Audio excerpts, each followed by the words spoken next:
Is it only through payment that one can embark on the path of immortality? Must one also spend money to secure a place? Do we have to pay the sect 30 taels of silver every month? Must we serve as a handyman for half a year before we can even approach the immortal arts? Is it true that the top handyman receives no financial support and fails the assessment? Without money, what immortality can one pursue? The transmigrator Su Bai established the Heavenly Dao Sect, binding it to the strongest sect in history system, allowing entry without the need for payment. On the very first day, one can begin learning the immortal arts. The sect provides its disciples with monthly stipends, with the amount increasing alongside their cultivation. Chapter 1. There are plenty of others willing to take your place. Ding! The strongest sect in history system has successfully upgraded. When you turn to the first page, please set your thoughts aside. Wow, the system is finally upgraded. Su Bai sprang up like a carp leaping from the water, spitting out the dogtail grass he had been chewing on. He had been in this world for 3 days, waiting for the system to load. Before long, a translucent system screen appeared before him. Host. Name. Su Bai. Age. 18. Realm. Mortal items. 21. Sect information. Sect name. Heavenly Dao Sect. Sect level. 0 stars. Number of disciples. 1 sect territory. A. Radius of 100 meters. The host is invincible within this territory. Sect building. A dilapidated thatched hut, the main hall of the sect. Sect assets. 0 sect points.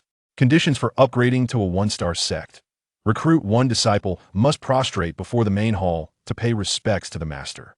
Task. Please upgrade to a 1-star sect. As soon as possible. Reward. A pavilion for immortal arts. Recruit 1 disciple, and they must prostrate before the main hall. With a swift motion, Su Bai found himself before a run-down thatched hut, where a sign hung on the door, inscribed with the words Heavenly Dao Sect. Moreover, the Heavenly Dao Sect was situated atop this barren hill, devoid of anything but dogtail grass. Could anyone really recruit disciples under such conditions? Which sect's main hall isn't resplendent? Which sect's mountain isn't shrouded in mist, replete with an ethereal aura? Do save a good picture. Each disciple will need one in due time. Surely, this is a jest? Su Bai mused silently. Nonetheless, despite the complaints, the sect must be upgraded, the task completed, and disciples must be recruited. An hour later, Su Bai arrived at the talent market in Yinshui City, several dozen miles away. Of course, in this world, it was not called a talent market, but rather the 100 Sects Assembly. The 100 Sect Assembly is where all nearby sects and forces gather to recruit disciples, seeking to enhance efficiency. There are many such assemblies across the continent, and Su Bai naturally came to the one closest to him. In Yinshui City, the Lingxiao Sect branch. Your formal disciple assessment was not passed. Please try again in 6 months. The cold voice echoed in the cramped room as Zhuge Feng looked up at the middle-aged man at the desk, who did not even glance at him, and simply stated, "Next.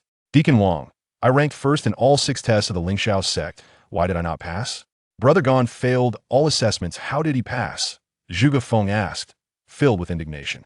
Zhuge Feng was at a loss for words and added, "But what about Brother Han? His score was much lower than mine. How did he pass?" Deacon Wang chuckled derisively. "Do you have 300 taels of silver like him?" He had exhausted every resource, nearly bankrupting himself to gather 200 taels of silver for the Lingxiao Sect's handyman fees, and now he had not a single coin left.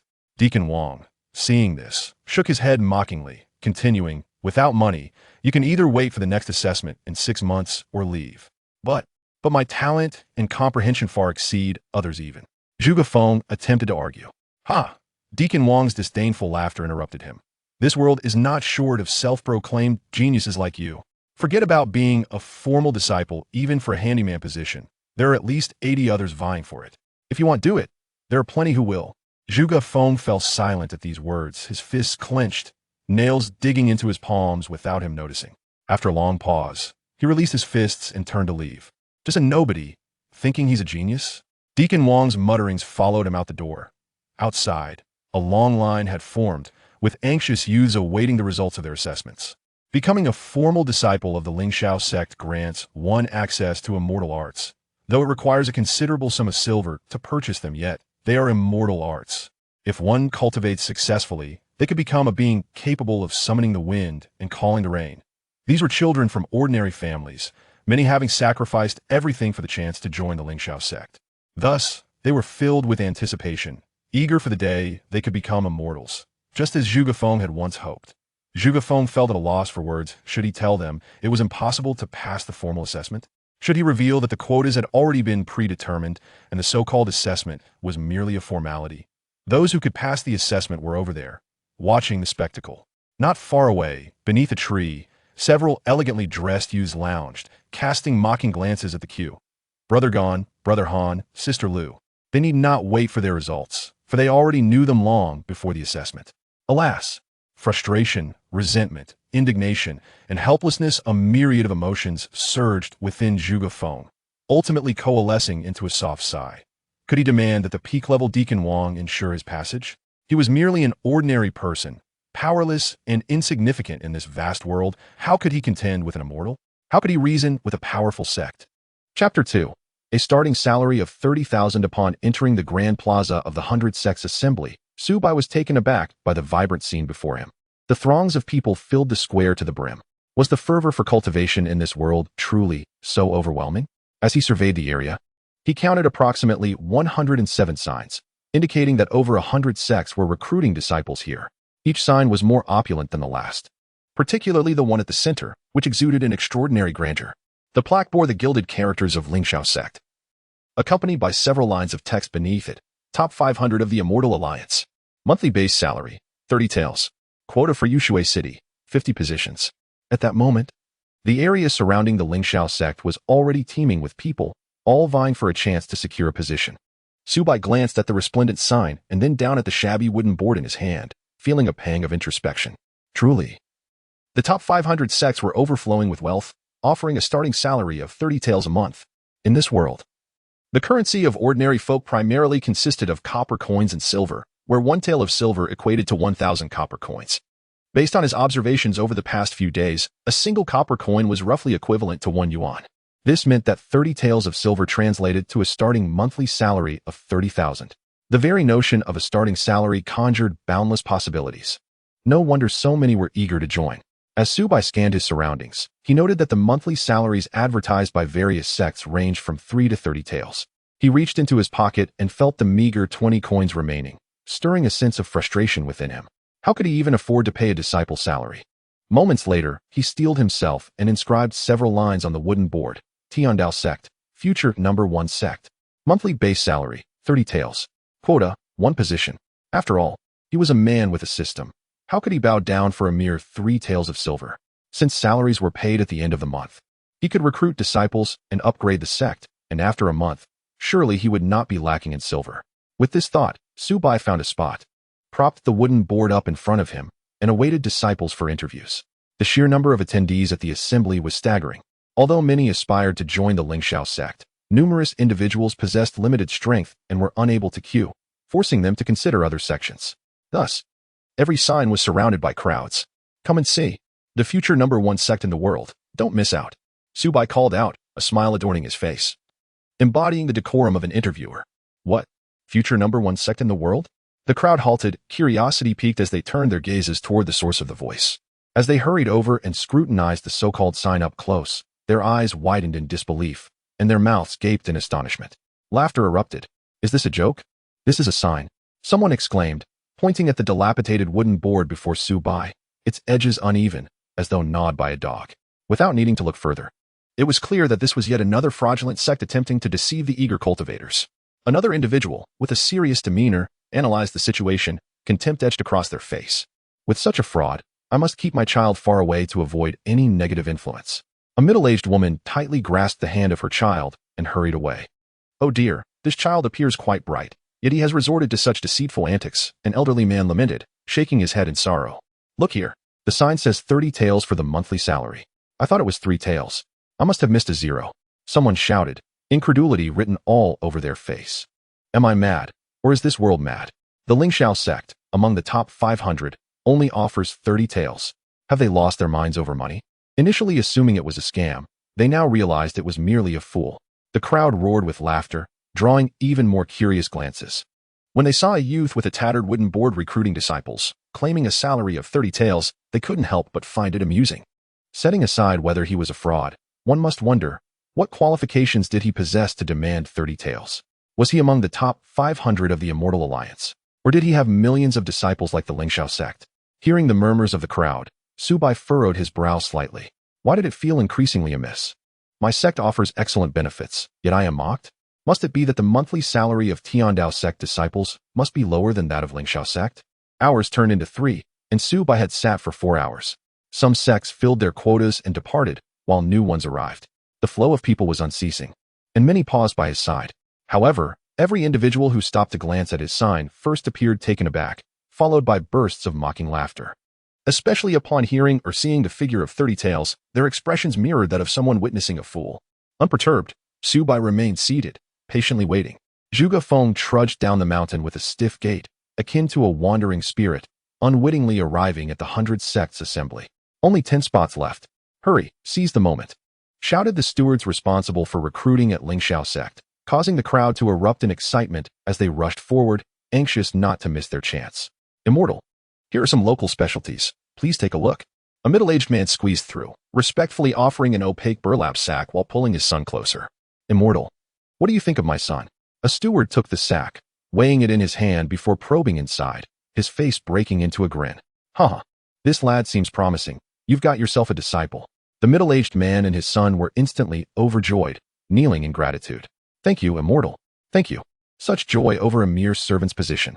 The contents of the sack, purportedly local specialties, were worth at least 20 taels of silver. This had become an unspoken rule for recruiting servants. Without silver to grease the wheels, how could one expect to secure a position? After all, with so many vying for servant roles, the stewards could choose freely. Without some incentive, why would they grant you a spot?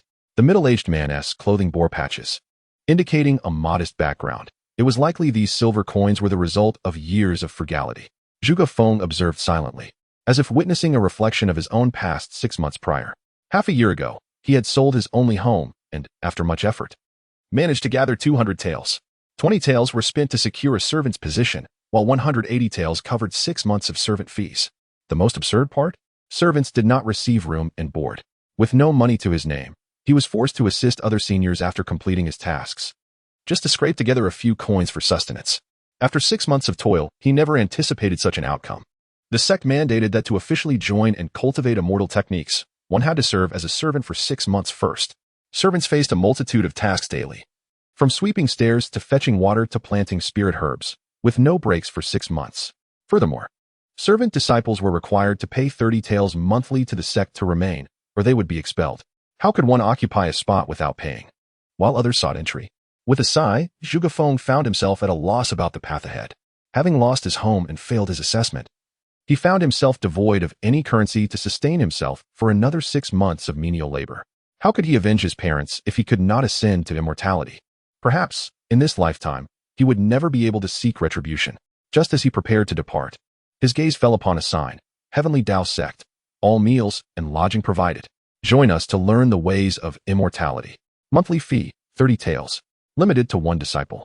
The notion of entering the sect and thereby acquiring the ability to cultivate immortality seized him with an insatiable fervor, overwhelming his thoughts like wild grass.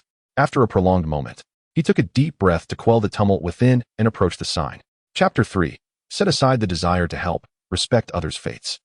Su Bai waited a little longer and added another line to the sign, all meals and lodging provided. Join us to cultivate the ways of immortality. He omitted grandiose claims about being the #1 sect in the future, choosing instead to emphasize practicality. He only needed 1 disciple to elevate the sect and unlock the immortal techniques pavilion. At that point, what immortal techniques would he not have? As dusk began to settle, Su Bai sighed softly, preparing to gather his belongings and find a bridge to sleep under for the night. Excuse me, master. Is it true that joining the sect allows one to cultivate the ways of immortality? A voice called from behind him. Turning around, he saw a youth clad in a green robe, his demeanor shy. Despite the fatigue that lingered in his features, his eyes radiated determination and yearning. Indeed, upon joining the sect and taking a master, you will immediately have access to immortal techniques. Su Bai adjusted his expression. This was the first inquiry of the day, and regardless of the youth's appearance, he owed him a patient response. However, just as he began to speak, a crowd gathered around. This is a scam. How can you believe him? Exactly. Such crude tricks are outdated. Young man, earning 30 taels is no easy feat. Beware of being deceived. A chorus of derision echoed around them, each voice dripping with disdain, as though they were regarding refuse. Zhuge Feng remained silent. He was no fool and recognized that Su Bai was likely a fraud. Yet, what if there was a 1% chance? Even that slender hope of encountering immortal techniques was not one he was willing to forsake. But 30 Tails observing the boy's silence, Su Bai shook his head. It seemed he had already been branded as a charlatan, and his chances of recruiting a disciple were dwindling. Tomorrow, I shall find a new location for the sect meeting. And perhaps don a different guise. Master, may I settle the 30 Tails at the end of the month? Zhuge Feng mustered his courage to ask softly. He knew this request was audacious, with a rejection likelihood of 99%. All sects typically demanded the month's dues up front, without exception. However, he was utterly penniless and had no other recourse. Settle at the end of the month? No problem. Rest assured, our sect will never default. Su Bai patted his chest in assurance. Before his transference, he had despised companies that delayed salaries. Now, as the sect leader, he could not guarantee much. But he would certainly ensure his disciples were well treated. Only those who have endured the rain know how unpleasant it is to be drenched. Zhuge Feng was taken aback. He had not anticipated finding someone willing to extend credit. Master, are you certain? Of course. Su Bai nodded affirmatively. Disciple Zhuge Feng wishes to join the Heavenly Dao Sect. Zhuge Feng quickly bowed in respect. Currently, I have nowhere to go and will follow you to the sect. As Su Bai led Zhuge Feng away, the crowd could no longer contain their laughter. Is this boy a fool? He can't even see through such a pathetic scam. One mocked. Right? Just look at him. He likely isn't very bright, another chimed in. Let it go. He just said he is penniless. He wouldn't have much to swindle anyway. Who says scams are only for money? What if he has his sights set on his kidneys? Haven't you heard about some powerful figures needing young, healthy kidneys? The others nodded in agreement, expressing their shared sentiment. This boy daring to scam might have some backing. We common folk cannot afford to offend. The crowd dispersed, their words falling upon Zhuge Feng's ears. He looked up to find Su Bai's figure had vanished from view. Well, I am already at a dead end. If he wishes to deceive, let him. But what if it is true? With this thought, he hurriedly followed in Su Bai's footsteps. Seeing Zhuge Feng pursue him, Su Bai smiled slightly. It appeared he was on the verge of fulfilling his quest to recruit a disciple. Stop. Just after leaving the sect meeting, a sharp voice rang out. Su Bai looked up to see a girl glaring at him. She had slender willow leaf brows that resembled distant mountains, a delicate nose, rosy lips, and skin fairer than snow, with hair cascading down to her waist. Such a beautiful girl. Even her anger did not diminish her grace. Xianxia, what are you doing? The young lady regarded Su Bai with disdain, addressing Zhuge Feng. He is a fraud. Do not be deceived. Su Bai chuckled softly. Miss, you have no evidence to substantiate that I am a fraud. She huffed. All sects require half a year of menial labor before one can access immortal techniques. If you claim one can cultivate immediately upon joining, how is that not a scam? Su Bai laughed. The fact that other sects require 6 months to access immortal techniques has no bearing on my sect's policy of immediate access. What kind of benevolent sect would operate like this, if not a fraud? The girl clearly remained unconvinced. If you do not believe, that is your choice. Su Bai shrugged, disinterested in further debate. He turned to Zhuge Feng. If you trust me, follow me. If you do not, then leave. While he was eager for a disciple, he would never force anyone. After saying this, he turned to leave, leaving Zhuge Feng's decision to him. Seeing this, Zhuge Feng gritted his teeth and made his determination. Disciple believes in the master. Upon hearing this, Su Bai halted, turning back in astonishment. You believe in me? Yes. Disciple believes in the master. Zhuge Feng nodded emphatically. Then let us go.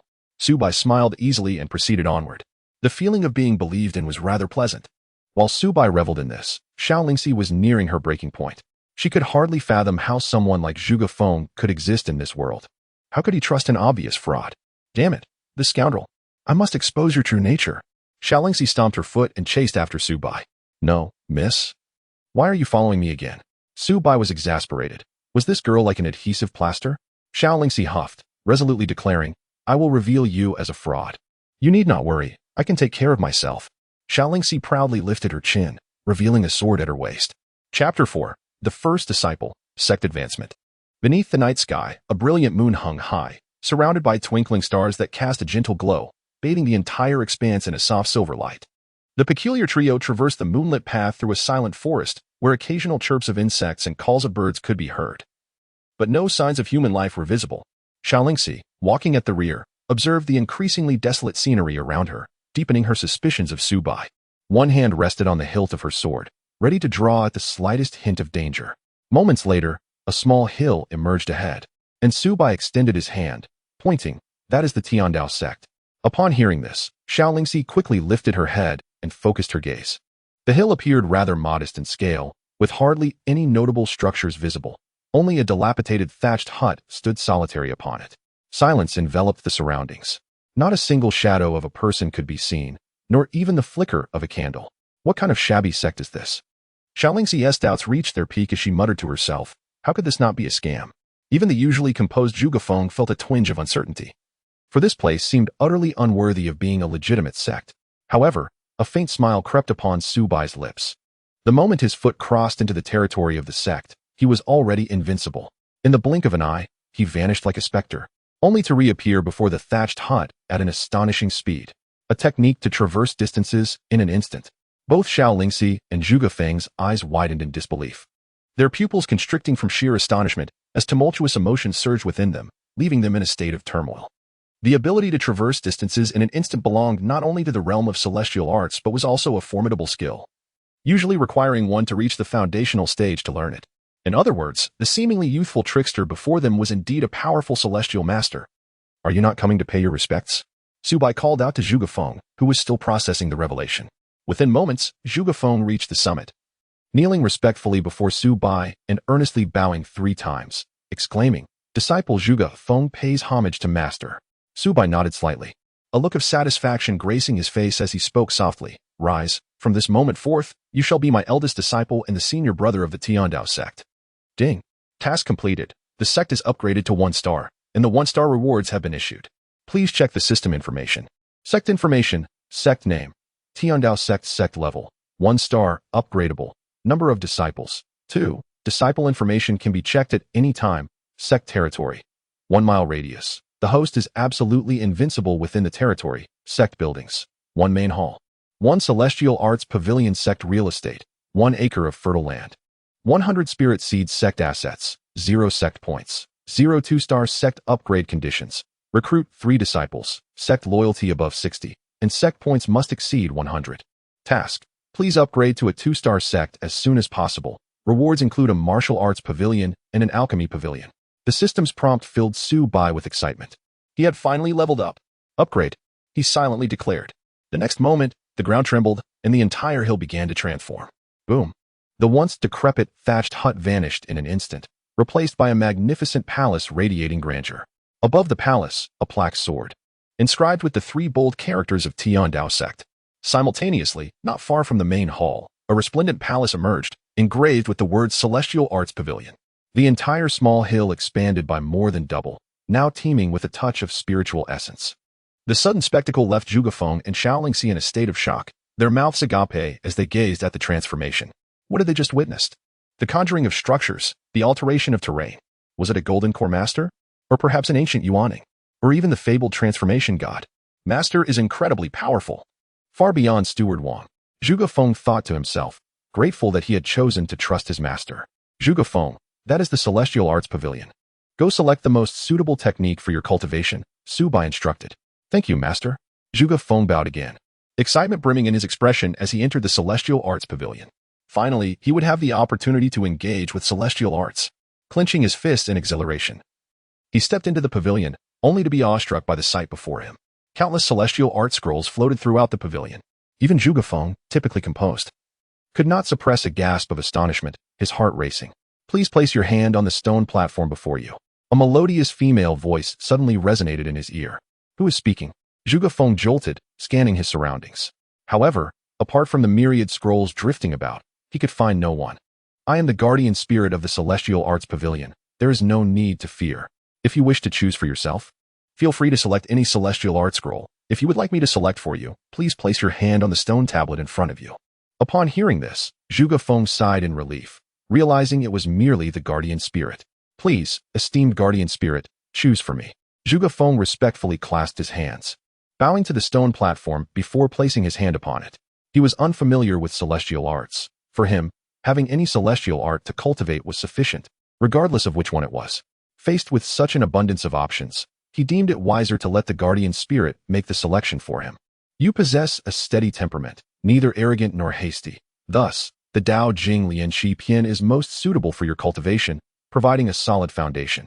In an instant, the stone tablet emanated a brilliant yellow light, and a scroll of celestial art gradually emerged. Thank you, esteemed guardian spirit, for your discerning choice. I am immensely grateful.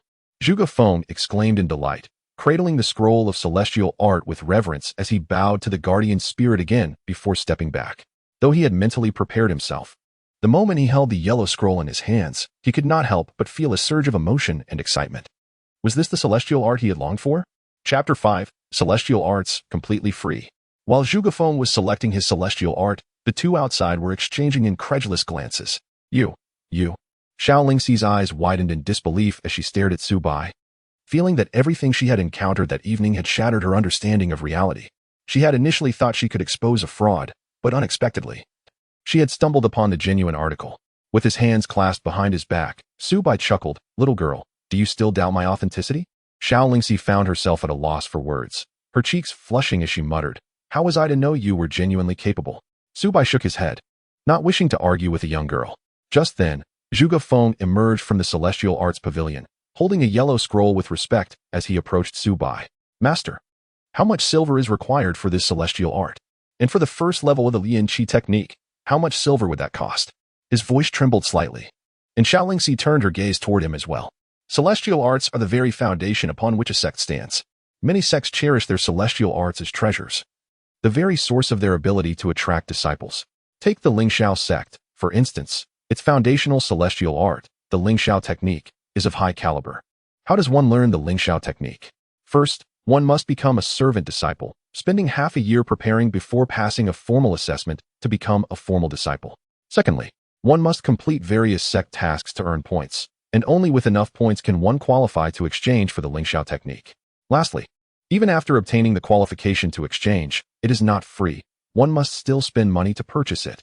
The costs for the first 3 levels of the Xianxia technique are as follows. First level, 100 taels of silver. Second level, 300 taels of silver. Third level, 100 taels of gold. 1 tael of gold equals 10 taels of silver.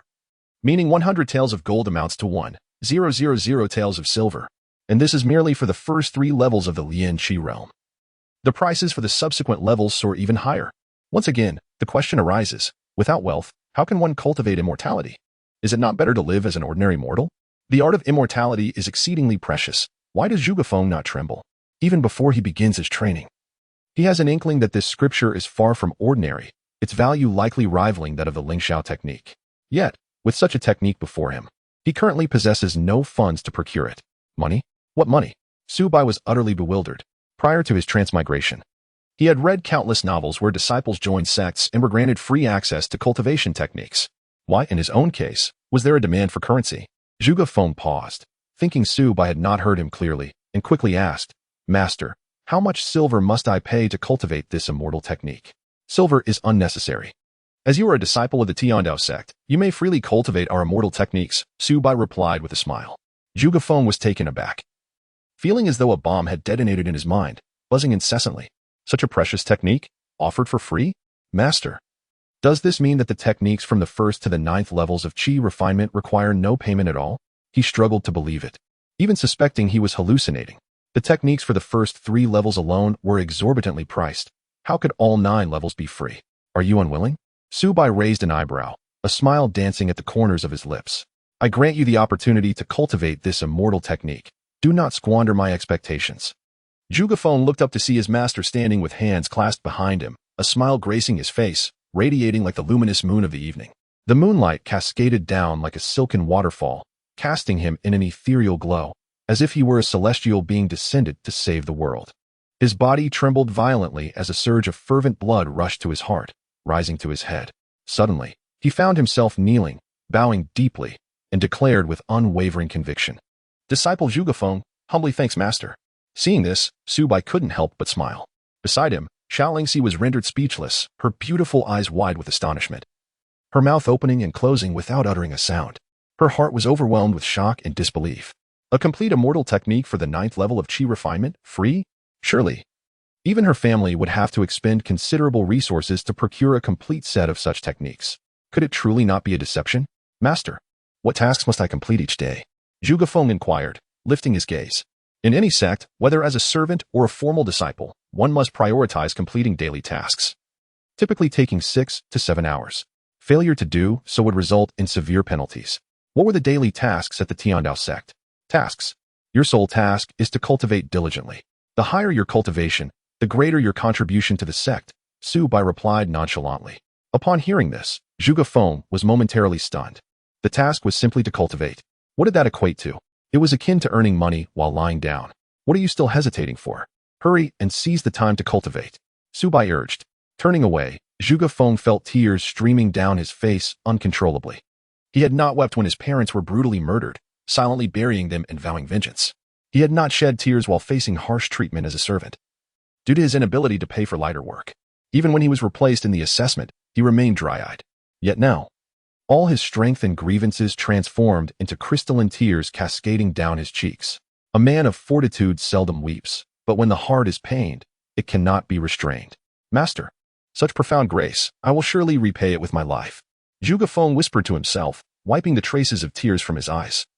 Finding a quiet spot outside the hall to immerse himself in cultivation, he silently recited the immortal technique, drawing in spiritual energy as recorded, and began his practice.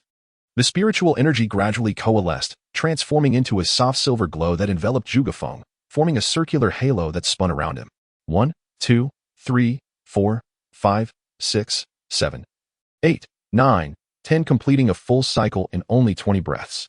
Xiaoxia's breath quickened as if she had witnessed the most extraordinary event in the world. She rubbed her eyes and scrutinized Zhuge Feng's cultivation again, and it remained unchanged. How could this be possible? Xiaoxia's eyes widened in shock. In this world, the quality of immortal techniques correlates with the time taken for a cycle during cultivation. Some inferior techniques rumored in the black market could only complete 1 or 2 cycles in an hour, taking an eternity to reach the first level of qi refinement. Such techniques could still command high prices, for to ordinary mortals, the first level of qi refinement was already akin to immortality. In contrast, smaller sects or families with slightly superior techniques could achieve 10 to 20 cycles in an hour. Her own family's technique, a prestigious lineage in the Great Zhao Empire, could complete 52 cycles in an hour. Meanwhile, the Lingxiao sect, ranked among the top 500 sects, could achieve 61 cycles with its signature technique, the Lingxiao technique. And what had she just witnessed? Chapter 6. This is not possible. You are too young. The immortal technique of the Dao Sect completes a full cycle in merely 20 breaths. What does this signify? In this world, 1 hour equals 2,000 breaths, meaning 1 hour allows for 100 complete cycles. What a staggering concept. At first glance, it seems only slightly superior to the Lingxiao technique, yet in reality, the disparity is more than tenfold. The higher the grade of the immortal technique, the purer the absorbed spiritual energy, with fewer impurities, thus requiring less time to process impurities, enabling faster advancement.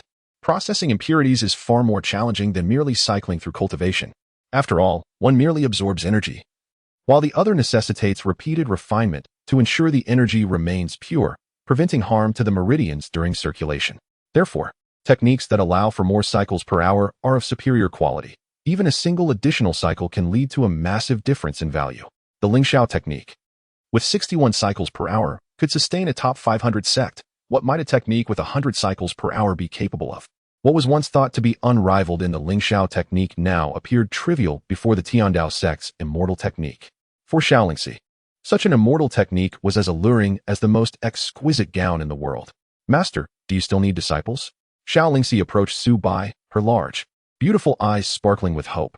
Su Bai chuckled. Little girl, you previously doubted my integrity. Now, do you wish to join the sect of a supposed fraud?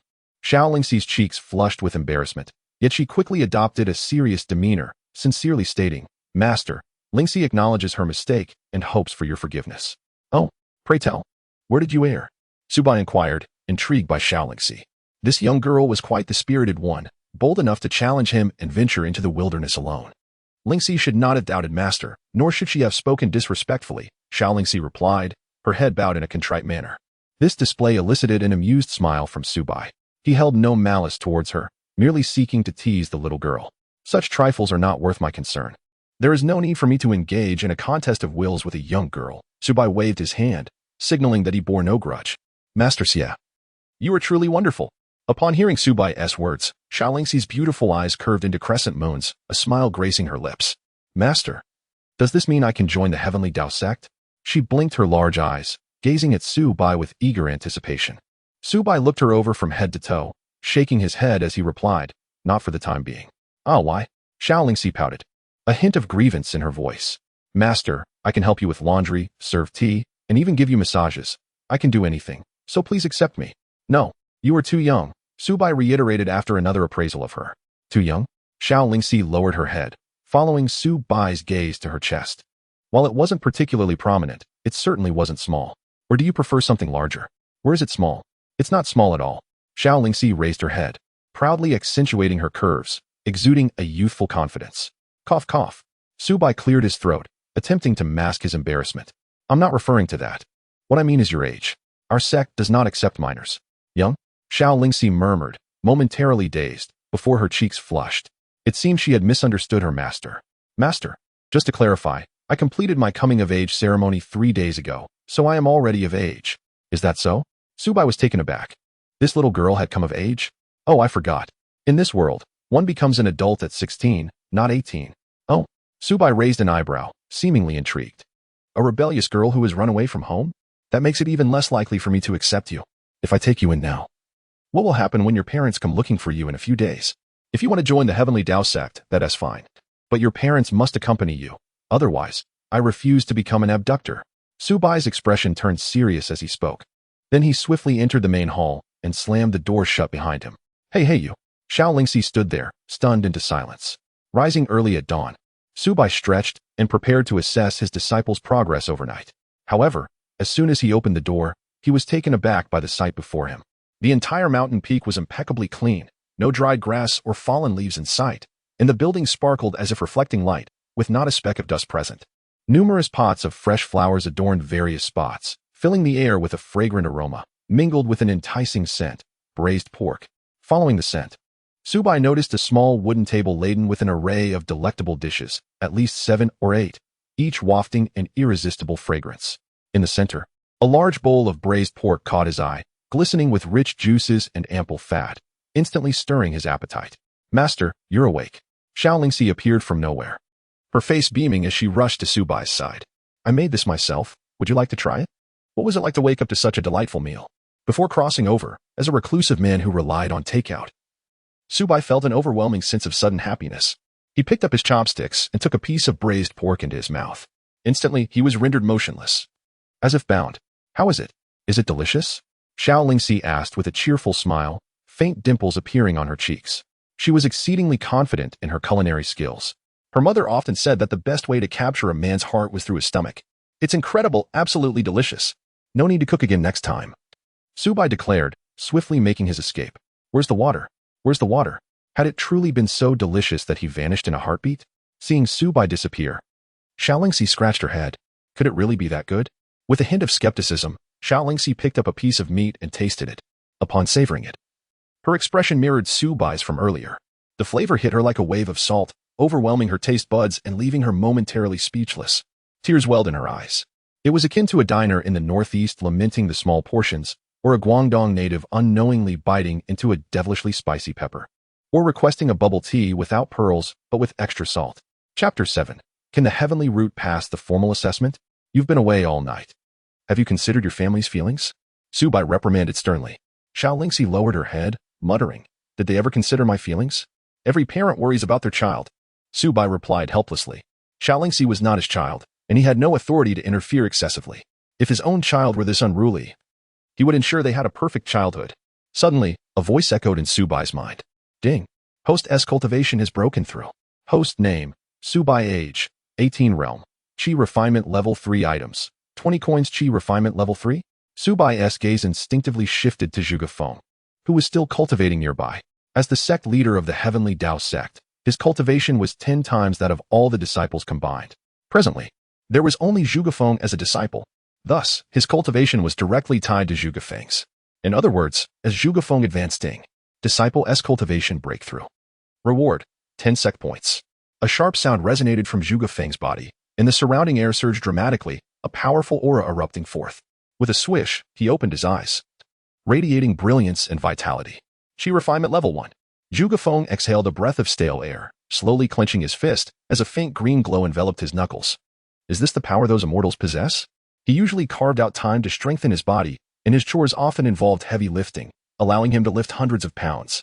Yet, at this moment, as the spiritual energy surged through his meridians, his entire being felt rejuvenated, brimming with boundless strength.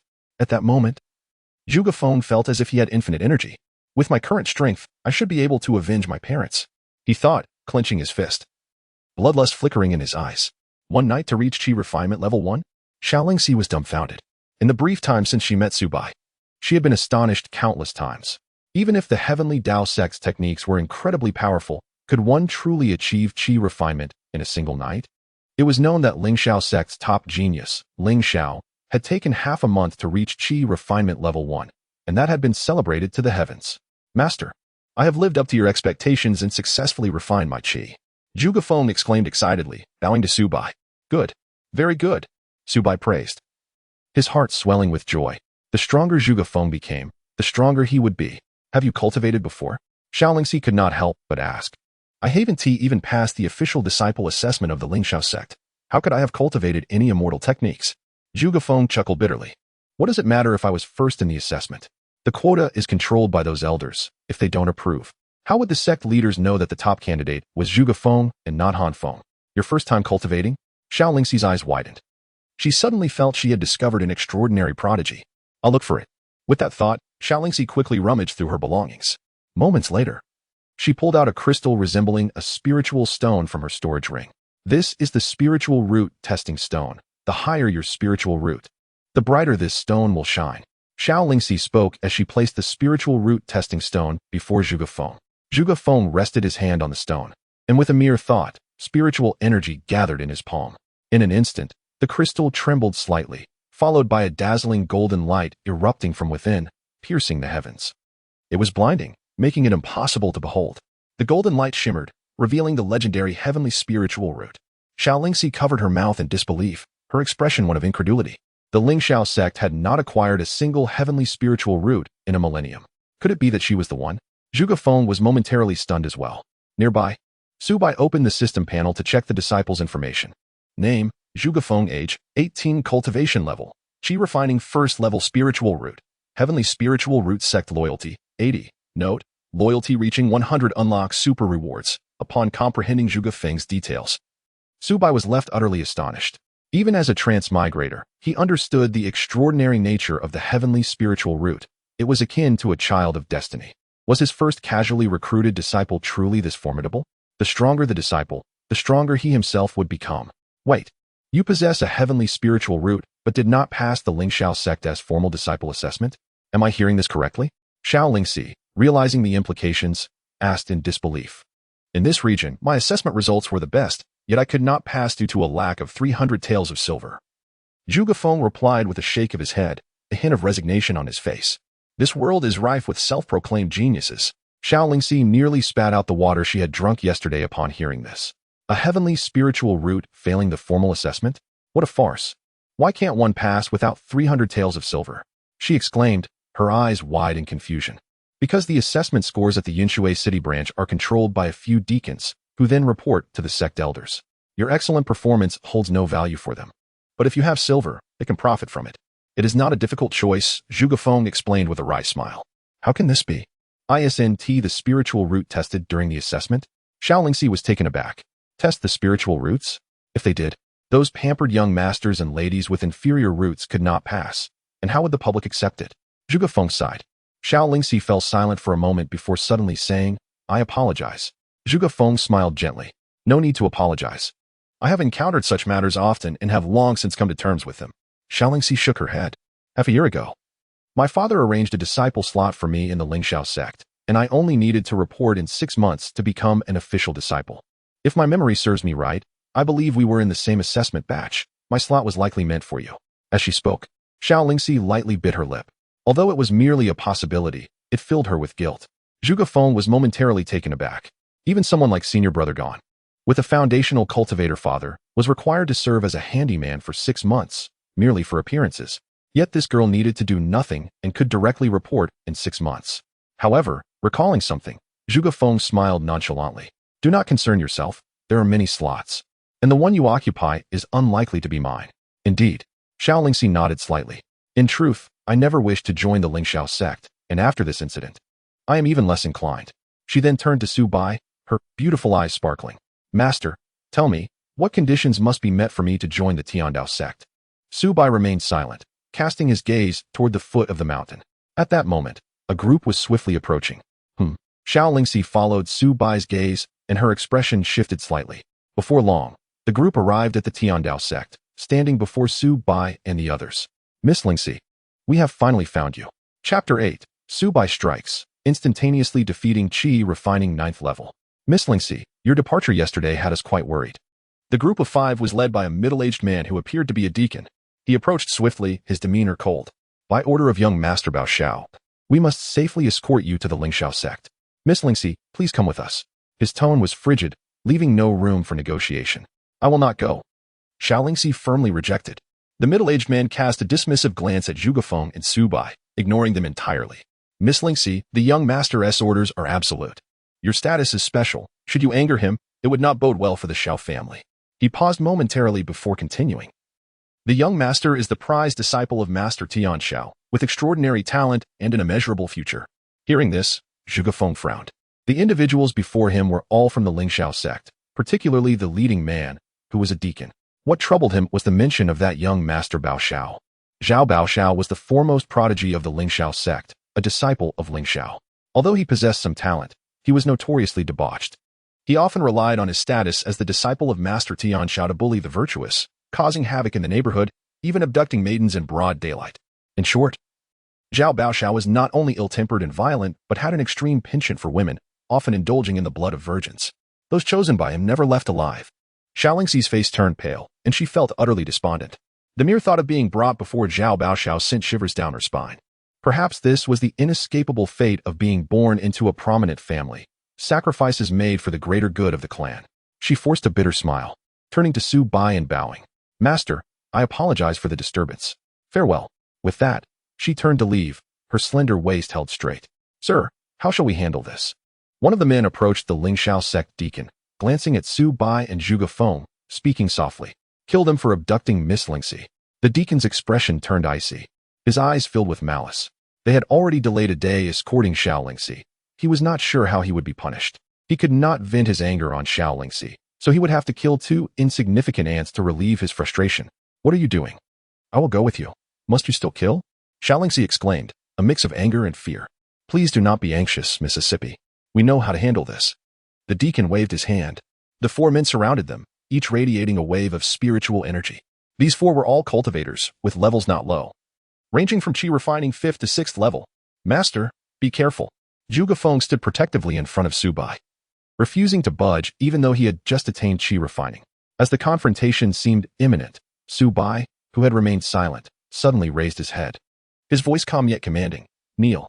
With that single utterance, the air seemed to tremble. The 4 Xiao sect cultivators felt an overwhelming force descend upon them. In an instant, their knees buckled, and they fell to the ground before Su Bai. Astonishment filled their faces as they gazed at Su Bai, horror-stricken. Who was this youth? How could he possess such tremendous power? A foundational grand cultivator? The deacon's pupils constricted, a trace of panic emerging on his face as he stammered. He is Qi refining 9th level. Only a shout could cause his mind to tremble. He must be foundational. Run. He instinctively attempted to flee, only to find himself unable to move. Su Bai extended a hand, grasping the deacon's throat from a distance, lifting him slowly. In the territory of the Heavenly Dao Sect, who do you think you can kill? The butler, suspended in midair, turned crimson and struggled to breathe. Yet, rather than pleading for mercy, he threatened. I am the butler of Xiao sect. Release me, or slap. Without hesitation, Su Bai struck him, splitting the corner of his mouth and causing blood to flow freely. Or what? The butler's eyes glinted with malice as he hissed. Otherwise, the Xiao sect will never let you go. Bang. No sooner had he spoken than flames erupted from his chest. With a shriek, he was engulfed in a blazing inferno, reduced to ashes that wafted away into the air. Thud. A storage bag fell, which Su Bai drew towards him with a wave of his hand. A quick scan of the contents dazzled his eyes with glimmering silver. Silver, 3,024 taels. Gold, 200 taels.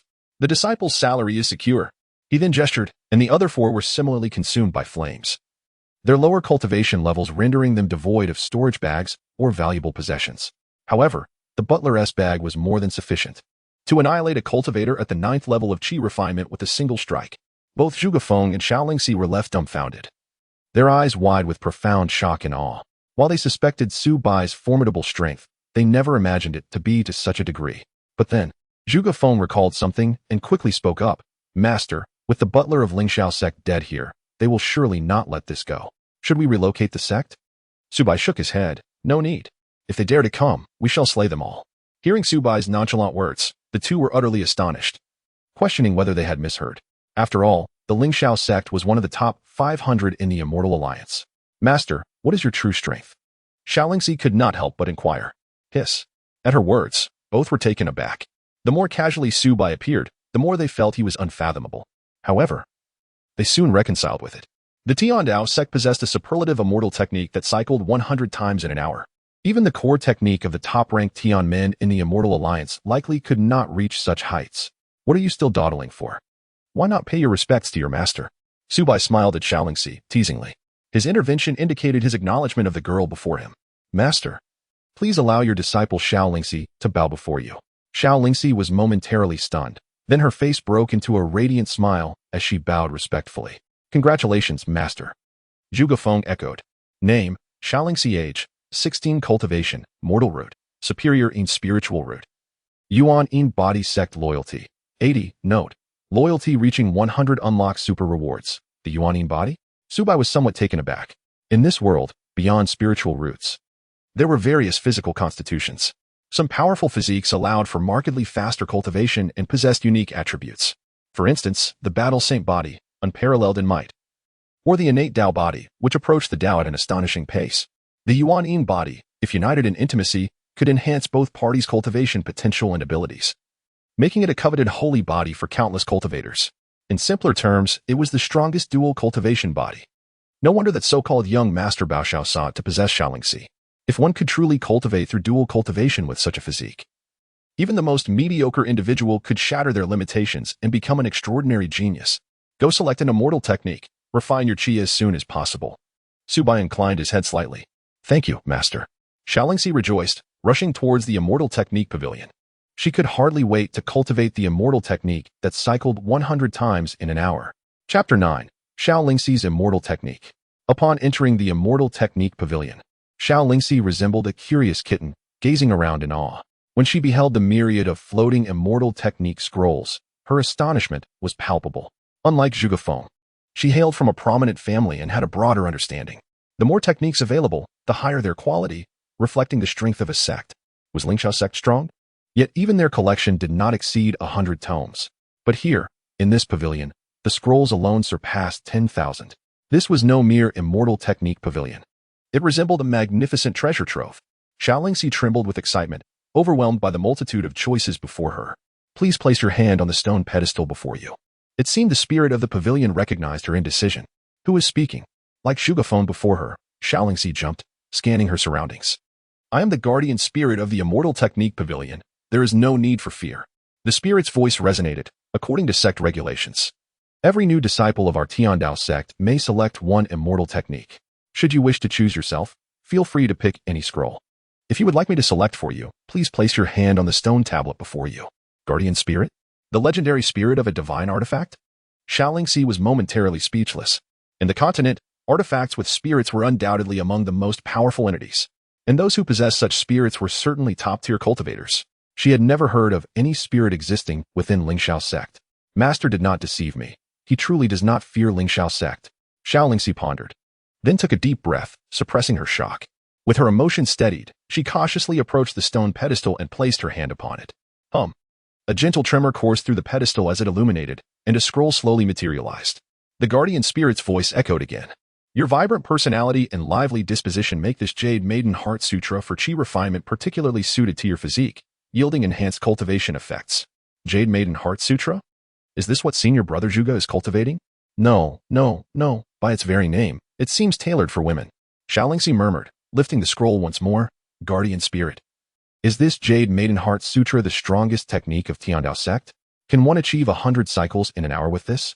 With anticipation, she inquired, unable to forget the significance of that 100 cycles. There is no strongest immortal technique, only the most suitable one. Pursuing the strongest without considering compatibility will not lead you far, the guardian spirit conveyed. Understood. Thank you, respected guardian spirit. Xianxia earnestly bowed before the stone pedestal before departing. Have you found a suitable immortal technique? Seeing Xianxia emerge joyfully, Su Bai asked with a smile. already knowing the answer. Without hesitation, she performed a respectful bow and quickly sought a quiet place to begin cultivating the technique she had just acquired. This girl is rather impatient, Su Bai chuckled, shaking his head. Zhuge Feng added, Master, since junior sister has begun her cultivation, I too wish to seize the opportunity to train diligently. Please grant me permission. Su Bai nodded. If you wish to cultivate, then do so. There are no tasks from the sect requiring my approval. Yes, Master. With permission granted, Zhuge Feng turned and left, seeking a desolate corner to meditate and focus on his cultivation. Watching his two disciples enter their training states, Su Bai's gaze shifted to the requirements for upgrading the sect. To elevate from a 1-star to a 2-star sect, it required 3 disciples with loyalty at 60 and 100 sect points. Loyalty of 60 was not particularly high. Both Zhuge Feng and Xianxia had already reached 80. Oh, no, wait, now it's 85. Su Bai realized that in just this brief moment. The loyalty of Zhuge Feng and Xianxia had increased. The sect's point system has been enhanced, with Zhuge Feng's recent breakthrough yielding a reward of 10 points. This suggests that disciples can earn sect points upon advancing their cultivation. It remains uncertain whether each breakthrough grants a uniform 10 points or if the rewards vary according to different cultivation levels.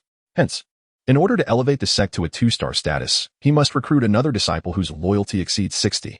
18, 19, 20. As Xianxia practiced, she muttered softly. And upon reaching 20, the spiritual energy she absorbed completed a full circuit through her meridians. 1 hour, 100 cycles. Another extraordinary celestial technique. Remarkably, she discovered that the spiritual energy absorbed into her body required no refinement or purification. This implies that achieving 100 cycles in just 1 hour signifies the pinnacle of celestial arts. Xianxia's astonishment is beyond measure. Such a remarkable technique is sought after by countless powerful sects, yet the Heavenly Dao Sect possesses 2. No, certainly more than 2. The Celestial Arts Pavilion must harbor numerous extraordinary techniques. With this thought, she opened her eyes and gazed in a certain direction, where she saw Su Bai standing under the sunlight, hands clasped behind his back, gazing at the clouds.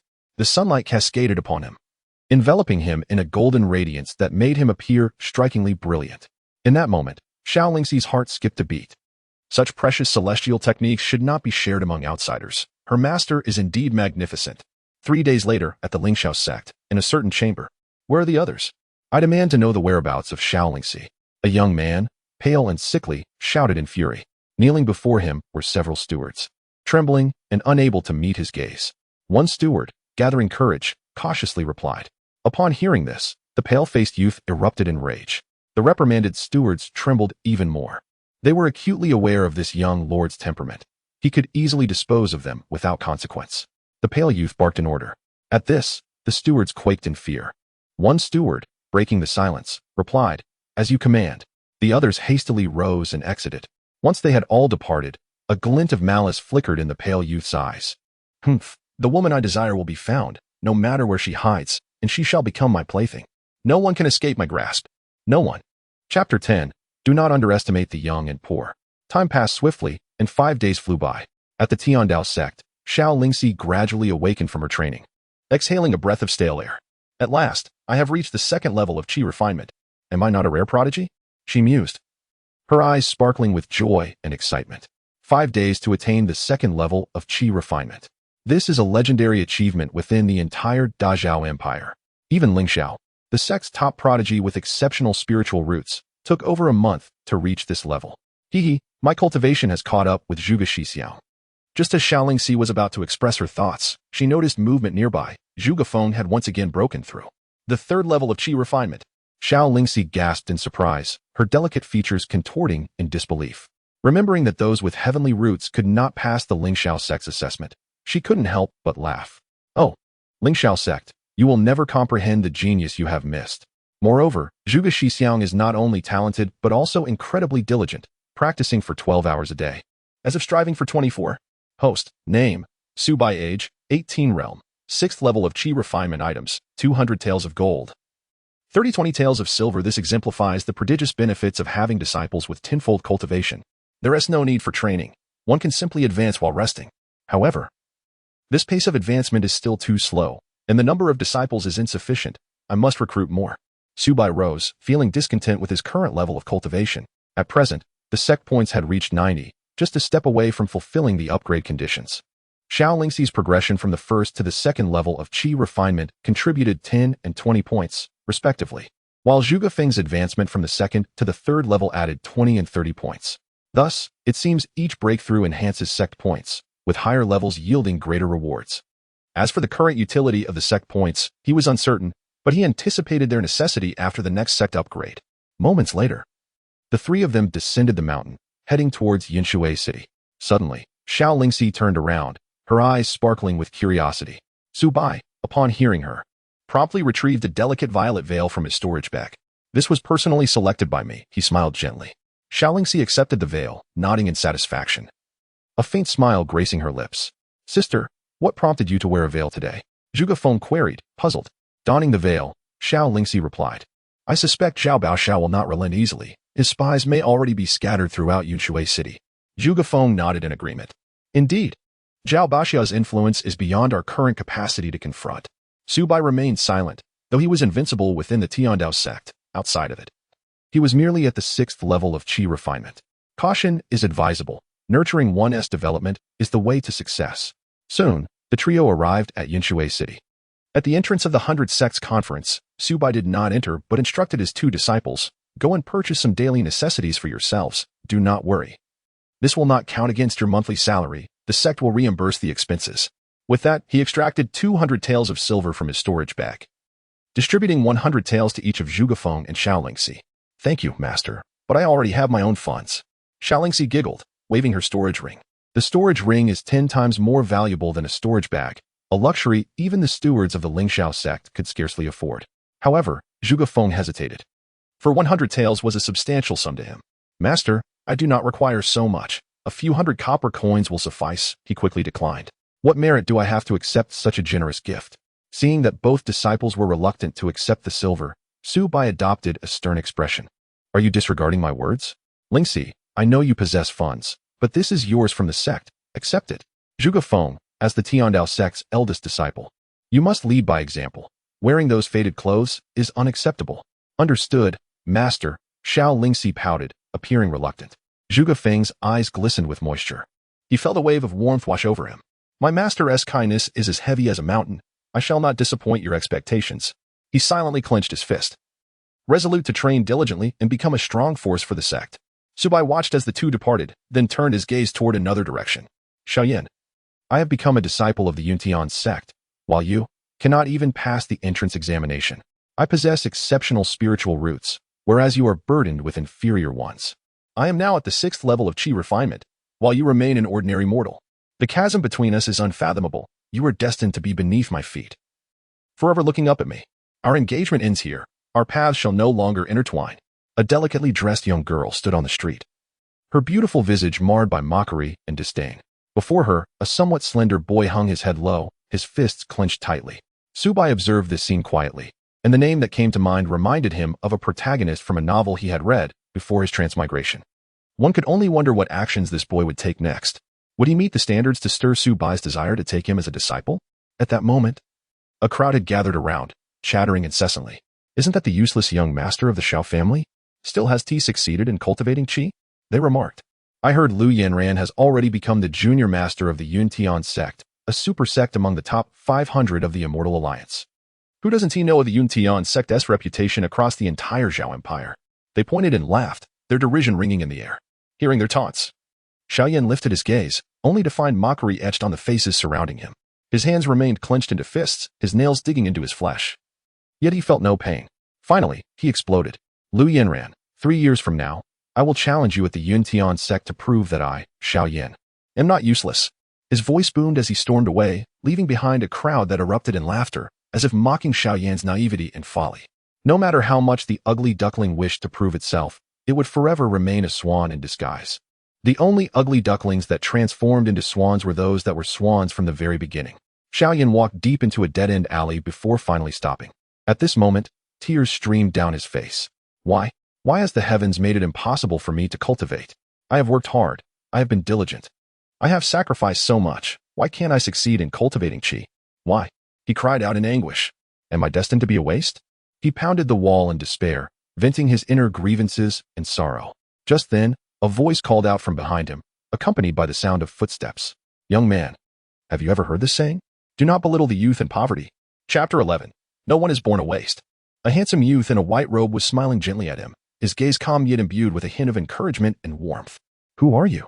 Are you here to mock me too? Xiaoyan gritted his teeth. His greatest disdain was for those who laughed at his misfortunes. You misunderstand. Su Bai shook his head, continuing, I am not here to mock you. Huh. Xiaoyan chuckled derisively, clearly unconvinced by Su Bai's words. Shall we walk and talk? Su Bai suggested with a smile. Why would I walk with you? Xiaoyan frowned in refusal. If you wish to defeat those who insulted you today in 3 years, then follow me, Su Bai replied, turning and walking away without waiting for Xiaoyan. The streets were bustling with people, the sounds of vendors hawking their wares filling the air. There were peddlers pushing carts, merchants riding on horseback, and gentlemen clad in luxurious silk robes, fanning themselves with folding fans. Among them were also splendidly dressed cultivators, whose presence commanded respect from all around. What did you mean by that? Xiaoyan hastily caught up to Su Bai, suspicion written all over his face. He quickened his pace, determined to discover the intentions of this seemingly younger youth. After a moment, Su Bai finally stopped, pulling out 10 copper coins from his pocket and placing them before a beggar who lay on the ground, having lost both legs. Thank you. Thank you. The beggar trembled, showering Su Bai with gratitude. Xiaoyan, confused, rummaged through his pocket and found a silver piece, offering it to the beggar. However, the beggar looked at the shining silver, waving his hands in refusal, his face filled with fear. If you wish to harm him, then give him that silver, Su Bai remarked. Huh? Xiaoyan was taken aback. Puzzled. Why? Su Bai cast a calm glance at him, explaining, 10 copper coins can allow him to live 3 more days. 100 copper coins can let him rest for another 3 days, but a silver piece, he won't survive the night. Upon hearing this, Xiaoyan felt a heavy weight in his heart. He looked around and realized that many able-bodied beggars were eyeing the silver in his hand. Suddenly, enlightenment struck him. The beggar, humbly begging for survival, and the laborers toiling tirelessly for their families, none of them had given up or considered themselves useless. Everyone was striving for their own lives, each with their own goals. You say you're healthy and come from a wealthy family, so why do you feel like a waste? Su Bai asked earnestly, enunciating every word. Because I cannot cultivate, I cannot gain Lu Yinran's respect, I cannot change my circumstances. Xiaoyan whispered, his tone filled with indescribable desolation and loneliness. In this world, no one is born a waste, Su Bai said softly. What exists is simply a lack of finding one's own path. Path? Where's my path? Xiaoyan scoffed bitterly. Every time I cultivate, I struggle to gather a bit of spirit energy, only for it to dissipate immediately. My father hired a master of foundation establishment to examine me, and they said I lack a dantian and can never succeed in cultivating qi. It is a foregone conclusion that I cannot cultivate and will never walk the path of immortality. Then why did you just declare you would challenge them in 3 years? Su Bai countered. To prove to them that I am not useless. Xiaoyan clenched his teeth. Good. Su Bai laughed heartily. What are you laughing at? Xiaoyan asked, baffled. Your determination is enough. Su Bai said, in 3 years, you will prove that you are not a waste. Who exactly are you? Xiaoyan inquired, perplexed. I am Su Bai, the sect master of the Dao Sect. Su Bai smiled. The sect master of the Dao Sect? Su Bai? Xiaoyan frowned, searching his mind, but finding no recognition of the Dao Sect. If you wish to surpass Lu Yanran in 3 years, then wait for me here at sunset, and I will take you to the Dao Sect. With that, Su Bai took his leave, leaving Xiaoyan in a state of bewilderment. Xiaoyan stood there, lost in thought. When he entered the Dao Sect, he found Xiaolingxi and Zhuge Feng already waiting for him at the entrance to the 100 Sects Assembly. Xiaolingxi, although wearing a new dress and a veil, still drew attention. Wait, attention? Su Bai glanced around, sensing several subtle gazes upon him. Ah. One cannot escape what is destined to come. When the soldiers come, I shall fight. When the waters rise, I shall build dikes. Once in the Dao Sect, not even the mightiest of foes shall dare to challenge me. Zhuge Feng, on the other hand, appeared entirely transformed, clad in an exquisite robe with a purple gold belt, looking far more spirited.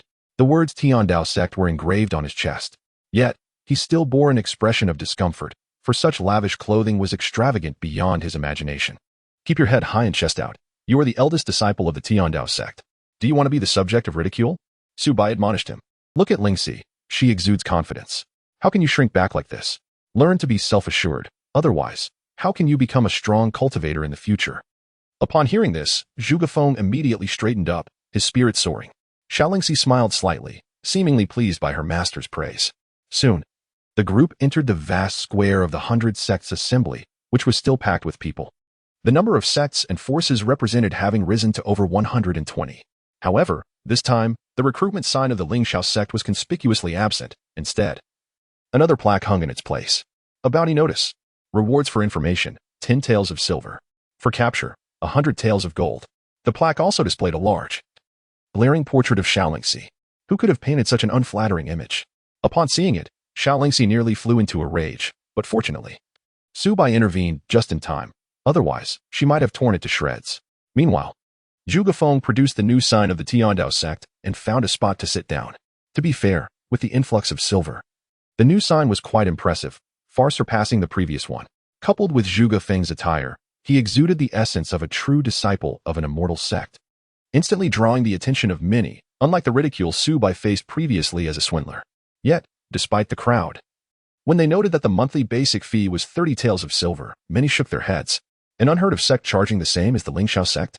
With 30 taels of silver, why would I choose this so-called Tiandao sect over the Xianxiao sect? Even a dog would scoff at it.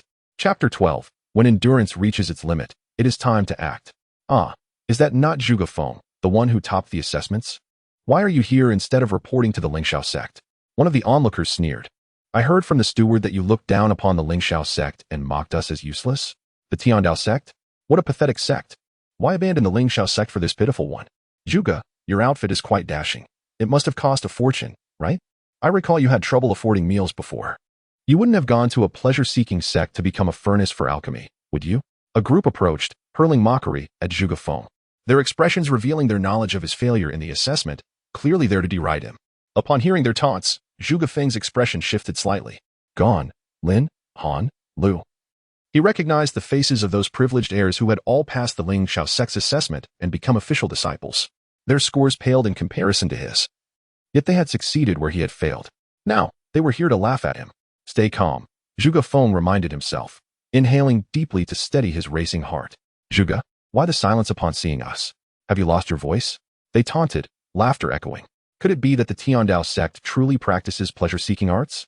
Perhaps we guessed correctly. No, we are official disciples now. We should refer to you as Zhuge Shitty, one of them exclaimed mockingly. Seeing Zhuge Feng's silence only emboldened their derision, and they continued to belittle him. You may insult me, but do not insult my sect. Zhuge Feng clenched his fists. Oh, are you getting angry? Zhuge Feng, let me not hide it from you. Your spot was snatched away by me, Ganhua. One of them declared triumphantly. This was the very Ganhua whose father had a foundation in cultivation. Hearing this, Zhuge Feng's head snapped up, fixing a fierce gaze on Ganhua. His rightful place had been taken by this man. This realization tightened Zhuge Feng's grip, his nails digging into his flesh, drawing blood. The urge to charge at them and pummel them to a pulp surged within him. Yet, reason held him back. He was now the esteemed disciple of the Tiandao sect, a representative of its dignity. I can no longer stand by.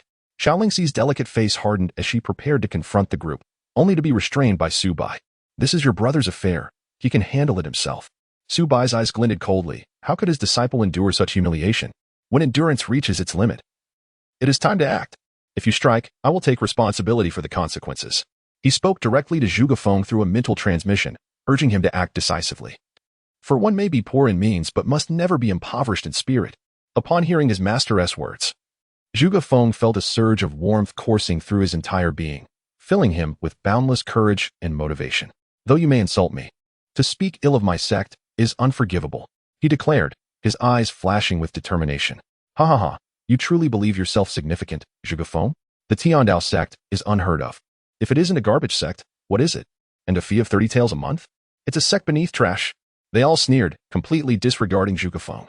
After all, they had already become official disciples of the Xianxiao sect, existing in a realm far beyond his grasp.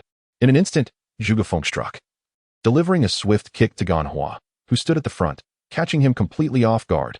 Ganhua's face paled as he attempted to evade. But it was too late. Though they had become official disciples of the Xianxiao sect, they had not yet encountered any celestial arts at that moment. They were still mere mortals. Meanwhile, Zhuge Feng had already reached the third level of qi refinement. Ah! Ganhua screamed, collapsing to the ground, clutching his groin in agony. Rolling about in pain, Zhuge Feng paused momentarily. This was his first true act of violence. Since childhood, his parents had taught him to be a kind-hearted child, to be polite, and he had always adhered to that principle, never provoking others. Yet, as he grew, his parents were killed, and when he sought reason, he too was beaten mercilessly. From then on, he learned to endure. He could not die. He must avenge his parents. 6 months as a servant disciple of the Xianxiao sect had exposed him to countless injustices. because he excelled in his studies. He was bullied for being poor and lacking a background. His hard-earned spirit herbs were destroyed overnight. He was punished with the dirtiest, most laborious tasks. And his clothes were stolen, all while he endured. He aspired to enter the Xiao sect to learn celestial arts. Yet, having topped the assessment only to have his spot usurped, he now saw the darkness of this world. As his master said, when endurance reaches its limit, it is time to act. The dormant volcano had finally erupted. He had awakened. The restrained boy was no more, replaced by a resilient youth. Though his kick was not delivered with full force, it was still substantial enough to cripple Ganhua, even with his martial training. The sudden turn of events left everyone stunned. Zhuge, how dare you injure brother Gan? You have some nerve. You would dare strike an official disciple of the Xiao sect. Zhuge, you are finished. As the others regained their composure, they shouted in outrage. Slap. In the next moment, a resounding slap sent the first provocateur flying. His cheek instantly swelled, teeth scattered, blood streaming as he lay on the ground, wailing in agony. Bang! Bang! Bang! In the blink of an eye, several of them lay sprawled on the ground, moaning in pain. To Zhuge, these mere mortals appeared as insignificant as stray dogs. Have you truly succeeded in chi refinement? Ganhua, still clutching his groin, blood dripping onto his trousers, looked at Zhuge in disbelief, pain etched across his face. He could defeat them effortlessly, moving with speed they could not comprehend. Clearly, Zhuge was no longer a mere mortal. He had succeeded in chi refinement. But how was that possible? He had only been gone from the Dao Sect for 5 or 6 days. Everyone was aware of his background. Before leaving, he had never practiced celestial arts. 5 or 6 days to reach chi refinement. Impossible. Ganhua could hardly process it. The others felt similarly. They had looked down upon, mocked, and bullied the seemingly weak Zhuge, only to find he had surpassed them in achieving chi refinement. The disparity was simply suffocating. You are a monster? One youth stuttered, trembling. This is terrifying. Go, inform the steward, inform the elders. A few individuals supported Ganhua as they scurried away, leaving behind these words. The onlookers, stunned, gazed at Zhuge, rendered speechless. After a brief moment, the entire square erupted in chaos. Incredible. The disciples of Xiao sect dared to strike. Could the Dao Sect truly defy the heavens? Chapter 13, The Girl Without Spiritual Roots. Am I seeing things? The disciples of Xiao sect dared to engage in conflict? Now that there's a spectacle, how long do you think it will take for the Dao Sect to be retaliated against and annihilated by Xiao sect? I wager no more than 3 days. If it weren't for a few Xiao sect stewards being away on business, they would likely have already arrived. 3 days? If they last a single day, that would be considered impressive for the Dao Sect. Within the square, discussions erupted, and many shook their heads, seemingly foreseeing the grim fate awaiting the Dao Sect. For centuries, no sect had successfully challenged Xiao sect status, and the outcome was always the same: total annihilation. Reduced to mere dust in history. The superpower of the top 500 of the Immortal Alliance is not something an ordinary sect can aspire to. Throughout the entire Zhao Empire, only Yutian sect, also part of the top 500 of the Immortal Alliance, is qualified to engage in direct dialogue with Xiao sect. None of the others, not even the Imperial family, possess such qualifications. Master, I apologize. With my actions today, fewer will dare to join our sect. Zhuge lowered his head in guilt. At this moment, the crowd in the square refrained from approaching the Dao Sect signboard, fearing they might be caught in Xiao sect's retaliation. Today's recruitment efforts would likely yield nothing. Su Bai smiled faintly. This is good news. You have put our Dao Sect's name on the map. There are no disadvantages to this. Rather, it will yield benefits. Once Xiao sect can no longer contend with us, all eyes will turn to the Dao Sect, and then many will line up to join. However, what you just did was still not sufficient. What? Zhuge was taken aback, unable to comprehend his master's meaning. He felt he had already exerted considerable force, yet his master deemed it insufficient? For such individuals, you must strike them hard. Remember, the strength of your fist is your argument. The more timid you are, the more you will be oppressed. The more resolute you are, the more others will hold you in awe. If you appear weak and cowardly, others will treat you with contempt, disregarding you as a human being. Remember, this world operates on the principle of the strong prevailing. Su Bai stated coldly. I understand, master. Zhuge eyes grew resolute, as though he had grasped something profound.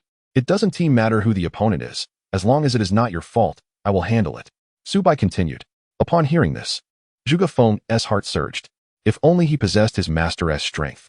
With this thought, he clenched his fists. He despised mundane days. He yearned for battle. To enhance his strength, to become a top-tier expert, no longer subject to bullying. Awesome. Xianxia clapped her hands excitedly, her bright eyes fixed on Su Bai. She recalled how Su Bai had decisively slain the steward of Xianxiao sect. Quick and efficient, without hesitation. Simple and brutal, yet clean and graceful. Plus, he was quite handsome. At the entrance of the 100 Sects conference, a peculiar girl appeared. She was around 14 years old, dressed in tattered garments resembling a beggar's rags. Her frame thin and frail, skin pale.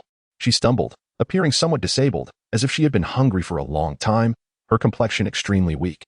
Yet, her brows were knitted with determination, resembling a resilient sapling, exuding a sense of toughness. Upon entering, she knelt down, holding a broken wooden sign that bore a crooked inscription, seeking cultivable immortal techniques, willing to be a servant. As she knelt, some in the crowd disdainfully turned away. Others showed sympathy, while some remained expressionless. Simultaneously, murmurs arose. "Ah, poor child, she's been kneeling here for 5 days straight. At this rate, her legs will be ruined. These sects are merciless. How could anyone enter without money? I've seen this girl before. She seems to have an elder sister, but now she is alone. 3 days ago, a chivalrous immortal took pity on her and wanted to take her as a disciple, but discovered she had no spiritual roots and thus no qualifications for cultivation. What a pity, this girl has had a hard life. She was abandoned as a child and has relied on her sister for survival, but now her sister seems to have vanished. In this world, there are no free lunches. Without money or power, how could there be any chance for the immortal path?" The crowd sighed repeatedly. Hearing their voices, the girl's murky eyes flickered, yet she remained steadfastly kneeling, not moving an inch. A few disciples from various sects watched the commotion. TSK, TSK, TSK. Even a random passerby has some spiritual roots. Being completely devoid of them means she is just an ordinary body, destined for a mundane life. Not having spiritual roots doesn't mean she cannot cultivate. It's just that her speed will be so slow she will likely remain stuck below the 3rd level of chi refinement for life. Even if she had money, with substantial resources, she might have a chance to advance to the late stages of chi refinement. But she has no money. Which sect would take on such a financial liability? They would go bankrupt eventually. If she were more attractive, she could be sold to a brothel for some silver. But with her sickly appearance, which brothel would take her? They spoke without restraint, completely disregarding whether the girl could hear them. After all, they were immortals. Why would they care about the opinions of mere mortals? This scene was naturally noted by Su Bai and the others. This little girl is truly pitiful. "Master, shall we take her into the sect? I will take care of her. Is that all right?" Xianxia could not help but softly suggest. However, when she turned to look for Su Bai, she found he had already vanished from sight. Su Bai approached the girl kneeling on the ground and asked gently, "What is your name?" She lifted her head, her face smeared with dirt, unremarkable, save for the faint glimmer in her weary eyes. She numbly replied, "Xianxiao. Xianxiao. A fine name. Would you be willing to join my sect?" Su Bai inquired kindly. "Me?" Xianxiao was taken aback, seemingly doubting her own ears. "Is there someone willing to accept me?" But the immortal said I have no spiritual roots, that I am merely an ordinary body, not worthy of joining the immortal sect. Xianxiao bit her lip, struggling to articulate her thoughts. Previously, another immortal had shown her pity, but after testing her for spiritual roots, he shook his head and departed. That immortal had firmly declared that she would have no chance at the immortal path in this lifetime, extinguishing that hope. However, if she was indeed without hope of the immortal path, where could she go to find her sister? Chapter 14. Ascending to the pinnacle of the immortal path as an ordinary body. Who says ordinary bodies cannot scale the immortal path? What if one lacks spiritual roots? What if one is ordinary? As long as there exists a heart yearning for the immortal, one day, upon the immortal road, your most resplendent figure shall undoubtedly be left behind. So, do you wish to join my sect? Su Bai spoke softly. In an instant, the girl paused. A flicker of light shone in her previously dim eyes. Before her stood a youth clad in white robes as pure as snow, exuding an extraordinary aura, akin to a fallen celestial. She felt momentarily dazed, inexplicably overwhelmed by a deep sense of security. Can I really cultivate? Xianxiao spoke hesitantly, her voice trembling. There was once a person, like you, who was also an ordinary body, devoid of any talent for cultivation, Su Bai explained. What happened to her? Xianxiao asked nervously. She possessed a heart that sought the immortal path. Though she was an ordinary body, through her unparalleled talent and persistence, she ascended to the pinnacle of the immortal path. Su Bai elaborated slowly. Ordinary bodies becoming immortals? Surely, you jest. The pinnacle of the immortal path you speak of. Could it possibly be merely the 1st or 2nd level of chi refinement? Laughter erupted as the crowd dismissed the notion that a mere mortal could ever ascend to the 3rd tier of chi refinement. In their eyes, Su Bai's claims were nothing but fanciful fabrications, a mere display of ostentation. The path of cultivation is fraught with challenges, and for one devoid of spiritual roots, the journey is even more insurmountable. Never in the annals of history had a mortal body achieved the foundational realm. Yet, Xianxiao, who stood at the pinnacle of the immortal path, found herself lost in thought, murmuring, "Could it be possible for me as well?" Unfazed by the skepticism around her. Her eyes sparkled with anticipation. The future is rife with uncertainties, and anything is conceivable. I perceive a tenacious spirit within you, an indomitable will. Your path will undoubtedly diverge from the ordinary. Thus, I have resolved to accept you as my direct disciple, Su Bai declared, extending his hand towards Xianxiao. Hesitantly, she placed her hand in his, and a wave of warmth and softness enveloped her, a sensation she had not felt since her sister's departure. This warmth from the mortal realm dispelled the chilling winds that clung to her existence. Desiring to kneel in reverence, she found her legs unresponsive. The strength of her will had already reached its limits, a miracle in itself. "Thank you, Master," she whispered, before darkness enveloped her, and she collapsed into a warm embrace. Su Bai gently lifted her and brought her to Xiaolinxi's side. Without needing a word from Su Bai, Xiaolingxi stepped forward to catch Xianxiao. Disregarding the possibility of staining her newly purchased gown, Su Bai offered a brief instruction to Xiaolingxi and Zhuge Feng, who nodded in agreement before escorting Xianxiao away. Once the disciples had departed, Su Bai discreetly concealed himself and followed closely behind. Outside Yinshui City, on the path to Heavenly Dao Sect, four figures stealthily trailed Xiaolingxi and Zhuge Feng, their eyes glinting with greed as they observed the duo. "Are we certain? Is the second young lady of the Xiao family really their target?" One whispered. "I cannot guarantee it entirely, but it seems likely. Few possess storage rings in Yinshui City. Not even the stewards of the Lingxiao sect. Even if she isn't, that storage ring alone is worth a fortune. Capturing them could yield a bounty of 100 taels of gold." The four figures conspired, their fervor ignited. "Those two lack formidable cultivation yet dared to travel with a liability. This works in our favor." Just as they prepared to strike, a figure clad in white suddenly appeared before them. "Esteemed gentlemen, please halt." Su Bai greeted them with a smile. The intruders were taken aback, recognizing him as a previously unnoticed disciple from a certain sect, likely of little consequence given his youth. "Kid, we have no quarrel with you. Step aside. Otherwise, you might not leave these woods alive." They threatened, their bravado belied by their weaker cultivation levels. "Should you refuse to depart, prepare to pay with your lives." One of them shouted, brandishing a long knife and charging at Su Bai. Unmoved, Su Bai remained rooted, unleashing a powerful punch that shattered the assailant's blade before striking his chest with overwhelming force. The man collapsed, blood spewing forth, struggling to rise as his breath grew faint. The remaining three exchanged glances, a vicious glint igniting within their eyes. "Together, let us strike." Fireball technique. Icero art. 8 palms. They unleashed a flurry of flashy skills, shimmering in the sunlight. Though their attacks lacked potency, their spectacle was captivating. Clearly, the sect must upgrade their techniques. The combat technique pavilion should hold powerful skills to enhance the disciple's strength. The greater their power, the stronger I become. My might is not merely a sum of my disciples' abilities multiplied tenfold. I inherit their skills, amplified likewise. Su Bai moved like a shadow, effortlessly dismantling his opponents without the need for techniques, his sheer cultivation prowess overwhelming them. In an instant, they lay vanquished. Afterward, Su Bai dusted off his hands and resumed his journey toward Yinshui City. As dusk fell and the sun dipped below the horizon, two figures stood near the entrance of the 100 Sects Conference. One was the familiar Xiaoyan, accompanied by a young girl. "Sheer, what brings you here?" Xiaoyan asked his companion, a wry smile crossing his face. "Brother Xiaoyan, what sect is the Heavenly Dao Sect? Do you know anything about it? I wish to join." The girl, known as Shees, inquired, her brow furrowed. I am uncertain, but even the slightest hope compels me to pursue strength and defeat Lu Yanran." Xiaoyan clenched his fists, eyes glinting with vengeance and madness.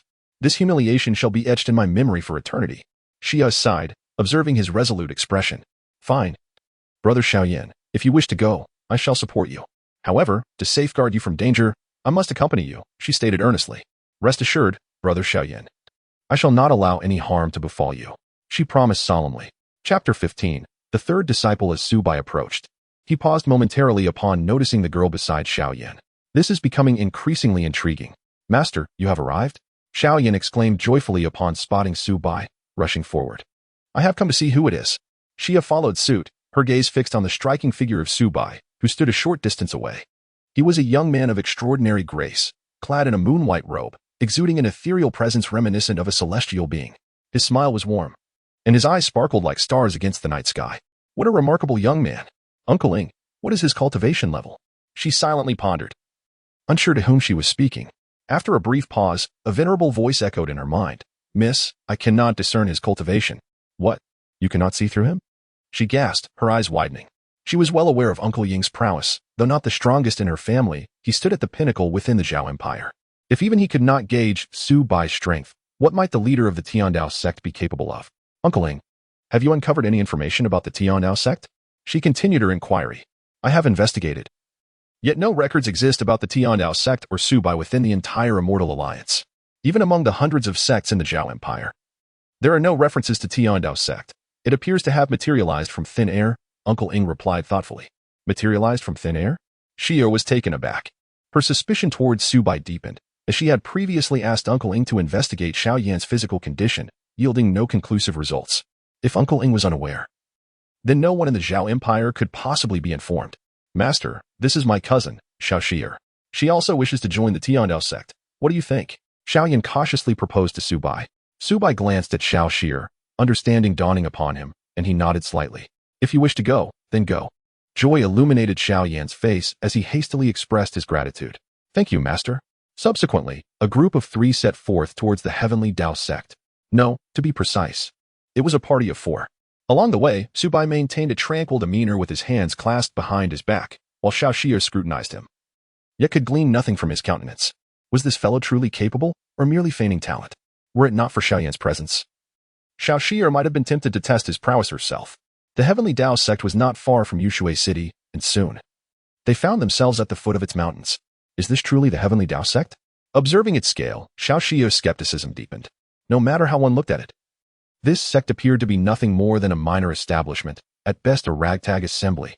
Master, are these the new junior brothers and sisters? Xianxia inquired, her beautiful eyes wide with curiosity. Yes, this is Xiao Yin. Su Bai gestured towards him. Senior brother, senior sister, I am Xiao Yin, he said politely, bowing slightly. Welcome to the Heavenly Dao Sect, junior brother Xianxia beamed. Xiao Yin, feeling shy, scratched his head and replied, Sister, no need for such formality. And this junior sister?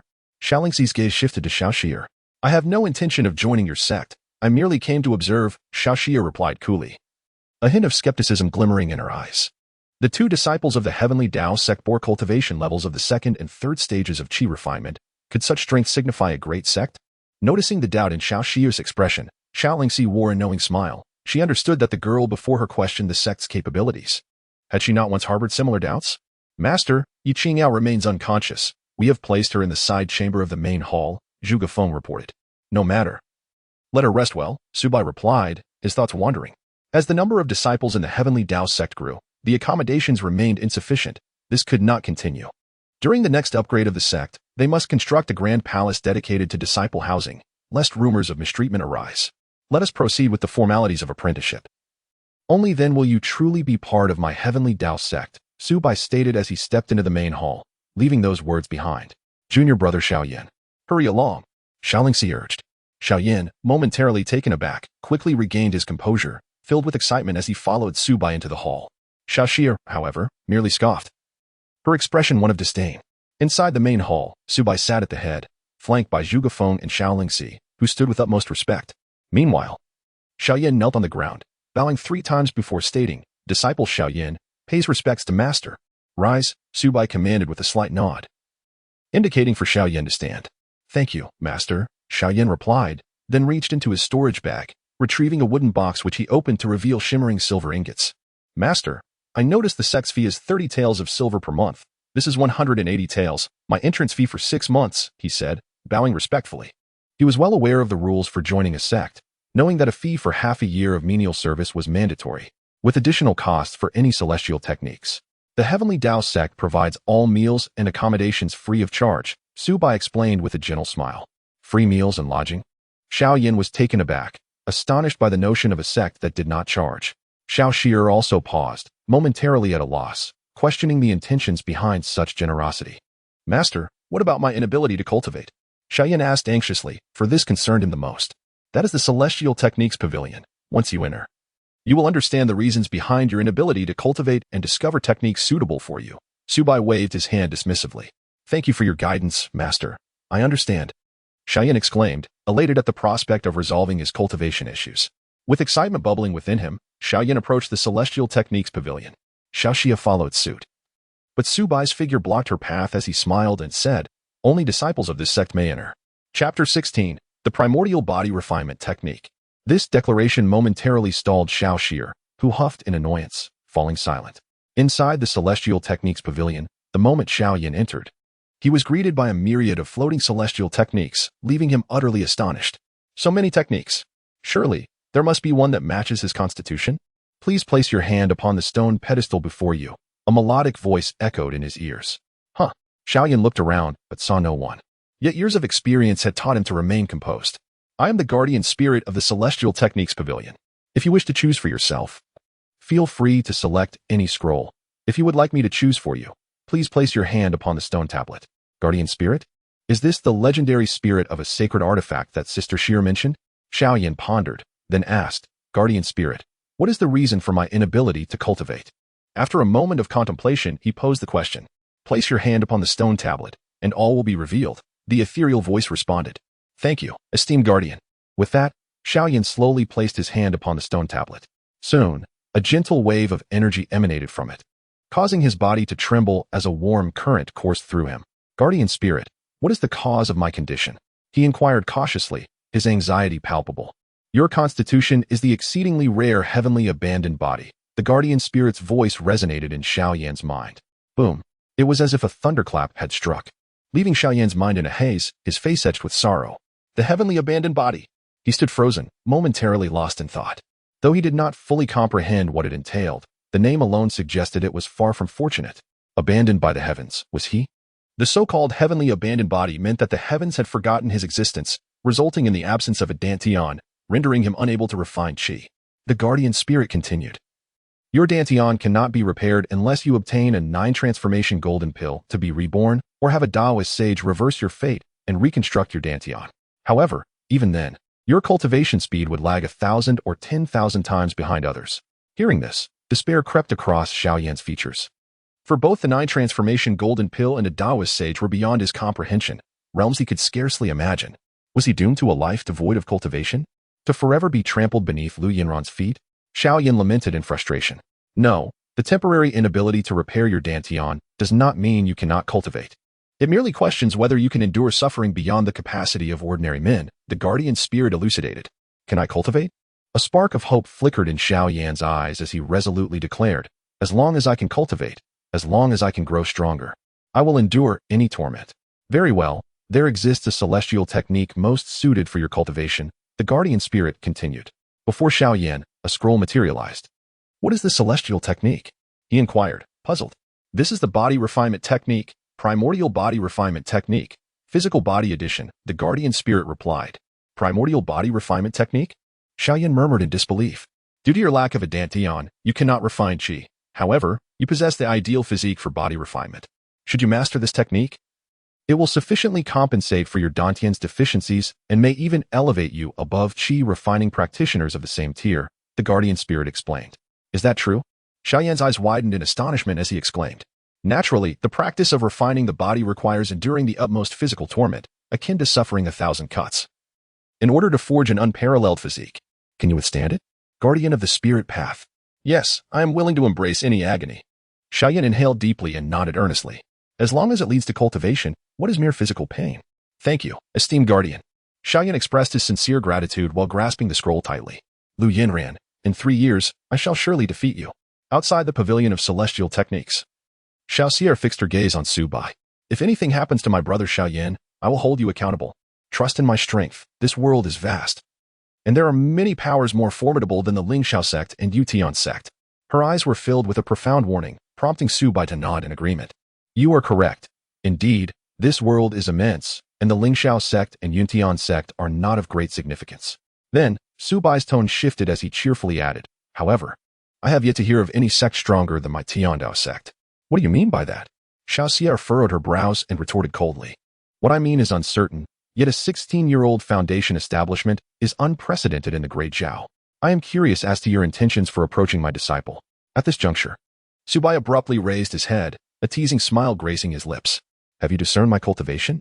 Upon hearing this, Xiaoxia's pupils contracted sharply. Her gaze fixed intently on Su Bai. She possessed a treasured artifact. It was impossible for anyone to perceive her cultivation without revealing their hand. Typically, she concealed her true power, feigning a mere third layer of qi refining to avoid drawing attention. Yet now, someone had uncovered her secret.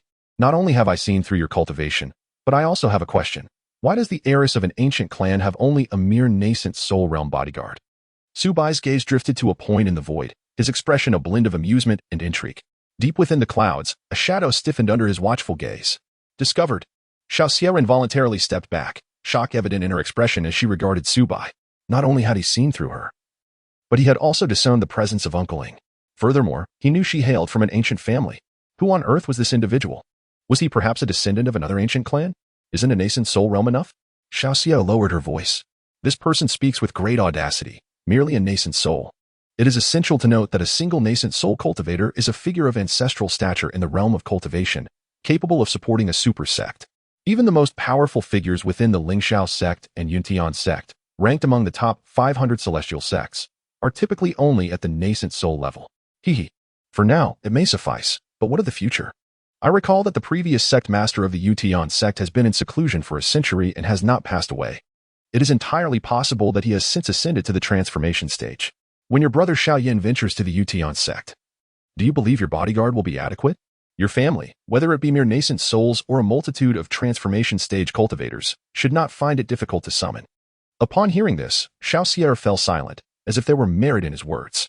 Above the clouds, the shadow trembled. The guardians of the family are all transformation stage cultivators. If he, a mere nascent soul, does not remain by the young lady's side, this could be the end of his employment. Chapter 17. Loyalty below 60, unable to join.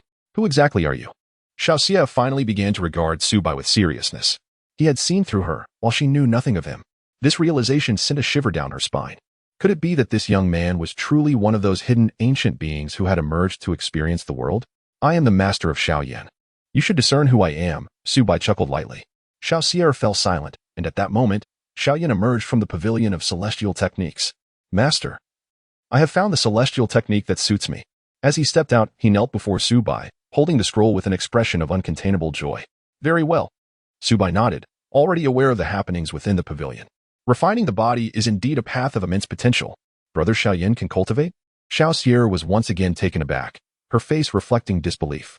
The issue of Xiaoyan's physique was one that even uncling could not resolve, let alone provide a method for cultivation.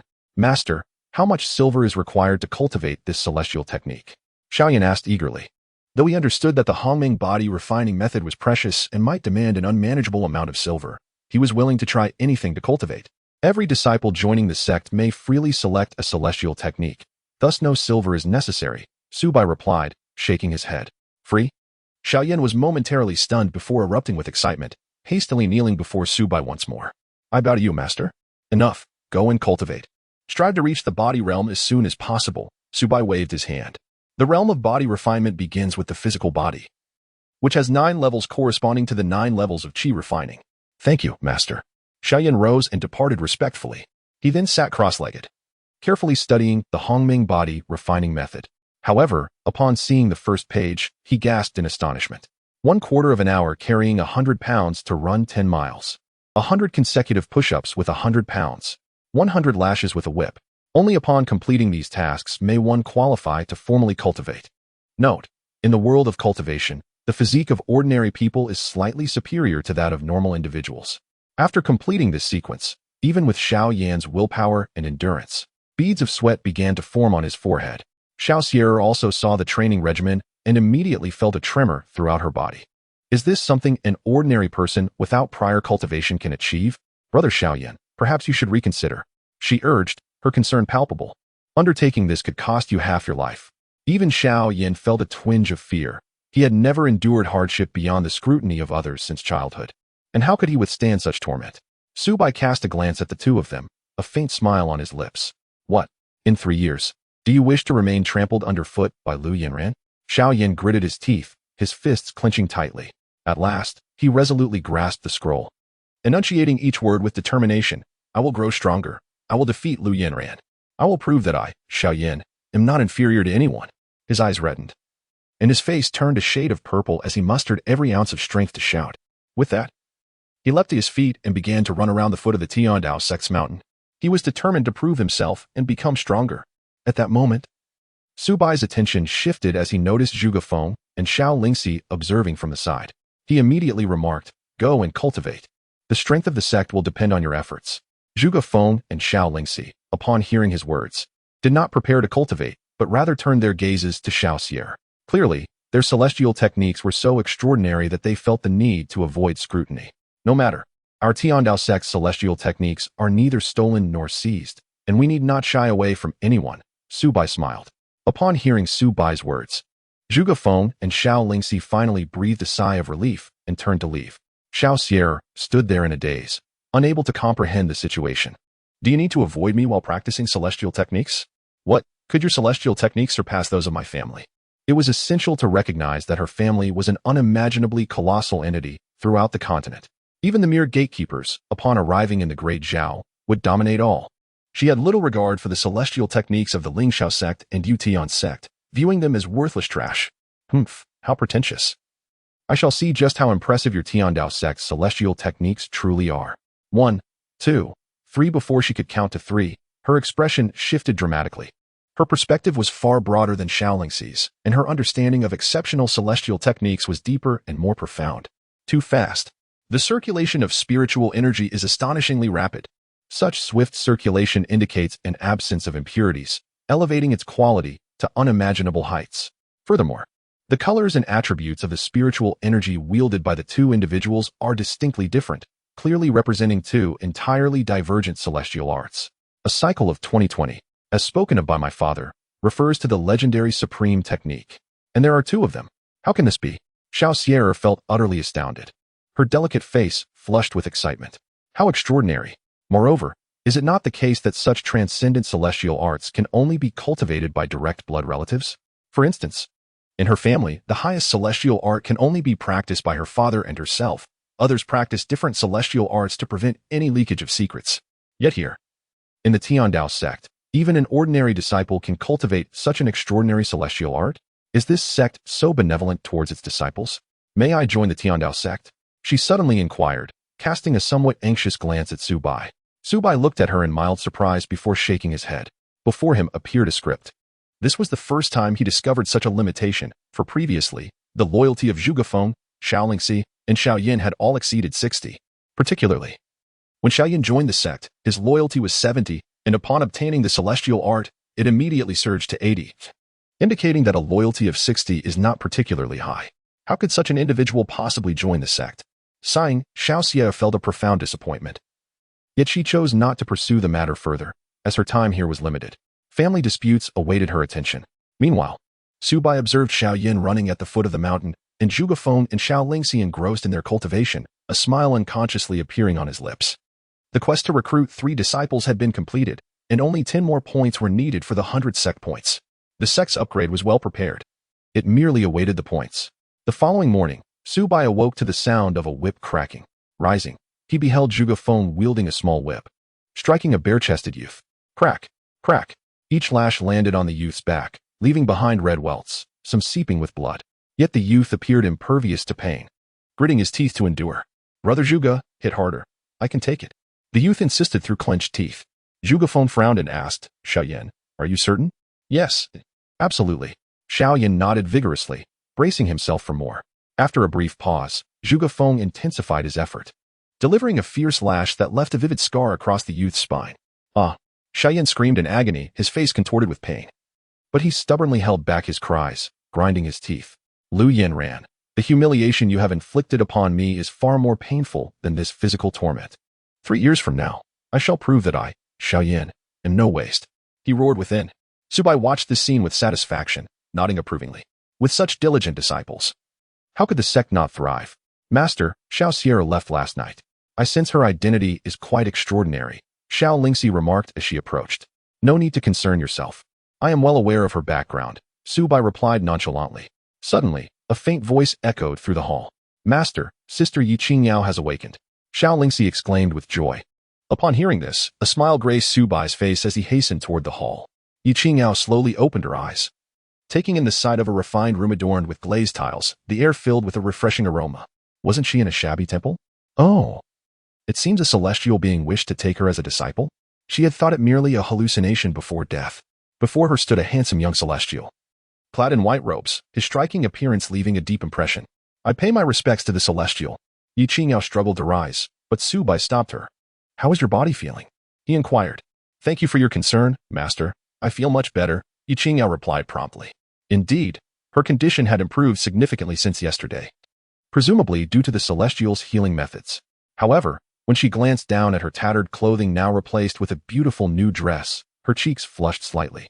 Had this celestial provided her with new attire? Sister, I changed your clothes. What do you think? Isn't this dress lovely? Xianxia chimed in, peeking out from behind Su Bai and grinning. Yes, it's beautiful, but it must be expensive, Xianxiao murmured, her hands nervously twisting the hem of her dress. Such a beautiful garment is nothing to you, my sister. Xianxia waved her hand dismissively. Xianxiao hesitated. Once you enter the sect, we become family. Even master has not objected. Xianxia said affectionately, taking Xianxiao's hand. Family, Xianxiao murmured, seemingly lost in thought. It had been so long since she had heard such warm words, aside from her sister. Sister, I must find her, no matter the distance. With this thought, she looked up at Su Bai and asked, Celestial, can I truly cultivate celestial arts? She posed the question tentatively, fearing he might refuse. Why not? Su Bai countered. But I am immortal, without spiritual roots, Xianxiao replied dejectedly. Did I not say that a mortal can also ascend to celestial heights? From this moment onward, you are my fourth disciple, Su Bai affirmed earnestly. Really? Am I not dreaming? Xianxiao was momentarily stunned. She had initially presumed everything was an illusion, a beautiful dream. Yet, to her astonishment, it was indeed real. Sister, quickly thank master. Xianxia urged, her eyes sparkling with excitement. Disciple Xianxiao pays her respects to master. Xianxiao knelt before Su Bai, her eyes red-rimmed. Now, she too had a wonderful master, a family. Name, Xianxiao age, 14 cultivation, mortal spiritual roots, none. Mortal body sect loyalty, 90, note. Achieving 100 loyalty unlocks super rewards. As Su Bai perused Xianxiao's information, he was somewhat surprised. It should be noted that both Xianxia and Zhugafeng had only just reached a loyalty of 90 today, yet Xianxiao, without even obtaining a celestial art, already possessed such a high loyalty. Lingxi, take her to the Celestial Arts Pavilion to select a suitable celestial art, Su Bai instructed. Yes, master, Xianxia replied, taking Xianxiao's hand and leading her to the pavilion. Sister, go inside.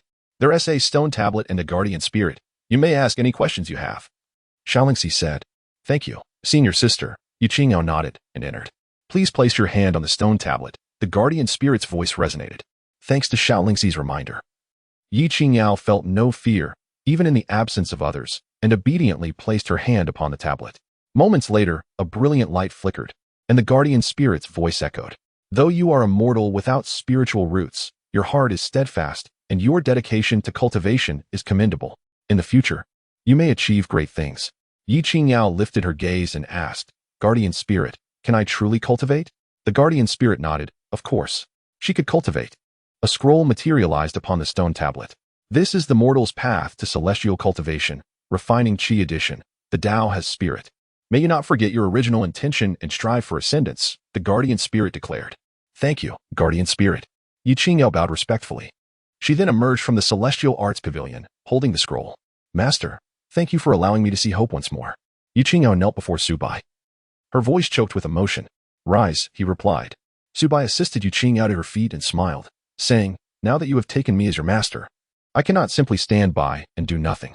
Otherwise, would it not reflect poorly on me as a mentor? A warm current surged within Xianxiao's heart. In this world, aside from her sister, there was now another person who treated her with such kindness. Xianxia, right here on this mountain. Suddenly, a cacophony arose from below, and Xianxia turned to see a large group of people had appeared at the foot of the mountain, each exuding an imposing aura. In total, there were over 100 individuals, all clad in dark robes, radiating a formidable presence. At the forefront stood an elderly man with long hair, cascading over his shoulders. His frame frail and stooped, yet his aura was dense and powerful, emanating a subtle sense of terrifying pressure. Behind him, someone held aloft a banner that fluttered in the wind, embroidered with 3 resplendent golden characters. Linglang Sect. The grand display of this sect naturally attracted the attention of the people from Yunshui City, who trailed behind in a dense crowd. Hearing the commotion, Xiaoyan and Zhugafeng, who were training in the back mountain, approached. Upon seeing the banner, their expressions turned serious. The Lingling Sect. A subordinate force of the Lingxiao sect. Xiao Lingxi, Zhuge Feng, and Xiao Yin exchanged glances, clearly having heard of this sect before. Only Yi Qingyao, who had just arrived, appeared bewildered. Is the Lingling sect really that formidable? Su Bai inquired with a smile. As far as I know, the Lingxiao sect has expanded its influence by accepting several vassals, and the Lingling sect is one of them. The Lingling sect possesses immense power, having entered the ranks of the Immortal Alliance, and holds a prestigious position throughout the Zhao dynasty, rivaling my own family. It is said that the ancestor of the Lingling sect has attained the Golden Core stage, though I cannot vouch for its veracity, Xiao Lingxi explained slowly. The sheer might of the Lingling sect left Xiao Yin and Zhuge Feng astonished. My Xiao family is considered a prominent family in Yinshui City, with several qi refinement practitioners. Yet compared to the Lingling sect, we are but ants. Xiao Yin gasped. If the Lingling sect is this powerful, how formidable must the Lingxiao sect be? Zhuge Feng remarked gravely. Fear not, Su Bai replied nonchalantly. His demeanor remained unchanged as he gazed down the mountain, his robe and belt billowing gently in the breeze, creating an ethereal silhouette. At that moment, he resembled an otherworldly celestial being, surveying the mortal realm. A group of individuals strode confidently into the territory of the Heavenly Dao Sect, making their way up the mountain. Moments later, the elderly man at the forefront halted. His gaze slightly lifted to meet Xiao Lingxi beside Su Bai, and a shadow of darkness flickered in his eyes. Miss Lingxi, we have searched high and low for you, the elder proclaimed, his voice booming, radiating an authority that instilled a sense of trepidation. A Foundation Establishment practitioner. The overwhelming presence of the Foundation Establishment cultivator alone, even while merely standing there, felt as if the weight of a mountain bore down upon them. Such a superlative being, with even a hint of their pressure, was beyond the capability of qi refinement practitioners to withstand. It was likely that this small hill of the Heavenly Dao Sect could be flattened by a single strike. Miss Lingxi, please accompany me to the Lingxiao sect, the elder continued, his words laced with command, causing Xiao Lingxi to furrow her brow, displeasure evident on her beautiful features. And what if I refuse? Su Bai stepped forward, positioning himself in front of his disciples. At his movement, the elder's overwhelming aura dissipated in an instant. The elder's pupils constricted as he fixed his gaze on Su Bai. Who might you be? Do you intend to interfere in the matters of my Lingling sect? With a gentle smile on his lips, Su Bai replied, I am Su Bai, the sect master of the Heavenly Dao Sect. Have you sought my approval to take my disciple with you? The Heavenly Dao Sect? Su Bai? The elder searched his memory, but could not recall ever hearing that name. Subsequently, he glanced behind Su Bai and, upon seeing that the Heavenly Dao Sect consisted of merely 2 buildings, let out a cold snort. I thought it was a powerful sect. Turns out it is just an insignificant one. Upon this realization, the elder's eyes narrowed, a cold glint appearing as he said, yesterday, the bodies of several of my Lingling sect disciples were discovered outside Yinshui City. Are you aware of this? Indeed, I am the one who killed them. Su Bai candidly admitted. The crowd erupted in astonishment. These are disciples of the Lingling sect. You can just kill them? The members of the Lingling sect were instantly engulfed in fury, brandishing their magical tools and pointing them menacingly at Su Bai and his companions. The elder's face contorted with rage as he shouted, How bold! Do you not fear invoking the wrath of my Lingling sect? Ha! Su Bai laughed heartily, his voice resonant. What is the Lingling sect to me? If the Heavenly Dao Sect is provoked, do not think that merely killing a few disciples will suffice. I would not hesitate to obliterate it entirely. His words left everyone speechless. To speak so casually of annihilating the Lingling sect. Such arrogance. Who does he think he is? At the foot of the mountain, the onlookers were captivated by Su Bai's proclamation. Who does not know the illustrious name of the Lingling sect? But how many know of the Heavenly Dao Sect? Ah, the Heavenly Dao Sect, the ragtag faction that clashed with the disciples of the Lingxiao sect yesterday? Bold indeed. First challenging the Lingxiao sect, now provoking the Lingling sect. Regardless of their strength, such audacity alone was enough to earn them some notoriety. Yet, that was a Foundation Establishment elder of the Lingling sect. The Heavenly Dao Sect does not seem likely to survive the day. The onlookers buzzed with speculation.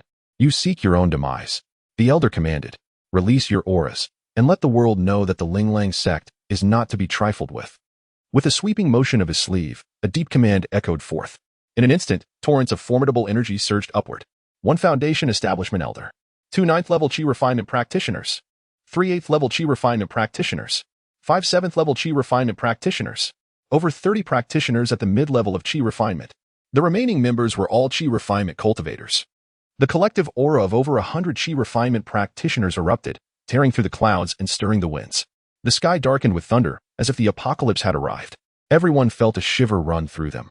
as though they were trapped in an icy abyss. Retreat! Retreat! The onlookers at the base of the mountain hurriedly withdrew several hundred meters. The clash of so many cultivators could easily tear ordinary people to shreds. Yet, in the face of such overwhelming numbers, Su Bai maintained an air of nonchalance, exhibiting no hint of panic. Attack! Annihilate the Heavenly Dao Sect. Spare no one except Miss Xianxia. The Foundation Establishment Elder bellowed, initiating the assault. Swish, swish, swish. Blades of energy, sword light, palm strikes, and fist blasts surged forth. These attacks converged, forming a dazzling chain that cascaded down like a torrential storm. Su Bai stood there, hands clasped behind his back, unmoving, merely extending a finger and flicking it towards the void. In an instant, all the attacks disintegrated. The backlash from their own strikes caused the members of the Ling sect to vomit blood and stagger backward.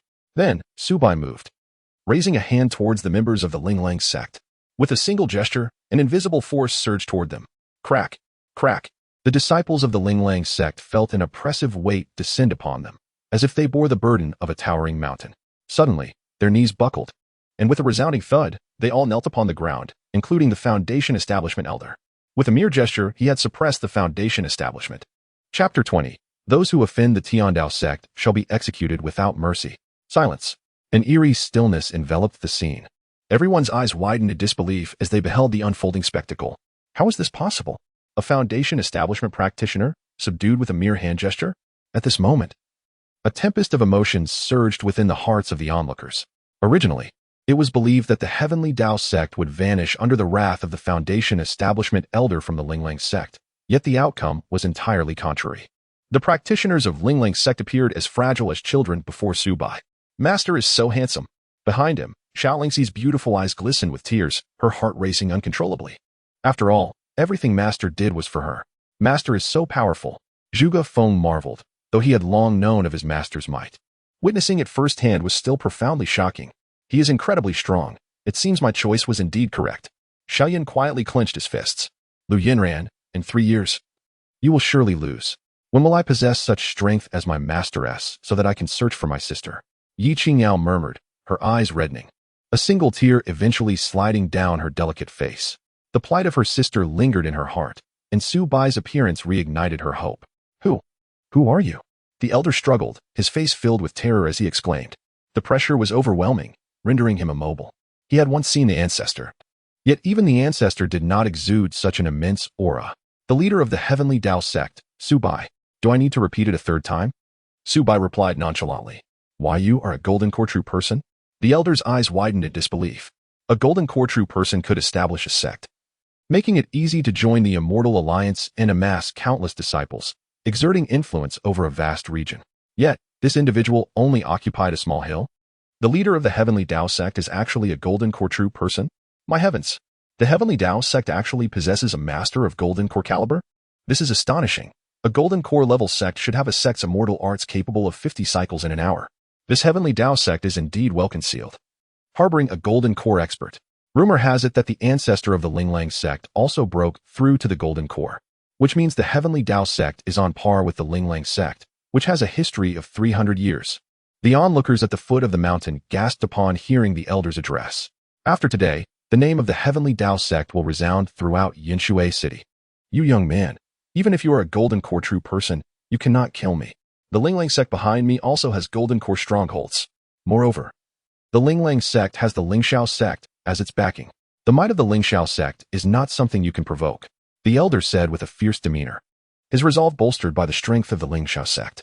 The Lingxiao Sect? At these words, a mocking smile curled at the corners of Su Bai's mouth. What if I kill you? What can the Ling Sect do to me? What can the Lingxiao Sect do to me? The elder was rendered speechless, his chest heaving with anger. Meanwhile, the disciples of the Ling Sect furiously shouted, Release us, or you will suffer a terrible fate. Our master is a formidable cultivator at the late Foundation Establishment stage. Arrogant, simply disregarding us. If you know what's good for you, release us quickly, and perhaps the Ling Sect will consider sparing your Heavenly Dao Sect.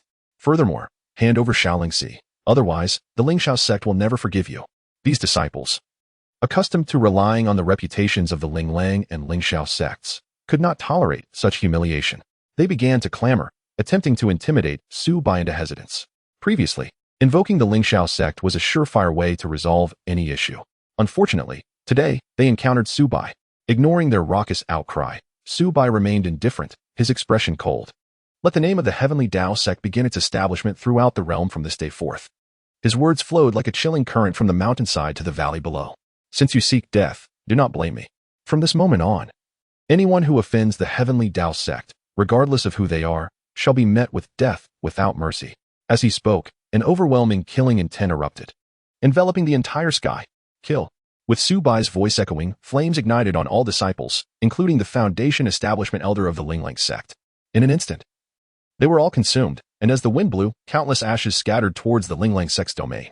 The cremation was a deliberate act by Su Bai to prevent the enemy's blood from staining his sect's territory, for they were unworthy. This battle concluded with astonishing speed. Within mere blinks, over 100 fierce practitioners from the Linglang sect met their demise. The surrounding onlookers stood in shock, unable to recover from the sight. They could hardly believe that Su Bai had truly annihilated the members of the Linglang sect. This was undoubtedly the headline news for the entire Xiao Empire. Once again, someone had provoked the Linglang and Lingxiao sects. These two grand sects would surely retaliate, leaving no stone unturned in their quest for vengeance against the Heavenly Dao Sect. A storm was brewing. Would the Heavenly Dao Sect withstand the impending wrath of these two formidable forces? If the Heavenly Dao Sect could endure, then Yinshui City would gain a powerful sect to stand firm. The Linglang sect was manageable, but the Lingxiao sect was a different matter entirely. The spectators whispered among themselves, their eyes filled with trepidation and anticipation. However, Su Bai paid no heed to their musings. With a wave of his hand, he collected over 100 storage bags and a single storage ring. When he unleashed the heavenly flames, he meticulously controlled the range and power, preserving all these items. As his consciousness swept over the solitary storage ring, he was greeted by a mountain of gold and silver. He even spotted sparkling spiritual stones in a corner. Spiritual stones are the most precious resource for cultivation, possessing an exceptionally high concentration of spiritual energy, far exceeding that of gold. One could easily exchange a single spiritual stone for 1,000 taels of gold. Yet attempting to trade 1,000 taels of gold for a single spiritual stone would be met with disdain. A low-grade spiritual stone is sufficient for a foundation establishment master to cultivate for several days, significantly enhancing their cultivation speed. However, for those in the chi refinement stage without substantial resources, such luxury is unattainable. Among the more than 100 storage bags, Su Bai found no spiritual stones. But there was an abundance of gold and silver. In the storage ring, there were as many as 40 spiritual stones. This old fellow had amassed an incredible fortune. Yet he was on the verge of death. Did he not consider leaving such wealth for his disciples to cultivate and enhance their prowess? Shaking his head, Su Bai immediately divided the dozens of spiritual stones among the 4 stunned disciples, each receiving precisely 10. After all, he had no need for spiritual stones for his cultivation. The higher his disciples' cultivation, the stronger he became. Chapter 21. Strengthening, and further strengthening. Does the sect still distribute spiritual stones? Looking at the spiritual stones in their storage bags, aside from Yi Qingyao, who was completely oblivious to their value, the other 3 disciples were left in astonishment. A sect that distributes spiritual stones is unheard of throughout the continent. A low-grade spiritual stone has a black market price of at least 2,000 taels of gold and is often difficult to acquire, especially for Xiaoyan. He felt this the most acutely.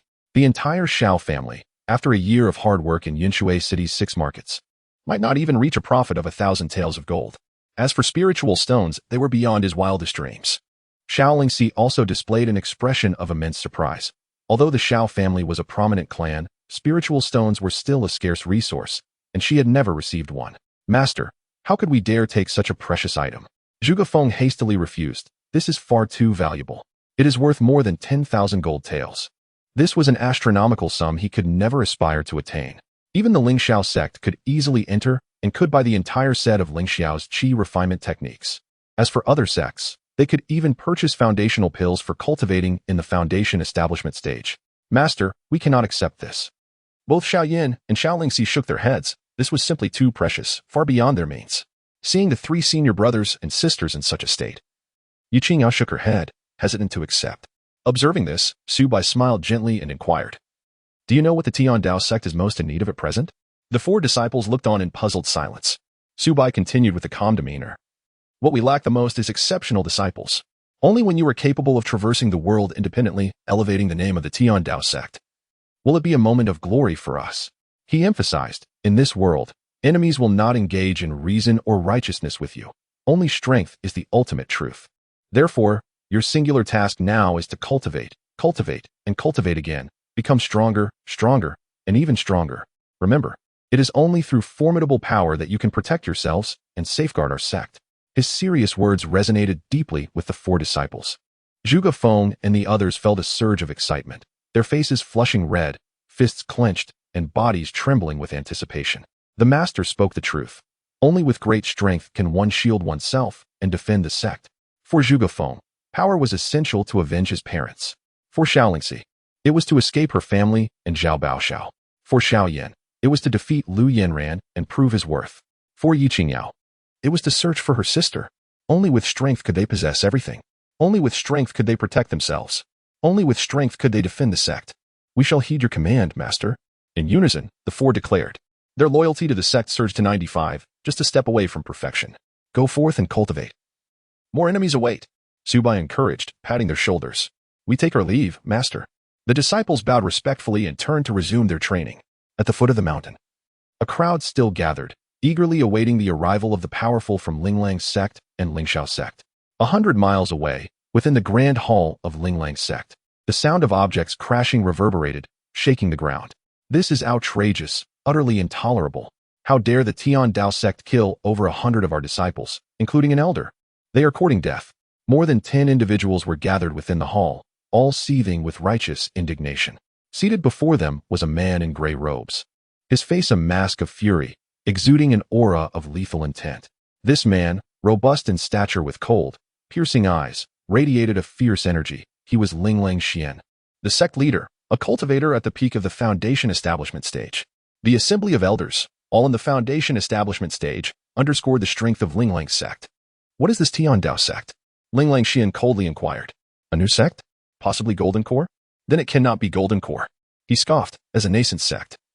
Their foundation must be flimsy. My Linglang sect could obliterate them with a mere flick of a hand. No effort required. Leader, there is no need to engage with such an indigenous sect. After we annihilate Heavenly Dao Sect, we can capture that girl and offer her to Zhao Baoxiao. In return, he may bestow us a few foundation establishment pills, and we could gain a couple more foundation establishment elders. The other elders clamored, dismissing the Heavenly Dao Sect entirely.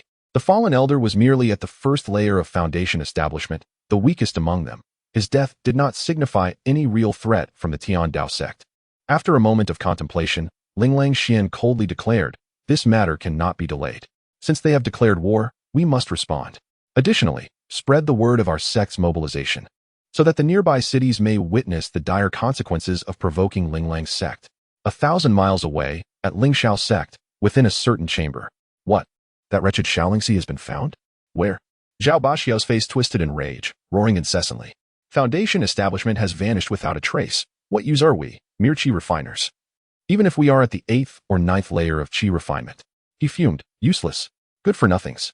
In a fit of rage, Zhao Baoxiao slammed his palm onto the table, splintering it into fragments. Young master, what should we do? A steward inquired cautiously, fearing Zhao's wrath might fall upon him. Humph. A mere nascent power dares to provoke the dignity of Lingxiao sect. To defy us is to court disaster. Zhao Baoxiao sneered. Xiaolingxi was the woman he desired. And yet she had escaped. When had he ever failed to obtain what he wanted? A humiliation, an egregious disgrace. Make arrangements immediately. The steward wiped the sweat from his brow and hurriedly exited the room, lest he fall victim to Zhao Baoxiao's fury. Chapter 22. Sect Upgrade. 2-star Sect. Ding. A disciple has broken through in cultivation. Reward, 30 points. Ding. Congratulations, task completed. The sect has upgraded to 2-star. Rewards have been issued. Please check. Ding. Congratulations. The sect has been upgraded to 2-star. The points and task system have been activated, and the reputation system has been initiated. After a night of tranquility, Su Bai awoke to the sound of 3 system notifications. Sect information, sect name, Heavenly Dao Sect sect level, 2-star, upgradable, number of disciples, 5. Disciple information can be viewed anytime. Sect territory, a radius of 10 miles. The host is invincible within this territory. Sect buildings, 1 main hall, expandable. 1 immortal technique pavilion, 1 martial arts pavilion, not yet constructed. 1 alchemy pavilion, not yet constructed. And 10 training pavilions for disciples, not yet constructed. Sect real estate, 11 acres of fertile land, 1,100 spirit seeds, and 1 low-grade spirit vein. Sect reputation, 4. Number of people who worship the sect. Sect points, 123-star sect upgrade conditions. Recruit 10 disciples, Sect loyalty must exceed 60. And at least one disciple must reach foundation establishment. Sect reputation must exceed 10,000. Main quest. Please upgrade to a 3-star sect as soon as possible. Reward. 1 artifact pavilion and 1 formation pavilion. As the system's notifications faded, Su Bai opened his eyes, gazing at the series of messages floating before him. Upgraded. The 30 points were awarded due to a disciple breaking through to the 3rd layer of qi refinement. Among the disciples, only Xianxia was at the 2nd layer of qi refinement. It was evident who had achieved the breakthrough. Su Bai looked over to see Xianxia sitting cross-legged outside the hall, her posture upright, and her aura markedly transformed from before. She radiated an entirely different vitality. 3rd layer of qi refinement. The low-grade spirit stone in her palm had dimmed considerably, indicating a significant consumption of spiritual energy. Judging by its luster, it could likely last for another 2 days, consuming 1 stone every 3 days. The rate of spirit stone consumption was more than 10 times faster than that of ordinary qi refiners. The result was a multiple increase in her cultivation speed. With spirit stones, Xianxia's speed even surpassed that of Zhuge Feng, who possessed a heavenly spiritual root, highlighting the immense assistance spirit stones provide in cultivation. Master. This immortal technique is remarkably potent. It absorbs only pure spiritual energy, requiring no refining or purifying. As long as the concentration of spiritual energy is sufficiently high, breaking through is as simple as drinking water. Xianxia opened her eyes, filled with excitement, having never imagined her cultivation speed could reach such heights. She understood that it was not due to her innate talent or the use of spirit stones, but entirely the merit of the immortal technique. Spirit stones enhance the speed of absorbing spiritual energy, but do not improve the efficiency of purification, even with the Lingxiao technique. A breakthrough to a new layer still demands considerable time. Nearby, Zhuge Feng, who was also in the midst of cultivation, opened his eyes. Though he had yet to break through, he had already reached the pinnacle of the 3rd layer of qi refinement, drawing near to the 4th layer. Xianxiao diligently practiced throughout the day, yet her progress was agonizingly slow due to her mortal physique and lack of spiritual roots. Despite the assistance of spirit stones and the methods of mortal cultivation, achieving even the 1st level of qi refinement remained a distant dream. The phrase mortal body. No path to immortality held a profound truth. It required tenfold or even 100-fold effort to yield results. There was once a prominent family heir in the empire, also devoid of spiritual roots, whose patriarch exhausted immense resources, nearly bankrupting the family, only to achieve qi refinement after a full year of relentless toil. However, witnessing her senior brothers and sisters grow increasingly powerful, her resolve hardened. She vowed to intensify her training to catch up with them, a conviction akin to faith. As her master stated, even a mortal body could ascend to the pinnacle of immortality. She aspired to meet the prerequisites for cultivating the primordial body refinement technique as soon as possible. Xiaoyan clenched his fists. His current constitution was insufficient to meet the standards for practicing the primordial body refinement technique, leaving him unable to formally cultivate while he watched his seniors grow stronger. With this thought, he quickened his pace. Today, he was determined to complete 20 laps around the foot of the sect's mountain. Each lap was approximately 2 miles, totaling 40 miles. Such a mere 40 miles. Observing the progress of several disciples, Su Bai felt an even greater joy. His own power had risen in tandem with the breakthroughs of his disciples, and he now stood at the 7th level of qi refinement. The sect was advancing. Su Bai silently mused. In an instant, the earth trembled, and spiritual energy surged within a 10-mile radius. The peak of Heavenly Dao Sect expanded significantly, now resembling a grand mountain. A magnificent palace stood atop the peak, awe-inspiring in its grandeur. The palace covered an area of approximately 100 zhang, with 4 brilliant glass lanterns illuminating its corners. The plaque bore the ancient, elegant characters of Heavenly Dao. In addition, the entire mountaintop now boasted over a dozen splendid pavilions, each exuding magnificence: pavilion of immortal techniques, pavilion of combat skills, alchemy pavilion. Not only had the mountaintop transformed, but at its base, several acres of fertile land had emerged, rich in spiritual energy.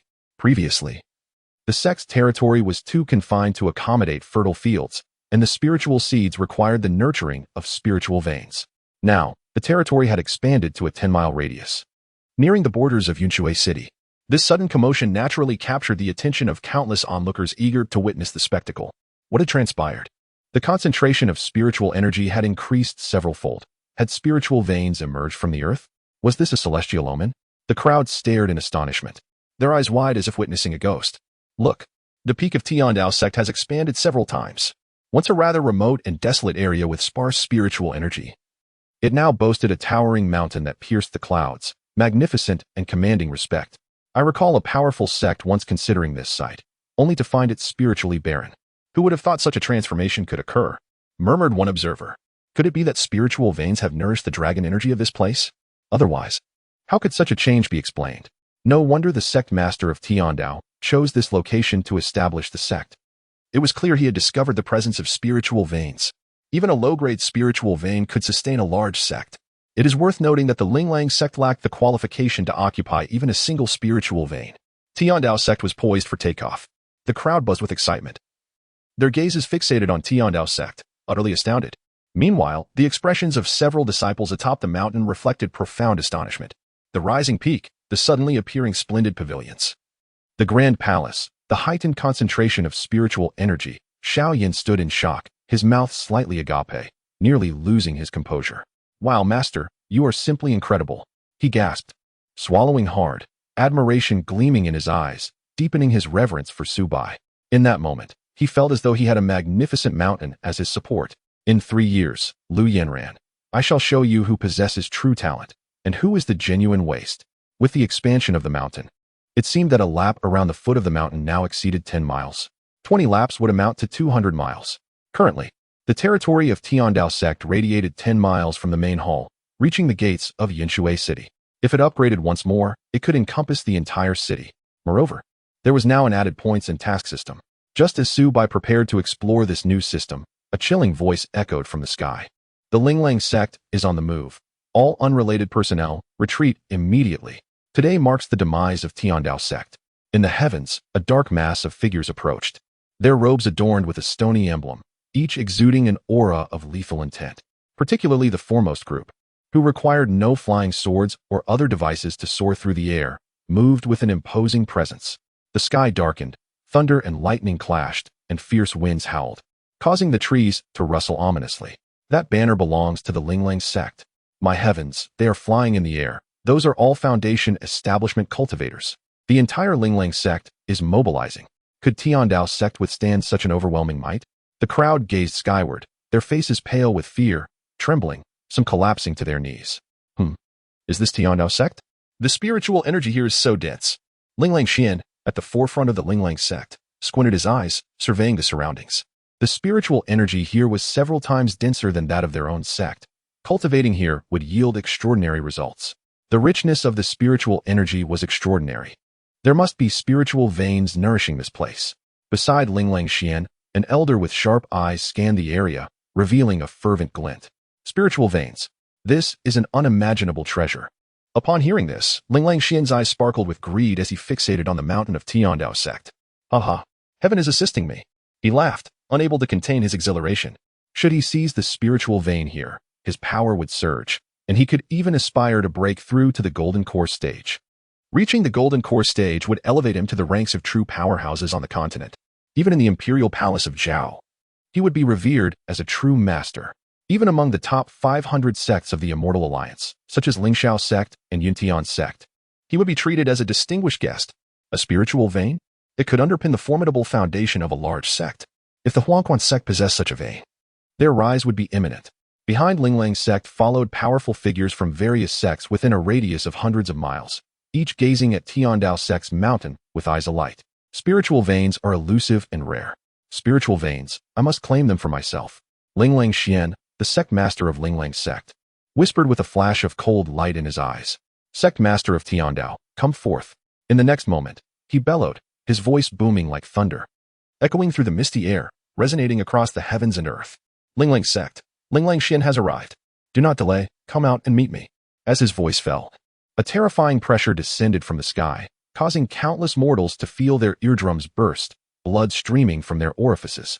This was the might of a peak Foundation establishment cultivator. With a mere flick, he could obliterate a great city. As this furious roar reverberated, the crowd's faces changed dramatically, panic-stricken as they fled in all directions. Master, that person is incredibly powerful. Xiaoyan gulped, fear evident in his voice. This level of might was beyond even the strongest individual in Yushui City. Linglang Xian, the sect master of Linglang sect, stood at the 9th level of Foundation establishment, renowned throughout the empire. Xiao Lingxi spoke, her brows furrowed, clearly recognizing Linglang Xian. 9th level of Foundation establishment? That means he is just one step away from the golden core stage. Zhuge Feng was equally astonished. It appears to be merely a step away, yet that step looms like a chasm. To venture forth into this realm is fraught with peril. Countless souls have perished along this path throughout history, and yet, Ling Langxian is not even worthy. Xiaolingxi shook her head. Master, do you possess confidence? Zhuge Feng inquired gravely. Su Bai smiled faintly, slowly advancing, and softly replied, a mere ant cannot possibly challenge my master. As his words fell, Su Bai vanished in a flash, appearing midair before Ling Langxian. You are Su Bai, the leader of the Tian Dao Sect? Ling Langxian scoffed, observing the figure clad in white before him. With your ability to traverse the void, you must possess at least some strength. However, it is but a fraction. He would never believe that this figure could be a golden core practitioner. He understood better than anyone how arduous it was to break into the golden core realm.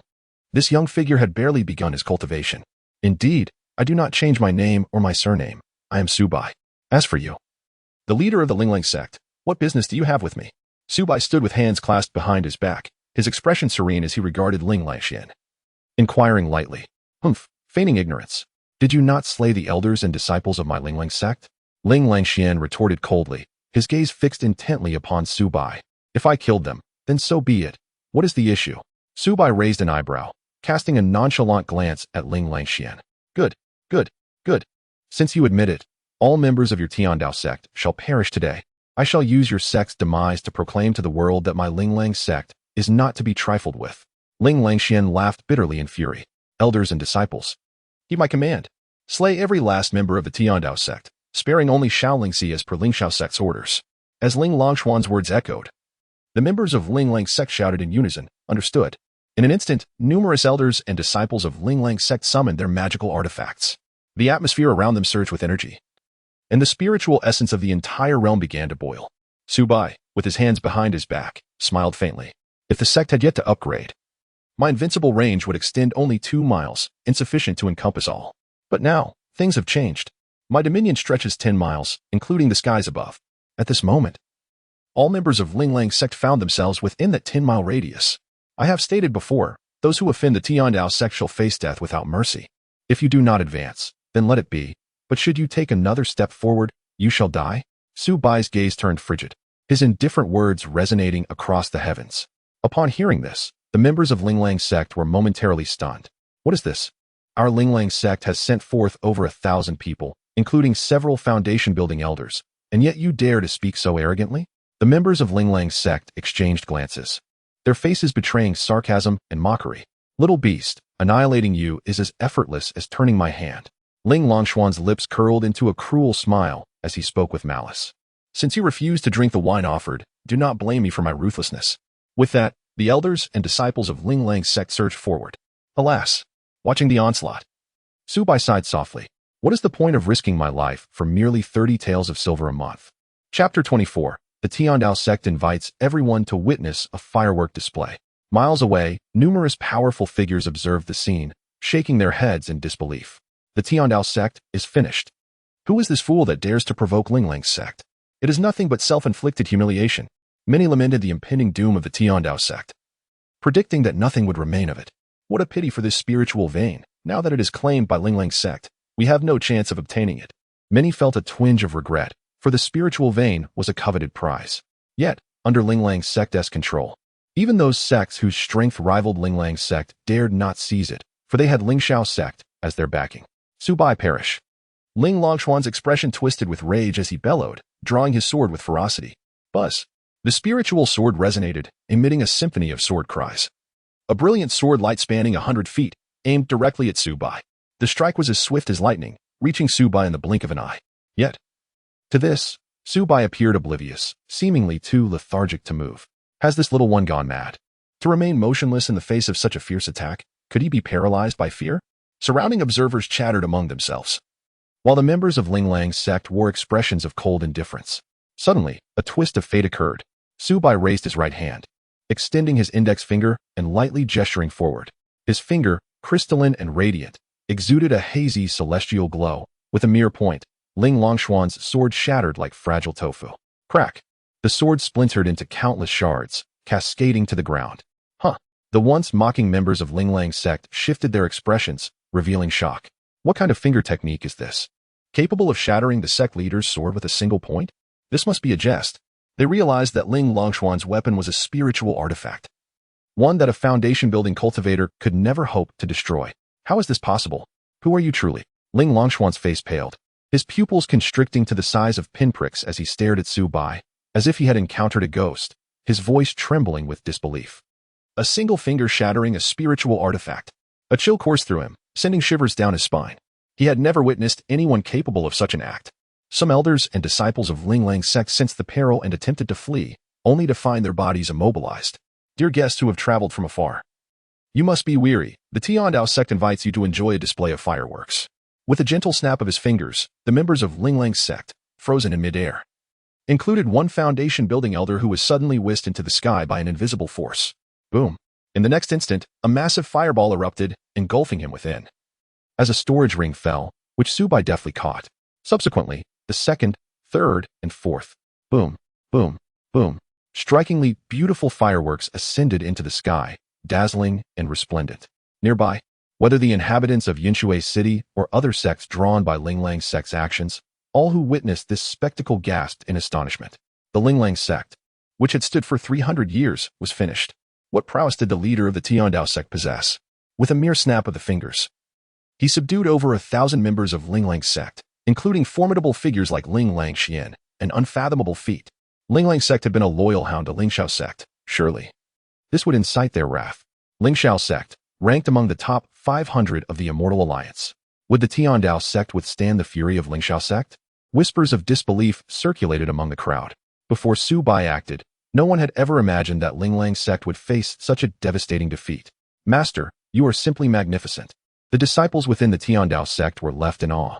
How long had it been since their master had wielded such power, allowing them to grasp their fates? They all pondered this. Su Bai, you are a demon, a fiend. Ling Longshuan's face contorted in anger. His voice was a cacophony of resentment and fury. The ancestor will not spare you. Ling Xiao sect will not forgive you. You are destined to die. Ling Longshuan's expression was one of savagery as he howled. Su Bai remained calm, entirely indifferent. Subsequently, his faint voice resonated throughout the heavens and the earth, reaching even the distant Yinshui city 10 miles away. Those who offend the Heavenly Path sect shall face execution without mercy. Those who deceive my disciples shall be slain, regardless of their strength. If anyone dares to infringe again, the fate of Ling Lang's sect shall be yours. The sound reverberated in the sky, echoing for an eternity. How overwhelming. The scoundrels of Ling Lang's sect deserved this retribution. Haha. They brought this upon themselves. This is the model we aspire to, wielding swords across the world, unafraid of anything.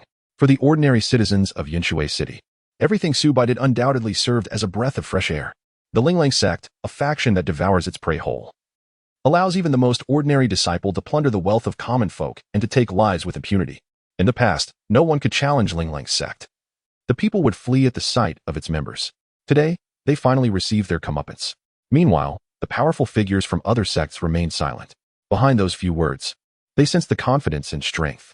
Execution without mercy, slain regardless of strength. In that moment, every gaze turned towards Su Bai, filled with a newfound reverence. Regardless of whether the Heavenly Path sect could withstand the revenge of Ling Xiao sect, this courage and audacity commanded the respect of all. In stark contrast, the members of Ling Lang's sect were engulfed in profound despair. They could only watch helplessly as their fellow disciples ascended to the skies, transforming into brilliant fireworks that dissipated into the void. In but a brief moment, over 1,000 disciples of Ling Lang's sect were utterly annihilated, leaving only Ling Lang Xian behind.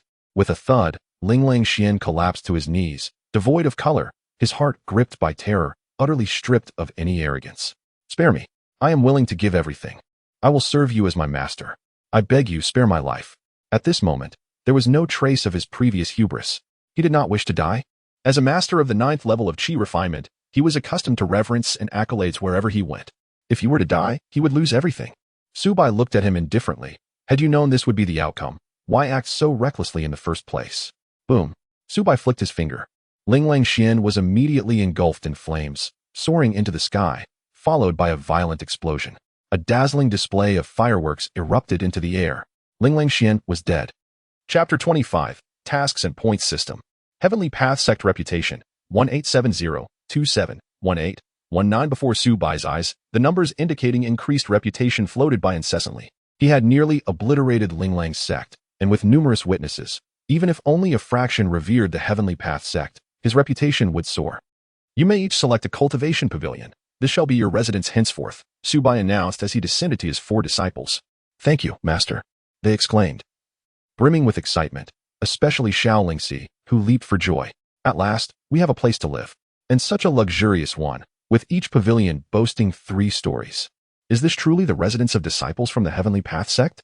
Zhuge Feng and Yi Qingyao stood in awe at the palace-like pavilions. While serving as menial workers in Lingxiao sect, Zhuge Feng could only afford a makeshift hut that offered little protection and cost him dozens of copper coins daily. Yi Qingyao's situation was even more dire, forced to sleep in a dilapidated temple, enduring cold and hunger. But now, in the Heavenly Path sect, they were able to reside in such magnificent palaces, it felt like a dream. Master, how much silver does it cost to live here for a month? Zhuge Feng hesitantly inquired, while Yi Qingyao's gaze shifted to Su Bai, concerned about the costs. In other sects, food and shelter required payment, but in the Heavenly Path sect, joining was free, as was the cultivation method, and even meals were complimentary. Surely, housing would incur a cost, especially such extravagant accommodations. Upon hearing his question, Su Bai was momentarily taken aback, but quickly shook his head. I have already stated that all meals and lodging are entirely free, he replied with a gentle smile. Free? Zhuge Feng and Yi Qingyao were taken aback, doubting their own ears. How could such opulent quarters possibly be free? It felt surreal. Compared to the treatment at the Heavenly Path sect, what kind of life had they endured before? Master, joining is free, the cultivation methods are free. Food and lodging are free, and you even provide us with silver for clothing. Is your silver sufficient? Xianxia blinked her big eyes, looking at Su Bai. You need not worry about the matter of silver, simply focus on your cultivation, Su Bai replied with a calm smile. He had yet to expend the substantial amount of silver gifted by the elder of Linglang's sect, and with Linglang Xian leading over 1,000 disciples, he had received a wealth of resources. His silver had amassed into a mountain, estimated to exceed 1,000,000 taels. The gold had also piled high, surpassing 100,000 taels. Even spirit stones numbered in the hundreds. Host, name, Su Bai age, 18 realm, 7th level of Qi refinement items, low-grade spirit stones, 678. Gold, 182, 134 taels, silver, 2, 761, 245 taels. Suddenly, he had become affluent.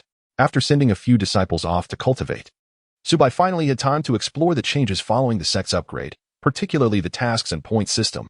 He first opened the task system. Task 1. Eliminate a bandit den located 15 miles outside the southeast gate of Yanshui City. Difficulty, 5th level of Qi refinement. Reward, 50 points. Can be accepted in a team. Task 2. Capture the flower thief of Yanshui City. Difficulty, 4th level of Qi refinement. Reward, 40 points. Can be accepted in a team. Task 3. Cultivate 10 spirit seeds successfully. Difficulty, 1st level of Qi refinement. Reward, 10 points. Can be repeated. With a maximum of 10 individual attempts. Task 4. Clean the entire sect's mountain. Difficulty, mortal level. Reward, 10 points. Can be accepted in a team. After reviewing the list of tasks, Su Bai discerned that these were likely designed to motivate the disciple's ambition. He then opened the points system, discovering it contained 2 options, the Disciple Points Mall and the Host Points Mall. Su Bai first opened the Disciple Points Mall. Alchemy Pavilion. Qi Refinement Pill. A pill for Qi refinement cultivation. Price, 1 point. Qi Recovery Pill. Restores consumed spiritual energy for Qi refinement. Price, 1 point. Healing Pill. A healing pill for Qi refinement. Price, 1 point. Foundation Establishment Pill. A premium pill that enhances the success rate of foundation establishment. Price, 10. 100 points, depending on quality. Martial Techniques Pavilion. Fireball Technique. A basic spell for Qi refinement. Price, 1 point. Ice Technique. A basic spell for Qi refinement. Price, 1 point. First level of Divine Movement Technique. 10 points. Artifact Pavilion. Not yet open Formation Pavilion. Not yet open Talismans Pavilion. Not yet open Gasp. Su Bai inhaled sharply. The items available for points exchange were astonishingly cheap. For even the most basic Qi Refinement Pill, Qi Recovery Pill, and Healing Pill, the external market price exceeded 100 taels of silver. Yet, in the system's points mall, they were merely 1 point each. Cleaning the sect's premises earned 10 points. Given the current size of the Heavenly Path sect's mountain, even a mortal could complete the cleaning in just a few days. Not to mention the Foundation Establishment Pill, a precious item that even major sects could scarcely obtain. The Disciples' Points Mall has already reached extraordinary heights. One can only imagine the wonders that await in the host points mall. Su Bai murmured, for his points represent the total sum of all disciples' points. Thus he finds no need to undertake any tasks. Open the host points mall. In an instant, a list appeared before Su Bai's eyes. Host points mall, for host use only, teleportation talisman, can transport items to a disciple regardless of distance, price, 10 points. Transmission talisman, can convey messages to disciples regardless of distance, price, 10 points. Shifting talisman, can instantly appear beside a disciple regardless of distance, price, 100 points. All the items I can exchange seem to pertain to the disciples? Su Bai pondered, stroking his chin. Although there are no items that directly enhance his own strength, they are closely related to his disciples' well-being. The stronger the disciples become, the more formidable he himself shall grow. It is indeed a mutually beneficial relationship. While Su Bai examined these offerings, a seismic upheaval occurred over 100 miles away at the Linglang sect. Who dares to destroy my Linglang sect? An elder stood in the hall of mourning, gazing at the countless shattered life tablets above, roaring with fury. The illustrious ancestor of Linglang, the revered Linglang Jinren. A formidable golden core powerhouse. Elder ancestor, the sect master has taken all the elders and disciples away, leaving me to guard the hall. I just discovered that the life tablets of the sect master and others have all shattered, hence I summoned you. Who possesses the audacity to slay so many of my Linglang sect? Linglang Jinren's eyes blazed crimson, his entire being exuding a terrifying aura. Elder ancestor, I do not know. All I know is the sect master mentioned he would visit a place called Heavenly Dao Sect. The disciple stammered, his face ashen and lips trembling. Heavenly Dao Sect, Heavenly Dao Sect. I shall raze it to the ground. Linglang Jinren bellowed skyward. If all have perished, what use is there in keeping you alive? With a resounding crash, he shattered the entire hall of mourning, claiming the last remaining disciple of Linglang sect. Subsequently, he soared into the sky, heading towards the Lingxiao sect, seeking their powerful aid to obliterate this so-called Heavenly Dao Sect. Chapter 26. Heavenly Dao Sect is our home. Early in the morning, Su Bai summoned several disciples to the Great Hall to elucidate the relationship between tasks and points. A massive task board hung on the wall beside the hall, displaying numerous tasks and their corresponding points upon completion. You may all accept these tasks to earn points for exchanging for cultivation elixirs and combat skills. Each task has a difficulty rating. Assess your capabilities based on your cultivation level, and do not overexert yourselves, Su Bai instructed earnestly. Understood. We shall heed the teachings of our master. The four disciples respectfully clasped their fists in unison. They then approached the task board to peruse the available assignments. Su Bai stood by, observing what tasks his disciples would choose. Planting spiritual herbs. I have done this before when I was a servant at Lingxiao sect. The difficulty is not high, though it requires 3 months for the harvest. Each of us can accept this task 10 times. I will teach you how to plant and water them. After 3 months, we shall each earn 100 points. Zhuge Feng's eyes lit up, for he held considerable experience in planting spiritual herbs. He had been the top performer among the servant disciples in this endeavor. Thank you, senior brother. Xiaoyan expressed his gratitude. Many thanks, senior brother.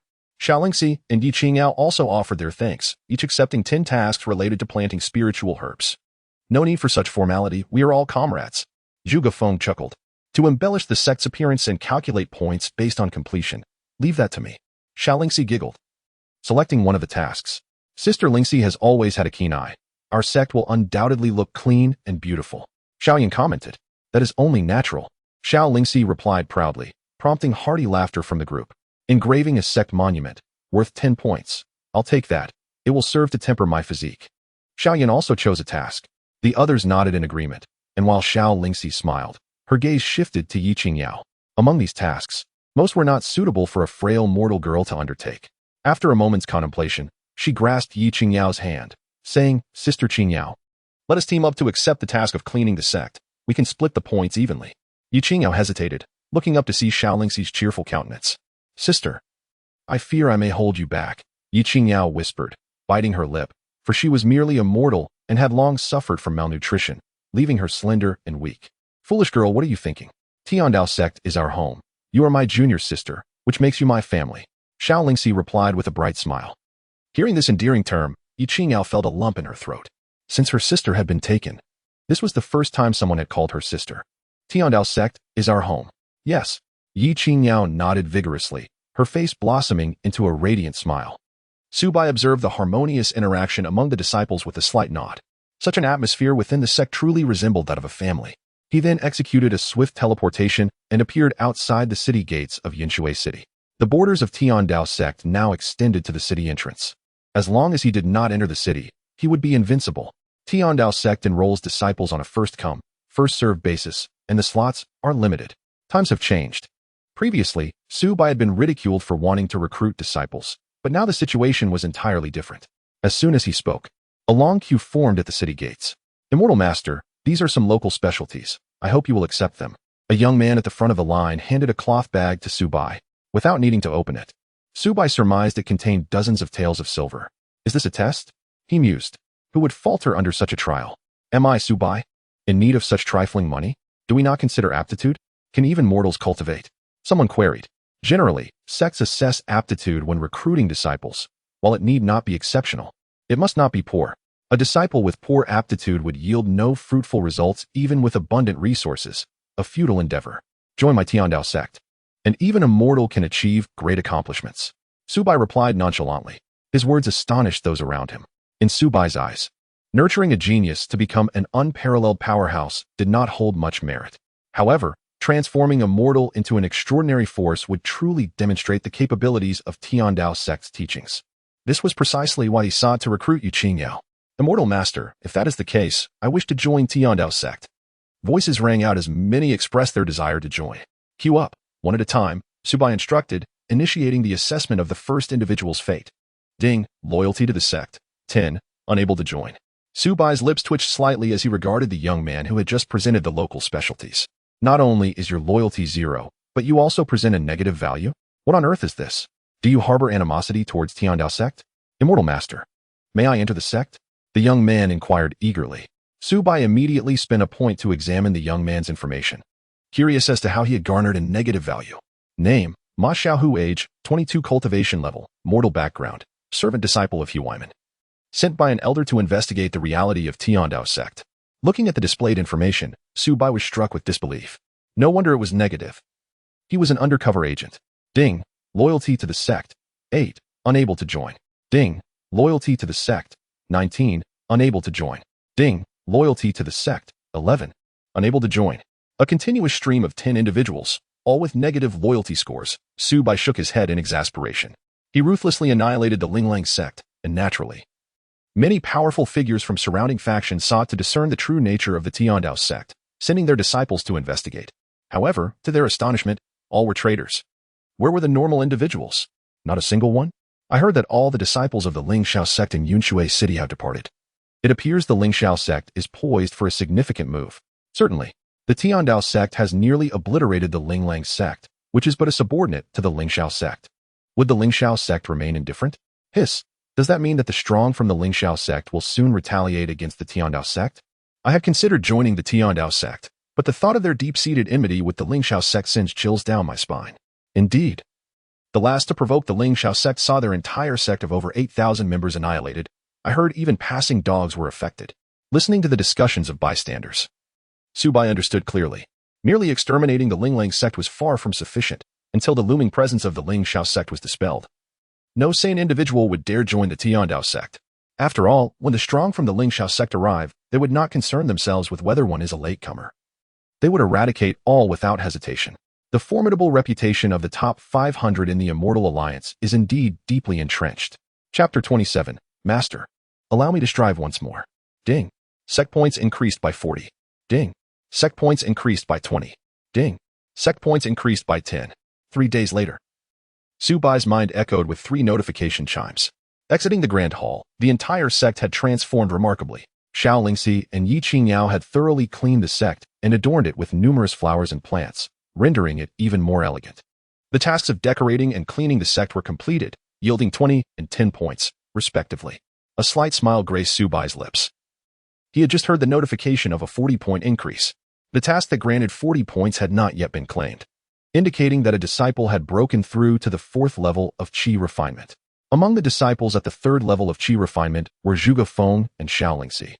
Though Xiao Lingxi had only recently achieved the 3rd level, making the outcome clear, Zhuge Feng had advanced to the mid-stage of Qi refinement in less than half a month. He had progressed from a mortal to the mid-stage of Qi refinement. Such a speed of cultivation is truly astonishing. Even the superpowers within the top 10 of the Immortal Alliance would find it impossible to achieve such rapid advancement, even with abundant resources. Master, I can now carry 100 pounds and run 10 miles in a quarter of an hour. A voice filled with excitement rang out as Xiaoyan dragged a large stone and sprinted up the mountain. Xiaoyan's current appearance was a stark contrast to his former self. In just a few days, he had transformed from having 9 abdominal muscles to 8. How remarkable! Su Bai was taken aback, for it is well known that the early stages of body refinement are far more arduous than qi refinement. Hee. I completed the task of crafting the sect's monument and exchanged it for some blood qi pills and awakening pills. I've been diligently refining day and night to achieve such speed. Xiaoyan grinned, promptly lifting the large stone onto his back and performing push-ups on the spot. 1, 2, 3, 30, 31, 32, 68, 69. As he reached over 60, Xiaoyan clearly struggled, yet he gritted his teeth and persisted. Beads of sweat cascading down his cheeks and dripping onto the ground. 73, 74. Huff, huff. Xiaoyan's face flushed crimson, drenched in sweat. Yet he refused to halt. Such high-intensity training will lead to bodily collapse, Su Bai sighed softly. The refinement of the body must not be rushed. It requires gradual accumulation. Exceeding limits in a short time can cause tremendous harm. Master, rest assured, I understand my body. I can endure. Xiaoyan panted, his voice growing faint. His hands trembling as if he might collapse at any moment. Nevertheless, he clung to the ground, his fingers digging deeply into the earth, straining to hold himself upright. 83. 84. Sighing once more, Su Bai observed Xiaoyan's extraordinary willpower, a rarity in this world. Is this worth it? He inquired. Master. This isn't a question of worth, Xiaoyan replied with a grin. I cannot forget how my father knelt outside the Strongest Sect for 3 days, pleading with the immortal master to examine my body. I cannot forget the servant who berated me as a waste, proclaiming that the future of the Xiao family would falter in my hands. I cannot forget Lu Yanran's condescending demeanor, nor her words that I, a toad, aspire to eat swan meat. Mere delusions. I must grow stronger, strong enough to protect my father, safeguard my family, and compel Lu Yan and to lower her proud head. Thus, it is worth it. For this, I am willing to sacrifice everything. Lu Yanran possesses extraordinary talent and has been accepted as a direct disciple by the sect master of the Strongest Sect, enjoying boundless resources. Now at the 6th level of qi refinement, I shudder to imagine her cultivation in 3 years, whether for myself or to meet my father's expectations. I cannot afford to lose. Master, allow me to strive once more. Xiaoyan's eyes shone brightly, brimming with determination. Master, we wish to strive as well. 3 more voices joined in. As Zhuge Feng, Xiao Lingxi, and Yi Qingyao approached, their expressions resolute. They were unwilling to remain ordinary. They sought to alter their destinies, seizing even the slightest opportunity. In that moment, Su Bai felt a wave of inspiration wash over him, as if he were witnessing the fiery resolve of his former self. Defying fate. To be deemed a waste, to rise against adversity, to resist destiny. No matter how high the heavens or how deep the earth, what does it matter? As eloquently stated, no one can dictate your future. The path ahead is yours to forge. In 3 years, your names will shine like the sun in the realm of cultivation. Su Bai chuckled softly. Master, do you truly believe I can succeed? Xiaoyan asked earnestly. Indeed. Because you are all still young. Su Bai replied with a gentle smile, his eyes reflecting the flow of the galaxies. 100. Xiaoyan succeeded. After running 10 miles with a weight, he completed 100 push-ups, exceeding the task's requirements. This is the body refinement elixir. It works wonders for bodily recovery. Do not overexert yourself, and always remember, if you feel weary outside, this place will forever be your safest haven. Su Bai produced a jade vial and placed it beside Xiaoyan. Thank you, master. Xiaoyan received the vial, nearly overcome with tears. The body refinement elixir, a divine remedy worth 100 points, was beyond his means to exchange. I shall repay this 100 points in due time. Su Bai turned to leave, his silhouette exuding an effortless elegance that inspired admiration. Master, your disciple will not bring you shame. Watching Su Bai's retreating figure, Xiaoyan clutched the vial in one hand and tightened his fist with the other. He had gained yet another reason not to falter. Zhuge Feng, Xiao Lingxi, and Yi Qingyao shared the same fervent resolve in their eyes. They too possessed an indomitable spirit. They too were still young. 3 days later, Xiaoyan's body refinement finally broke through, entering the first stage of physical cultivation. Concurrently, another individual achieved a breakthrough, Yi Qingyao, the ordinary body. Through her diligent cultivation and the application of the mortal cultivation technique, she finally succeeded in qi refinement.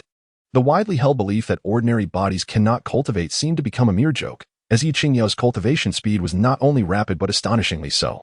The greatest genius of the Lingxiao sect, now already at the golden core stage, known as the Tianxiaogenren, took half a month to achieve qi refinement. In contrast, Yiqingyao accomplished it in just 8.5 days. Chapter 28. The Weapons of the Disciples. In the Grand Hall of the Heavenly Dao Sect, before the task panel. Are you all certain you wish to form a team to undertake this first task? Su Bai inquired, observing the choices of his 4 disciples. Task 1. There exists a bandit lair 15 miles outside the southeastern gate of Yinshui City. Your mission is to eradicate it. Task difficulty, Qi refinement level 5. Task reward, 50 points. Team participation is allowed. A task of Qi refinement level 5.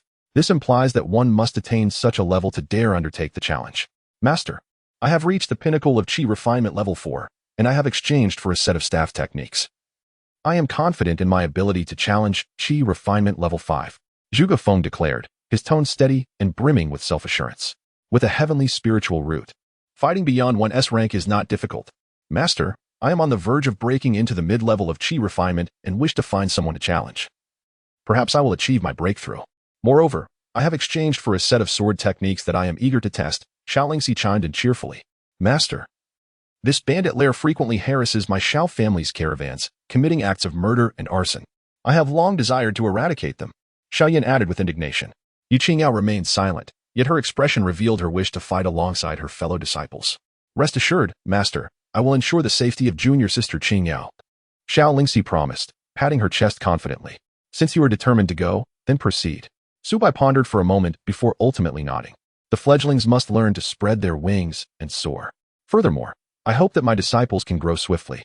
These weapons are for your temporary use. Better ones shall come in due course. Su Bai indicated towards a nearby array of neatly arranged weapons. These were all items seized from the members of the Linglang sect that he had previously vanquished, and they were all spiritual weapons used by foundational level cultivators. Xiao Yan and the others were immediately filled with excitement, bowing deeply to express their gratitude. Thank you, Master. Then, the 4 of them hurried over to select their weapons. Zhuge Feng chose a metallic staff. During his time as a servant at the Lingxiao sect, he often had to fetch water and became well acquainted with wooden staffs, secretly practicing martial arts with them. Yesterday, he had exchanged for a set of staff techniques, so he unhesitatingly selected a staff weapon. As for Xiaolingxi, there was no need for further explanation. Having practiced swordsmanship since childhood, she possessed profound insights into the way of the sword and thus selected a spiritual sword. Yiqingyao surveyed the selection and ultimately chose a spiritual dagger. She rarely handled weapons, as her sister always kept one on her for self-defense. Xiaoyan wandered among the weapons, picking one up, weighing it, and then putting it down, never quite finding one that suited him. Master, I've been training with weights every day, and after removing them, I feel uncomfortable all over. These weapons are all too light. Do you have anything heavier? Xiaoyan scratched his head, expressing his frustration. Su Bai chuckled softly at Xiaoyan's predicament. What is so amusing, Master? Xiaoyan questioned, puzzled. I knew you would not favor these weapons, so I prepared a special one for you in advance, Su Bai said with a mysterious smile, reaching into his storage ring to reveal a weapon. With a thud, he struck the weapon forcefully against the solid floor of the hall, producing a deep sound that reverberated through the space. This weapon was crafted from refined dark iron, resembling a large knife but lacking sharpness, rather than a knife. It was more akin to a ruler. Wow! Xiao Yan's eyes sparkled with excitement as he gazed at the ruler, unable to tear his gaze away. He extended his hand to caress the dark iron ruler, unable to part with it. The size, the weight, perfectly suited for me. Master, you truly understand me. Eagerly, Xiaoyan seized the ruler's handle and began to swing it vigorously, creating a whistling sound that rippled through the air. Haha, this feels great. He laughed heartily, clearly exhilarated. Seeing that the 4 disciples had each found their desired weapons, Su Bai nodded and cautioned, this is your first battle. Do not underestimate it. We shall heed Master's teachings. Zhuge Feng and the others responded solemnly, bowing respectfully. Subsequently, the 4 set off together towards the location of the bandit lair.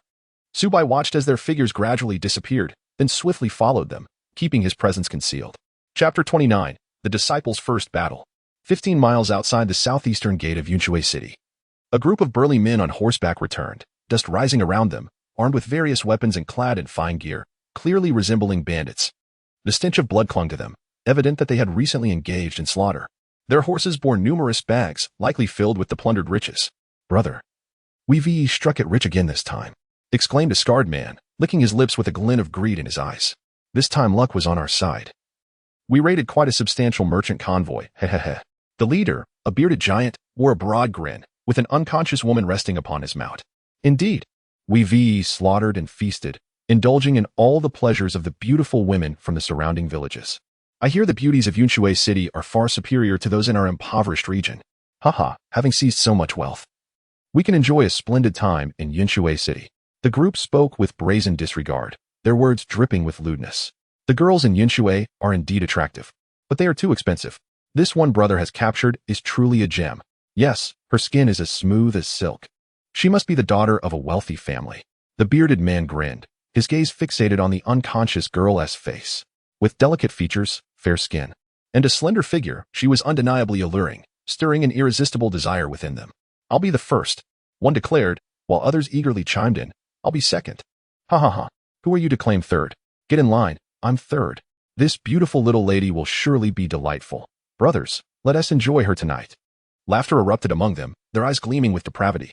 They were all desperate men, living amidst bloodshed, ruthless in their deeds, with murder and theft as their daily fare. Approaching the lair, let us quicken our pace.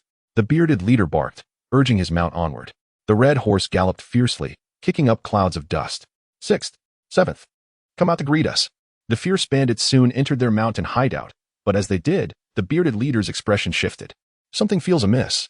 It's too quiet. A sudden wave of foreboding washed over him. Retreat, he shouted, tightening the reins to turn back. But it was too late. With a thunderous crash, a figure leaped down from the mountain peak, landing at the entrance of the lair. The weapon in their hand struck the ground with a resounding thud, causing the earth to tremble and dust to billow. Who dares to invade our black wolf lair? The bearded leader exclaimed, his voice tinged with alarm as he scrutinized the sudden intruder. Heavenly Dao Sect, Xiaoyan, came the calm voice as the dust settled, revealing a robust figure standing tall. It was none other than Xiaoyan, holding the dark iron ruler, standing there like a spear straight and sharp. Xiaoyan? The infamous waste from the Xiao family of Xianxiaaudiobooks city? Ha! So it's this little waste. The bearded man paused briefly before bursting into laughter, the others joining in. Clutching their sides, they had expected a formidable opponent, only to find themselves confronted by a mere weakling. Xiaoyan, how dare you venture alone into our black wolf stronghold? You truly possess remarkable audacity. Today, you shall find no escape. A man with shifty eyes spoke coldly, his hand resting on the hilt of his long knife as he charged toward Xiaoyan on horseback. In response, Xiaoyan swiftly turned his wrist, emanating a formidable aura. The label of waste, endured for a decade, can finally be washed away today. With a whoosh, the sound of slicing air filled the space as Xiaoyan wielded the mysterious iron ruler, unleashing a fierce attack toward the man with shifty eyes. The clash of metal reverberated, sparks flying as the man hastily drew his weapon to defend himself. Despite his cultivation at the first level of qi refinement, he had anticipated easily overpowering Xiaoyan, but he was utterly unprepared for the terrifying might of the mysterious iron ruler. As the ruler struck, he could not withstand the immense force, being sent flying, his chest caving in, blood splattering everywhere. Gasping in shock, the remaining onlookers were taken aback. Wasn't it said that Xiaoyan could not cultivate and was destined to be a waste for life? How could he, with a single blow, dispatch a qi refinement expert? This was not something a mere waste could achieve. Something is amiss with this fellow, let's attack together. A burly man with a beard regained his composure and roared. Kill. Brother, leave this brat to me. I shall tear him apart. The others echoed his fury, surrounding Xiaoyan with malice written all over their faces. Die, you little rascal. A swarm of attackers lunged at him, their blades gleaming ominously as they unleashed their unique skills upon Xiaoyan. These men were all qi refinement cultivators. Although their levels ranged from 1 to 3, they were merciless killers. However, at that moment, two voices rang out. Those who commit heinous acts, steeped in sin, must be punished. Murderers and arsonists, devoid of virtue, shall face retribution. Two figures dashed forth from behind Xiaoyan, one wielding a large iron rod and the other a long sword. It was none other than Zhuge Feng and Xiao Lingxi. Dog beat stick technique. When chasing sword, Zhuge Feng and Xiao Lingxi shouted in unison, their presence surging. Zhuge Feng swung his arms, propelling himself like an arrow, instantly reaching the scarred man at the third level of qi refinement. The iron rod swept horizontally, aiming for the man's head. Xiao Lingxi, with a more fluid motion, drew her long sword, her foot lightly tapping the ground, moving like a red cloud, as she pierced forward at another qi refinement expert. With a sweeping force, Xiaoyan joined the fray, gripping the mysterious iron ruler and unleashing a tempestuous swing, sending the three attackers reeling to the ground. Simultaneously, the earth beneath them cracked open, and a petite figure erupted from the depths, a glimmer of sharp cold light flashing in her hand. Whoosh! Blood splattered, accompanied by agonized cries. A slender silhouette darted by, her dagger tracing a perfect arc as it claimed the last life. In mere moments, apart from the bearded leader at the 5th level of Qi refinement, the remaining bandits lay lifeless. Though these criminals were formidable, how could they surpass Zhugafeng and his companions? With their heavenly roots, spiritual artifacts, supreme celestial techniques, and powerful martial skills, the 4 disciples of the Heavenly Dao Sect, despite their modest cultivation levels, were equipped to the fullest. Thus, even against 10 foes, their advantage remained. Chapter 30. The Unconscious Mysterious Maiden. 2nd, 3rd, 4th. Who are you truly? The bearded man glared with fierce eyes, his face a mask of disbelief as he questioned sternly. Heavenly Dao Sect, Zhugafeng. Heavenly Dao Sect, Xiaolingxi. Heavenly Dao Sect, Xiaoyan. Heavenly Dao Sect, Yiqingyao. The 4 spoke in unison. Upon hearing the names of their sect, the bearded man trembled. The Black Wolf Stronghold and the Heavenly Dao Sect have always maintained a distance.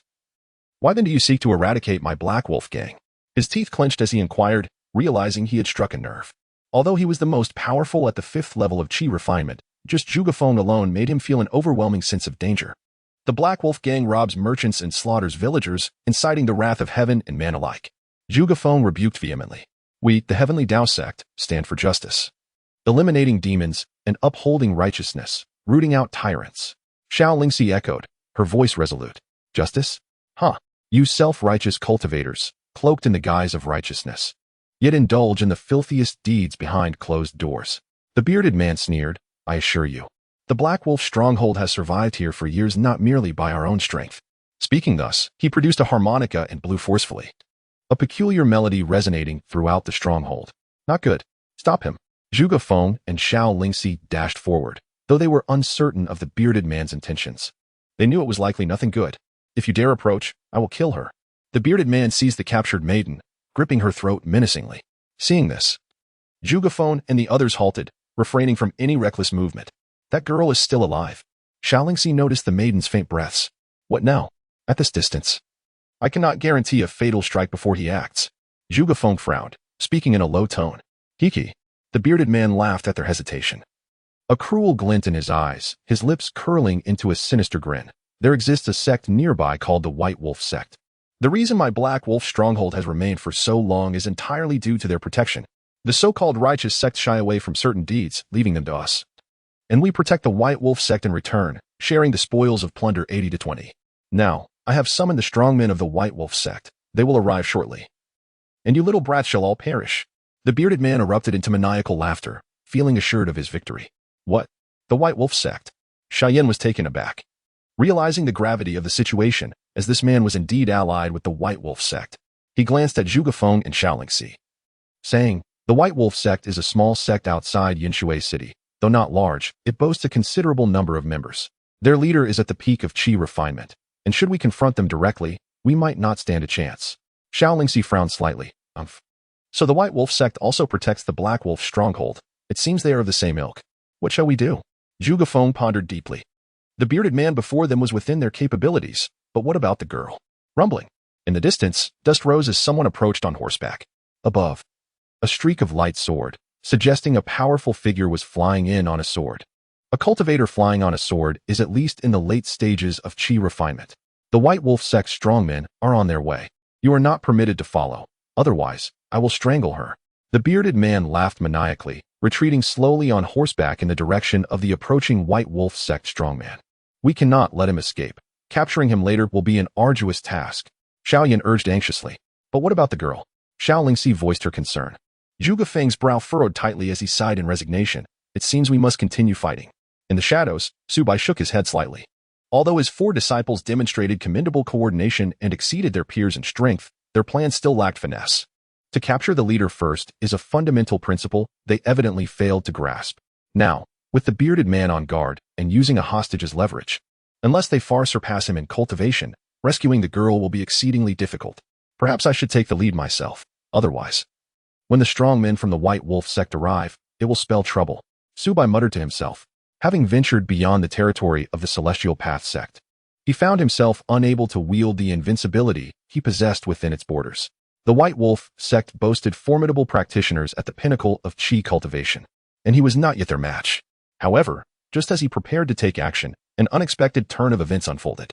The girl he had been gripping by the throat awakened with an air of tranquility. perhaps stimulated by some external force. An overwhelming tide of demonic flames erupted from her being, enveloping her in a vast cloud of darkness. In that instant, her eyes transformed into an abyssal black, radiating a chilling and bloodthirsty gleam. The bearded man, whose hands were in contact with her throat, experienced excruciating pain as if his flesh were being sliced by blades. His skin tearing apart. A ghastly wail escaped his lips as he released his grip and retreated hastily from his mount. Yet, the eerie demonic flames clung to him, relentlessly scorching his hands and spreading across his body. In agony, he howled, frantically swinging his fists in a futile attempt to fend off the assault. Now's our chance, attack. Xianxia and Zhuge Feng, witnessing the scene, charged at the bearded man. With a resounding crash, he was sent flying, landing 10 zhang away, blood pouring from his mouth, only to be utterly consumed by the demonic flames. The girl, after unleashing this explosive surge of power, seemed to exhaust her strength and reverted to her previous state. Fainting once more, caught by Yi Qingyao. What was that just now? Xiaoyan approached, his gaze falling upon the unconscious girl in Yi Qingyao's arms, furrowing his brow. The girl's aura was undeniably that of a mere mortal, yet the power she had just unleashed instilled fear even in him. Incredible! Dust swirled as a large group from the White Wolf sect approached rapidly. Zhuge Feng spoke decisively. The others nodded, not daring to linger, and quickly departed with the unconscious girl. Su Bai, observing the safe retreat of his disciples, turned his gaze to the traces of demonic flames left on the ground. It seemed that an extraordinary constitution had emerged. Chapter 31, The Body of the Celestial Demon and the Demonic Flames of the Nine Hells. Atop the mountain of the Celestial Path sect, Su Bai stood with his hands clasped behind his back, awaiting the return of his disciples. Master, we have fulfilled our mission. All the bandits from the Black Wolf stronghold have been eradicated, with not a single one escaping. Zhuge Feng knelt on one knee, respectfully reporting. Su Bai nodded passively, then shifted his gaze to the girl being supported by Yi Qingyao and Xiaolingxi. Who is she? Xiaolingxi inquired. Su Bai gave a slight nod and continued. How do you assess this battle? Once their main force returned, Xiaoyan's junior brother would seal their escape route, allowing him, along with Lingxi and Qingyao, to capture them all in one fell swoop. However, as he spoke, Zhuge Feng hesitated, directing his attention to the unconscious girl. But what? Su Bai prompted. I hadn't anticipated that the leader of the Black Wolf stronghold would use innocent lives as leverage and, in collusion with the White Wolf sect, nearly escaped. Zhuge Feng admitted with shame.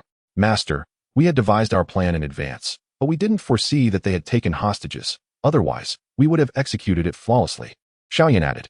Looking at his disciples, Su Bai spoke slowly. Zhuge Feng, with your strength, if that leader had been unprepared, how confident would you be in capturing him and rescuing the hostages? At this, Zhuge Feng paused slightly before responding. The leader only practiced a haphazard celestial technique and is not very strong. If I were to launch a surprise attack, I would be completely certain of success. Then why did you not alter your strategy to prioritize rescuing the hostages? Su Bai inquired. I feared that the plan might have flaws, and that our defenses could fail. Allowing someone to escape, Zhuge Feng hesitated before speaking. Xiaoyan also stepped forward, saying, Master, when we conceived the plan, we did not expect them to have captured hostages, which led to our oversight. Xiaolingxi lowered her head. I too failed to consider all aspects. Please punish me, Master. Su Bai's gaze swept over the group before he stated, the battlefield is ever-changing. There is never a perfect plan, nor can all outcomes be anticipated. This reflects your ability to respond in the moment. Your performance this time was lacking. Therefore, 10 points will be deducted from your task completion score. Is there any dissent? None. We will heed Master's teachings. Zhuge Feng and the others replied in unison. Seeing this, Su Bai nodded, his expression softening. This was your first mission, and to complete it successfully is commendable. I will reward you with 10 points. So that means the 10 points deducted would be reinstated? Xiaoyan exclaimed in surprise. Su Bai waved his hand. As disciples of the Celestial Path sect, merits must be rewarded, and transgressions punished. Zhuge Feng and Xiaolingxi felt warmth in their hearts. Such a master was rare to find. At that moment, the unconscious girl finally opened her eyes, letting out a faint groan of pain.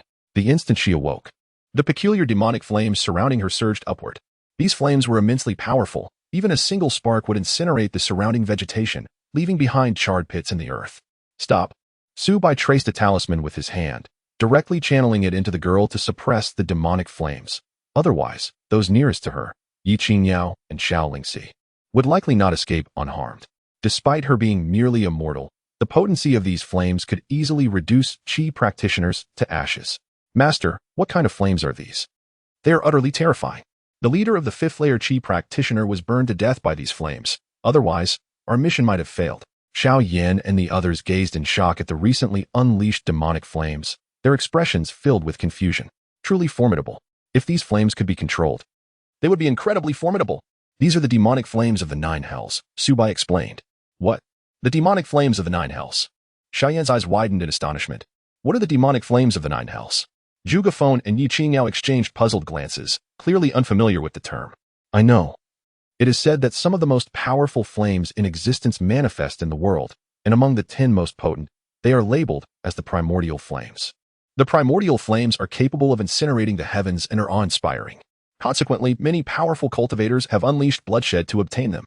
It is said that within the Yuntian sect, there exists a flame known as the Yuntian flame, which is one of the primordial flames.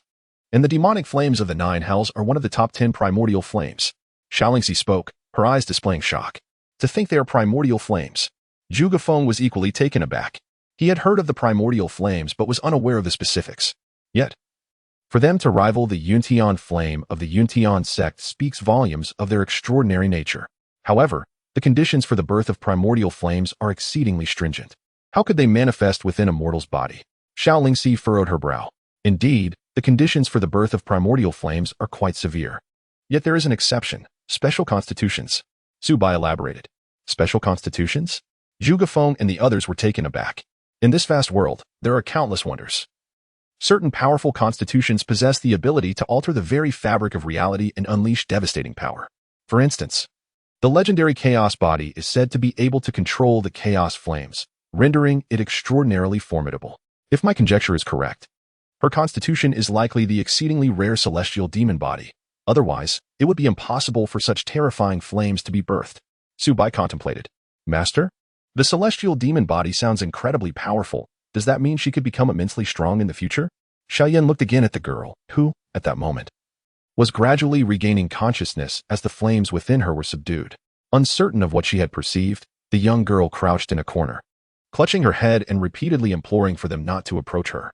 Witnessing this, before the transformation into the Scarlet Flame Sorceress, Su Bai sighed softly. If a formidable individual possesses a celestial demon body, it undoubtedly amplifies their strength. However, if they are merely a frail girl, this celestial demon body becomes a curse upon her. When she reaches the age of 18, the 9 nether demon flame will burst forth, marking the end of her life. Upon hearing Su Bai's words, the expressions of those present shifted dramatically. Did this mean that the girl before them would not survive beyond 18 years? Master, your power is unparalleled. Is there no way to save her? Observing the girl's pitiable state, Xianxia could not help but inquire. Within the confines of the Heavenly Dao Sect, I can suppress the demon flames within her, yet outside of it, even I am helpless, Su Bai replied, shaking his head. Is she destined to await her demise? At Su Bai's pronouncement, a somber hue washed over everyone's faces, their hearts heavy with sorrow. However, it is not entirely hopeless. If she can ascend to the foundation establishment stage before her 18th year and construct the celestial demon altar, she may suppress the demon flames within her and survive this calamity, Su Bai added. Then master, how much time does she have left until she turns 18? Zhuge Feng inquired in a hushed tone. 2 years, Su Bai stated, glancing at the girl's details. Name, Mu Lingxian. Age, 16. Cultivation, mortal. Physique, celestial demon body. A feeling of suffocation enveloped everyone as they absorbed this revelation. 2 years to reach foundation establishment was nothing short of a fantastical notion. It seemed utterly unattainable. Yet Xianxia suggested, if she were to join the Heavenly Dao Sect and cultivate its celestial arts, would there be a chance for her to achieve foundation establishment in 2 years? I have been practicing for less than a month and am on the verge of reaching the 5th level of Qi refinement. Achieving foundation establishment in 2 years is not without hope. Zhuge Feng's eyes brightened at this thought. However, Su Bai shook his head. To enter the sect, one must possess a loyalty rating of at least 60. Yet, Mu Lingxian's loyalty rating stands at 0. She is entirely unfamiliar with the Heavenly Dao Sect. How could there be any loyalty to speak of? Zhuge Feng, Xiaoyan, continue your cultivation. Lingxi, Qingyao, please go and comfort her. She must be quite shaken. Also, do not mention her celestial demon body or her limited lifespan, Su Bai instructed. Yes, master, the two affirmed, then approached Mu Lingxian to offer her solace. Who are you? Mu Lingxian exclaimed, her face a mask of wariness upon seeing Xianxia and Yi Qingyao. Do not be alarmed, there is no danger here. Xianxia reassured her with a gentle smile. After a brief while, Mu Lingxin's emotions settled, although she remained hesitant to engage with others. Xiaolingxi returned to Su Bai to report her findings. Master, I have learned some details about her. Her name is Mu Lingxian, hailing from Qingyan City. Several hundred miles away, she came to Yinshui City with a trading caravan to procure medicine but fell victim to bandits, resulting in the annihilation of her entire caravan, leaving her as the sole survivor. Furthermore, she cannot control the demon flames within her, which often erupt unexpectedly, thus she refrains from close contact with others. Listening to Xiaolingxi's account, Su Bai slowly closed his eyes, immersed in contemplation. The loyalty rating for the sect stood at 20. Thanks to Xiaolingxi and Yi Qingyao's comforting words, Mu Lingxian's emotional state improved slightly, leading to a marginal increase in her loyalty rating. Yet, it still fell significantly short of the requirements for apprenticeship. The Heavenly Dao Sect recruited disciples without regard to their cultivation level, spiritual roots, or social standing. But there was one condition. Insufficient loyalty rating meant even Su Bai's intentions could not be realized. This was a non-negotiable boundary. In Yinshui City, during the 100 Sects conference, throngs of people yearned to join the immortal sects, yet the number of sects present had diminished by more than half. Why are there so few sects? Someone wondered. Did the Lingxiao sect cease recruiting in Yinshui City? You are not aware? The Heavenly Dao Sect emerged from outside Yinshui City, nearly obliterating the Linglang sect and provoking the Lingxiao sect. Now, the Lingxiao sect has issued an edict, no longer recruiting anyone from Yinshui City. Is that so? But surely, they wouldn't reduce it by such a large margin? Are you foolish? Many sects are subservient to the Lingxiao sect or seek to curry favor with them. With the Lingxiao sect's decree, many sects naturally ceased their recruitment in Yinshui City.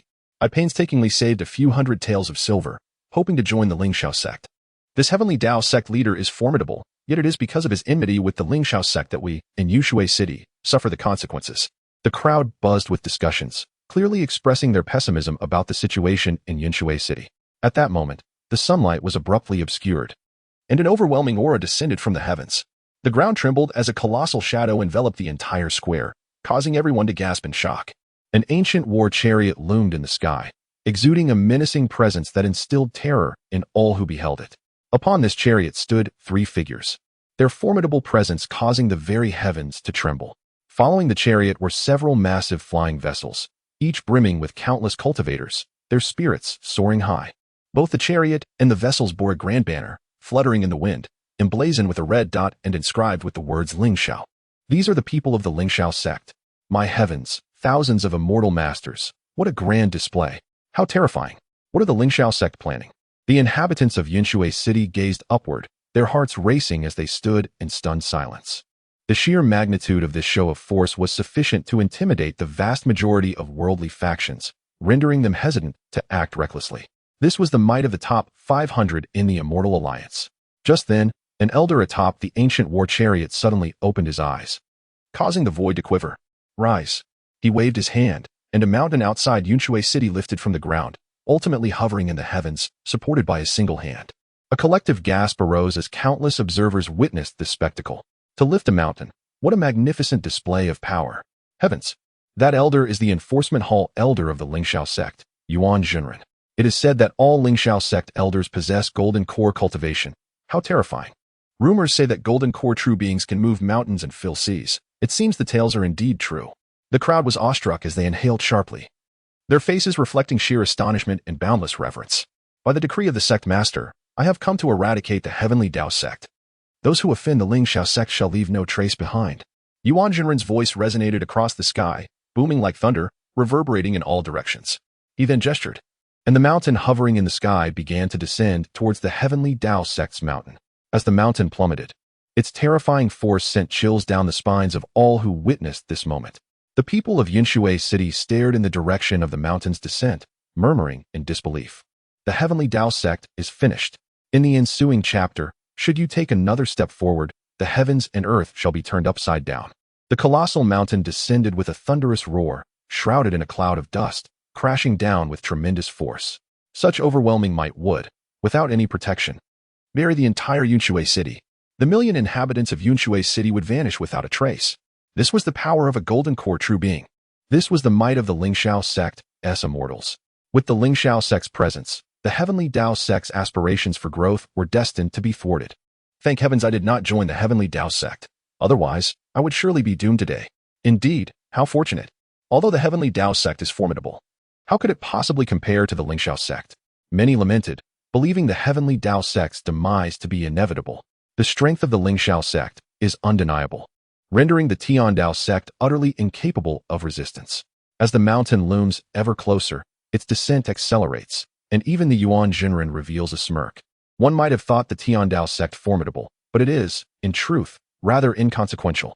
However, just as the mountain was about to crash upon the Tian Dao Sect's peak, it inexplicably halted midair.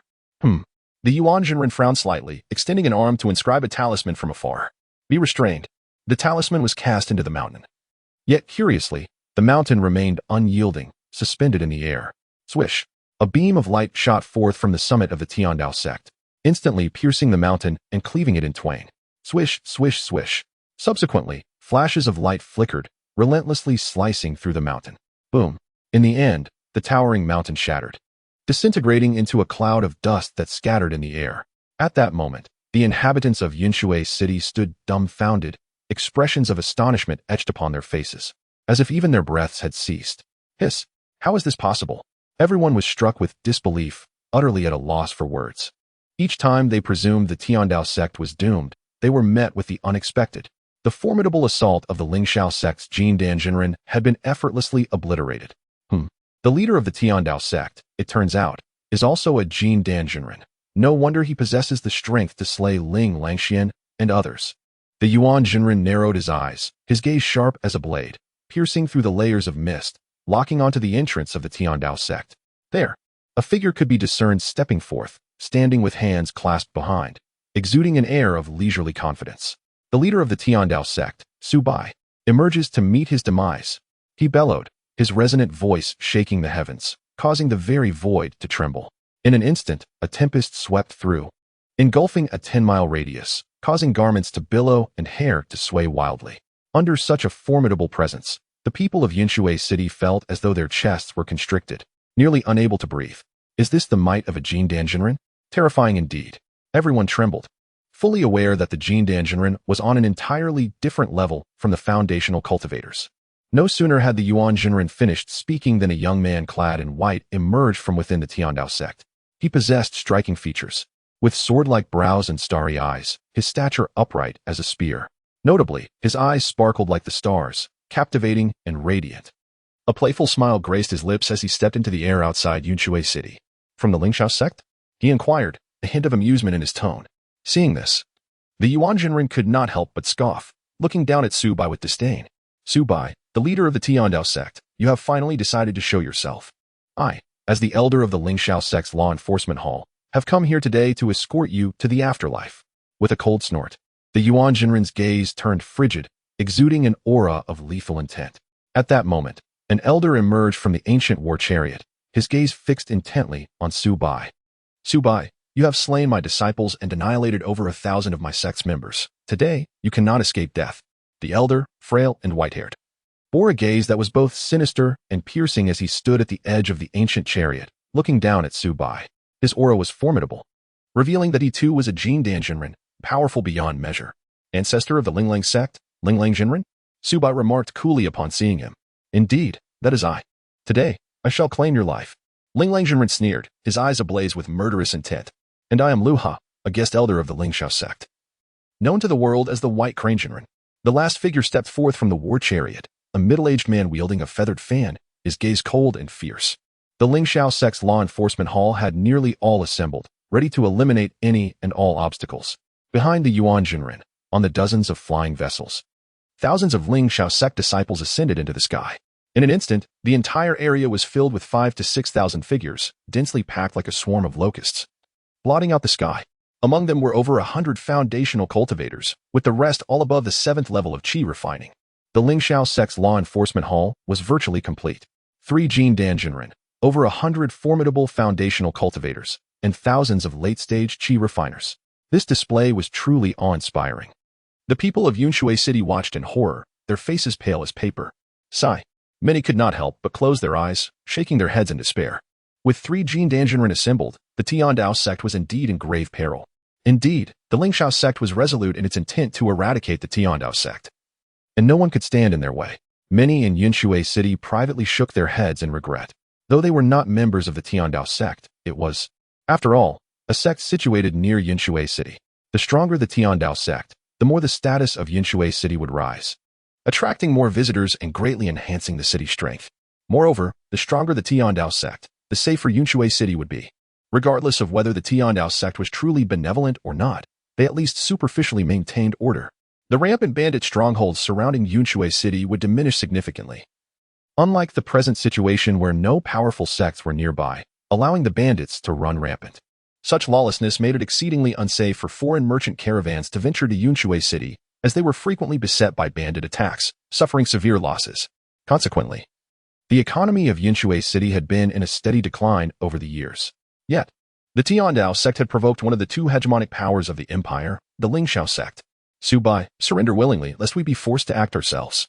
The Yuan Jinren regarded Su Bai with a mocking expression, his eyes filled with scorn and contempt.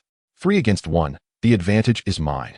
There is no way Su Bai can prevail against us. He is doomed. Enough of your prattle, Su Bai retorted, rolling his eyes, stretching lazily, his demeanor unfazed. If you take another step forward, the heavens will turn upside down. Chapter 34. You are not a Jin Dan. You are a Yuaning. Ha ha ha. Upon hearing this, the Yuan Jinren burst into laughter, his mirth laced with ridicule and disdain. What if I take a step forward? The Yuan Jinren taunted. If I do, you shall hasten your journey to the Yellow Springs. Su Bai shrugged nonchalantly. The boundary of a 2-star sect's invincibility stretched 10 miles. While the Yuan Jinren and his companions stood precisely outside that threshold, if the Yuan Jinren advanced a single step, and if Su Bai so wished, he could obliterate him with a mere thought. Such was the essence of invincibility, regardless of whether one was a Jin Dan or a Yuaning. You seek death. Upon hearing this, the Yuan Jinren's expression darkened. A roar echoed across the expanse, and those present could distinctly sense the surge of murderous intent emanating from the Yuan Jinren. Boom. He suddenly raised his head, his inner power surging like a tidal wave, boiling with intensity. Instantly, the temperature within a radius of several feet skyrocketed. Waves of heat assaulting the skin. Swish. A blood-red long knife materialized, exuding a terrifying aura. You little beast, come and meet your end, the Yuan Jinren bellowed, gripping the bloody blade and charging forward. He swung his arm, the blood knife slicing through the air, cleaving the heavens as it hurtled towards Su Bai.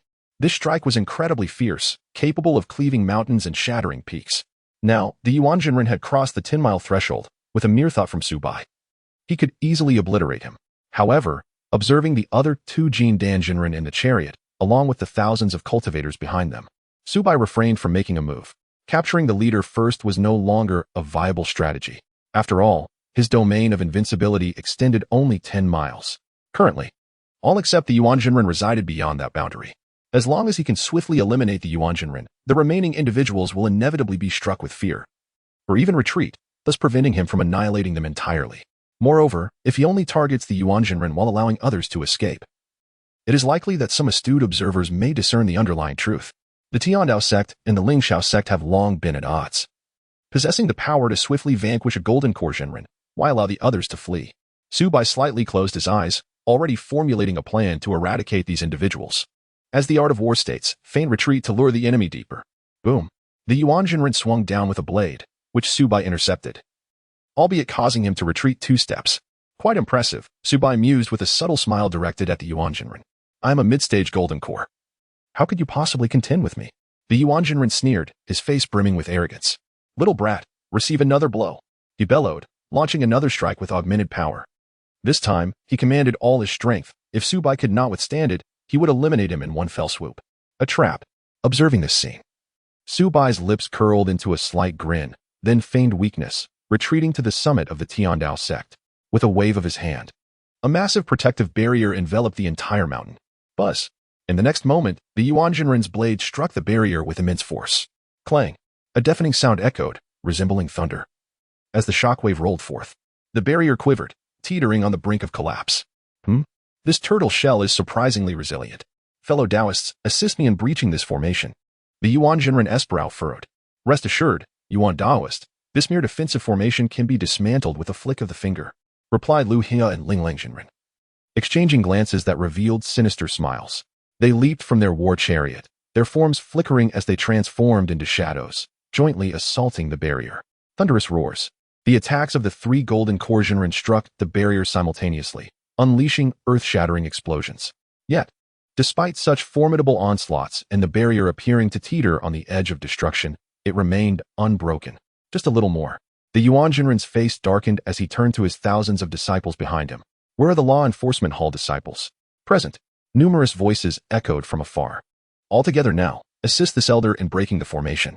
The Yuan Jinren commanded with a sweeping gesture. Understood. In an instant, thousands of streaks of light surged forth, joining the effort to breach the formation. Above the Heavenly Dao Sect, Su Bai stood with his hands clasped behind his back, the smile on his face deepening. While Su Bai remained utterly at ease, several disciples were growing increasingly anxious. Master, what should we do with so many people? Master, the formation is about to break. Your strength is formidable. You can fight your way out. Don't worry about us. Master, you must flee. Zhuge Feng, Xiaoyan, and Xiaolingxi all displayed expressions of deep concern. Sure, I am merely playing a game with them. Su Bai chuckled lightly, exuding an air of nonchalance. Seeing their master's calm demeanor, the disciples' anxiety began to ease. Upon reflection, who else could so effortlessly wield several top-tier celestial techniques? Master, what game are you playing? Xiaolingxi inquired with curious eyes. Of course, it's cat and mouse. Su Bai replied with a grin. Cat and mouse? The disciples were utterly bewildered, unable to grasp the situation. However, Su Bai offered no further explanation, his gaze fixed outside the protective barrier. This game is about to conclude.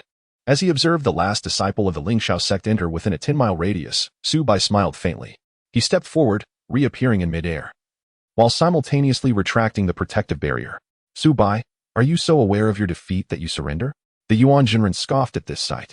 It is too late for surrender. Today, within the confines of the Heavenly Dao Sect, not even an ant shall survive. Linglang Jinren's eyes glimmered with cold light as he charged forward, wielding a divine whip, declaring, Su Bai, prepare to accompany the Linglang sect to the afterlife. Boom. The divine whip lashed out like lightning, shattering the void and stirring up a tempestuous wind.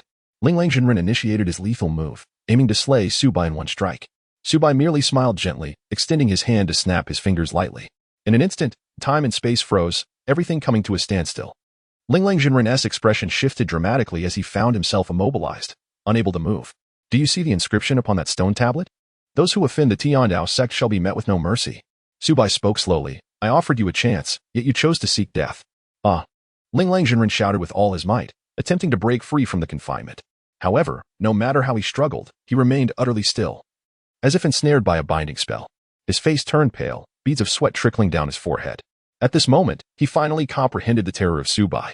Merely by snapping his fingers, he had sealed all of Linglang Jinren's movements.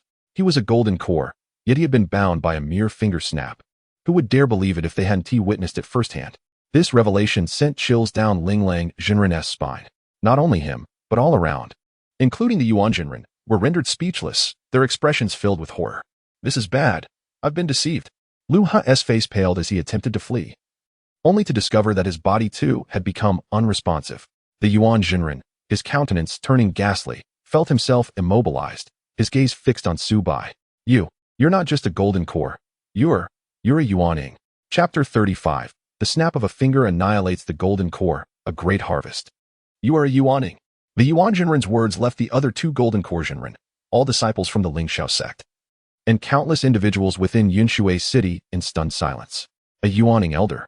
If a golden core Jinren who has survived the heavenly tribulation is considered a top-tier powerhouse in the Dazhao Empire, capable of leading a sect into the ranks of the Celestial Alliance, then a Yuaning elder stands atop the empire. Within the entire Dazhao Empire, spanning thousands of miles, there are fewer than 10 who have attained the Yuaning realm. Excluding the two dominant sects, the empire possesses only one Yuaning powerhouse from the royal family. Even the Lingxiao sect, ranked among the top 500 of the Celestial Alliance, boasts merely two Yuaning powerhouses. The same applies to the Yutian sect, which also has only two Yuaning powerhouses. Moreover, the old sect master of the Yutian sect has been in seclusion for a century. According to the lifespan of a Yuaning, he has likely reached the end of his days and may have already passed away. This means that within the Dazhao Empire, there are only 4 or 5 Yuaning elders. And now, one more has emerged. Su Bai is, unexpectedly, a Yuaning elder. What a terrifying existence. Who would dare to provoke him? A Yuaning elder. We have actually offended a Yuaning elder? How can this be possible? No wonder he is so fearless. It turns out he is not merely a golden core. Damn it. The expressions of the Yuan Jinren and the others turned ashen, their faces drained of color, especially Linglang Jinren, who was so frightened he nearly fainted. Just moments ago, he had contemplated killing a Yuaning elder. The very thought sent him crumpling to the ground in terror. Had he known Su Bai was a Yuaning elder, he wouldn't have thought of revenge. He might have even come to offer gifts, celebrating the demise of the Linglang sect. The difference between Yuan-ing and Golden Core may seem like only one realm. Yet in the realm of cultivation, one realm is the chasm between heaven and earth. To kill a Golden Core Jinren, the Xiao sect could bear the cost. However, to kill a Yuaning elder, even the Xiao sect would struggle, even with all their might. Especially since if a Yuaning powerhouse wished to escape, the Xiao sect would have no means to detain him. With a Yuaning enemy lurking in the shadows, the days ahead for the Xiao sect would be darker than ever. Thus, the Xiao sect could never afford to offend a Yuaning elder. For the consequence would simply be mutual destruction. Spare me. Senior, spare me. If you let me go, I am willing to serve you for life, loyal to you. In an instant, the esteemed Linglang Jinren was overwhelmed with regret and remorse, wishing fervently that he had never sought trouble with Su Bai. I have no interest in beasts. Su Bai shook his head. Since you have chosen to obliterate the Dao sect, be prepared for your own annihilation. With a swift motion of his arm, a surge of purple flames erupted, engulfing Linglang Jinren in a fierce blaze. As the flames danced, they consumed him entirely. A generation of Golden Core realms had fallen. Gasped. Witnessing this scene, everyone inhaled sharply, their faces reflecting sheer terror. Linglang Jinren was a formidable Golden Core cultivator, capable of cleaving mountains and rivers. In the eyes of the onlookers, he was a transcendent figure, akin to a deity. Yet now, he had been dispatched with such ease. Beside them, Yuan Jinren and Lu He, both Golden Core cultivators, were equally astounded, their pupils shrinking to pinpricks. What a farce. They found themselves harboring deep resentment towards those who had previously claimed that the sect master of Dao Sect was merely at the Golden Core level. If they had known it was to be like this, they would never have ventured into danger. But now, it was too late for regrets. With a flourish, Su Bai ignited another display of fireworks outside of the Dao Sect. This time, the spectacle was even more magnificent and shocking than before. If the prior destruction of Linglang sect had sent ripples through the reputation of Dao Sect, the obliteration of the Xiao sect's elders and disciples would solidify Dao Sect's dominance. Even the Yuan-ing level forces, despite their desire to eliminate Dao Sect, would have to consider a truce. Otherwise, should conflict arise between the two factions, it would be Yun Tian sect that would reap the benefits. The inhabitants of Yunshui City were the most elated, for a Yuan-ing level force was now established right beside them. This promised immense wealth. Everyone could envision the forthcoming prosperity of Yunshui City reaching unprecedented heights. Reputation, 234, 198, 176, 169. The reputation of Dao Sect soared, swiftly surpassing 10,000. Successfully completing the reputation task required for an upgrade. In the sky, Su Bai waved his hands, collecting over 100 storage rings and thousands of storage bags. Gold, silver, spiritual stones, elixirs, magical artifacts, and weapons piled up like small mountains. In the short term, Dao Sect would lack for nothing. Master, you are so impressive. The elders of Xiao Sect are no match for you. Xianxia rushed over, her beautiful eyes sparkling with admiration. The other disciples also looked at him with awe, filled with excitement. This was the might of a true powerhouse. With a mere flick of his fingers, he could suppress all foes. The once unattainable Golden Core realms now appeared as insignificant as ants in the presence of their master, devoid of even the right to flee. How wonderful it would be if they could possess such strength one day. Even Mu Lingxian gazed at Su Bai with a glimmer of hope in her eyes. As if in the depths of despair, she had glimpsed a ray of possibility. Host, name, Su Bai age, 18 realm, chi refinement level 8 items, medium-grade spiritual stones, 214. Low-grade spiritual stones, 56, 378, gold, 5002, 134 taels, silver, 99, 999, 999 taels. Inside the main hall, Su Bai looked at his information, particularly the line detailing his items, and felt immense joy. Just half a month ago, he had worried about the 30 taels monthly salary of his disciples. Yet now he possessed an inexhaustible amount of silver. The disciples of Xiao Sect were indeed affluent, unlike those from Linglang Sect, who were impoverished. A smile curled at the corners of his mouth. This battle had undoubtedly elevated the reputation of Dao Sect to new heights. Knock, knock, knock. A sound interrupted him. Enter, Su Bai said indifferently. Zhuge Feng pushed the door open and stepped inside, standing before Su Bai with utmost respect. Master, the mountain gate is filled with people eager to join our Dao Sect. What do you think? Upon hearing this, Su Bai raised an eyebrow. The more disciples he had, the stronger his own power would become, and naturally, he wished for as many disciples as possible. The expansion of Tiandao Sect's disciples was a prospect he welcomed. Yet, with limited energy, it would be impossible for him to attend to everyone. After a moment of contemplation, he devised a plan. Chapter 36, Talent is no longer paramount. Sincerity allows entry into the sect. In Tiandao Sect, there would be no distinction between ordinary disciples and outer disciples. All would be formal disciples. Among them, formal disciples would be categorized into 5 generations, regardless of whether one was a first-generation disciple or a fifth-generation disciple. All could freely exchange for one type of celestial technique at the Xianfa Pavilion and enjoy equal treatment, Su Bai declared. Upon hearing this, Zhuge Feng couldn't help but voice his concern. Master, if the celestial techniques of Tiandao Sect are so extraordinary, won't their widespread dissemination attract theft from other forces? Zhuge Feng's worries were not unfounded. With more people, there would inevitably be some unscrupulous individuals. However, Su Bai merely smiled faintly, for he had already anticipated this. I have erected a sign outside the Xianfa Pavilion stating that celestial techniques may only be cultivated by oneself and are strictly prohibited from being disseminated. Any violators will have their cultivation and memories of the celestial techniques erased and will be expelled from the sect, Su Bai explained, having considered all aspects. After all, he had heard tales of disciples bringing ruin to their masters far too many times. Master, how can we monitor for violations? Zhuge Feng inquired further. The system's spirit guardians were not solely responsible for selecting the most suitable celestial techniques for disciples. They possessed an even more crucial function. They could detect any disciples disseminating celestial technique incantations. Ignoring distance and time, once discovered, all memories related to the celestial techniques would be instantaneously erased. Exploiting system loopholes was simply impossible. My energy is limited, so in due time, the sect will issue new tasks, and teaching new disciples to cultivate will earn you points. Which you can all undertake, Su Bai continued. Yes. Zhuge Feng nodded, preparing to take his leave when another thought struck him. May I ask, Master, how do we differentiate between disciples of the 5th generation? Zhuge Feng was puzzled. Su Bai smiled slightly, waving his hand to reveal a pristine jade staircase at the mountain gate. This is the ascending ladder. The entrance examination for the sect is to ascend this ladder. Anyone who surpasses the 60 steps shall become a 5th-generation disciple. Those who surpass 70 steps will be 4th-generation disciples. Surpassing 80 steps grants the status of 3rd-generation disciples, while surpassing 90 steps makes one a 2nd-generation disciple. Those who reach the top will be 1st-generation disciples. Zhuge Feng gazed at the ascending ladder, which boasted a total of 100 steps. This public examination method was unlike anything he had ever encountered. Thus, to enter Tiandao Sect, not even those of wealth and power could falsify their achievements during the examination. This was far fairer and more just than the examination methods of other sects. Dare I ask, Master, does the ascending ladder assess spiritual roots or innate talent? He could not help but inquire. Neither, Su Bai shook his head with a smile. In Tiandao Sect, we welcome any person, any being to participate in the examination, regardless of wealth, status, age, or gender. You may possess unparalleled talent, yet you may not even step foot on the 1st tier. Conversely, you may come from humble beginnings, living in poverty, yet you may ascend to the pinnacle of the ladder.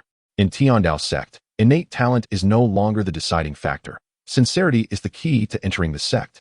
Upon hearing this, Zhuge Feng was momentarily stunned. Such an examination method was unprecedented, not assessing spiritual roots, talent, or background, but rather evaluating sincerity. How many impoverished individuals could now see hope in cultivating immortality? How many without connections could now aspire to enter the realm of the immortal? After a long while, he took a deep breath and respectfully bowed to Su Bai. The disciple shall now arrange the assessment. Go ahead. Su Bai gently waved his hand, watching Zhuge Feng depart. The heavenly ladder consists of 100 tiers, correlating directly with the loyalty to the sect. 60 tiers signify a loyalty level of 60, which meets the standard for entering the sect.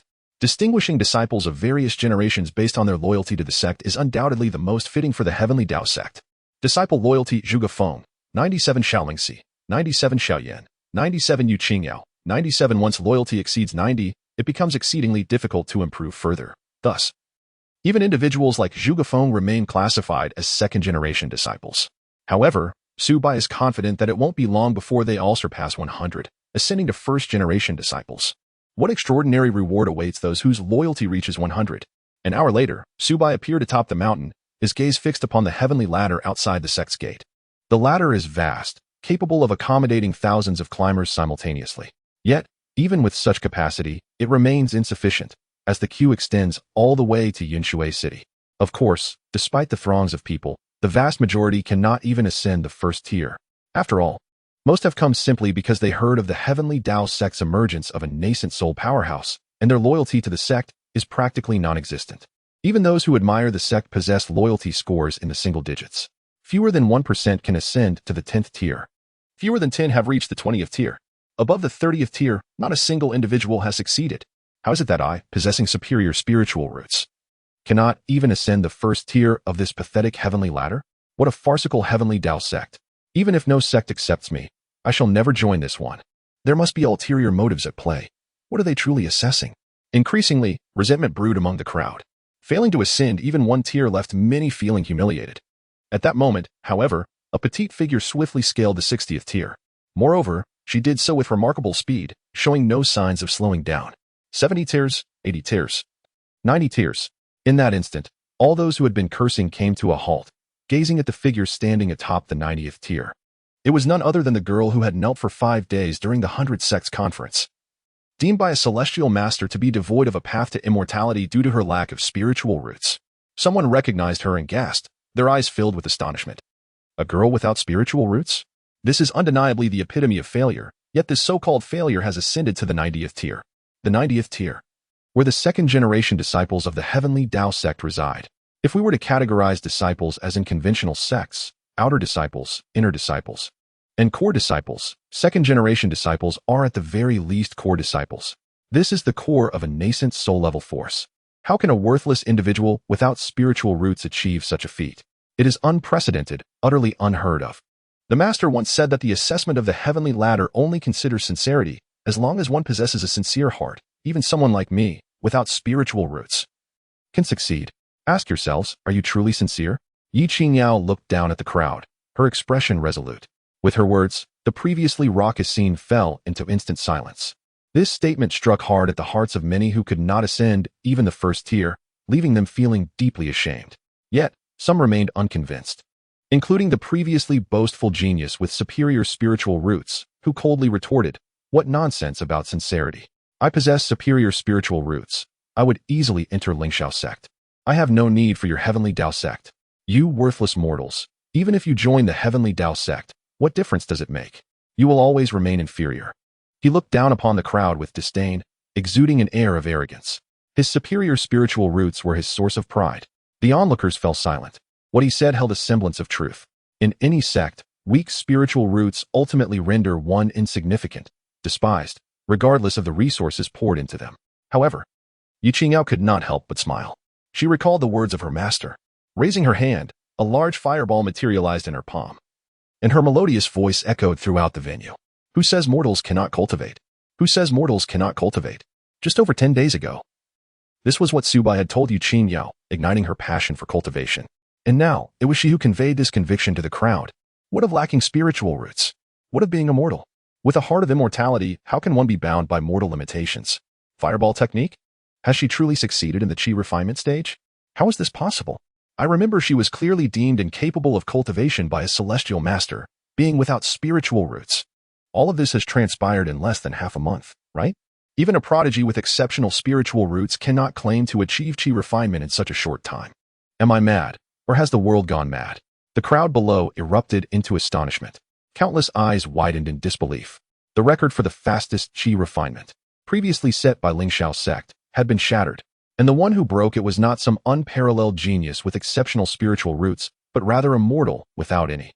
Who would dare believe such news? The genius with superior spiritual roots was equally taken aback by the murmurs surrounding him. Less than half a month, and she has reached the chi refinement stage. If one were to disregard her being immortal and instead consider her as having exceptional spiritual roots, no one would doubt her. Yet, she is indeed immortal. This defies all logic. He roared in fury, "It must be false. Do you dare to fight me?" A powerful aura erupted from him, indicating that he too had succeeded in chi refinement, and not merely in the first stage, but in the second. This meant he was not merely a seeker of the Heavenly Dao Sect, he was already a disciple of another sect, sent to investigate the authenticity of the Heavenly Dao Sect. "Fight? Allow me to entertain you." A voice called out, followed by a young man descending from the high platform, facing the second stage chi refinement genius. If he possesses superior spiritual roots, then the sect he belongs to must be a major sect, making this a perfect opportunity to test his own strength. "Who are you?" The second stage chi refinement genius frowned, addressing the young man before him. The young man smiled casually. Heavenly Dao Sect, Xiaoyan. Xiaoyan, I have not heard of you. What courage you possess to challenge me. The genius with superior spiritual roots scoffed, casting a dismissive glance at Xiaoyan, his expression one of contempt. He was well aware of the powerful geniuses from the Zhao Empire. And since he had never heard of Xiaoyan, it was evident he lacked even superior spiritual roots and was unworthy of attention. Xiaoyan? The infamous third young master of the Xiao family, the one deemed incapable of cultivation. When did he join the Heavenly Dao Sect? I was present when Lu Yin called off the engagement. At that time, Xiaoyan had yet to join the Heavenly Dao Sect. And now, merely half a month has passed. Though others may not recognize Xiaoyan, those from Yinshui City undoubtedly knew of his name. As the chatter around him reached his ears, the genius with superior spiritual roots laughed even harder. Ah, so it is yet another waste. Does the Heavenly Dao Sect only accept the worthless? Hearing this, Xiaoyan remained unperturbed, merely narrowing his eyes slightly. If one cannot even defeat the worthless, does that not prove one is even inferior to them? He retorted with a hint of mockery. This infuriated the genius with superior spiritual roots, whose face turned crimson with rage. He charged at Xiaoyan, striking out with his palm. A fierce gust of wind erupted from his hand, causing those nearby to instinctively close their eyes, overwhelmed by the force. Such power at the second stage of qi refinement. Indeed, superior spiritual roots are extraordinary. This is the Cloud Sky technique, the second-ranked celestial art of the Cloud Sky Sect. I am a disciple of the Cloud Sky Sect. Heavenly Dao. The illustrious reputation of the Cloud Sky Sect once overshadowed even that of the Lingxiao Sect. And the second-ranked celestial technique of the Cloud Sky Sect naturally commands a profound respect. Upon hearing the name of the Cloud Sky Sect, Xiaoyan's expression, which had been one of playful amusement, instantly turned serious. Lu Yin ran, will one day tread upon the grounds of the Cloud Sky Sect. With a flick of his hand, the Xiantian ruler fell into his palm as he struck towards the shadow hurtling towards him. Boom! A tremendous sound of collision reverberated throughout the mountain gate. The fierce winds generated by the clash of their attacks wreaked havoc among the shattered tiles and trees surrounding them. Whoosh! A figure was sent flying like a cannonball, crashing outside the square and stirring up countless clouds of dust. Cough, cough, cough. Struggling to rise, he spat blood. What kind of power is this? Well, witnessing this spectacle, the onlookers were utterly astonished. A genius from the Cloud Sky Sect, at the second level of qi refining, had actually been sent flying by Xiaoyan's strike. Wasn't Xiaoyan supposed to be a cultivation failure destined for a life of mediocrity? Yet the power he demonstrated now was nothing short of terrifying. If one cannot even defeat a so-called failure, can they truly claim to be anything but a failure themselves? Xiaoyan stepped closer, looking down upon the genius with superior spirit root. The qi refining genius spat another mouthful of blood. You wretched fool, just wait until the Immortal Alliance conference. After leaving behind a furious remark, the genius fled in disgrace. Such a humiliating defeat was unbearable to endure. As he departed, the crowd erupted in fervor, their gazes toward Xiaoyan and Yi Qingyao filled with fervent admiration. Here were two individuals, Xiaoyan, a renowned failure in Cloud Water City for a decade, and Yi Qingyao, a mortal body deemed incapable of cultivation by the immortal masters. Yet at this moment, both had successfully refined their qi. The implications of this were enough to incite madness among the spectators. In this world, those with extraordinary talents and superior spirit roots were but a mere fraction, while the vast majority possessed inferior spirit roots, making the path of cultivation exceedingly arduous. Thus, most sought the path of immortality, yet entering an immortal sect required substantial wealth, compounding the difficulty. However, the situation had now changed. Xiaoyan and Yi Qingyao, once deemed incapable of cultivation and inferior to those with mixed spirit roots, had both become disciples of the immortal masters. The Celestial Dao Sect possessed the miraculous ability to enable even the most hopeless to cultivate. Furthermore, the entrance examination for the sect was free. There was no 6-month probationary period. One could begin cultivating celestial techniques immediately upon joining. Such revelations were enough to drive people wild. Consequently, those ascending the heavenly ladder became even more fervent, with many who had previously struggled to ascend a single level suddenly leaping several tiers. With sincere hearts, they pressed on. At the mountain's peak, witnessing this scene, Su Bai nodded in satisfaction. The performances of Yi Qingyao and Xiaoyan had exceeded his expectations. Their growth was remarkable. They exhibited the nascent aura of strong individuals. Xiaoyan had reached a point where he could confront others who labeled him a failure, showing significant improvement in his character. As for Yi Qingyao, the once frail girl, easily swayed by the wind, now stood resolutely before a crowd, becoming a symbol of inspiration. The path ahead lay beneath their feet, waiting for them to carve out their own destinies. What if one could not refine qi? The body could also forge a path to greatness.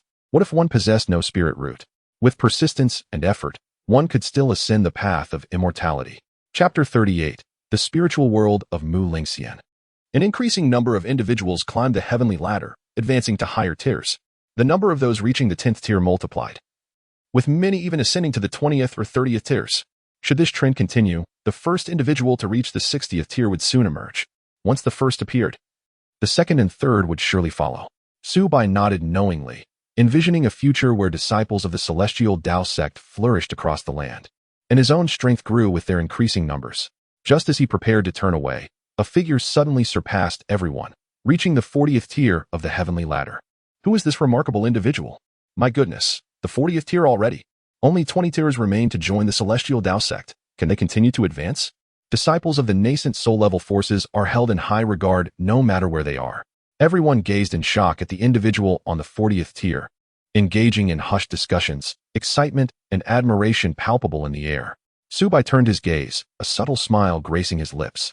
She wore a water blue dress. Her delicate face pale, yet her steps were resolute, each one taken with unwavering determination. 41, 42, 43. The rest of the crowd forgot their ascent, their eyes fixed upon the silhouette of Mu Lingxian. It was evident to all that Mu Lingxian was weak, her body swaying precariously. Yet, despite this, she refused to halt her ascent, continuing to climb higher. The trials of the Celestial Dao Sect's heavenly ladder were indeed not merely a test of strength or talent. Could they truly be outdone by a frail girl? In an instant, the confidence of the crowd surged, propelling them to strive for greater heights. Meanwhile, Mu Lingxian had reached the 50th tier, now merely 10 tiers away from fulfilling the requirements to join the sect. 51, 52, 53, 59. Ultimately, Mu Lingxian set foot on the 59th tier. She needed only to take one more step to become a disciple of the Celestial Dao Sect.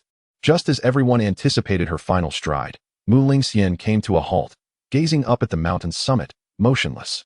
Why has she stopped? Does she not wish to join the Celestial Dao Sect? Or is the 60th tier significantly more challenging than the 59th? The crowd buzzed with speculation, uncertain of Mu Lingxian's intentions. Even Zhuge Feng and Xiao Lingxi appeared puzzled, questioning whether Mu Lingxian would indeed join the Celestial Dao Sect. Is this the spiritual world? At the mountain's peak, Su Bai's eyes widened in surprise as he closely observed Mu Lingxian. Normally, one lacking the foundational cultivation would not possess the formidable mental strength required to construct a spiritual world. Yet Mu Lingxian was no ordinary individual. The body of a demon coupled with the 9 nether demon flames defied conventional understanding. Without my suppression, the demonic flames within her would have erupted by now. What has she experienced in her spiritual world? Noticing Mu Lingxian's delicate form trembling slightly, Su Bai contemplated briefly before decisively sending a mental entity into her spiritual realm. Heat, flames, scorching heat. This was Su Bai's first impression upon entering Mu Lingxian's spiritual world. He looked up, finding the entire space engulfed in blazing demon flames. A sea of crimson. Outside, faint sobs echoed, and Su Bai followed the sound to step outside. There, he found a young girl curled up in a corner, her head bowed in tears. This girl was none other than Mu Lingxian. Are you all right? Su Bai approached, expressing genuine concern. Upon hearing his voice, Mu Lingxian's expression grew increasingly agitated, her trembling voice imploring, "Don't come near me. You will die." She looked up with tear-filled eyes, fearing the demonic flames encircling her might harm others. Rest assured, these flames cannot harm me, Su Bai reassured with a gentle smile. No, you must leave. Mu Lingxian hastily rose, attempting to distance herself from Su Bai. She had already caused the death of her adoptive parents and did not wish to harm anyone else. But just as she attempted to flee, Su Bai grasped her arm firmly. The raging demonic flames surged from Mu Lingxian, seeking to engulf the unwitting individual who dared to approach her, enveloping Su Bai entirely in flames. Witnessing this, Mu Lingxian became even more terrified, her retreating movements nearly bringing her to tears. Yet, in the next moment, the demonic flames surrounding Su Bai vanished entirely, leaving him unscathed before Mu Lingxian. You see, I told you, these demonic flames cannot harm me. Do not be afraid, Su Bai said, his smile warm and reassuring as he gazed at Mu Lingxian. Mu Lingxian stared at Su Bai in a daze, seemingly struggling to comprehend the situation. The flames that enveloped her were terrifying. Even the slightest contact would ignite a gradual blaze, rendering immersion in water futile. Only total consumption could extinguish them. Yet, the individual before her appeared entirely unaffected. If something troubles you, do share. Perhaps I can offer my assistance, Su Bai gently suggested as he crouched down beside her. They all call me a demon, a harbinger of disaster, Mu Lingxian murmured, seemingly recalling some painful past as she huddled on the ground, cradling her head in her hands. My adoptive parents, I killed them. When I awoke, the entire house was engulfed in flames. I wish to perish to cease causing harm. But whenever a blade touches my skin, it melts away.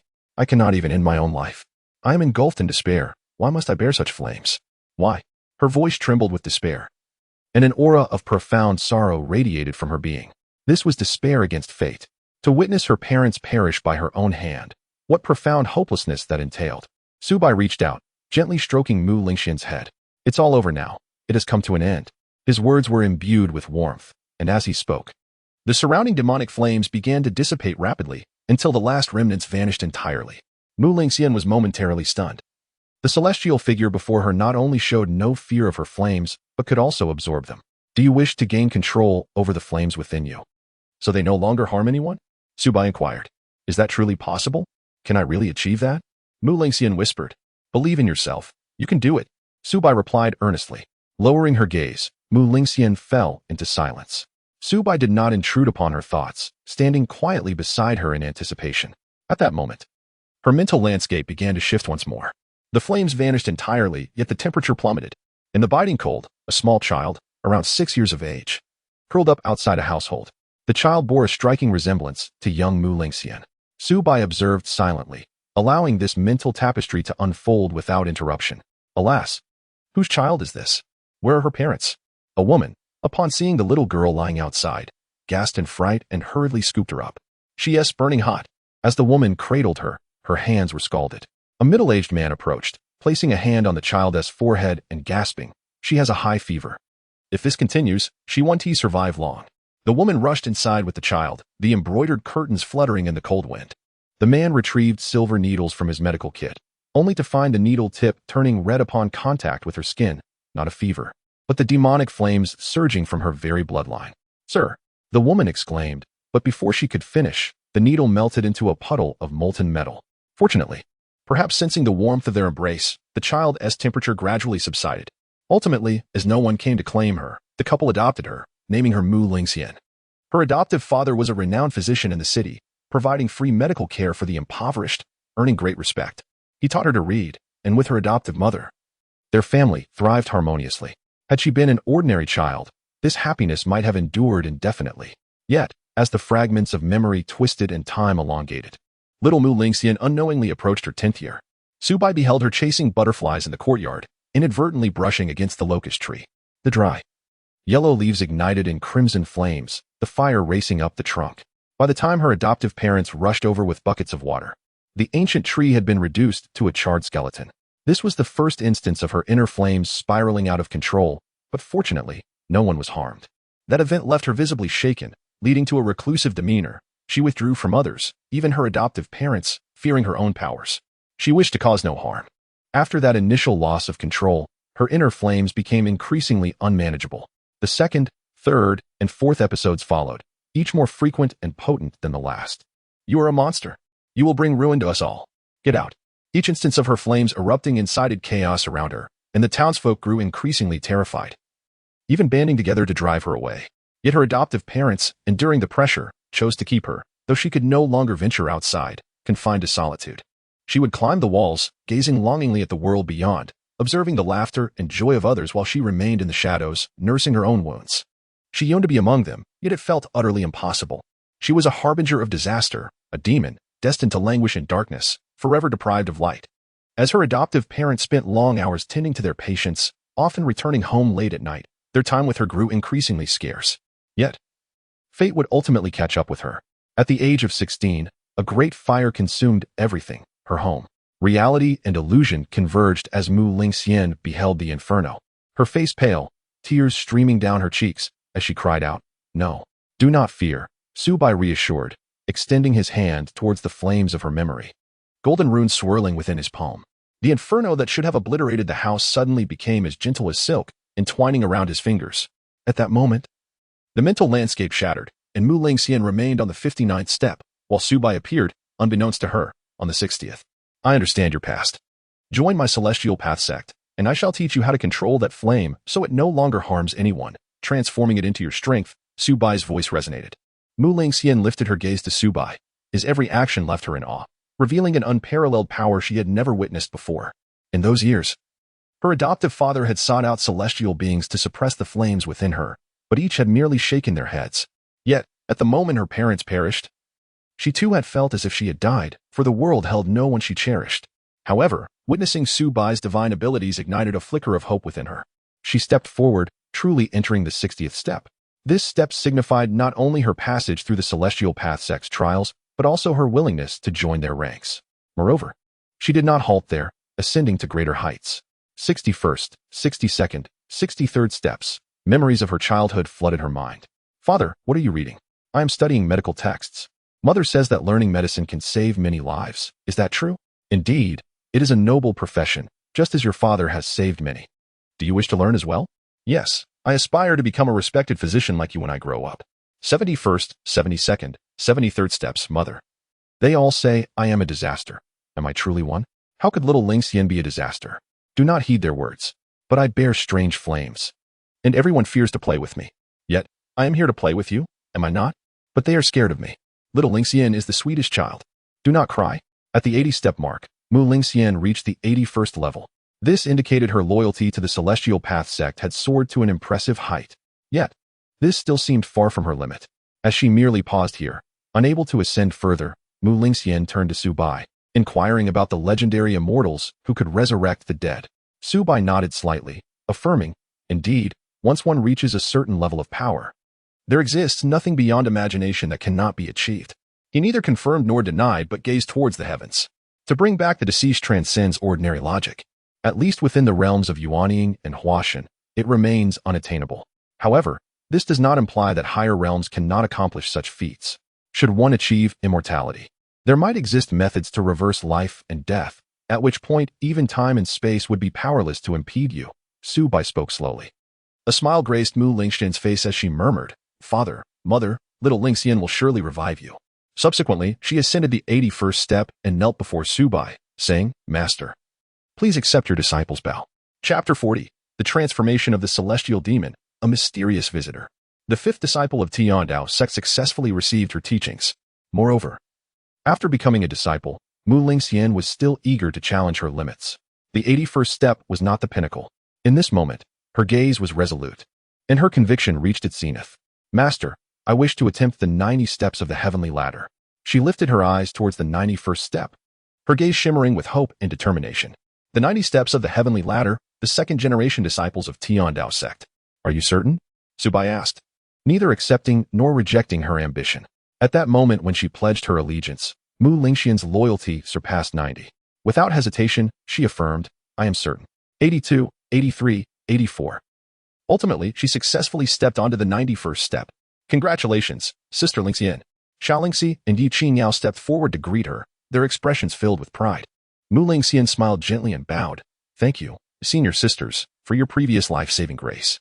It was merely a small effort, they replied, quickly guiding her towards the Celestial Technique Pavilion. The first task for new disciples entering Heavenly Dao Sect is to freely select a celestial technique. Now that several disciples could manage the arrangements for newcomers, Su Bai enjoyed a moment of tranquility. Following Mu Lingxian's breakthrough, the others on the heavenly ladder climbed with renewed vigor. With a subtle glance, Su Bai noticed someone had already reached the 40th step, perhaps aside from Mu Lingxian. It wouldn't be long before someone else ascended to the 60th step. Outside the Celestial Technique Pavilion, Xianxia reminded, Sister Lingxian, this is the Celestial Technique Pavilion. As I mentioned before, if you have any questions, just ask the Guardian Spirit inside. The Guardian Spirit is formless. Do not be frightened if you hear a voice but see no one, Yu Qingyao added. Mu Lingxian nodded slightly. Thank you, senior sisters Lingxi and Qingyao. I shall enter now. Go ahead, we will wait for you outside, they replied. Taking a deep breath, Mu Lingxian pushed the door open and stepped into the Celestial Technique Pavilion. Upon entering, her eyes were immediately drawn to the myriad of celestial scrolls floating about, leaving her utterly astonished despite the prior warning. Her father had once said, the more medical texts a physician memorizes, the higher their medical skills. Celestial techniques are akin to medical texts. The more one possesses, the stronger their celestial sect becomes. Standing before the stele, she respectfully bowed. Guardian Spirit, I, Mu Lingxian, have come to select a celestial technique. With a gentle hum, the stele responded, and from the void emerged a jade slip, hovering before Mu Lingxian, emanating a soft blue glow. You possess the body of a celestial demon, nurturing the 9 nether demon flame within. This is the transformation of the celestial demon, refining Qi chapter, which will aid you in suppressing the 9 nether demon flame. The ethereal voice of the guardian spirit resonated, followed by an intricate and obscure incantation materializing from the jade slip. Taking a deep breath, Mu Lingxian asked, "May I inquire, guardian spirit, can this technique lead to immortality?" She did not ask about the precautions necessary for cultivating the transformation of the celestial demon, but rather focused on whether it could grant her immortality. Her obsession with achieving immortality had now taken root deep within her. The guardian spirit seemed to have not heard her question and, after a moment of silence, replied, "The ability to achieve immortality does not depend solely on the technique but on the individual. No matter how powerful the technique, if the practitioner is lacking, achieving even foundational cultivation becomes problematic. Conversely, even if the technique is insufficient, an exceptional individual may still attain immortality, despite the arduous journey ahead. To be immortal, one must seek to remain true to their heart, thus attaining true freedom. The divide between the celestial and the mortal sometimes appears only a step away. Yet at other times, it feels like a vast chasm." These words left Mu Lingxian in deep contemplation. After a long moment, she raised her head, her eyes bright with understanding. "Thank you, guardian spirit, for your teachings. I have gained enlightenment." She then reached for the jade slip. In an instant, the incantation within transformed into luminous points, cascading towards her brow. Mu Lingxian closed her eyes to absorb the influx of vast and intricate information flooding her consciousness. After a considerable time, she opened her eyes, excitement gleaming within. The refining Qi chapter of the transformation of the celestial demon was now etched into her memory. "Thank you, guardian spirit, for bestowing this technique. I shall take my leave." She bowed once more to the void and turned to depart. As the sun set, the day's assessments concluded. Aside from Mu Lingxian, the highest achievement was merely reaching the 50th step, leaving many disappointed yet undeterred, as it ignited their competitive spirit. Especially since some had made significant progress today, initially unable to ascend even a single step, yet after several attempts, they had climbed 10, progressing even a little each day. Who knows when they might succeed? Some even vowed to return daily, refusing to believe they could not conquer the 60th step. Once everyone had departed, 2 individuals remained before Zhuge Feng. "You too. Today's assessment has concluded. Please return tomorrow," he encouraged. However, when he looked up, he was momentarily taken aback. Before him stood an ethereal elder and a beautiful young girl. Zhuge Feng's heart raced. He could instantly discern that these two were extraordinary. They possessed significant stature. Yet, recalling his master within the great hall, he steadied himself. "Might I inquire, esteemed elders, what brings you to Heavenly Dao Sect?" Zhuge Feng respectfully inquired. The elder smiled faintly. "I am Li Changkong. I heard a yuanying powerhouse has emerged here, and I have come to see." He turned to the girl behind him, saying, "Yenner, go and see how many steps you can ascend." The girl, named Yenner, playfully stuck out her tongue and replied sweetly, "Sure thing, Grandpa. I'm off." With that, she stepped towards the heavenly ladder. Zhuge Feng watched, internally speculating about their origins. He could not perceive the girl as cultivation, either her abilities surpassed his, or she was cloaked in a concealing artifact.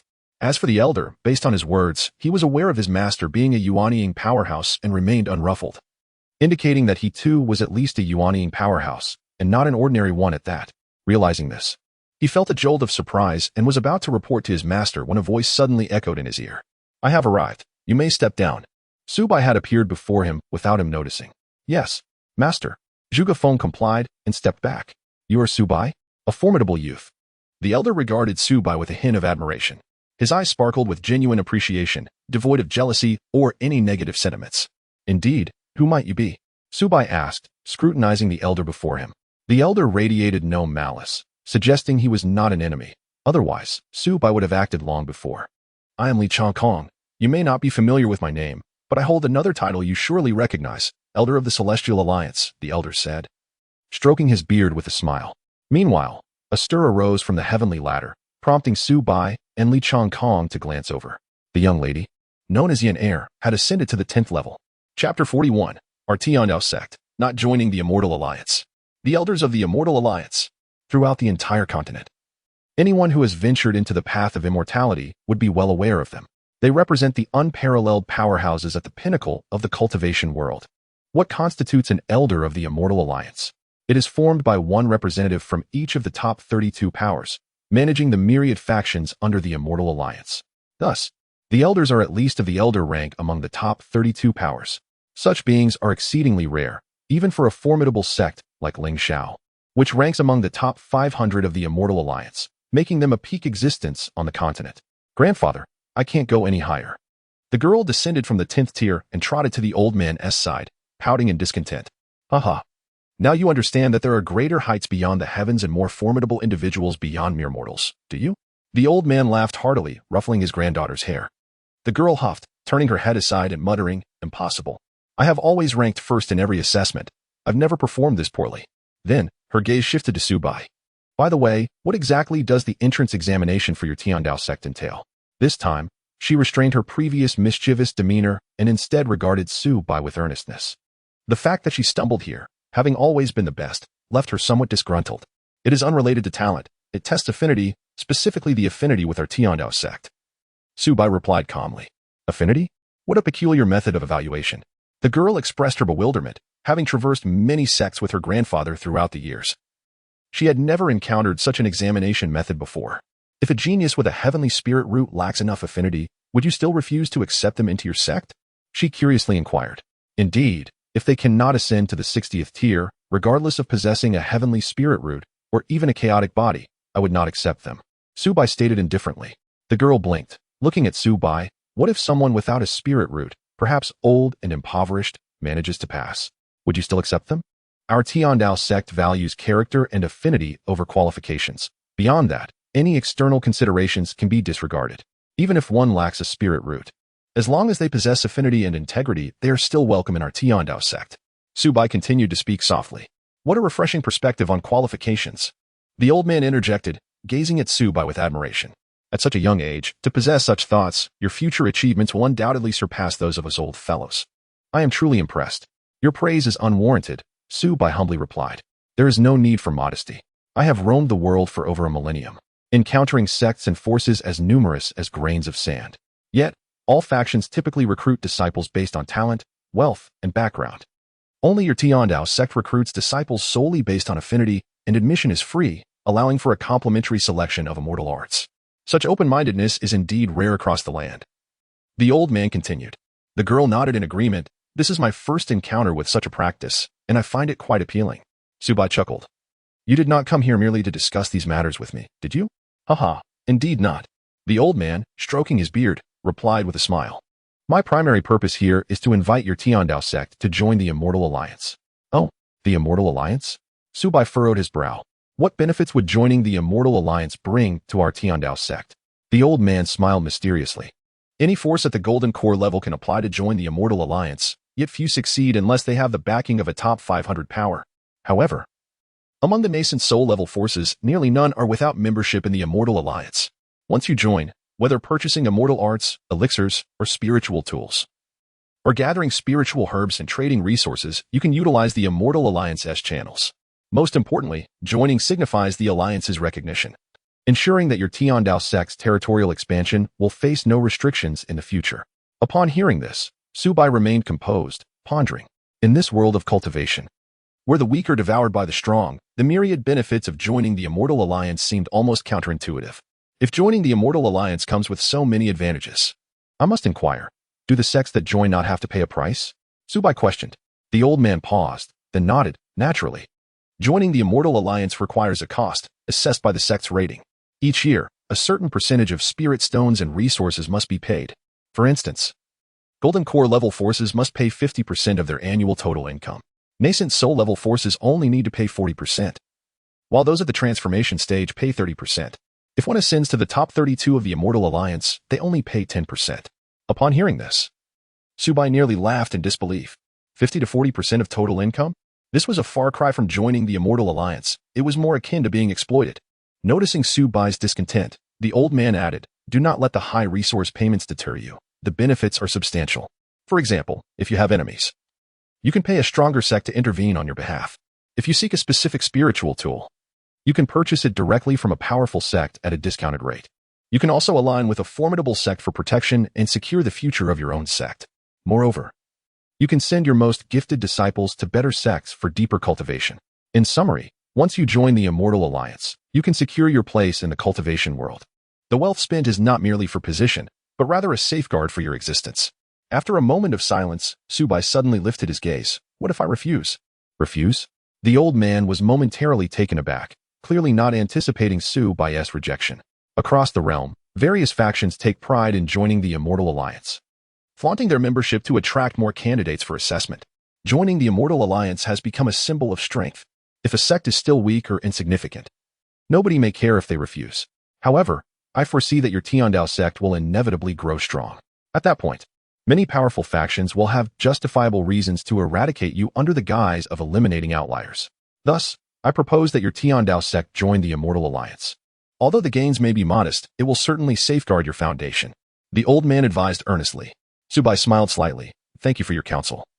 My mind is made up. Our Dao sect shall not join the Immortal Alliance. His declaration was resolute and resonated powerfully. The old man sighed softly, evidently unsure of how to persuade him further. Meanwhile, the girl beside him gave Su Bai a thumbs up, exclaiming, "What ambition! I hope we can meet again." Truth be told, I too find the atmosphere of the Immortal Alliance rather unappealing. Yin, do not speak recklessly. The old man interjected abruptly, casting a wary glance around, and admonished in a hushed tone, "In a crowd, one must refrain from idle chatter. You, at your age, still behave like a child," the old man lamented, shaking his head with a wry smile. Su Bai, observing the exchange with keen interest, then remarked, "Should there come a day when you wish to visit our Dao sect, our doors shall always be open to you." Chapter 42, Zhuge Feng's lengthy leave request. Huh? The old man was initially startled, then burst into hearty laughter. He had come to invite Su Bai to the Immortal Alliance, yet here was Su Bai inviting him to join the Dao sect in return. Quite an unexpected turn of events. What about me? Am I not welcome? The girl, realizing she had been overlooked, jumped in eagerly. Su Bai glanced at her and smiled. Everyone is welcome. This girl, it turns out, is indeed a heavenly spirit root.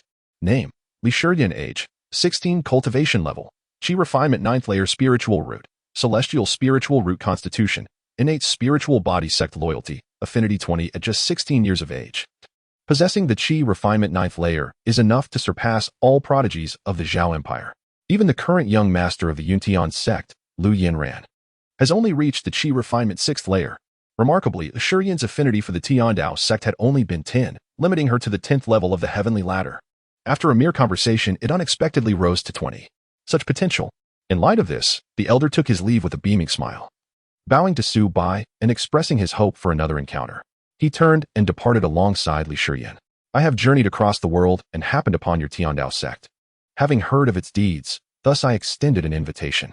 It has come to my attention that you have a grievance with the Lingxiao sect, and surely, the Immortal Alliance will learn of your situation soon, at which point, others will come to invite you. However, I cannot guarantee the demeanor of those who come. With that, he and Li Shiyan vanished into the depths of the void. Attitude? Su Bai gazed toward the horizon, a faint smile gracing his lips. When the army comes, we shall meet force with force. When the water flows, the earth shall suffice. I treat others with courtesy, but should they act with coercion, I shall not regard them as human. This world has always revered the strong. High above the heavens, a simple flying vessel sliced through the sky. Grandfather, I remember that you usually speak little to outsiders. Why are you so talkative today? Li Shiyan inquired, tilting her head as she sat within the vessel. Ah. Upon seeing the Dao sect, memories of the past came flooding back, the elder replied, a glimmer of nostalgia in his eyes. He could hardly recall that it had been thousands of years since, nearly forgetting what those days were like. Was it during the era of cultivating immortals? Long ago? I've heard that you established a sect a long time ago as well, taking in those of lesser talent, but it was disbanded later. Could you share those tales with me? Li Shiyan's bright, curious eyes were fixed on the elder. At her words, a shadow crossed the elder's gaze. He glanced at the girl beside him, initially reluctant to share, but with a sigh, he began. Long ago, this land knew no cultivators. Humanity was still in a primitive age. In that dark time, humans were insignificant, preyed upon by all beasts. Yet, through perseverance, we eventually discovered the path of cultivation, gaining strength to protect our kind. After countless years, the way of the immortals blossomed, and humanity finally secured its place upon this continent. Thus commenced the era of celestial exploration, during which I was born. All of humanity united, testing their limits, and ultimately perfected the methods to reach higher realms, sending the first batch of individuals to greater heights. In time, humanity reigned supreme, and countless demonic beings bowed before us, marking our zenith. Sect points. 50 sect points. 10 sect points. 40 early one morning, Su Bai received 3 notifications of point increases in succession. I recall they did not accept any tasks yesterday. Could it be? His mind stirred as he retrieved information on his disciples. Name, Zhugafeng. Age, 18. Cultivation level, Qi refinement 5th layer spiritual root, celestial spiritual root sect loyalty, affinity 97. Name, Xiaolingxi. Age, 16. Cultivation level, Qi refinement 4th layer spiritual root, superior in spiritual root constitution, primordial in body sect loyalty, affinity 97. Name, Mu Lingxian. Age, 16. Cultivation level, Qi refinement 1st layer spiritual root, demonic spiritual root. 9. Nether demonic flame constitution, celestial demonic body sect loyalty, affinity 92. In a single night, all 3 disciples had broken through. Zhugafeng advanced to the Qi refinement 5th layer, with Xiaolingxi following closely to reach mid-Qi refinement. Most astonishingly, Mu Lingxian succeeded in her Qi refinement within just 1 day.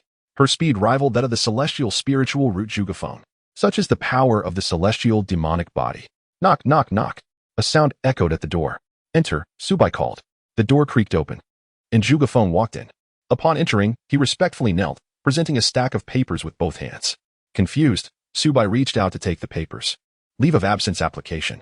As he perused the 8 pages, amounting to thousands of words, he exclaimed, "Why such an extensive application for a mere leave of absence?"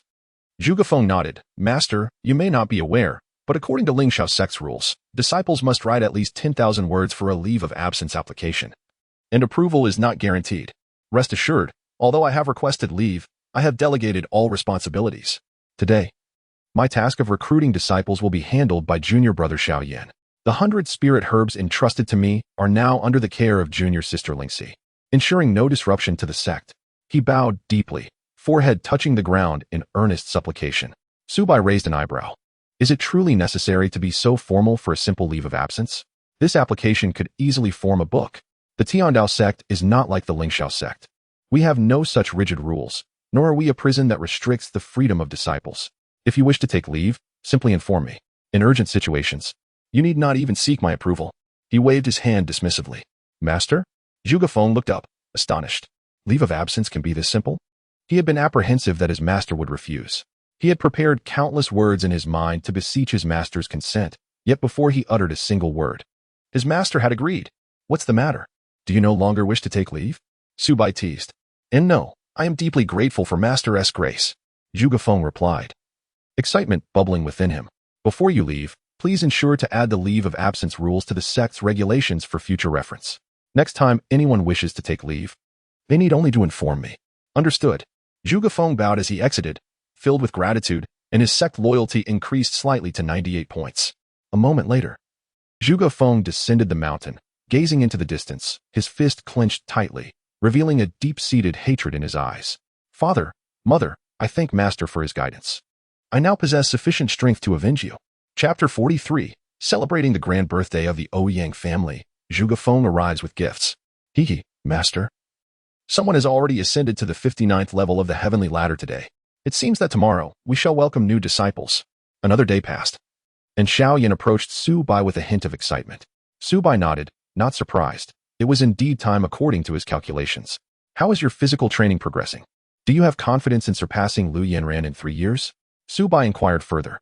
"Rest assured, Master, I am fully confident in defeating Lu Yanran," Xiaoyan declared with determination. Before joining the Tiandao sect, he had felt utterly powerless against Lu Yanran.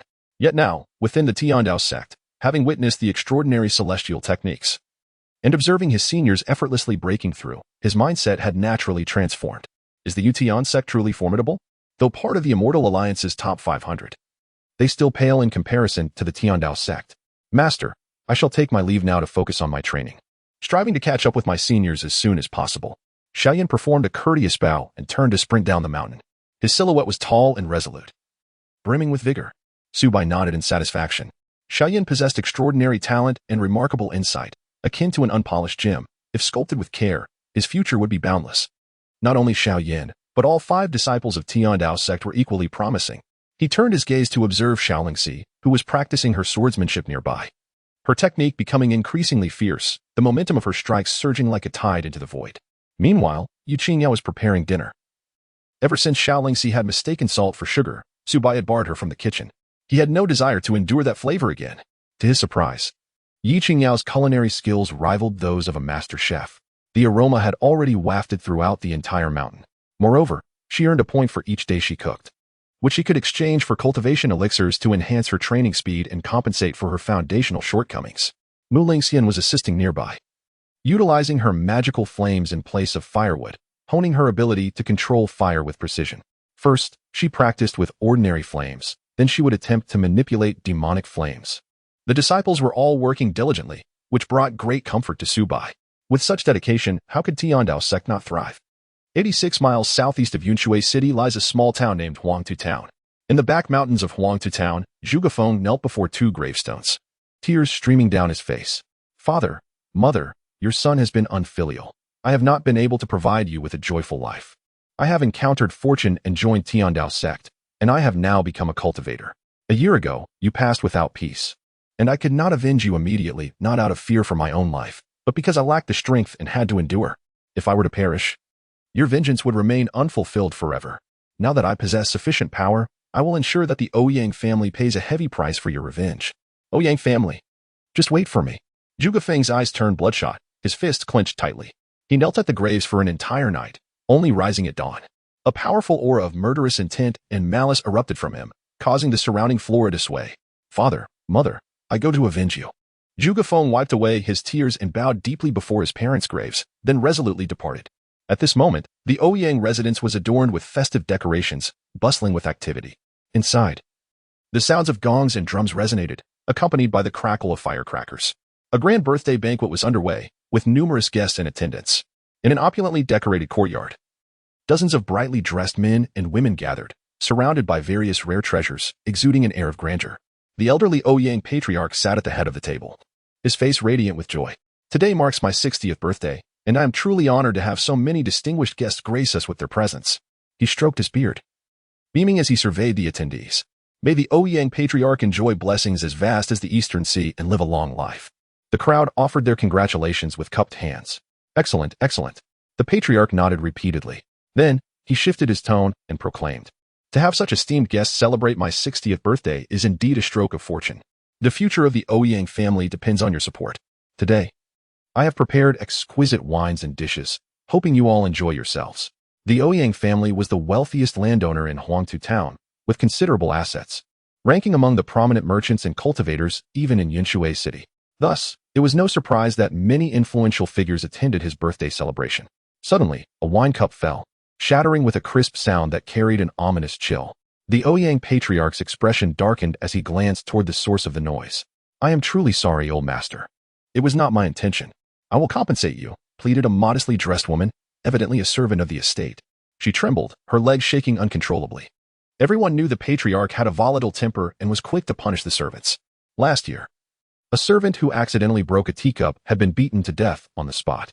Her husband had come to reason with the patriarch and was also killed in public. The servants lived in constant fear, walking on eggshells, terrified of provoking the old man's ire. The woman immediately broke down in tears, repeatedly bowing in supplication, her forehead striking the ground so hard it drew blood. Yet, the Ouyang patriarch remained unmoved, icy in his indifference. Take her out and bury her. His cold, detached words sealed the fate of one life. Yes. Two burly men rushed forward and dragged the woman away, her desperate cries echoing behind her. No matter how she struggled, she could not escape her grim fate. The Ouyang patriarch did not even glance at her. Her life or death was of no consequence to him. Well then, let the banquet continue. Please enjoy yourselves, he waved dismissively, putting on a smile as if nothing had transpired. Drink.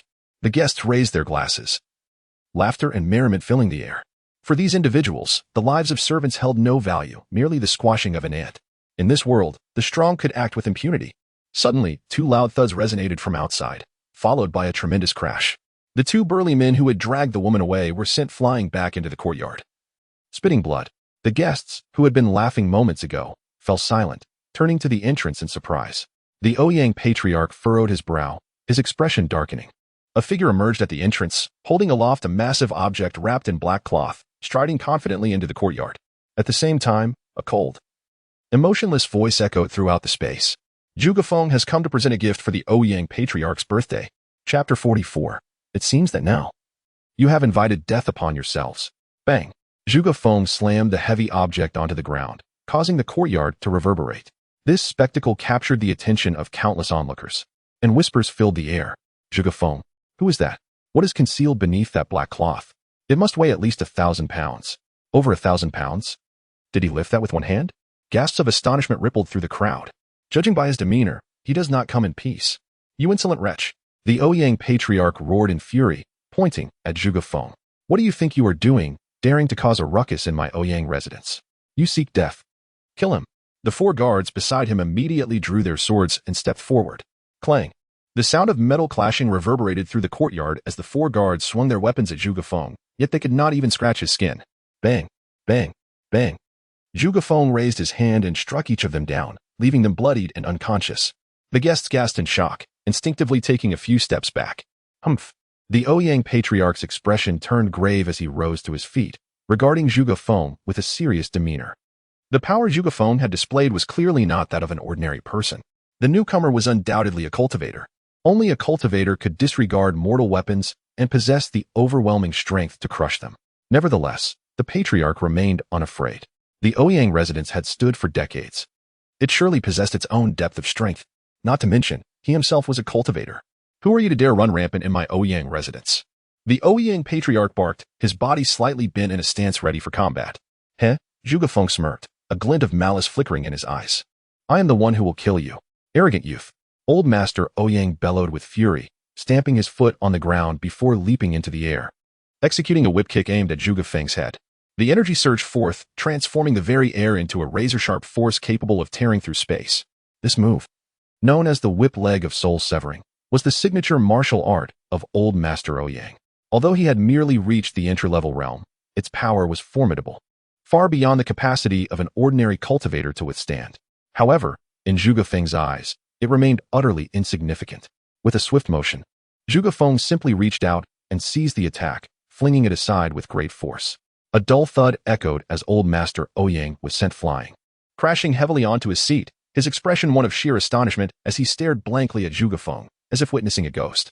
You are at the 5th level of Qi refinement, he exclaimed in disbelief. Such youth, and yet you have achieved the 5th level. Old Master Ouyang's eyes widened in astonishment, filled with incredulity. He was already 60 years old, having expended countless resources just to barely step into the mid-stage of Qi refinement. Yet Zhuge Feng, appearing to be no more than 20, had astonishingly reached the 5th level. Who exactly are you? When did my Ouyang family offend someone of your caliber? The gravity of the situation dawned upon Old Master Ouyang, his voice turning solemn. Who am I?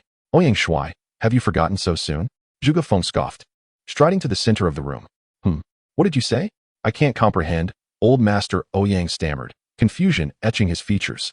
The surrounding guests were equally bewildered. Some puzzled, others in disbelief, as they struggled to recall any impression of Zhuge Feng.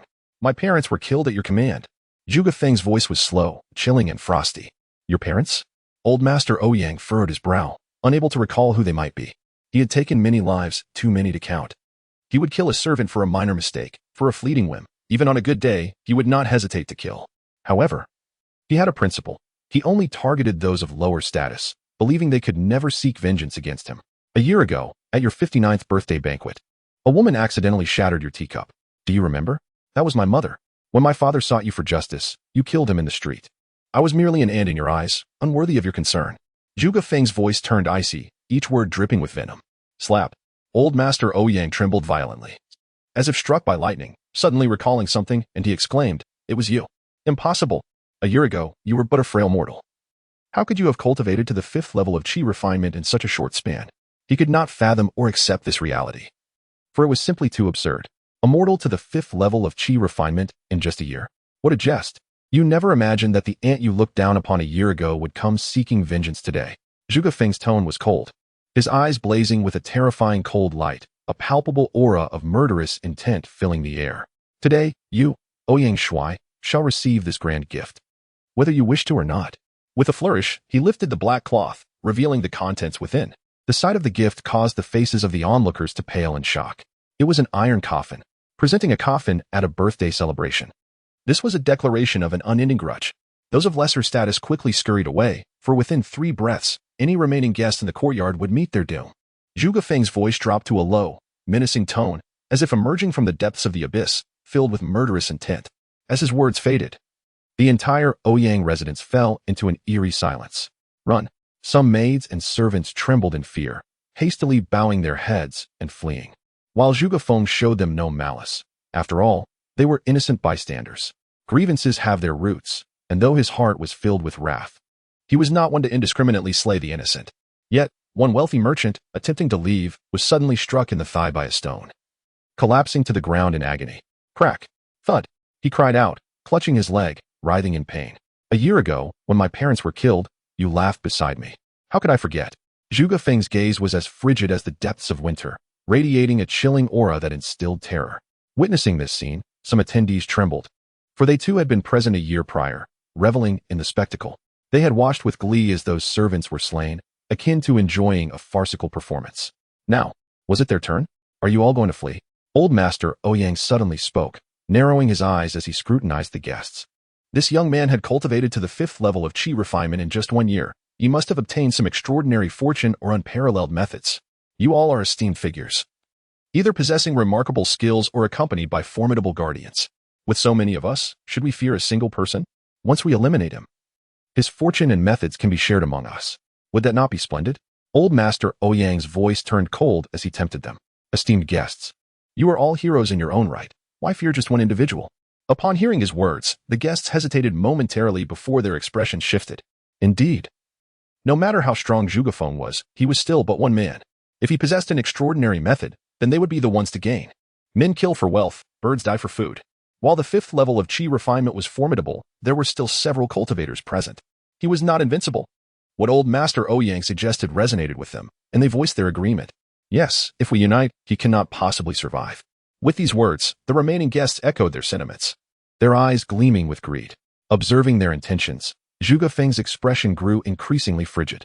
Initially, he had merely sought to teach them a lesson, but now it seemed they were courting their own demise.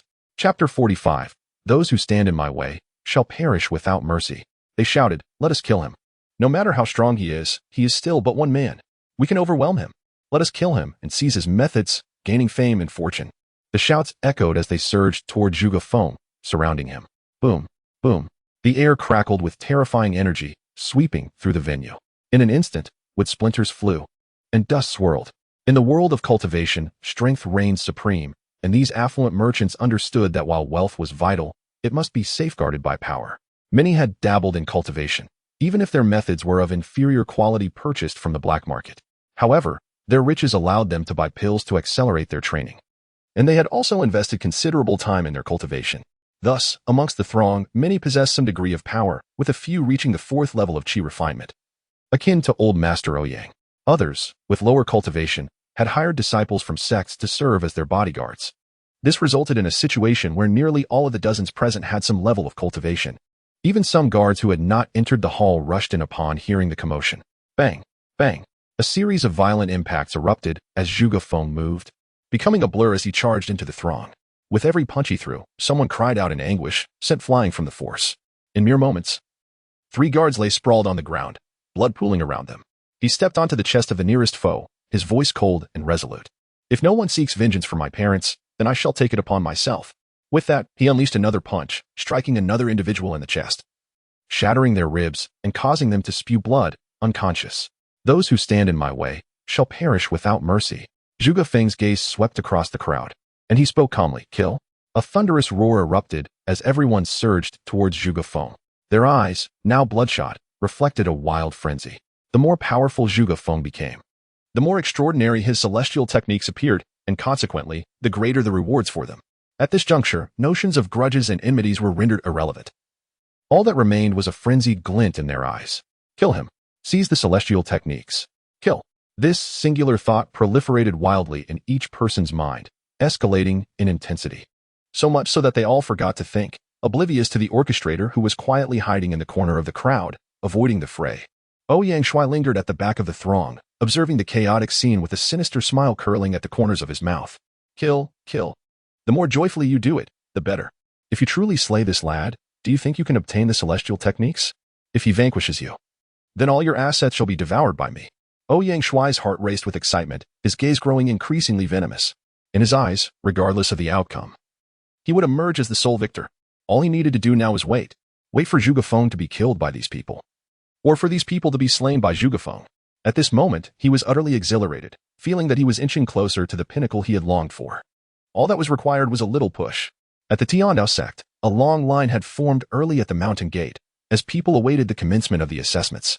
The reputation of the Dao Sect had spread far and wide, drawing in an ever-increasing number of individuals.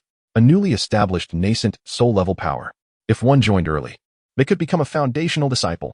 A month ago at the 100 Sects conference, I sensed that the Dao Sect was destined for greatness. But 30 taels of silver a month is simply too exorbitant. Come on, you weren't saying that back then. You were the one who belittled the Dao Sect the most among us. Free admission to the sect? The first-tier celestial technique for the chi refinement stage is free? Is that for real? Just 30 taels a month, while other sects charge an arm and a leg for the first tier. The stairway is too daunting. I've only managed to ascend a dozen levels in 2 days. How I wish I could buy a place in the sect. Are you wealthy or something? Those major sects have raised their entrance fees year after year, all because of people like you. Wow, there's no age restriction for assessments? Is this a joke? Other sects only accept those under 20, claiming that older individuals have fixed roots and are beyond hope. Hurry, get my old grandpa. The crowd buzzed with chatter, all discussing the Dao Sect. Xiaoyan glanced at the time and shouted, "The assessment time has arrived."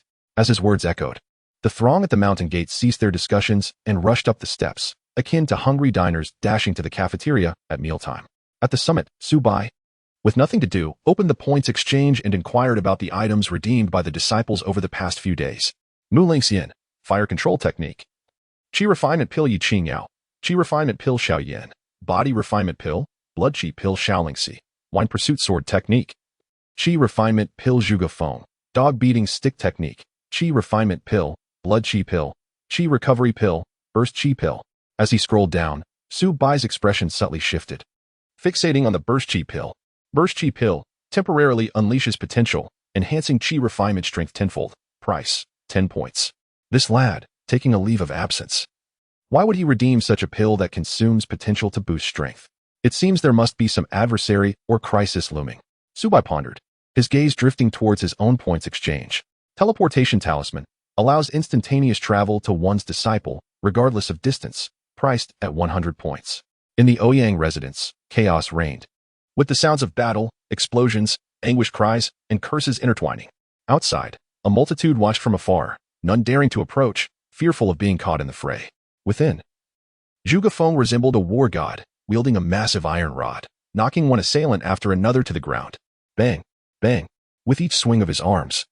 A series of dog-beating stick techniques erupted, the air crackling with sound akin to rolling thunder. Individuals were sent flying from his vicinity, crashing through walls and falling into the dust. The entire Ouyang residence, save for a few distant structures, lay in ruins, a scene of utter devastation. Yet, it seemed this was not the end. The turmoil only intensified.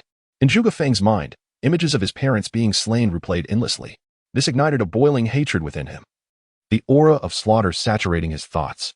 All who harmed his parents deserved death. At this moment, none could stand in his way. Even those at the 4th level of chi refinement could not withstand the strike of Zhuge Feng's iron rod, their weapons shattering alongside them. Moments later, scarcely anyone remained standing in the courtyard. Nearly 100 individuals, united, had been pierced through by him alone. Zhuge Feng, drenched in blood, could not discern whether it was his own or that of his foes. Chapter 46, the Elder of the Yellow Sand Sect, at the 9th level of chi refinement. At last, Zhuge Feng turned, his gaze fixated on Ouyang Shui, who had remained inactive. Today, no one can prevent me from avenging you. A year ago, you murdered my parents. Now, I shall let you experience the despair of being hunted. Prepare to die. With that, Zhuge Feng shot forward like a bolt of lightning towards Ouyang Shui. He swayed and appeared before Ouyang Shui in an instant. Swish. A sweeping strike was unleashed. Rapid and unparalleled, like a clap of thunder, its trajectory nearly imperceptible. However, faced with this ferocious assault, Ouyang Shui's aged countenance revealed not a trace of fear. Instead, a cold smirk emerged. Whoosh. A flying sword shot forth at breakneck speed from deep within the Ouyang residence, aiming directly at Zhuge Feng. Zhuge Feng reacted swiftly, raising his iron rod to block the flying sword. Boom. The flying sword collided with the massive iron rod, unleashing a shockwave that sent debris flying. A nearby boulder was launched into the air, crashing down in the distance amidst a cloud of dust. The sheer force of the impact caused even Zhuge Feng to stagger back several steps, his hands tingling. Haha, little beast, how does it feel? You think you can kill me? Not a chance. Seeing the flying sword repel Zhuge Feng, Ouyang Shui erupted into laughter. Does the Ouyang family not possess any hidden cards to rise to power? A mere 5th level of qi refinement, however extraordinary, is ultimately limited. Do you think you can turn the tides? In response to Ouyang Shui's taunts, Zhuge Feng slowly lifted his head. However, he did not focus on Ouyang Shui, but rather on the depths of the Ouyang residence. There, 2 figures approached slowly. One was an elderly man with hair as white as snow. The other adorned luxurious garments, exuding the air of a privileged young master. Late stage of qi refinement. Zhuge Feng's gaze locked onto the elder, astonished to discover such a formidable master supporting the Ouyang family. Humph, if you wish to kill my father, I fear you may lack the capability. Master, eliminate him. The young master glanced at Zhuge Feng with disdain, then turned to the elder of the late stage of qi refinement with respect. I appreciate you eliminating so many adversaries for me. The strength of the Ouyang family will increase exponentially. Ouyang Shui approached, a sinister expression on his face as he regarded Zhuge Feng, sneering. He then bowed to the elder of the late stage of qi refinement. Fortunately, Elder Huang is here with my son. Otherwise, I would have faced calamity today. The elder, known as Huang, responded coldly. For the sake of your being my disciple's father, I can make a move. However, once it is done, the celestial techniques will belong to me, and your Ouyang family must pay me 1,000 taels of gold. Upon hearing this, Ouyang Shui's facial muscles twitched slightly, yet he concealed it well, maintaining a fawning demeanor. Elder Huang, you jest. Your willingness to assist is something the Ouyang family will forever remember. 1,000 taels of gold will certainly be delivered to the Yellow Sand sect. Huang Lao nodded indifferently, signifying his acknowledgement. Those commoners were mere pawns before the Ouyang family, devoid of any rights. Yet, in the face of the Huangsha sect, the Ouyang family was nothing more than a money-making dog by the roadside. Huangsha sect? Zhuge Feng furrowed his brow slightly. He had heard of this sect. The tyrant reigning over several towns within a dozen miles of Huangtu town. Its power was even slightly superior to that of the Bailang sect. To his surprise, the Ouyang family had dealings with the Huangsha sect. Bang! Huang Lao stepped forward, an overwhelming aura suddenly erupting from him, instantly locking onto Zhuge Feng. This was no ordinary late-stage qi refinement. He had reached the 9th level of qi refinement. He surpassed Zhuge Feng by a full 4 minor realms. Such strength was comparable to some deacons of the Lingxiao sect. I am Elder Huang of the Huangsha sect. Boy, you are quite impressive. If you can surrender your immortal techniques, I might consider sparing your life, Huang Lao said coldly, regarding Zhuge Feng with a piercing gaze. Zhuge Feng gripped his iron rod tightly, remaining silent as he glared fiercely at Ouyang Shui and Huang Lao. Cultivation is arduous. Why endure this? Huang Lao shook his head. Whoosh. As his words fell, he stomped the ground violently, transforming into a blur as he charged towards Zhuge Feng. His speed was astonishing. Zhuge Feng's eyes narrowed, barely managing to cross the iron rod over his chest. Huang Lao formed hand seals, gathering his energy, and struck down upon the iron rod with great force. In the next instant, Zhuge Feng felt a searing pain in his chest, and his body was sent flying. Bang! Zhuge Feng crashed against the courtyard wall, breaking a significant hole through it, spitting out a mouthful of bright red blood. He realized that despite being a heavenly spiritual root and wielding a spiritual artifact that allowed him to contend against those at the 6th level of qi refinement, even a battle with those at the 7th level would be a challenge. Yet, before the 9th level of qi refinement, he stood no chance. The 9th level of qi refinement was terrifying indeed. Hiki. Witnessing this scene, Ouyang Shui wore a cruel grin. A mere 5th level qi refinement practitioner was insignificant before Huang Lao of the 9th level. A spiritual artifact?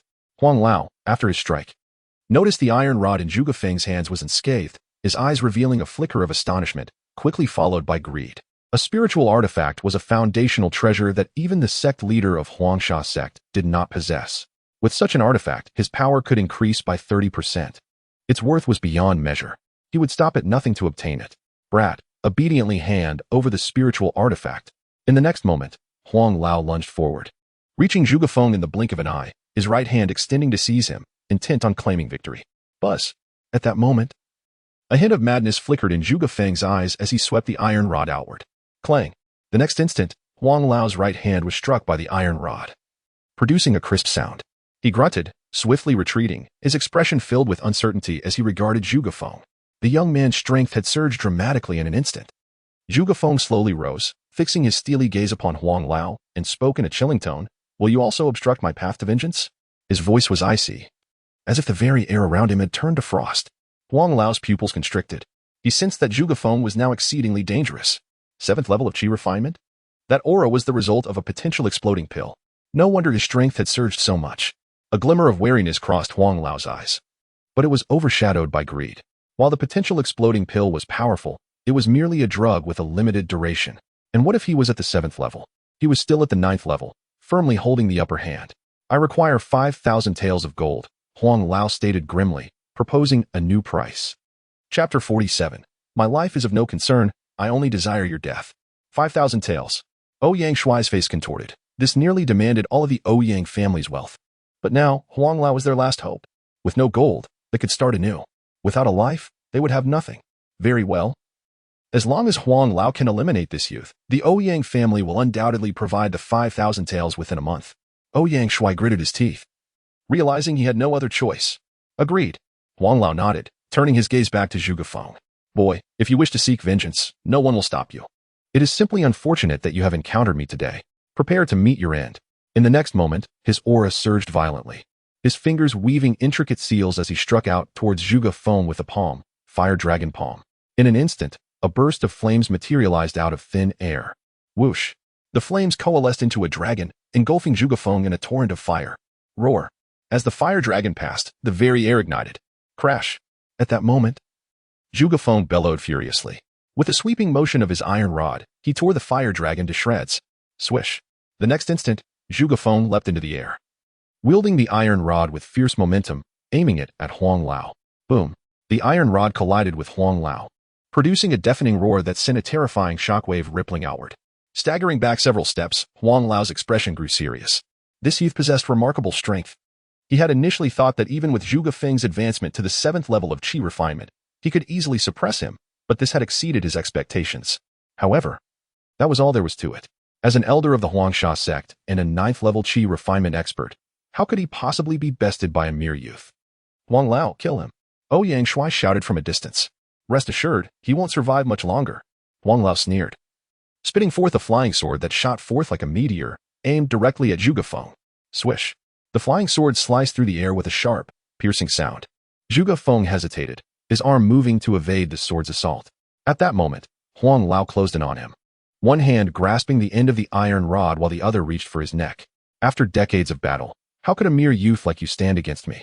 Huang Lao's face twisted into a ghastly grin, his fingers poised like eagle talons, ready to crush Zhuge Feng's throat. Haha, kill him, kill him. Ouyang Shuai cackled madly. Hee hee. As Huang Lao drew nearer, Zhuge Feng slowly closed his eyes. Memories from a year prior surged to the forefront of his mind. His family had lived off the land, tending to 2 acres of farmland, with his father toiling from dawn to dusk.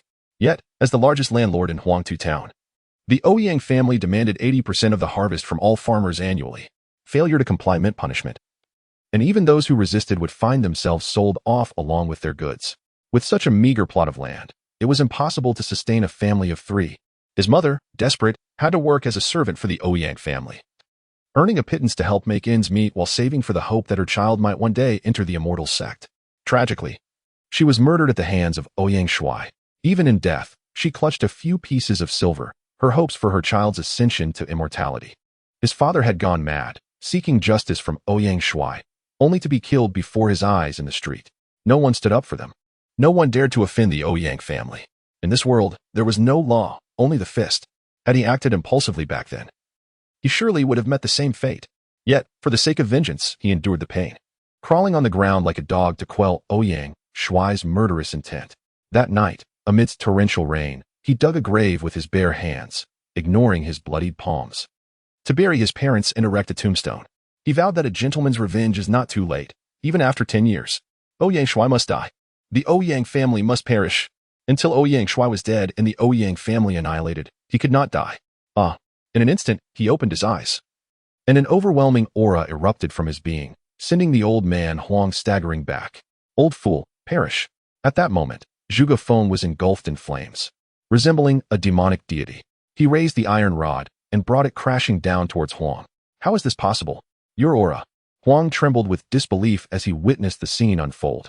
A shadow of death loomed over him, prompting him to hastily summon his flying sword for defense. Clang! Yet, as the iron rod descended, the treasured flying sword he had painstakingly crafted shattered into fragments. Crack! The iron rod, imbued with unmatched force, struck his chest mercilessly. Boom! Huang's body flew backward, leaving a gruesome wound on his chest, blood gushing forth as he crashed to the ground. In that moment, Zhuge Feng's power had surged far beyond the 9th level of qi refinement. You burned your spiritual roots. Lying on the ground, Huang struggled to speak. But before he could finish, a sweetness filled his throat, and he coughed up a mouthful of blood, his head tilting to the side as he succumbed to death. However, even in his final moments, he managed to send a signal, summoning the might of the Huangsha sect. Burning spiritual roots meant sacrificing one's life. This was a trump card only an elite spiritual root could wield, a desperate gamble. Zhuge Feng's life had begun its countdown. Once the flames of his life extinguished, he too would meet his end. Yet, he felt no fear. Hiss. Upon witnessing this, Xianxia was rendered speechless. He never imagined that the esteemed elder Huang of the Huangsha sect would perish at the hands of a mere youth. Moreover, this youth sought to end his life. Now it is your turn. Zhuge Feng's gaze was frigid as he slowly approached Xianxia, raising the iron rod, unhesitatingly bringing it down towards his forehead. Father, what are you doing? Xianxia, in a desperate bid, pushed his only son forward to shield himself. Bang! The iron rod struck his son's head with brutal force. Instantly, the sound of shattering bones filled the air, accompanied by the anguished cries of a life extinguished. He died with his eyes wide open. Unable to comprehend why his own father would act so, Xianxia attempted to flee, but Zhuge Feng would not allow it. He flung shards of the shattered flying sword, embedding them in Xianxia's ankle. Thud! Xianxia fell to the ground. Gazing into Zhuge Feng's icy eyes, Xianxia felt an overwhelming chill. What kind of gaze was this, as if viewing a mere insect? It mirrored the expression he once wore while watching his subordinates kill others. You are burning your life away. Do you not wish to live? Xianxia cried out in terror, desperately retreating. My life matters not. I only desire your death. Zhuge Feng bellowed, unleashing a year's worth of pent-up hatred as he swung the iron rod down with ferocity upon Xianxia. Chapter 48. Who dares to harm my disciple?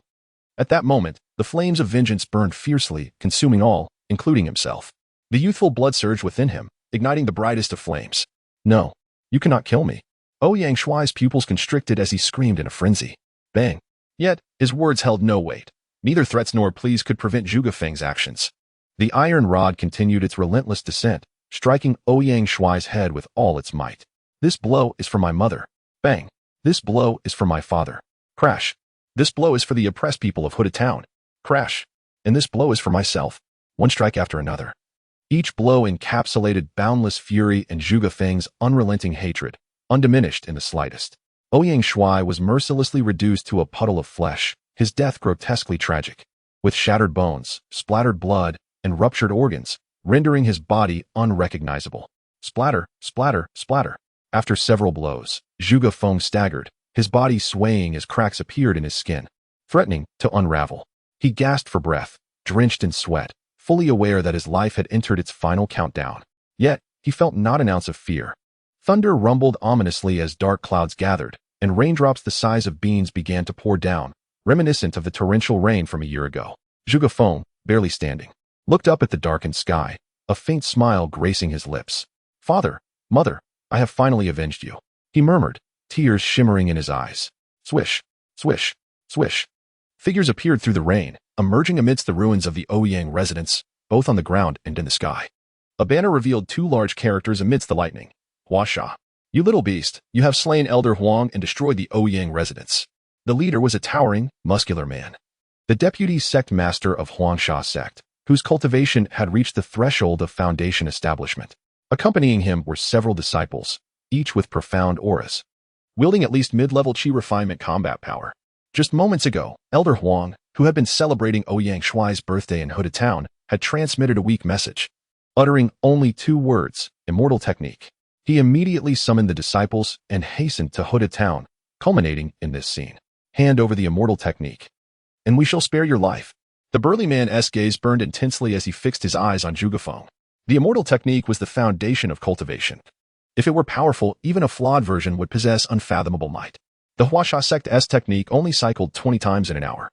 Given that Elder Huang had relayed the words immortal technique before his demise, it was clear that this technique far surpassed that of Huangsha sect. If the Huangsha sect obtained this immortal technique, their power would undoubtedly ascend to new heights. It was even conceivable that the deputy sect master could advance further into foundation establishment. Upon hearing this, Zhuge Feng surveyed the crowd with an expression of deep scorn and derision. You minions of the tiger, you are unworthy.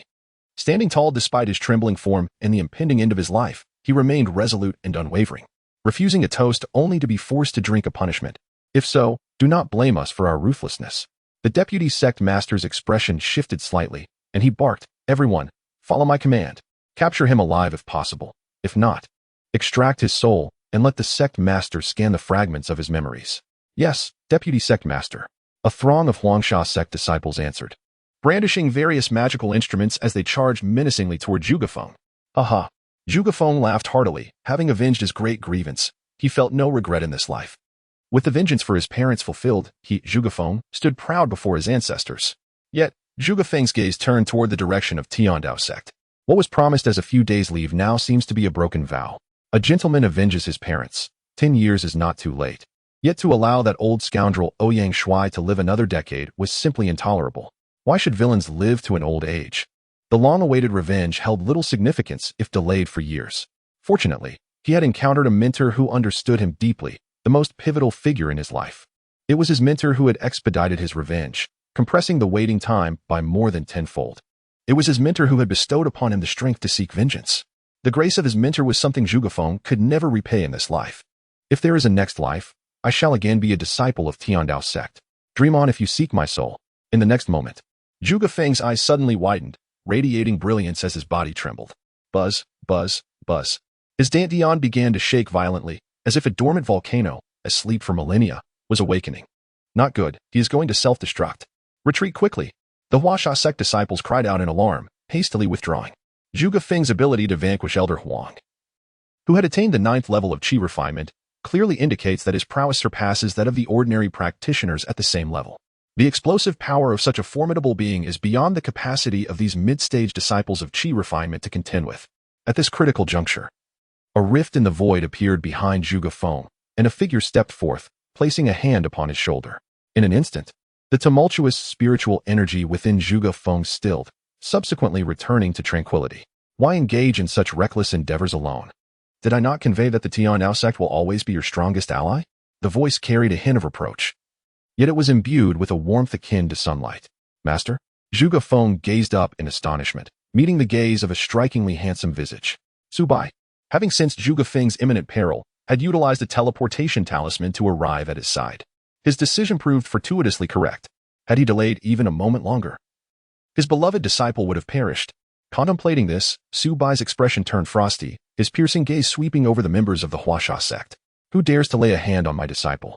His chilling words radiated an unmistakable aura of menace. The disciples of Huaxia sect felt an icy dread envelop them.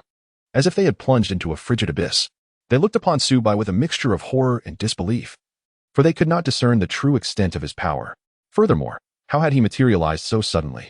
Had he torn through the fabric of reality itself? In an instant, they were rendered motionless. With a mere wave of his hand, Su Bai summoned the golden core artifact previously seized from an elder of the Xianxiao sect, sweeping it across the vicinity.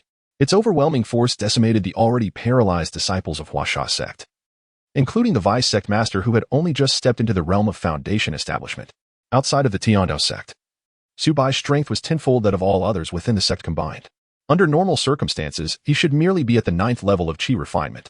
Yet, the current circumstances were anything but ordinary. Zhugafeng, burning his life force, displayed capabilities far exceeding that of a typical 9th level practitioner, amplified tenfold. Thus, Su Bai had ascended to the realm of foundation establishment. Foundation establishment is an entirely different realm from qi refinement, capable of effortlessly subduing even the most powerful cultivators of qi refinement, not to mention that these individuals were already paralyzed by fear, offering no resistance whatsoever. This is why it was so effortlessly done, resulting in their immediate demise. Master, how did you arrive? Zhugafeng stared blankly at Su Bai, who had suddenly appeared beside him. Foolish disciple, if you seek vengeance, do not forget to inform your master, and tell Lingxi and the others that all members of the Heavenly Dao Sect should stand united. Su Bai sighed, gesturing as he collected all the storage bags around him into his storage ring. Disciple expresses gratitude for Master's guidance during this time. Zhugafeng wished to kneel in reverence, but his body was beyond his control, collapsing to the ground instead. Moreover, he had burned far too long. Having reached this point, even if he wished to cease, it was no longer possible. You foolish boy. Su Bai felt an immense heartache. Had he arrived a moment sooner, perhaps less of Zhugafeng's life force would have been consumed, preserving a fragment of his spiritual roots. But now, It was too late for any words to matter. Ding. As the host carries a living person, an additional payment of 100 points is required. Will you pay? Pay. Teleport us immediately. Without a moment's hesitation, Su Bai opted to exchange for a teleportation talisman. If he delayed any further, not even Zhuge Feng's spiritual roots would remain, let alone his life. Ding. 200 points deducted from the host. Teleportation commencing. A rift in the void enveloped both Su Bai and Zhuge Feng, and in an instant, they vanished without a trace. Atop the Heavenly Dao Sect's peak, Xianxia was practicing her swordsmanship when suddenly, a gaping rift tore through the air beside her, and two figures emerged. Initially startled by the abrupt disturbance, she sighed in relief upon recognizing her master, yet her keen eyes quickly caught the abnormality in Zhuge Feng's condition. Big brother. What has happened to you? Xianxia exclaimed, rushing to inquire. Stay still. He immediately intervened, halting the continued consumption of Zhuge Feng's life force and preserving what remained of his lifespan. Big brother, quickly consume the elixirs to heal. Xianxia promptly handed Zhuge Feng several medicinal pills, but he shook his head. Junior sister Lingxi, do not waste the elixirs. I am well aware of my condition. He offered a bittersweet smile, mustering the strength to bow deeply to Su Bai. Disciple is unfilial and cannot repay Master's immense grace. Master, please forgive me. Finally, he turned his gaze toward the direction of Yuhu Town. The Heavenly Dao Sect basked in clear skies, while Yuhu Town was shrouded in ominous clouds. Within the dark clouds, two ethereal figures seemed to materialize, traversing through the torrential rain to emerge into the sunlight, beckoning him forth. The vengeful spirits, having perished with resentment, finally departed the darkness, stepping into the light. Father, mother, have you come to take your child? Zhuge Feng murmured softly. Master, you are so powerful. Surely you have a way to save big brother? Xianxia, unable to bear it, gazed at Su Bai with hope. Upon hearing her, Su Bai's furrowed brow relaxed, and a smile graced his face. Rest assured, my disciple, the heavens have yet to qualify to claim him. Just moments ago, a system notification resonated in his mind. Ding. A disciple's loyalty, affection, has reached 100. A super reward has been bestowed. This notification had come at the very moment Zhuge Feng bowed to him.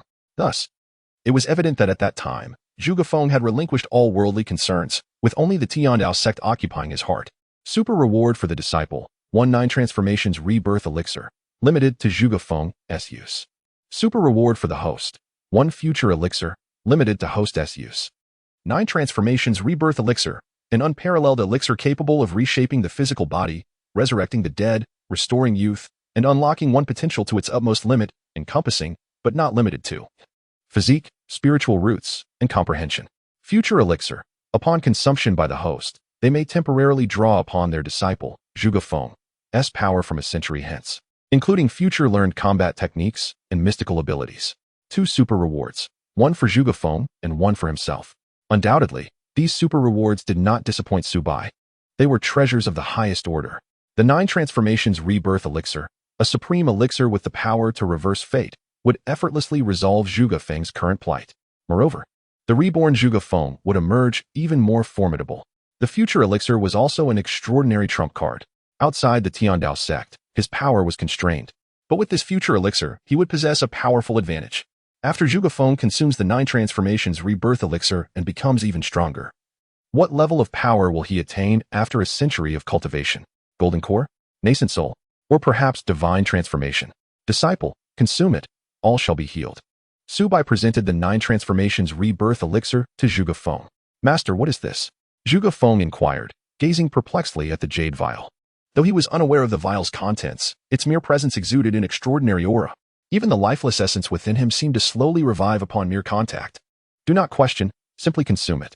Su Bai waved his hand dismissively. Yes, master. Without hesitation, he opened his mouth and inhaled, causing the jade vial to burst open. And a crystalline elixir was swallowed into his being. Instantly, the elixir transformed into an overwhelming surge of pure life essence, radiating within him. An indescribable sensation spread throughout every part of Zhuge Feng's body. Simultaneously, a remarkably beautiful, multicolored lotus flower appeared beneath Zhuge Feng's feet, its 12 petals gradually closing to envelop him within. The forces of heaven and earth conspired for his rebirth. When Zhuge Feng emerged, he would undergo a transformative metamorphosis. Master, what is this? It is so beautiful. Xianxia opened her bright eyes, fixated on the colorful lotus flower, inquiring about its nature. This is the lotus of creation. One day, you too shall possess it, Su Bai replied with a gentle smile. Indeed. Xianxia nodded obediently. her eyes already brimming with anticipation for her own lotus of creation. With a wave of his hand, Su Bai concealed the lotus, preventing any leakage of its aura. As he completed this task, a resonant voice echoed from the foot of the mountain. The head of the Xiao family from the Empire of Zhao has come to pay his respects to the Heavenly Dao Sect. Upon hearing this, Su Bai remained silent. Yet Xianxia trembled with apprehension. She gazed down the mountain and beheld a group appearing at the gates of the Heavenly Dao Sect. The moment she laid eyes on them, Xianxia exclaimed, "Oh no, my family has come looking for me." In the grand hall, Su Bai sat calmly in the main seat, his gaze steady upon the gathering below. At the forefront stood a robust middle-aged man, exuding a powerful aura, none other than Xianxia's father, Xiao Tianlong, the current head of the Xiao family. As the leader of one of the 10 great families of the empire, his strength was formidable enough to rank among the elite. Nevertheless, even such a powerful figure, when facing Su Bai, had to take a deep breath and bow slightly, despite his reluctance. After all, the reputation of the Heavenly Dao Sect had spread throughout the empire. These formidable individuals had undoubtedly heard of it. He defeated 3 golden core experts in an instant. Even the Lingxiao sect was left speechless. "Greetings, Sect Master Su," they collectively acknowledged. Su Bai replied indifferently, choosing not to elaborate further. It was Xiao Tianlong who became increasingly impatient, repeatedly cupping his hands as he asked, "Sect Master Su, I have heard that my daughter is training in your sect. Is this true?" As he spoke, his gaze scanned the entire palace in search of his daughter's figure. "Indeed, I am now a disciple of the Heavenly Dao Sect," Xianxia emerged, her lovely face resolute. She defiantly lifted her chin, unwilling to yield. "How dare you defy heaven?" Xiao Tianlong bellowed, extending his hand, attempting to grasp Xianxia with a surge of spiritual energy. "Impudence!" A cold voice rang out, and the spiritual hand shattered, causing Xiao Tianlong to stagger back, nearly spitting blood from the backlash. His expression turned grave. He had not anticipated such power from merely a reprimand. The rumors were true. The sect master of the Heavenly Dao Sect indeed possessed nascent soul strength. "This is the Heavenly Dao Sect, not your Xiao family," Su Bai remarked coldly, his gaze fixed on Xiao Tianlong. Xiao Tianlong seethed with indignation but dared not voice further protest. The disparity in strength compelled him to acquiesce. "No, this time," he began, but Xianxia cut him off. "I wish to remain here," she declared with unwavering determination. Xiao Tianlong's expression shifted dramatically, his fury rising. Yet a glance at Su Bai doused his anger, forcing him to take a deep breath and alter his approach. "You used to be so obedient. Why do you not heed your father's words this time?" "Obedient?" Xianxia laughed bitterly. "You were always exceedingly harsh and demanding of me. I was expected to master every art: music, chess, calligraphy, and dance. Any flaw would result in punishment. While other children played joyfully, I was confined to practicing the piano. While others nestled in their parents' arms, I was left kneeling in punishment. Throughout my life, I have known no freedom, no autonomy. Even now, I have no say in my own life, being sent to the Lingxiao sect as someone as concubine. In your eyes, am I your daughter or merely a bargaining chip?" Tears welled in her eyes, cascading down her cheeks, filled with sorrow and grievance. Yet, after expressing her feelings aloud, the weight in her heart seemed to lift, and she felt a sense of relief. Xiao Tianlong's face darkened, rendered speechless. He had never expected his once obedient daughter to confront him so fiercely. Were it not for Su Bai's presence, he might have struck her in anger. "You are my daughter, the jewel of the Xiao family. I merely wish to make you greater by sending you to the Lingxiao sect. You can learn their powerful spells and have the support of the esteemed Xianxiaodinren. This is for your own good. Xianxiaodinren is the greatest prodigy of our empire in a millennium, destined to achieve the nascent soul stage. Although Xianxiaodinren's disciple, Zhao Baoxiao, is a wastrel, his talent is undeniable, and the resources he receives are substantial. His future potential is limitless. Becoming Zhao Baoxiao's concubine will benefit both you and the Xiao family." Xiao Tianlong argued passionately, yet to Xianxia, his words struck a dissonant chord. This revelation underscored that in her father's eyes, she was merely a tool for climbing the social ladder. "I am not a pawn for your transactions," Xianxia retorted through gritted teeth, her eyes flashing with defiance. "Nonsense." Xiao Tianlong's anger flared at her words, and he chastised, "I am doing this for your own good. At the Lingxiao sect, with Xianxiaodinren's guidance, you will receive superior resources and cultivate advanced spells. What can you gain here?" "Haha." Su Bai chuckled at Xiao Tianlong's remarks. This scene bore a striking resemblance to countless parents from his previous life, all proclaiming, "I am doing this for your own good." How many children had suffered the loss of a complete childhood due to such reasoning? He, Su Bai, was among them. A cold snort escaped him, interrupting Xiao Tianlong. Are you implying that the Heavenly Dao Sect cannot compare to the Lingxiao sect? Xiao Tianlong was momentarily taken aback. He had not anticipated such a challenge from Su Bai. Comparing the Heavenly Dao Sect to the Lingxiao sect? He could not help but scoff inwardly. There was simply no comparison. The Lingxiao sect had stood for millennia, its foundation deep and strong, being one of the top 5 in the Immortal Alliance. What did the Heavenly Dao Sect possess aside from Su Bai? A single nascent soul expert? Their spells might not even match those of the Xiao family. However, he dared not voice these thoughts aloud. Sect Master Su, I misspoke. Please do not take it to heart. He cleared his throat, forcing a strained smile. Though he was filled with disdain, Xiao Tianlong still refrained from showing open hostility. After all, this was the Heavenly Dao Sect, and angering Su Bai could jeopardize his safe departure. Contemplating this, he clenched his fists, then reluctantly released them. However, Lingxiao sect had issued a stern order. If he did not bring Xianxia back, the future of the Xiao family would be grim. After a moment's thought, he suddenly turned to Xianxia, his expression shifting between anger and despair. Finally, he thundered, Xianxia, remember your surname is Xiao.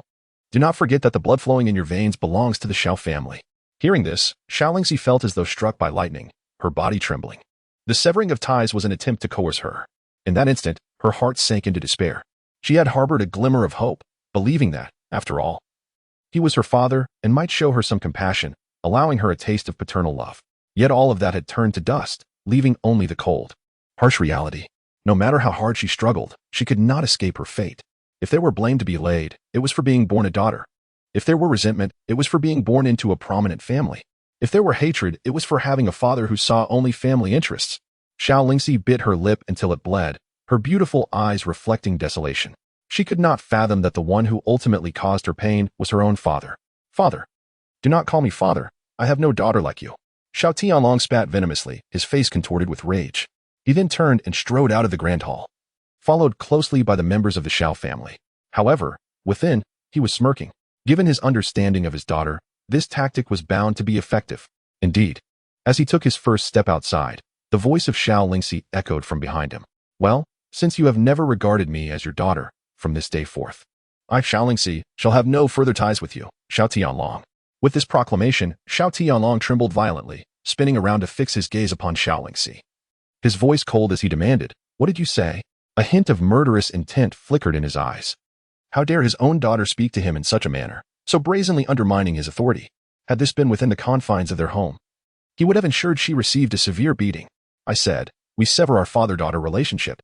Xianxia met his gaze unwaveringly, raising her hand to remove her storage ring, extracting the spirit sword within and casting it at his feet. This belonged to the Xiao family. I return it to you. The ring clattered to the ground with a crisp sound, and Xiao Tianlong's gaze fell upon the spirit sword Xianxia had just revealed, causing his eyes to narrow slightly. He was aware that prior to her departure, she possessed only an ordinary sword, one suitable for an early stage of qi refinement. Yet now, she wielded a spirit weapon. Such treasures were reserved for those in the Foundation establishment realm. Was it possible that the Dao Sect had bestowed a spirit weapon upon its disciples? This left him perplexed. After completing her declaration, Xianxia turned and fled through the back door of the grand hall. Xiao Tianlong intended to pursue her, but suddenly, Su Bai's gaze fell upon him. Previously, you were the family of my disciple, and I permitted your entry. Now, however, the Dao Sect does not welcome outsiders. His voice was indifferent, and he regarded Xiao Tianlong with a calm demeanor. At this statement, a flicker of anger crossed Xiao Tianlong's face. Yet, as he met Su Bai's icy stare, he was compelled to suppress his fury. Dao Sect. Just wait and see. He waved his sleeve, ultimately choosing to retreat, leading his followers away in a dejected manner. Once everyone had departed, Su Bai slowly rose and made his way to the back mountain, where he discovered Xianxia weeping at the edge of a cliff.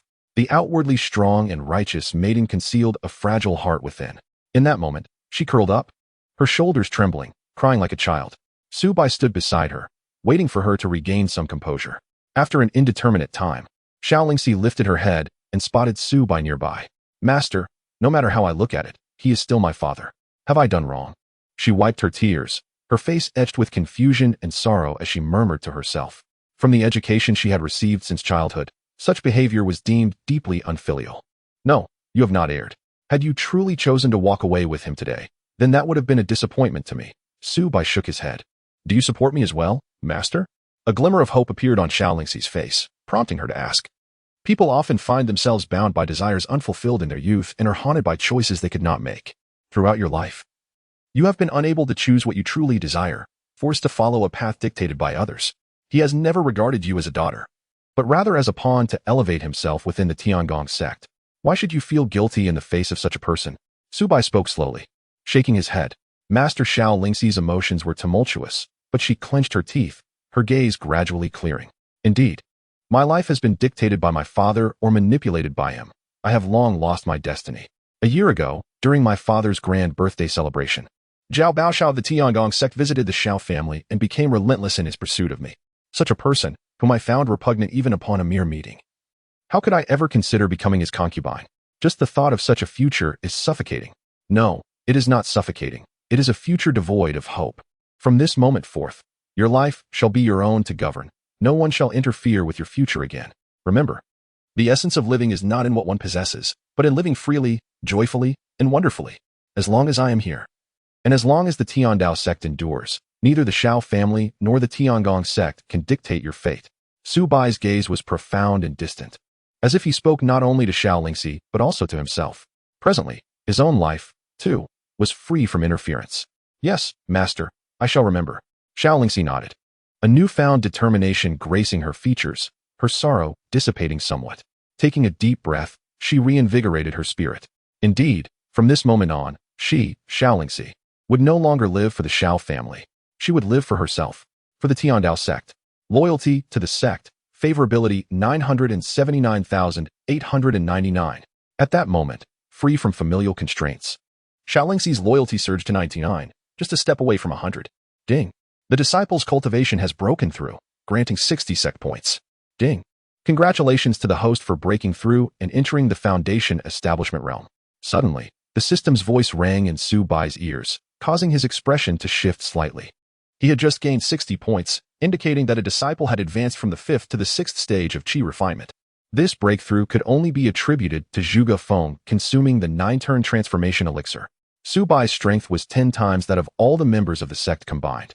Aside from Zhuge Feng's temporary elevation to the foundation establishment realm through the sacrifice of his life essence, he should normally be at the 9th stage of qi refinement. To enter the foundation establishment realm, the disciples would need to elevate their cultivation significantly. 1 or 2 stages would be far from sufficient. The disparity between the 9th stage of qi refinement and the foundation establishment realm was immense. Yet, he had managed to break through. This indicated that Zhuge Feng had not only ascended to the 6th stage of qi refinement, but had also experienced a remarkable enhancement in combat prowess. Capable of contending with the peak of qi refinement without the need to burn his life essence. Crack, crack. A faint sound emanated from the sealed space previously bound by Su Bai, and he swiftly appeared beside the Lotus of Transformation. At this moment, the Lotus of Transformation was losing its vitality and beginning to crumble, revealing the figure within. Zhuge Feng, clad in golden armor infused with spiritual energy, exuded an overwhelming aura. Resembling a war god that commanded respect from all directions, he opened his eyes, and in an instant, a brilliant light surged forth, akin to a blade, cleaving the air as it shot toward the heavens. Such an immense vitality filled Su Bai with astonishment. Zhuge Feng's extraordinary transformation was manifested in his once weak constitution.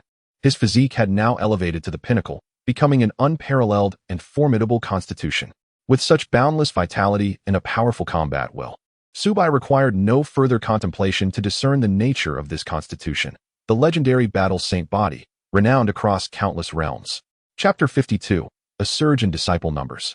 Greetings, Master. The moment Zhuge Feng awakened, he sensed Su Bai's presence and hastily knelt in reverence. Thank you for saving my life, Master. Had it not been for your assistance, I would surely have perished today. Su Bai smiled, helping him to his feet. Since I have taken you as my disciple, I shall not neglect you. Feel your body and tell me how it feels. Upon hearing this, Zhuge Feng immediately closed his eyes, meticulously assessing his physique. Moments later, he opened his eyes wide with astonishment, slowly clenching his fist, which produced a series of crisp sounds. Master, I feel an incredible surge of power. Is all of this a gift from you? Filled with excitement, Zhuge Feng reveled in the overwhelming force within him. How extraordinary! In that moment, he felt himself magnitudes stronger than before. A mere breakthrough could not account for such a miraculous enhancement, indicating that his physical body had undergone a monumental transformation. The increase was immense. If he possessed such strength during his vengeance, why would he need elixirs or sacrifice his life? This time, I can save you, but I cannot guarantee it in the future. Do not act impulsively again, and refrain from recklessly burning your life away, Su Bai admonished. Yes, I shall heed Master's teachings. Zhuge promptly bowed in response. Subsequently, Su Bai's gaze shifted towards the mountain gate, where individuals had already ascended to the 60th level of the trial. Haha, I have succeeded. I have finally succeeded. Mother, father, can you see? Your child can finally enter the immortal gate. A youth, unremarkable in appearance and attire, shouted with immense excitement as he approached the mountain gate. With the first success, many others surged forward, eager to ascend. Entering the immortal gate and cultivating immortal techniques would lead them to become immortals. Soon, the second, third, and fourth followed. And by sunset, 7 individuals had successfully reached the 60th level and passed the trial. Moments later, Xiaoyan brought these 7 to the mountaintop, gathering them before Su Bai. Among them were 3 young men, 3 young women, and even an elderly man with half his hair turned white. Respected immortal master, I have long surpassed the age for cultivation. Can I still join the Heavenly Dao Sect? The elder inquired nervously. The other youths appeared equally anxious. Some came from impoverished backgrounds, while others possessed low spiritual roots. Some faced both hardships, having been scorned by other sects countless times. Would they be cast out again? Having passed the 60th level, you may join the Heavenly Dao Sect, but there are 5 sect rules to consider. Let us see if you can accept them. Su Bai stated calmly. First, do not indiscriminately kill the innocent. Second, do not bully the weak. Third, do not harm your fellow disciples. Fourth, do not betray the sect. Should anyone violate these rules, their cultivation will be forfeit, and they shall be expelled. In severe cases, death will be the consequence. Lastly, the basic monthly stipend will be settled before the last day of each month. Can you accept this? Upon hearing Su Bai's words, the group fell into a stunned silence. Is this truly a sect rule? Aren't these merely basic moral principles? If one cannot adhere to these few rules, are they even worthy of being human? Furthermore, other sects require their disciples to pay a month's stipend at the beginning of the month, with some demanding payment for 3 or even 6 months in advance. The Heavenly Dao Sect allows payments to be made at the end of the month, coupled with the free entry into the sect and the complementary immortal techniques. It essentially meant that even those without a single coin could cultivate immortal arts, if the techniques were genuine. Then a mere 30 taels of silver could be gathered by the month's end with some effort. So, are there any among you who cannot accept these rules? Su Bai inquired with a faint smile. No, we accept. The crowd quickly responded, eager not to miss this extraordinary opportunity. Well, from this moment onward, you are all 5th-generation disciples of the Heavenly Dao Sect. Once you ascend to the 70th level, you will be promoted to 4th-generation disciples. When you advance to 2nd-generation disciples, you may take me as your master and become my direct disciples. Each additional 2nd-generation disciple will be described in detail, thus they are designated as direct disciples. Now, let your senior brother guide you in selecting immortal techniques and diligently practice, Su Bai instructed. As you command, the group replied in unison. Following Xiaoyan to the immortal technique pavilion. As each individual emerged from the pavilion, their faces were filled with astonishment and joy. The immortal techniques were indeed real. Moreover, there were no fees involved. So far, they had not spent a single coin to acquire the chi refining techniques. Everything felt surreal, as if they were in a dream. Mother, father, can you see? I have not disappointed your expectations. I can finally cultivate. Some rejoiced, others expressed joy, while some wept uncontrollably. In their quest for immortality, they had endured countless hardships, suffering indignities, and paying prices beyond what ordinary people could imagine, yet had failed to enter the immortal gate. Now, with their fortune finally arriving, their joy was incomprehensible to anyone else. Observing this scene, Su Bai smiled faintly. From this day forth, the Heavenly Dao Sect would truly embark on the right path. Each passing day would see an increase in the number of disciples, and the rate would only accelerate. This was merely the beginning. Once the first batch of disciples achieved success in their cultivation and news spread, that would mark the true frenzy. In the following days, events unfolded just as Su Bai had anticipated. On the first day, 7 new disciples were admitted. The second day saw an increase to 9 new disciples. By the third day, the numbers surpassed single digits, reaching 10 new disciples. In just 3 days, 26 new disciples were added. Although these disciples were still mortals and did not significantly enhance Su Bai's strength, they represented immense potential. Once they successfully refined their chi, even a small increase from each would accumulate to yield a substantial boost to Su Bai's power. More importantly, the surge in disciple numbers had already completed half of the sect's upgrade task, far exceeding the requirement of 10 disciples. The sect upgrade now only awaited the emergence of a foundation establishment disciple, and this was merely the beginning. On the 7th day, 18 new disciples joined. That day, The number of disciples in the Heavenly Dao Sect successfully surpassed the 100 mark.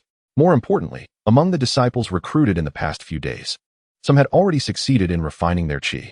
7 days of qi refinement, while not comparable to the likes of Zhuge Feng and xianxia, were nonetheless terrifyingly swift by external standards. Even the most talented individuals from the empire appeared as mere weeds in comparison to such speed. Chapter 53. The end of the month, time to disperse salaries. Disciple information. Total disciples, 107 mortals, 100, Zhang Godan. Li Gosheng, Qi Refining Level 1. 2. Lu Taizhu, Wang Ergo, Qi Refining Level 2. 2. Xiaoyan. Yi Qingyao, Qi Refining Level 3. 1. Mu Lingxian, Qi Refining Level 5. 1. Xiaoling Shi, Qi Refining Level 7. 1. Zhuge Feng. Looking at the current disciple information of the Heavenly Dao Sect, Su Bai's heart swelled with joy. In just a week, not only had over 100 disciples been recruited, but Zhuge Feng and the others had also all made progress in their cultivation. Zhuge Feng and Xiaolingxi had both advanced by 1 level. Moreover, Zhuge Feng achieved a significant breakthrough, moving from mid-qi refining to late qi refining. At the late qi refining stage, one gains the ability to fly with tools, greatly enhancing both speed and escape capabilities. The body of the heaven demon, Mu Lingxian, had risen by 2 levels. Even the ordinary-bodied Yi Qingyao and the refined body Xiao Yan had each advanced by 1 level. All in all, the longest-serving disciple, Zhuge Feng, had not even been in the sect for a month. From mortal to qi refining level 7 in under a month. Such a statement would likely be met with disbelief. Host name, Su Bai age, 18 realm. Foundation establishment level 2 items. Mid-grade spirit stones, 214, low-grade spirit stones, 56, 380, gold, 5, 000, tails, silver, 60, 000. Tails then, Su Bai checked his own information. Foundation establishment level 2. This reflected his current cultivation, an increase of 1 level since 7 days ago. While the progress may seem modest, it is important to note that this was an advancement in the foundation establishment realm, not merely qi refining. The foundation stage is indeed more formidable than the qi refining stage, yet it is equally more challenging to cultivate, with each step representing a significant hurdle. Many individuals find themselves stagnating at the foundation stage for over a century, unable to break through to the first level, only to await the inevitable passage of time. This difficulty in advancement has, consequently, fostered the immense prestige of the golden core cultivators within the empire, as few managed to attain that esteemed level.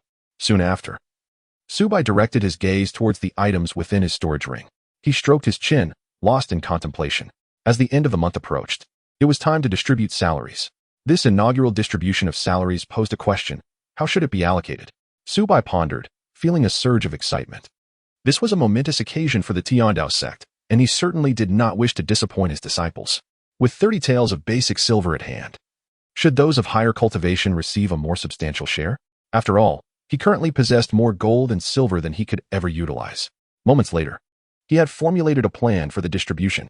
The sect leader summoned everyone to the Great Hall, but what could this be about? Are you foolish? Today is the last day of the month. Oh, the silver dues. I'm not prepared. Where have you been all this time? Let me lend you some. How much do you need? Rumors circulated throughout the Dao Sect, prompting many disciples to set aside their tasks and gather in the Great Hall. Some had already prepared their silver, striding in with confidence, their faces radiant with excitement. Others, though short of the required amount, quickly gathered 30 taels with the assistance of their peers. Laughter filled the air as they raced to the entrance of the hall, their spirits undampened by the prospect of parting with their money, something that would surely cause distress in other sections. In those other sects, acquiring cultivation techniques often demanded exorbitant sums of silver, with many investing heavily only to be cast aside without even a glimpse of the promised techniques. Yet in the Dao Sect, the system was reversed. One received the cultivation techniques before parting with their silver, a delightful scenario for all involved. Moreover, the techniques offered by the Dao Sect were genuinely effective. Unlike the inferior methods of others, they were potent techniques that significantly accelerated cultivation. Such invaluable techniques, for a mere 30 taels of silver, were a bargain indeed. Even 300 taels would be worth it. This sentiment echoed among the disciples of the Dao Sect. Zhuge Feng and others received Su Bai's communication, and upon calculation, they understood the significance of the day. Soon, they all gathered in the grand hall, forming orderly lines. Before long, a figure appeared at the main seat. Greetings, sect leader. The crowd bowed deeply, reverence shining in their eyes, filled with admiration for Su Bai. who had guided them onto the path of cultivation. Greetings, Master.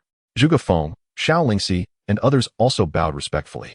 Rise, Su Bai spoke with an air of calm authority. Thank you, sect leader. Thank you, Master. The disciples stood tall, their posture straightening. I have gathered you here today to announce an important matter, Su Bai began, and the hall fell silent, all eyes fixed upon him, eager to listen without interruption. Since the establishment of the Heavenly Dao Sect nearly a month ago, we have grown from an empty foundation to a community of 107 disciples. Your efforts during this time have not gone unnoticed, and I am truly gratified. Upon hearing Su Bai's commendation, the disciples beamed with joy. His words ignited their spirits, and they leaned in closer, hanging on his every utterance. Thus, I urge you to continue striving to enhance your own strengths and the strength of our sect. Yes, we shall heed the sect leader's teachings. They replied in unison, their voices resonating with fervor. Seeing their enthusiasm, Su Bai smiled and nodded. Finally, he addressed them. I trust you are all aware of the purpose of my summons? Silver. The disciples shouted in unison, their voices echoing through the hall, causing the rafters to vibrate. Observing their excitement, Su Bai could not help but chuckle. Indeed, the day of salary distribution brought joy to all, even in the realm of cultivation. Since you already know, I shall not dilly-dally. Let us commence the distribution. Before Su Bai could finish, the disciples were already in motion. Sect leader, here are my 30 taels. Sect leader, here is mine. Master, here are 60 taels from the two of us. Master, here is our collective offering. In an instant, each disciple produced their 30 taels of silver, including Zhuge Feng and Xiao Lingxi, who obediently presented their contributions. The sheer volume of silver illuminated the hall with a dazzling glow, captivating all present. As Su Bai's fingers hovered over the storage ring, poised to retrieve the salaries for his disciples, he found himself momentarily taken aback by the scene before him. Wait, what is happening here? In the great hall, thousands of taels of silver sparkled brilliantly, overwhelming some with their radiance. Disciples, what is the meaning of this? Master, when you enrolled us, the sign clearly stated that the monthly basic silver is 30 taels. This is our salary for the month. Salary? You mean the basic monthly silver is what you are giving me? Su Bai was once again perplexed. This doesn't seem right, does it? Even unscrupulous businesses in my previous life distributed salaries. Moreover, did not novels from my past depict disciples receiving resources every month for cultivation? Without resources, how could one cultivate at ease? And without ease, how could one strengthen the sect? In other sects, the dues were collected at the beginning of each month, with punishment awaiting those who delayed. Thinking back to his previous experiences, Su Bai recalled his time serving as a menial worker at the Yellow Sand sect, where on the day of evaluation, an elder had dismissed him without consideration for his efforts, simply because he entered the sect incorrectly. The Heavenly Dao Sect is much better. Entry is free, evaluations are fair and transparent, and the most precious cultivation techniques are provided free of charge. If not for his family's financial struggles, he would have deemed 30 taels of silver far too meager a sum. Indeed, while I may not know the rank of these techniques, I suspect that even 10,000 taels would not suffice to acquire a complete qi refining manual. Sect leader, we willingly offer these 30 taels. Should the sect require additional funds, we are more than willing to contribute. The other disciples chimed in, each voicing their true sentiments, creating a chorus of agreement. Su Bai was momentarily stunned. Listening to their declarations, he finally grasped a startling truth in this world. The amount of silver inscribed on the signs was not what the sect provided to the disciples, but rather what the disciples were expected to contribute. Despite this, so many still fervently sought to join. He had encountered many exploitative figures in his past, but this was the first time he witnessed such a model of pay-to-work while being exploited. Was this the allure of cultivation techniques? To pay was one thing, but to pay such exorbitant sums? Based on the market rates in this world, with 107 disciples contributing over 3,000 taels of silver, that equated to more than 300,000. And this was merely for a month's worth from just over 100 individuals. What if there were 1,000? 10,000? What about the Lingxiao sect, which claimed to have 100,000 disciples? This was just for 1 month. Imagine the figures over a year, or even 10 years. These grand sects were indeed swimming in wealth. Su Bai inhaled deeply, marveling at the revelations. Regrettably, he currently held little interest in wealth. For with wealth, one needed strength to safeguard it. His true desire lay in cultivating power. When disciples possessed the means to acquire resources, their cultivation would surely flourish at a remarkable pace. The disciples' strength had increased rapidly, soaring like a rocket. Observing the eager expressions on their faces, Su Bai waved his hand and declared, "Everyone, please put away your silver." The moment he uttered this phrase, the hall erupted in a frenzy. What?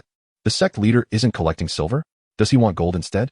Or are we being expelled for not performing well enough? Please. We will improve. Just let us stay in the Dao Sect. Is it the silver that is lacking? We can gather more. I don't want to leave. In an instant, the grand hall was filled with a cacophony of anxious voices, as no one wished to depart. The benefits of the Dao Sect were incomparable to those of other sects. Even Zhuge Feng and xianxia were momentarily taken aback. Why wasn't he the sect leader collecting silver? What was going on? Clearing his throat to regain their attention, Su Bai calmly explained, "What I mean is, the monthly base silver is not something you contribute to the sect. Rather, it is distributed to all disciples by the sect. The purpose of gathering you here today is to distribute silver, not to collect it. Do you understand?" Upon hearing this, silence enveloped the room. The sect was distributing silver? A voice broke the stillness, clearly still processing the information. The notion of the sect distributing silver was as astonishing as the sun rising in the west. Everyone stood in disbelief. "Indeed, it is a distribution of silver," Su Bai reiterated, and with a grand gesture, a mountain of silver appeared in the hall. Even those who were indifferent to numbers could discern the sheer volume at a glance. What an abundance of silver! The pile gleamed brightly, causing many to gasp in astonishment, their breaths quickening. At that moment, all the disciples were rendered speechless. Gasping sounds filled the air as they stared wide-eyed at the spectacle, their mouths agape in disbelief. "Master, what is this?" Even Zhuge Feng could not hide his astonishment, staring at Su Bai in disbelief. "Is this real? Am I dreaming?"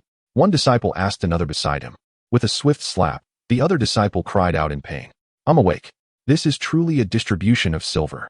As the realization dawned, the disciples rubbed their eyes, struggling to believe the reality before them. The hall erupted in excitement. Their faces flushed with exhilaration, breaths came in quick bursts, and they wished to embrace the silver and weep with joy. For years, they had been oppressed by the sect, subjugated by noble families, exploited by landlords, and bullied by bandits, leading to an incredibly arduous existence.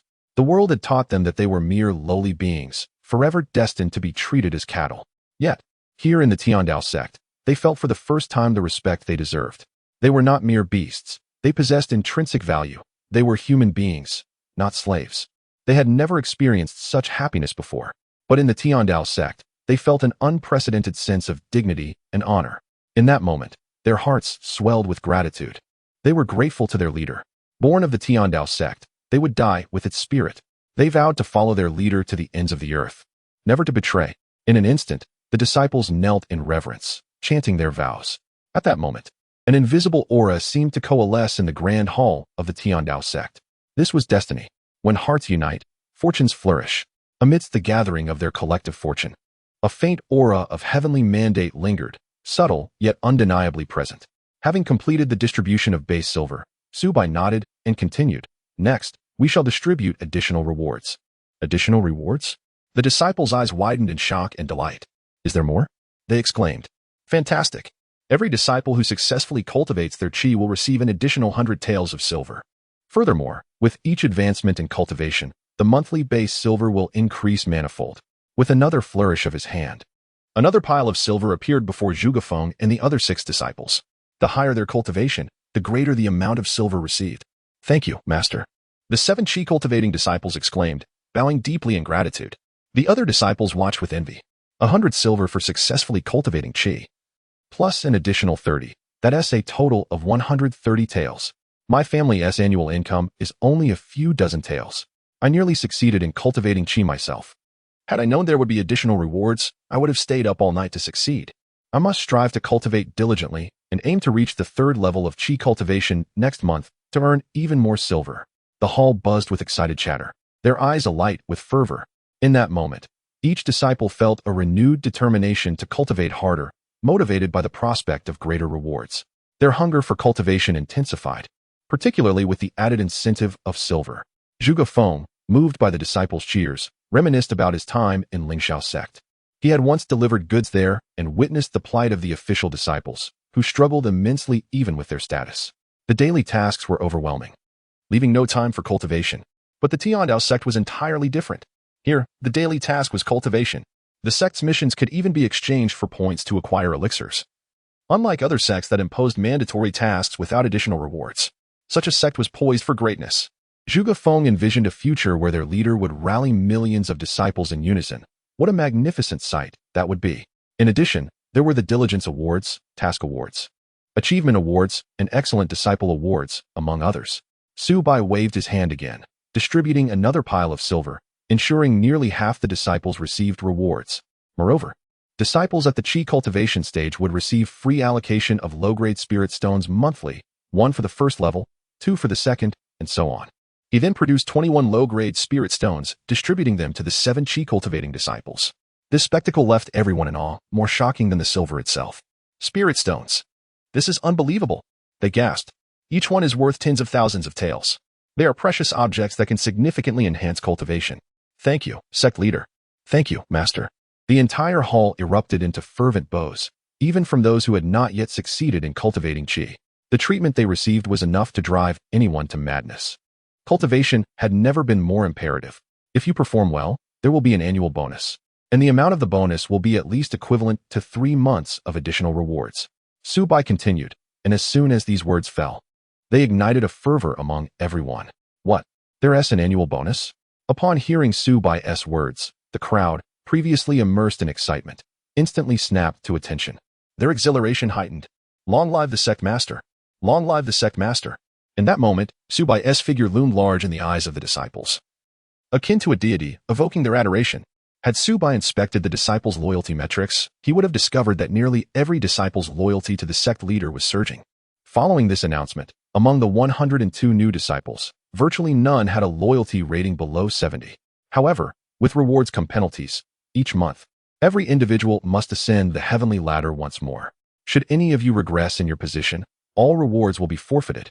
If you fall below the 60th level, your cultivation will be nullified, and you will be expelled from the sect. Suddenly, Su Bai's tone shifted, turning cold. A decline in sect loyalty could only signal the emergence of dissent, an occurrence he could not tolerate. The disciples understood. Instantly, they stood in solemn respect, reverently responding. Understood.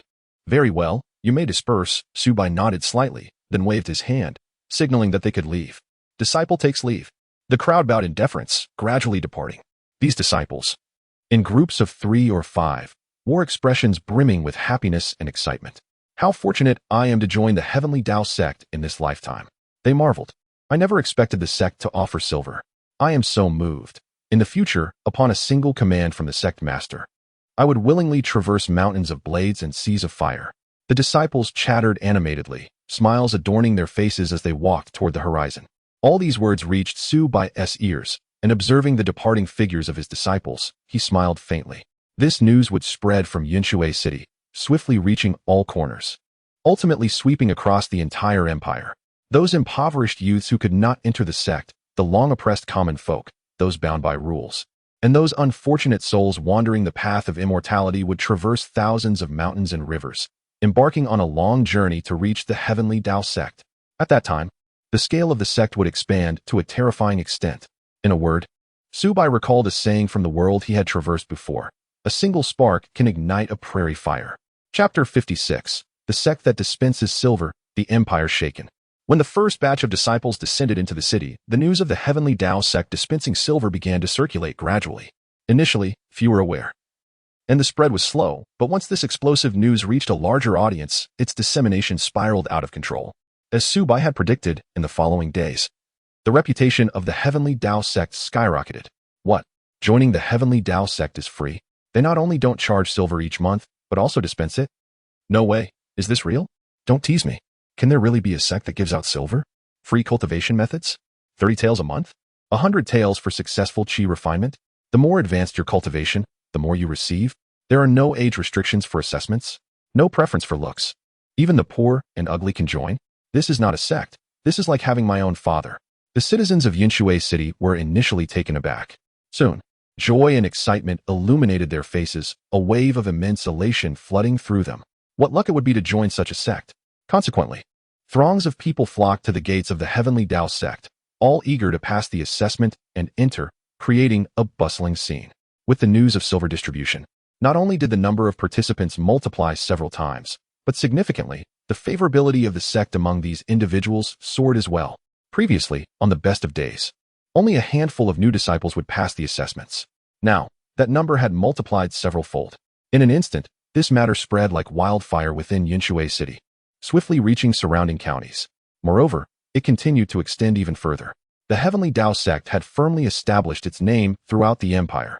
Earlier, the sect's name had circulated among the major sects of the empire due to the slaying of an elder disciple from the Xianxiao sect. But the common folk were largely indifferent to such matters. For them, as long as they had food to eat, it did not matter how many times the world changed hands. However, this time was different. Previously, everyone could barely afford a single meal of meager fare each day.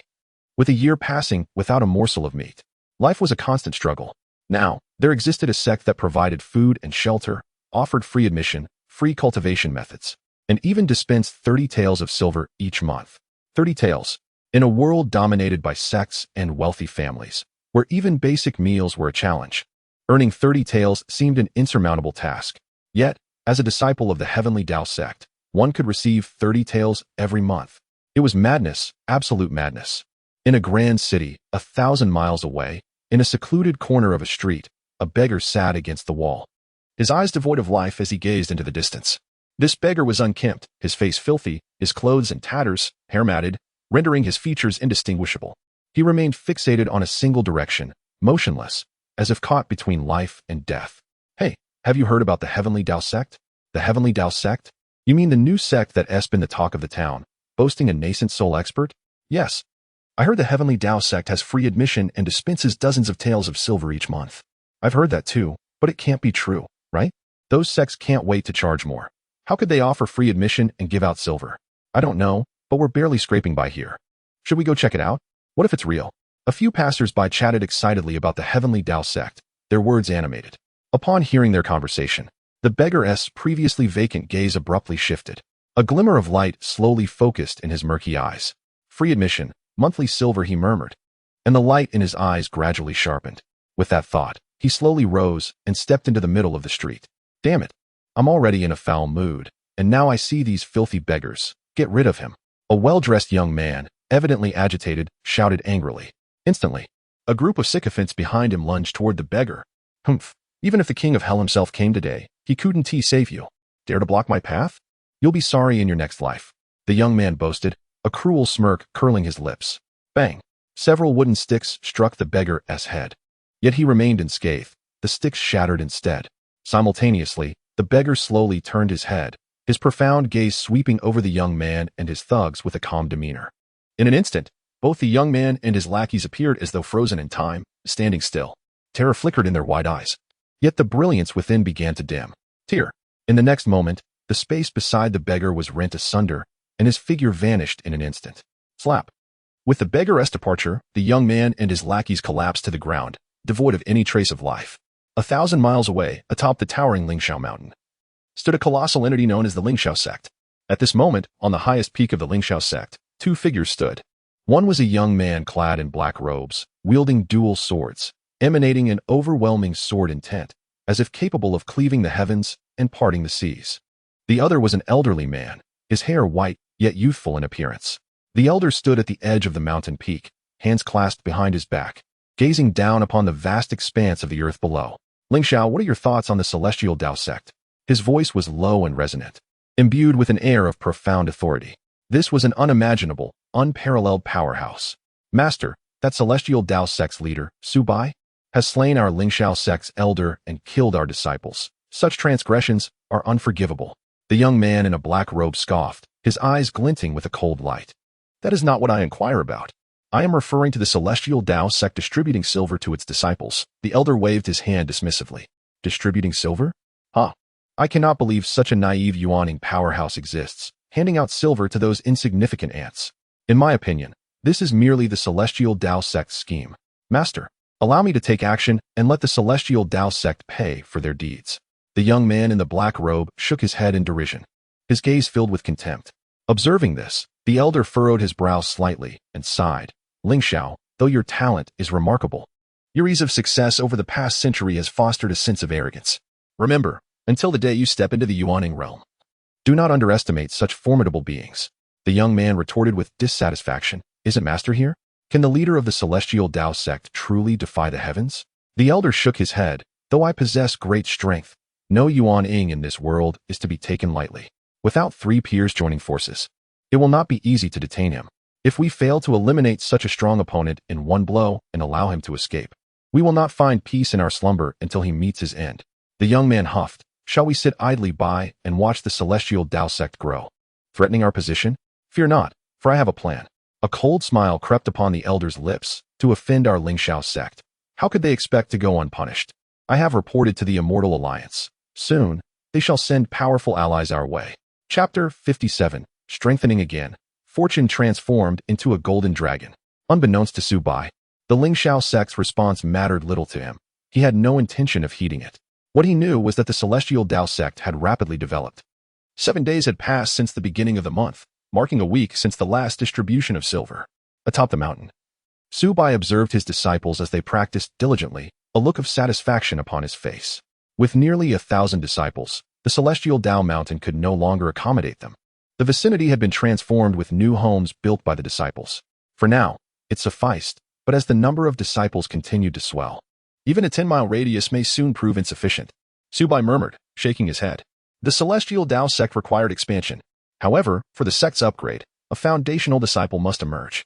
Master, every sect's disciples should don a unified attire. I have designed garments for the 5 generations of disciples, creating dozens of styles. Would you care to take a look? Xianxia approached, presenting Su Bai with a booklet. Upon opening it, Su Bai found it filled with intricate designs and styles of clothing, even detailing the sizes of shoes and socks. Each of the 5 attire types for the 5 generations had numerous modified versions.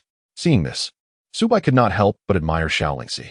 Indeed, unified attire fosters a greater sense of cohesion. Which do you believe is most suitable? He inquired. Xianxia flipped to the first page and replied, I designed dozens, but I still believe this first version is the most aesthetically pleasing. Master, look here. The first generation disciples, like the eldest brother, should wear golden brocade robes to showcase their elegance and leadership qualities. The second generation disciples may wear purple robes, the third blue, the fourth green, and the fifth white. There will be slight differences in attire for male and female disciples, and with different ranks, it will further inspire their motivation to cultivate. What do you think, Master? After listening, Su Bai nodded slightly.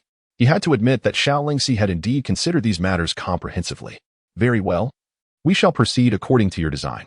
You may handle the attire arrangements. Upon completion, I shall reward you with 50 points. Please customize 10,000 sets, distributing 2 to each disciple, ensuring the quality is top-notch. This will amount to 1 million taels of silver. Should you require more, do not hesitate to inform me. Su Bai gestured grandly, handing a storage ring to Xianxia. Thank you, Master. I shall put forth my utmost effort to ensure your satisfaction.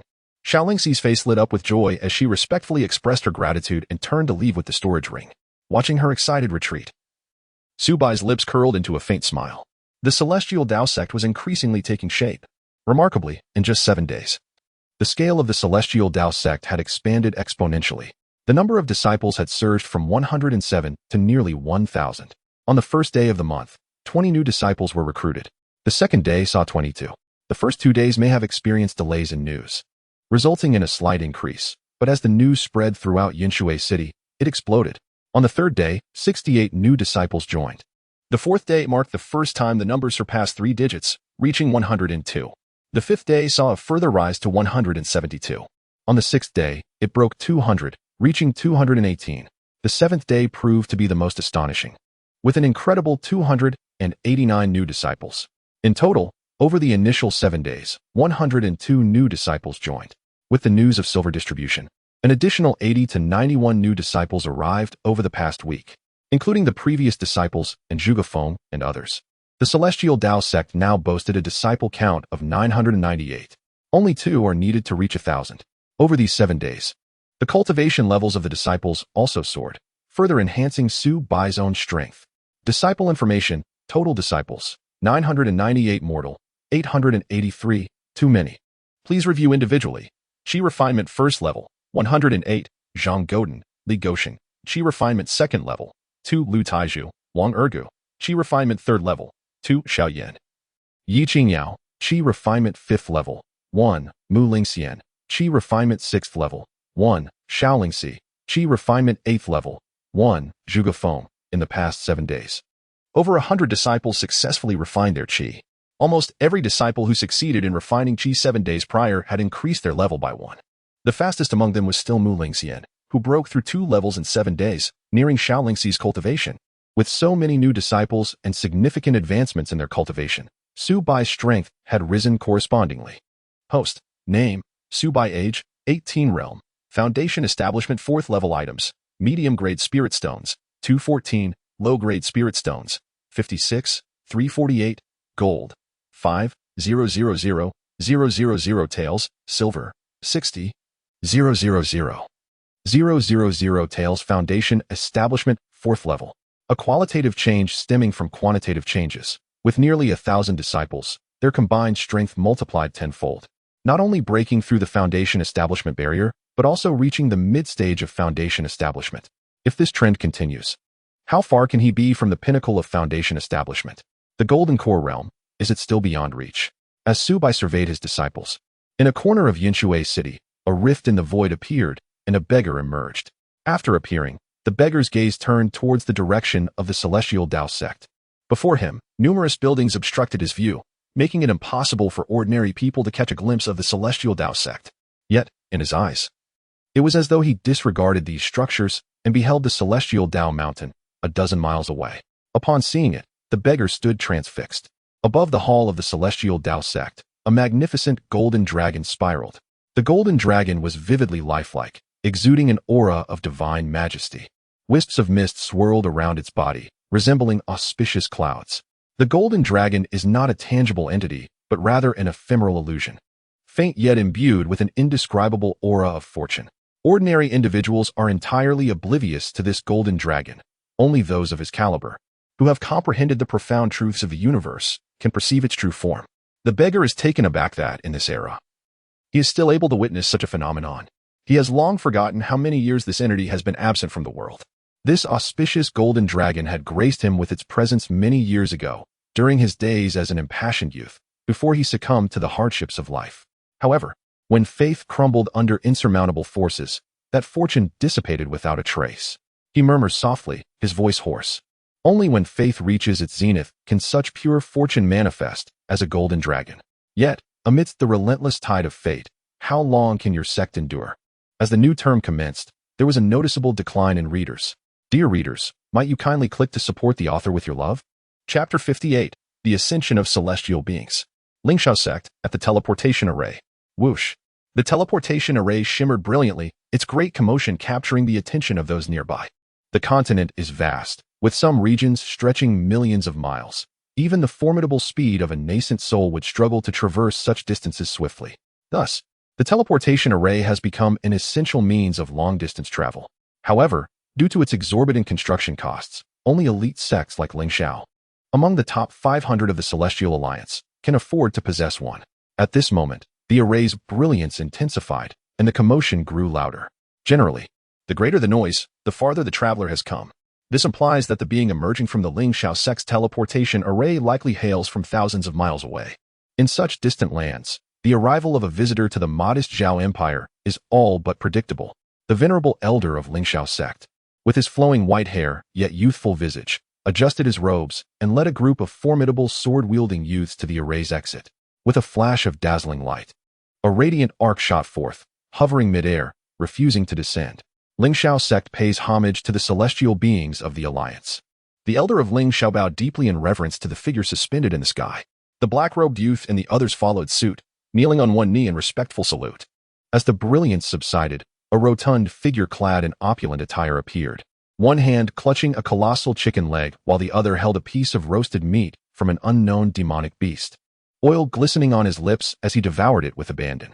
His crude mannerisms and plump visage rendered him akin to a swine. The elder of Xianxiao looked up to find that the array's radiance had ceased, leaving only the corpulent figure before him. Is this being of the perfect golden core level? There is no hint of a nascent soul. From which great power of the Celestial Alliance does this elder hail? Are there any seniors accompanying him? The elder inquired cautiously, a hint of displeasure creeping into his tone. Yet the rotund figure did not even glance his way, continuing to relish his meal. Witnessing this, the elder felt a wave of embarrassment and an unnameable anger brewing within him. However, he refrained from expressing it, for he was uncertain of the profound background this figure might possess. Regardless of which of the top 32 powers this individual belonged to, it was far beyond the means of Xianxiao to offend. In fact, some formidable factions would not dare to cross the sect's patron. He could endure this. But the black-robed youth, unable to contain himself, interjected. "You, fat man, my master is addressing you," he exclaimed with fury. If the newcomer were a nascent soul, it would be one thing. Yet how dare a mere golden core perfect being exhibit such arrogance? Finally, the rotund figure set down his chicken leg, wiped his greasy mouth, belched, and turned to regard the black-robed youth with narrowed, dangerous eyes. "Get lost."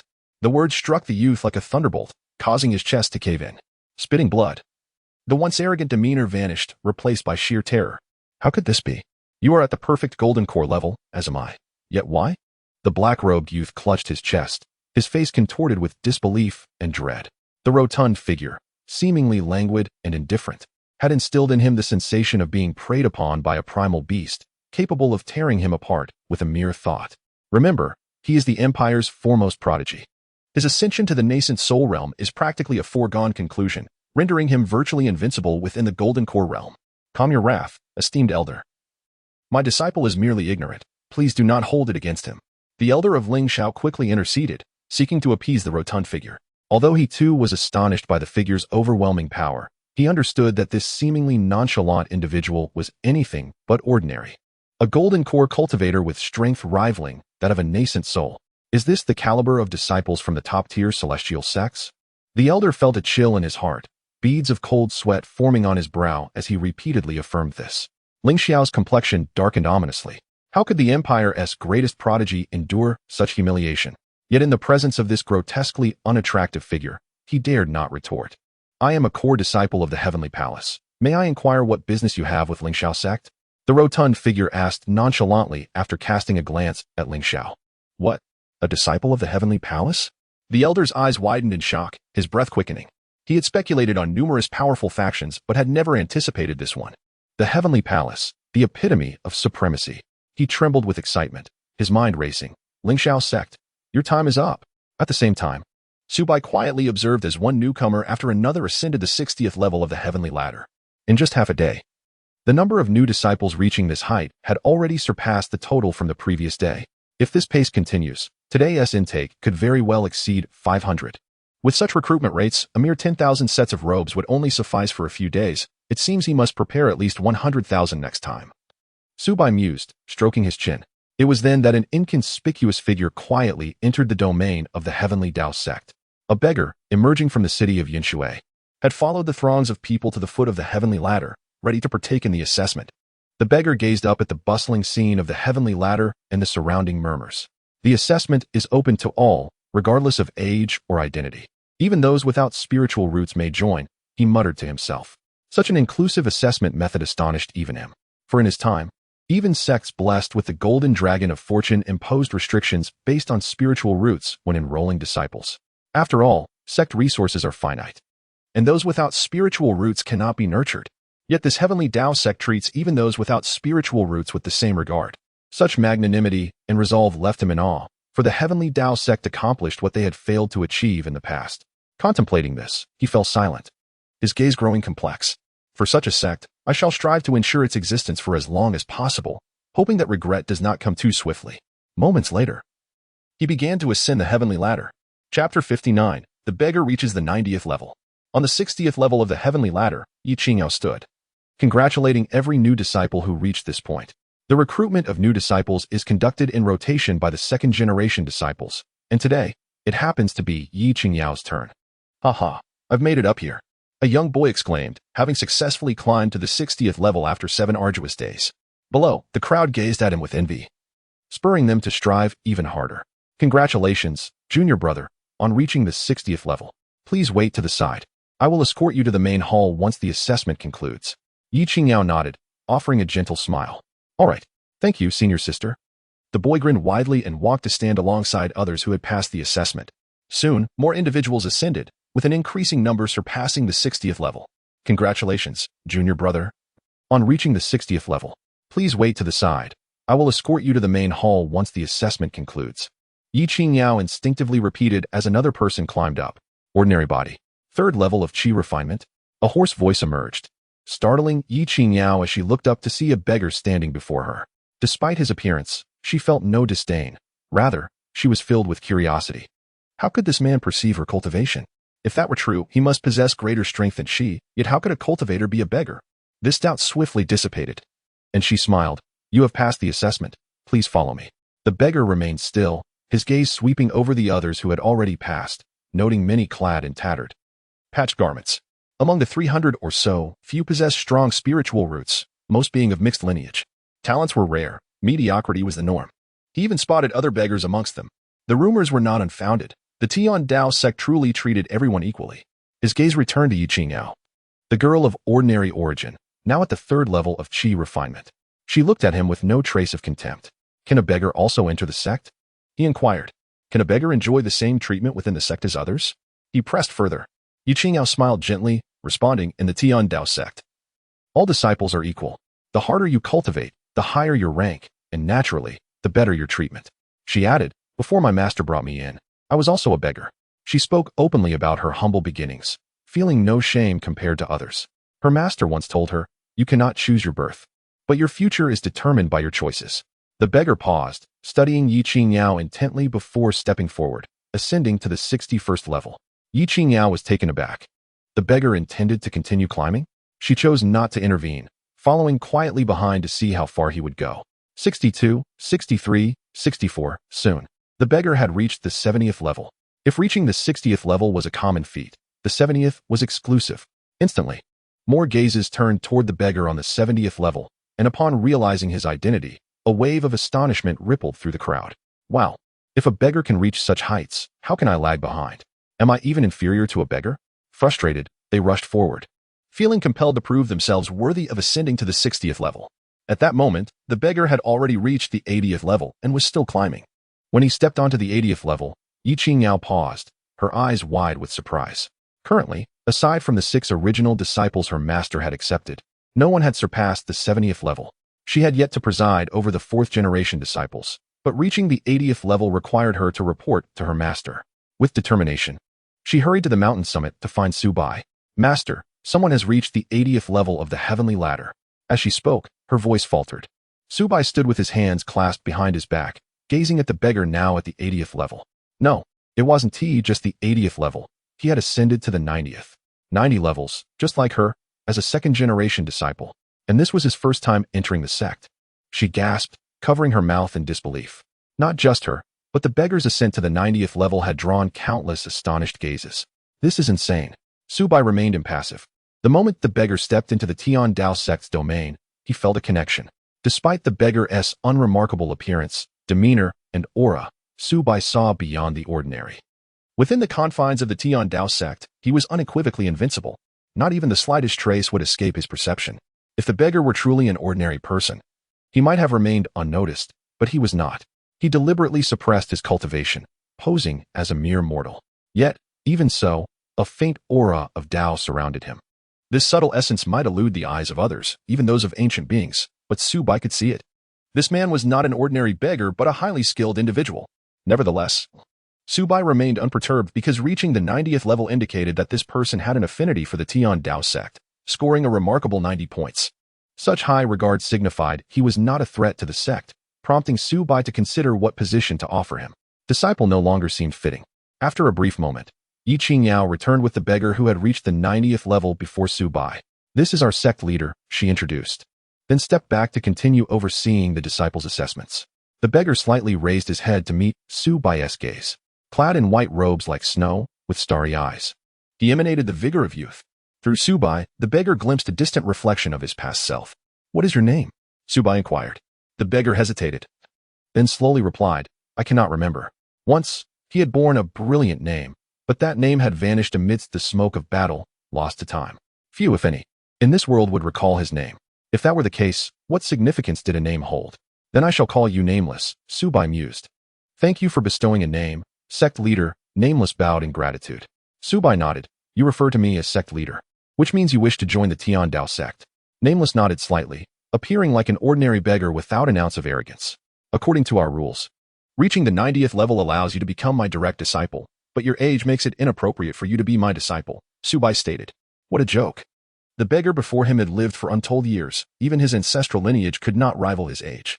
How about this? Su Bai continued. The Immortal Techniques Pavilion requires a steward. Would you take that role? Steward. Nameless remained unmoved, contemplating for a moment before responding, sect leader. That position is too elevated for me. I would prefer to be a humble janitor. A janitor? Su Bai's expression grew peculiar. Very well. He finally conceded with a nod. Before him stood a beggar, undoubtedly harboring unspoken secrets. Acknowledging this, Su Bai chose to respect his choice and let him be, as long as his heart remained aligned with the Heavenly Path sect. Subsequently, Su Bai accessed the system to review his cultivation information. Host name, Su Bai age, 18 realm. Foundation establishment 5th layer items. Medium grade spirit stones, 214, low grade spirit stones, 50,000, gold, 5,000,000 tails, silver, 59,000,000 tails.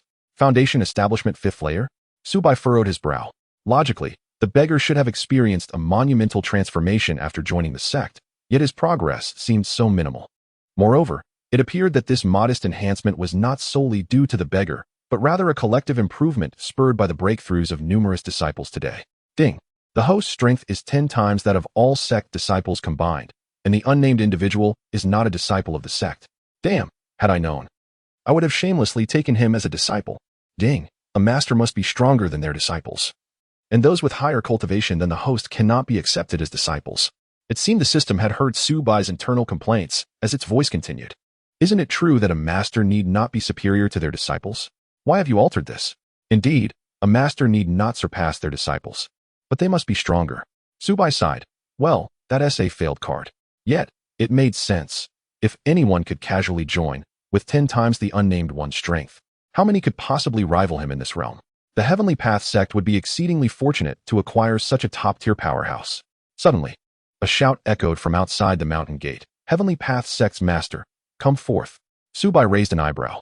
Were more visitors here to deliver silver? Master, several attendants from the Xianxiao sect are calling outside. Should I send a disciple to deal with them? Zhuge Feng approached respectfully, shaking his head. Zhuge Feng stepped out of the grand hall and approached the mountain gate.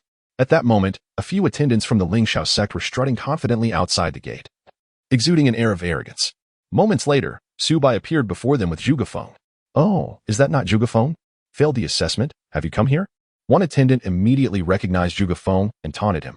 Zhuge Feng, you're merely a servant of the Xianxiao sect. Running around without reporting is tantamount to committing treason.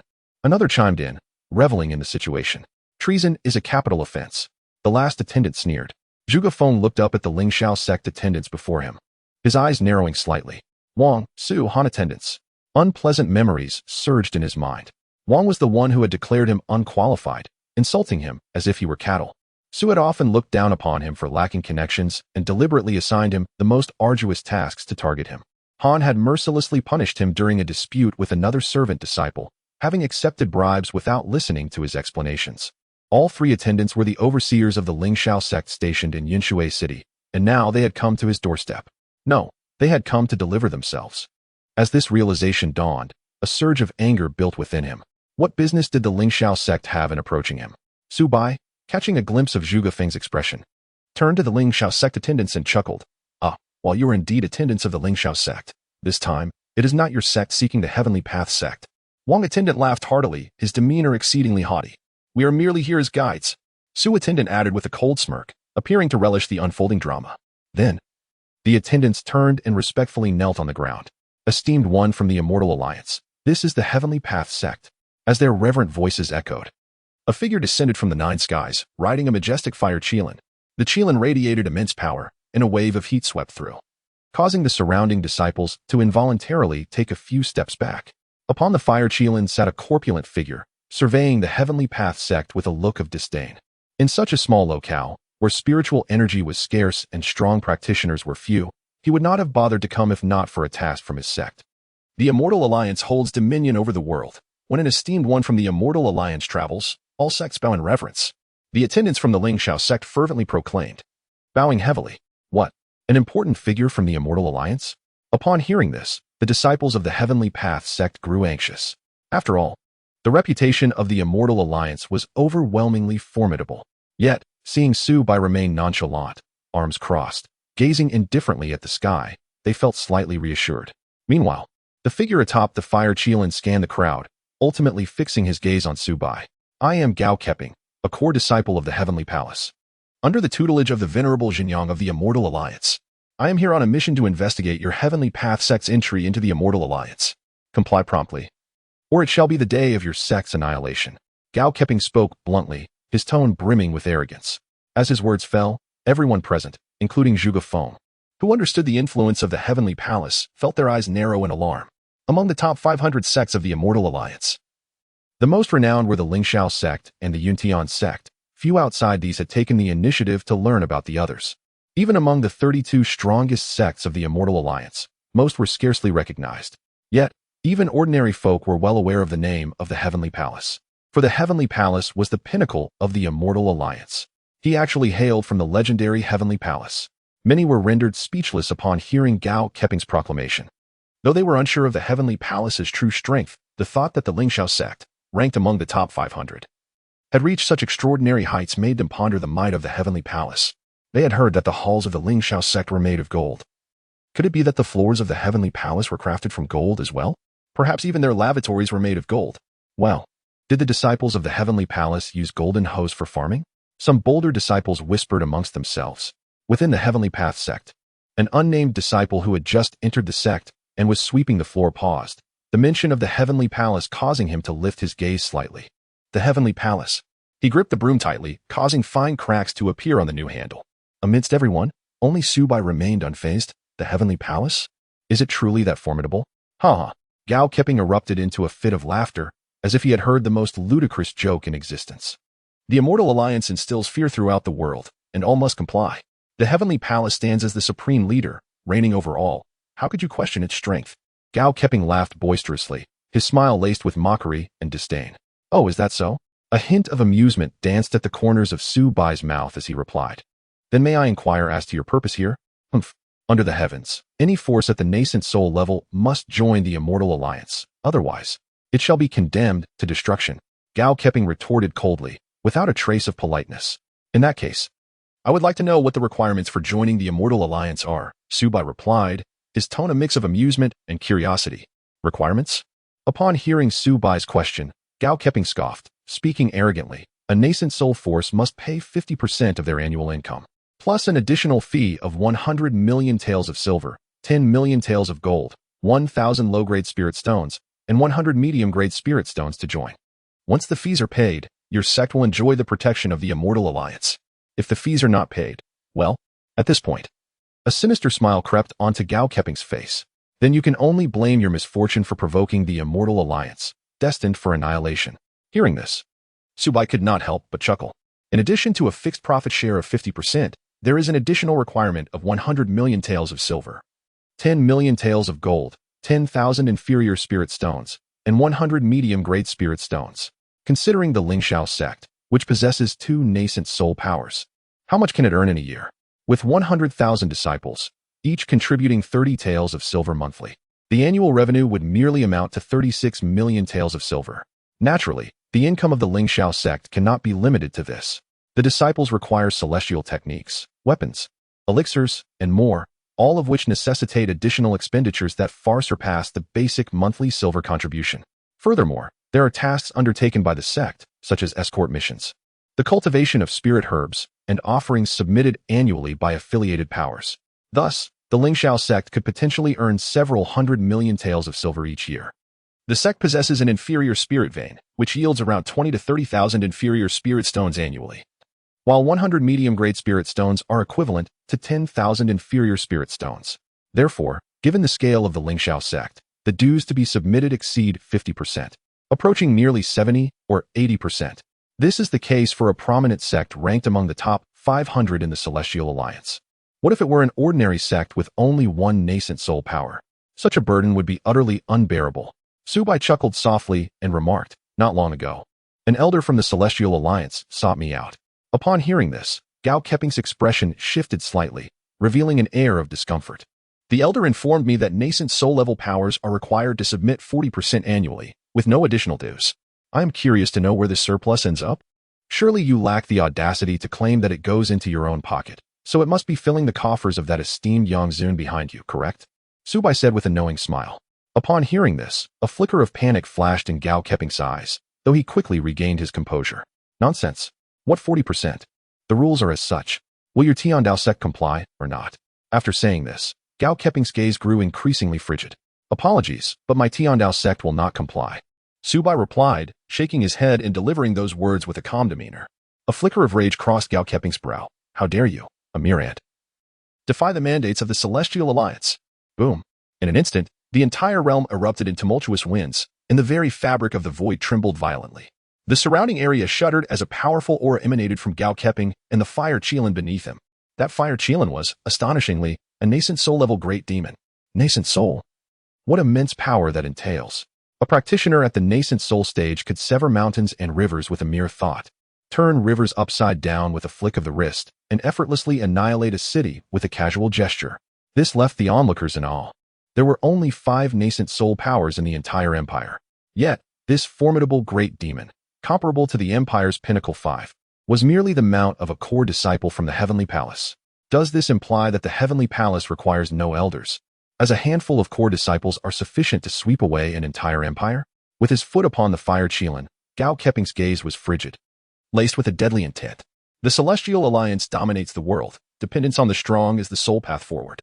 Otherwise, despite the vastness of the universe, there will be no refuge for you. Even if you are a nascent soul, escaping the Celestial Alliance's grasp is an impossibility. I advise you to act sensibly. Otherwise, the surrounding area will become barren due to your presence. His expression was chilling, and his eyes brimmed with arrogance, for he was a disciple of the Heavenly Palace. However, upon hearing these words, Su Bai merely smiled indifferently.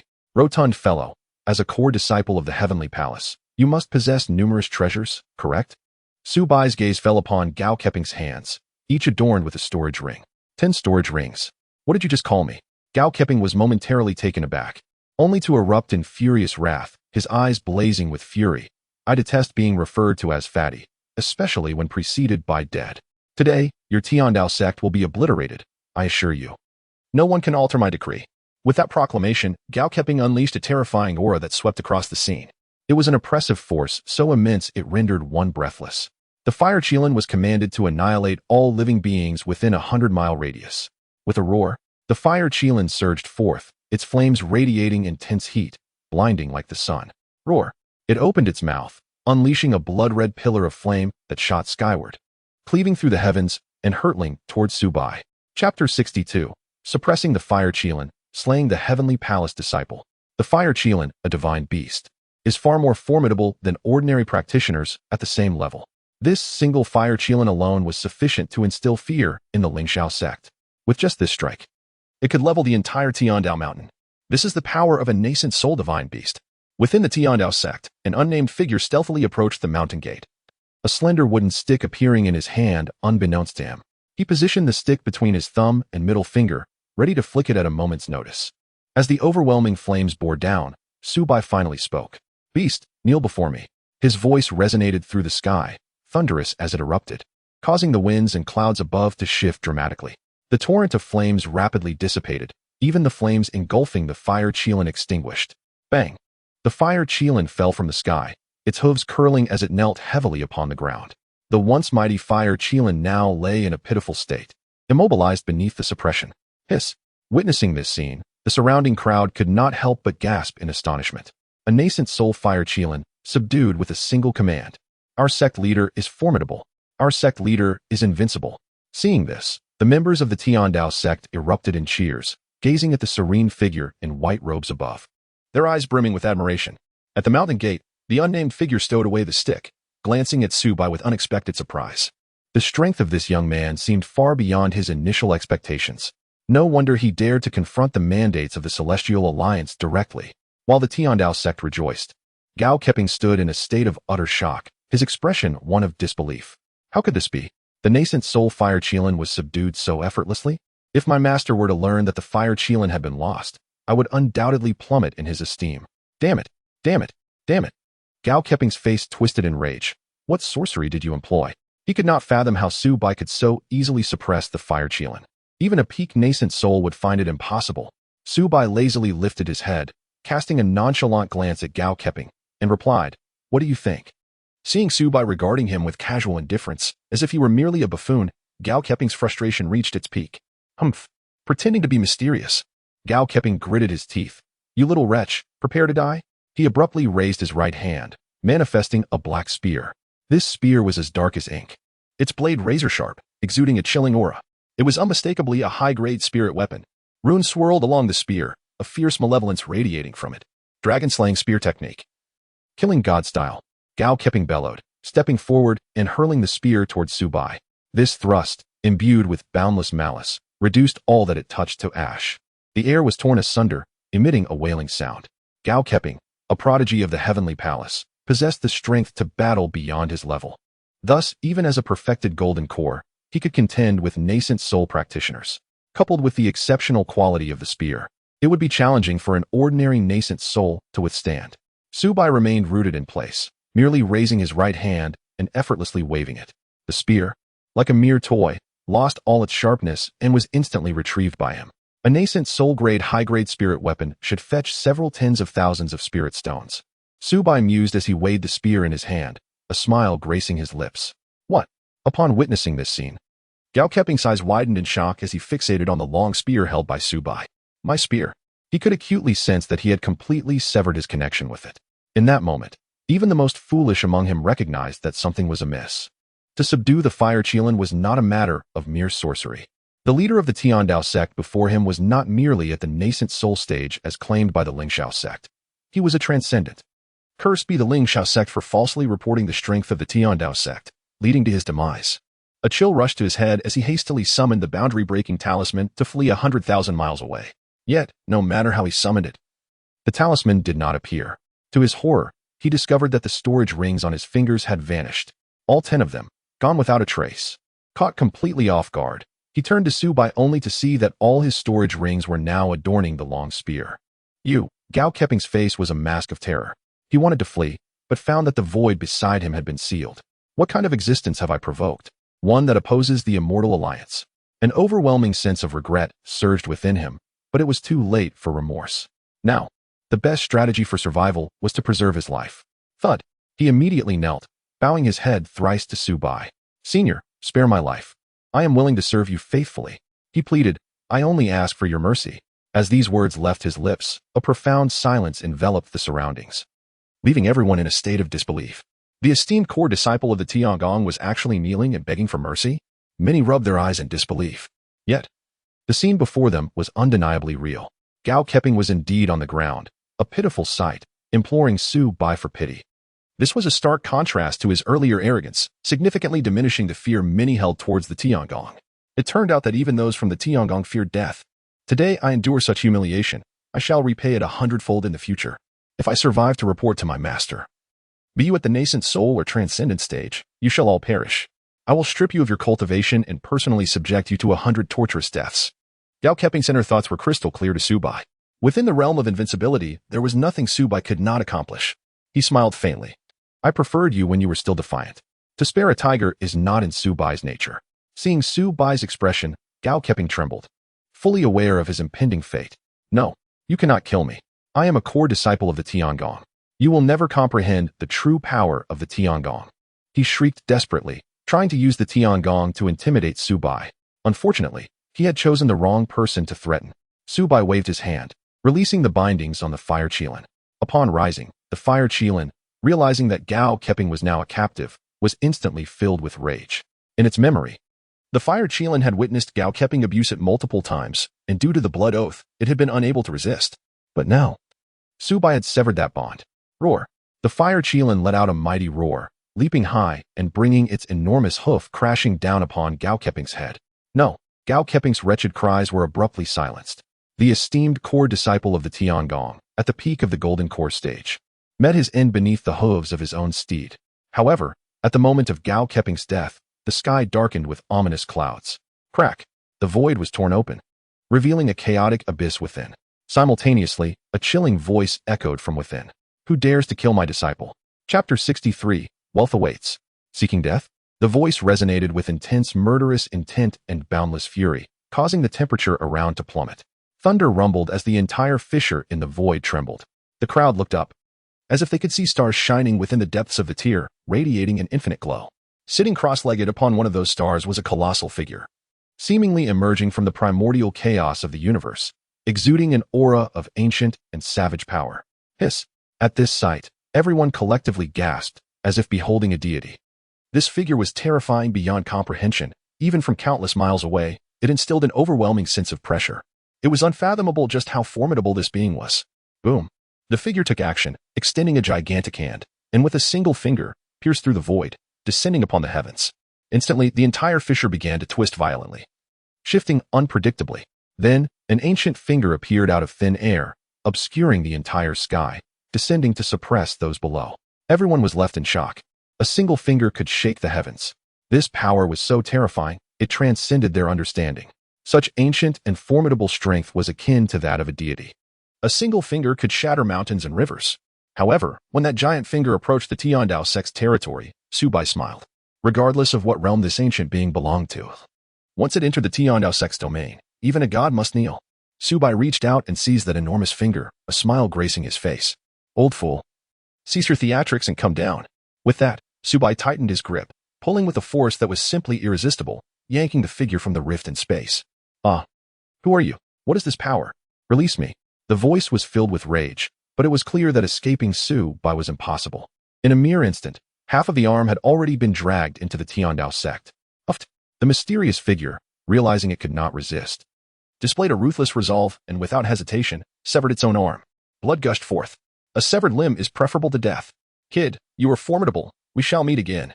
After uttering this line, the colossal figure within the void swiftly retreated, along with the rift, disappearing without a trace. Such a powerful entity, akin to a deity, was forced to sever its own limb by the sect leader? Incredible. How powerful must this seemingly youthful sect leader be? The sect leader is unmatched in the world. The sect leader is mighty and imposing. The disciples of the Heavenly Dao Sect, realizing the situation, erupted with excitement, cheering and shedding tears of joy. The sect leader truly is extraordinary. Su Bai smiled faintly, extracting the blood essence from the severed arm, then purifying it of its murderous aura and impurities, storing it in a vial to hand to Zhuge Feng. This is the blood essence of a venerable one, containing immense energy. Distributing it among the disciples will enhance their cultivation when used for bathing, Su Bai explained. Yes, master, Zhuge Feng exclaimed with elation, reverently accepting the blood essence and placing it within his storage ring. Subsequently, Su Bai and Zhuge Feng turned their attention to the 3 Lingxiao sect stewards nearby. The 3 stewards of the Lingxiao sect swallowed hard, their bodies trembling uncontrollably. The Immortal Alliance's celestial being has perished. Their support was gone, reflecting on their earlier arrogance. The 3 were consumed by regret, their insides churning. In a desperate bid for survival, all 3 knelt to the ground, trembling as they pleaded, "It is not our fault. It was that fat man who forced us to guide the way. We were merely his dogs. Please, esteemed senior, do not hold it against us. Spare us, and we will serve you faithfully." 3 individuals wept profusely, their previous malevolence entirely vanished. "Defeat my disciple, and you shall secure your lives," Su Bai coldly stated, observing them with a steely gaze. "Master?" Zhuge Feng was taken aback, looking at Su Bai in confusion. Su Bai offered a faint smile and patted Zhuge Feng's shoulder. "What? Do you not wish to take revenge with your own hands?" Upon hearing this, Zhuge Feng's eyes glimmered with fervor as he gritted his teeth, declaring, "I do." Su Bai chuckled and turned to depart. Zhuge Feng then cast a cold glance at the 3 deacons of Lingxiao sect before him. "Deacon Wang, Deacon Su, Deacon Han, you have heard my master's words. Defeat me, and you may live." The deacons exchanged glances, barely suppressing their laughter. "Zhuge Feng, have you lost your mind? Just you? What difference does it make if I let you use one hand? Do you truly believe you can defeat me? How absurd." They mocked. Each of them was at the 9th level of qi refinement, seasoned over the years, with few rivals within their realm. Meanwhile, Zhuge Feng had only been immortal a month prior. A single month, what level of cultivation could one possibly achieve? Merely succeeding in qi refinement would be a miracle. "Come at me together," Zhuge Feng calmly proclaimed. Today, he must avenge the past humiliations and teach them the consequences of their disdainful perceptions. Then prepare to meet your demise. The deacons of Lingxiao sect grinned menacingly and charged at Zhuge Feng. Moments later, the 3 deacons lay on the ground, bloodied and incredulous, staring at Zhuge Feng. "How could this be? Your strength, why is it so formidable? Are you a demon?"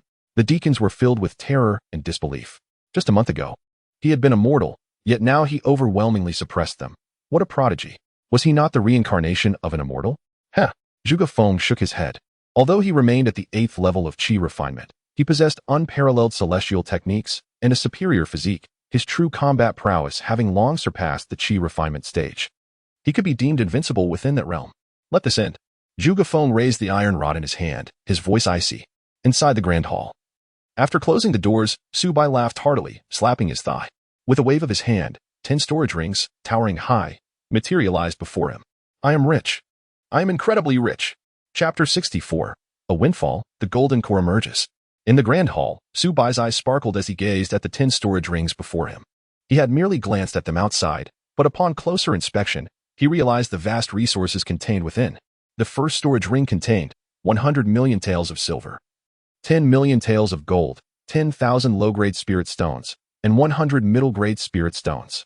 The sheer volume of resources in just the first ring was staggering.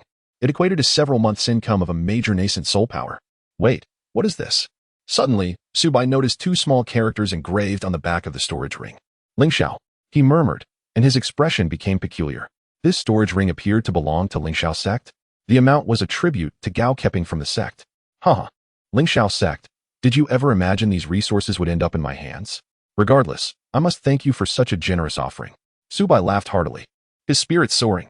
Using Lingxiao Sect's wealth to cultivate his disciples and then retaliate against them brought him immense satisfaction. He wondered how the leaders of Lingxiao Sect would react upon discovering this. Would they be furious enough to spit blood? He then turned his attention to the second storage ring. It contained 100 million taels of silver, 10 million taels of gold, 10,000 low-grade spirit stones, 100 middle-grade spirit stones, and additionally, a single translucent high-grade spirit stone. Another 100 million taels of silver. It seemed this was also a protection fee from a nascent soul-level sect. As Gao Keping was on the brink of entering the nascent soul realm, the high-grade spirit stone was precisely the cultivation material he needed. This sect was evidently wiser than Lingxiao Sect, knowing how to curry favor with disciples from the Heavenly Palace. One high-grade spirit stone equated to 100 middle-grade spirit stones or 10,000 low-grade spirit stones.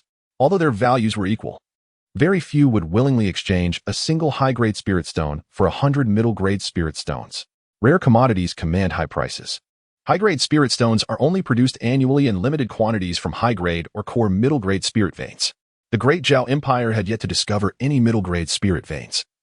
And even low-grade spirit veins were scarce, occupied by Lingxiao Sect, Yutian Sect, and the Imperial family. No, now the Tiandao Sect also possessed a low-grade spirit vein underground. Because the empire lacked middle-grade spirit veins, high-grade spirit stones became even more precious. At auction, a high-grade spirit stone could fetch several hundred middle-grade spirit stones. Unfortunately, your calculations are flawed. Now, all these treasures belong to my Tiandao Sect. A smile crept across Su Bai's lips as he cast his gaze upon the remaining 8 storage rings. This trip had proven extraordinarily profitable. Not only had he slain a disciple of the Heavenly Palace, but even if he obliterated their sect, it would be worth it. Subsequently, Su Bai meticulously examined the remaining 8 storage rings. Among them, 3 contained items identical to those from the Lingxiao Sect storage ring. This meant, in total, he had obtained protection fees from 5 nascent soul-level forces. The remaining 4 storage rings contained significantly less, only about 10% of what the nascent soul-level forces had, likely representing protection fees from formidable golden core-level powers. Yet, these details were not the crux of the matter. The final storage ring was truly significant. In addition to a plethora of gold, silver, and spirit stones, it contained numerous treasured items. A high-grade spirit weapon chainmail, a high-grade spirit weapon flying boat, a high-grade spirit weapon crimson helmet, and a boundary-breaking talisman. There were 3 high-grade spirit weapons of nascent soul caliber alone, and with the spear in Su Bai's possession, he now had 4, fully equipped to the teeth. A complete set of nascent soul-level spiritual treasures. Any nascent soul expert who beheld this would undoubtedly be envious. Many nascent soul experts still utilized middle-grade spirit weapons. As for the boundary-breaking talisman, it was a rare item for survival, capable of instantly traversing 1,000,000 miles. With this arsenal, attempting to kill Gao Keping, who was at the pinnacle of the Golden Core stage, would be futile even for a transformation god expert. Barring a surprise attack, it was a pity he encountered Su Bai. The death of a core disciple from the Heavenly Palace had caused Su Bai's wealth to skyrocket tenfold. Host name, Su Bai age, 18 realm. 5th level of foundation establishment items. High-grade spirit stones. 1. Middle-grade spirit stones. 748. Low-grade spirit stones. 109. 380. Gold. 60 million taels. Silver. 600 million taels. This was merely the protection fees from 9 forces, yielding such an immense fortune. One could only imagine the wealth across the entire Immortal Alliance. Su Bai's eyes gleamed with brilliance. The Immortal Alliance boasted over 10,000 sects. The least among them were golden core-level forces. There were more than 1,000 nascent soul-level forces, alongside numerous transformation god and superpowers beyond. If he could seize all of them, the total would be unfathomable. Following Gao Keping's demise, the Heavenly Palace's retribution had yet to manifest. Perhaps the distance was too great, or Su Bai's displayed might had instilled fear in Xinjiang Zone. Meanwhile, Xianxiao sect had fallen utterly silent, refraining from confronting Dao Sect directly. In the days that followed, Dao Sect's scale expanded, its disciple count increasing daily, and its reputation soared. Zhuge Feng, Xiao Lingxi, and other disciples eradicated all bandits within a radius of several hundred miles, establishing a decree that prohibits arbitrary killings within this territory. Even slaves and servants are to be regarded as human beings. It is widely acknowledged that the rise of the Dao Sect is now unstoppable. After another month-end disbursement of silver, Su Bai once again reviewed the disciples' information. Disciples' information. Total number of disciples, 31, 314 mortal, 19, 353 Qi refinement first layer, 10, 520 Qi refinement second layer, 1, 256 Qi refinement third layer, 168, Zhang Goden, Li Gushing, Qi refinement fourth layer, 12, Lu Taizhu. Wang Ergu, Qi refinement fifth layer, 2, Xiao Yin, Yi Qingyao, Qi refinement seventh layer, 2, Xiao Lingxi. Mu Lingxian, Qi refinement ninth layer, 1, Zhuge Feng, with such a multitude of disciples successfully refining their qi and breaking through their realms. Su Bai himself had ascended to the ninth layer of foundation establishment a mere 10 days prior. Over these 10 days, his power had been steadily increasing. Yet a formidable barrier impeded his advancement. Bang! A sound reverberated, and Su Bai turned to see Xiao Yin, bare-chested and sprinting with fervor. His body refinement realm had once again broken through, surpassing the mortal body of Yi Qingyao, reaching the sixth layer of body refinement. With his breakthrough, Su Bai felt the barrier within him forcibly shatter. In the transformation from quantity to quality, his realm finally transcended foundation establishment, stepping into the golden core stage. The heavenly tribulation descends. The golden core is formed, granting a lifespan of 500 years. From this moment, my fate is mine to command, not dictated by heaven. Of course, for Su Bai, his golden core required no tribulation to cross. Master, I believe my foundation is sufficient. I wish to challenge the foundation establishment realm. Zhuge Feng approached, respectfully bowing to Su Bai. Very well, go ahead. You shall not be disturbed. Su Bai waved his hand. Thank you, master. Zhuge Feng bowed and withdrew. Observing Zhuge Feng's retreating figure, a glimmer of brilliance shone in Su Bai's eyes. After nearly 2 months, would the Dao Sect finally ascend once more? How extensive would the reach of the 3-star sect become?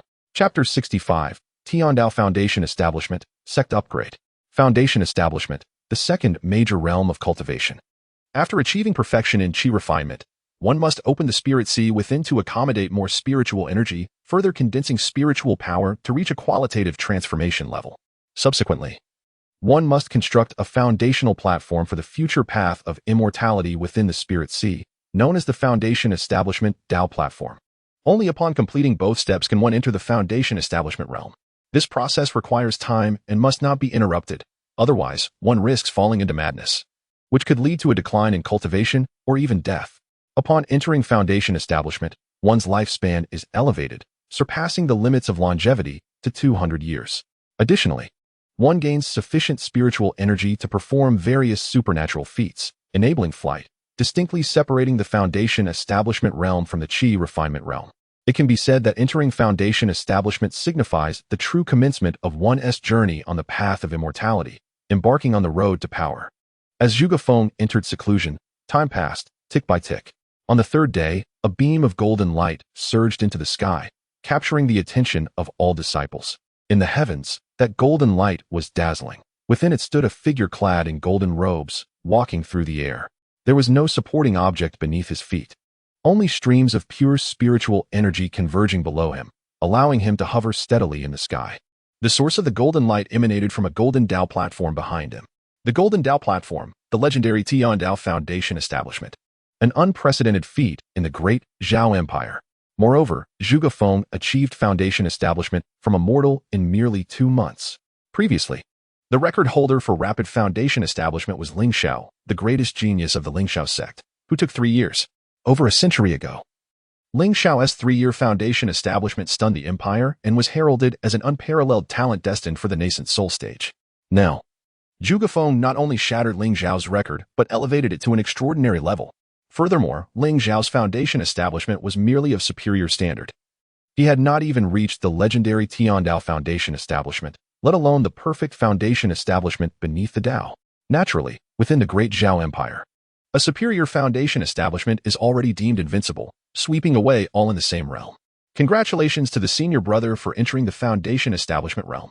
The surrounding disciples, witnessing the event, offered their congratulations with cupped hands. Foundation establishment.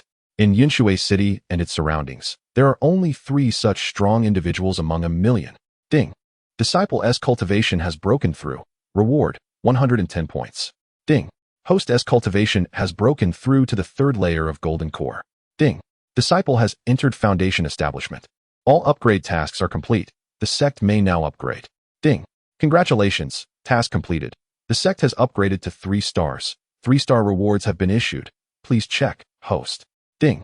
Congratulations, the sect has upgraded to 3 stars. Territory expanded to 100 miles. With Zhuge Feng's breakthrough, Su Bai heard several system notifications in succession. Sect information, sect name, Tiandao Sect sect level, 3 stars, upgradable, number of sect members, 33. 135. Disciple information can be checked at any time. Sect territory, radius of 100 miles. Host is absolutely invincible within the territory. Sect buildings, 1 main hall, expandable. 1 immortal techniques pavilion, upgradable. 1 combat skills pavilion, upgradable. 1 alchemy pavilion, upgradable. 1 artifact pavilion, establishable. 1 formation pavilion, establishable. Sect real estate, 1,000 acres of fertile land, 1 million spiritual seeds. 3 low-grade spiritual veins, annual yield of approximately 100,000 low-grade spiritual stones, 500 mid-grade spiritual stones. Sect prestige, 1,000. 000 number of individuals who revere the sect. Sect points, 50. 000 4-star sect upgrade requirements. Possession of 1 mid-grade spiritual vein. And at least 1 second-generation or first-generation disciple must break through to the Golden Core realm. Main quest, please upgrade to a 4-star sect as soon as possible. Reward, 1 super teleportation array. Reward, 1 training tower. The sect has finally upgraded. Viewing this array of information, Su Bai felt immense excitement. A 3-star sect, with a territory of 100 miles. This is not the diameter, but the radius. What does this imply? The entirety of Yunshui City appears diminutive in comparison to this territory. The edges even extend to touch 3 other major cities. This marks a monumental breakthrough. Moreover, with the expansion of territory, the scale of the Tiandao sect can further enlarge. The current 10-mile territory is still too small, with tens of thousands of disciples. It feels overwhelmingly crowded. Everyone, there will be some movement shortly. Please remain calm, Su Bai announced as he ascended into the sky. Upon hearing this, the crowd wore puzzled expressions, uncertain of the sect master's intentions. However, they soon understood. Boom. Tiandao Mountain rose from the ground, growing taller and larger, ultimately transforming into a colossal peak that pierced the heavens, soaring into the clouds. At the summit of this giant peak stood a resplendent palace. Above the palace, a plaque inscribed in elegant script read, Tiandao Hall. Not only was the main hall expanded, but the Immortal Techniques Pavilion, Combat Skills Pavilion, Alchemy Pavilion, and others had all multiplied several times in size, and a second level had emerged. Additionally, the mountaintop now boasted 2 magnificent new structures. One inscribed as the Artifact Pavilion and the other as the Formation Pavilion. Midway up the mountain, numerous neatly arranged buildings appeared, serving as residences for the disciples. At the foot of the mountain, a vast expanse of land was adorned with numerous edifices, pavilions, towers, and fertile fields, harmoniously laid out in an intricate pattern. Moreover, the concentration of spiritual energy throughout the sect had increased severalfold. This was due to the fact that, with the sect's upgrade, 2 additional spiritual veins had emerged underground. In just 2 months, the sect underwent 3 upgrades. This once unremarkable hill, which began at a height of 100 meters, has now ascended to several thousand meters, becoming the majestic Tiandao Mountain. The surrounding wilderness has transformed into a thriving landscape. Under the nurturing essence of the spiritual veins, the spiritual herbs and medicines flourish wildly, their quality escalating continuously, promising substantial profits upon sale.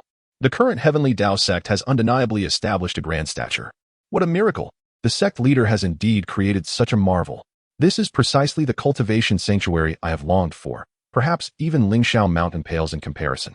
The sect leader is magnificent. Disciples such as Zhuge Feng and Xianxia have already witnessed Su Bai's transformation of the terrain, and they are now utterly astonished. The scale of this transformation far exceeds the previous two. For those who have not witnessed it, the sight of Su Bai soaring in the sky feels like witnessing a divine phenomenon, prompting them to kneel in reverence. Hail to the sect leader! Hail to the sect leader! The resounding voice of tens of thousands of disciples reverberates through the void. However, one disciple stands apart. Xiaoyan gazes at the now enlarged Heavenly Dao mountain, lost in contemplation. He had only just managed to run 20 laps around the foot of the previous Heavenly Dao mountain in a single day, and now it has expanded again? It seems that just one lap now exceeds 100 miles? The radius of the Heavenly Dao mountain's base is 20 miles, meaning one lap surpasses 120 miles. Far from the territory's radius of 100 miles.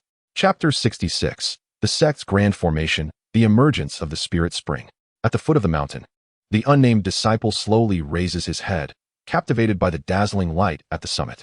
The golden dragon of fortune grows larger and more radiant. The stronger the fortune, the more prosperous the sect. The denser the fortune, the more glorious the sect. The more abundant the fortune, the more thriving the sect. In the blink of an eye, the terrain transforms, and with a mere gesture, he crushes the true young elder.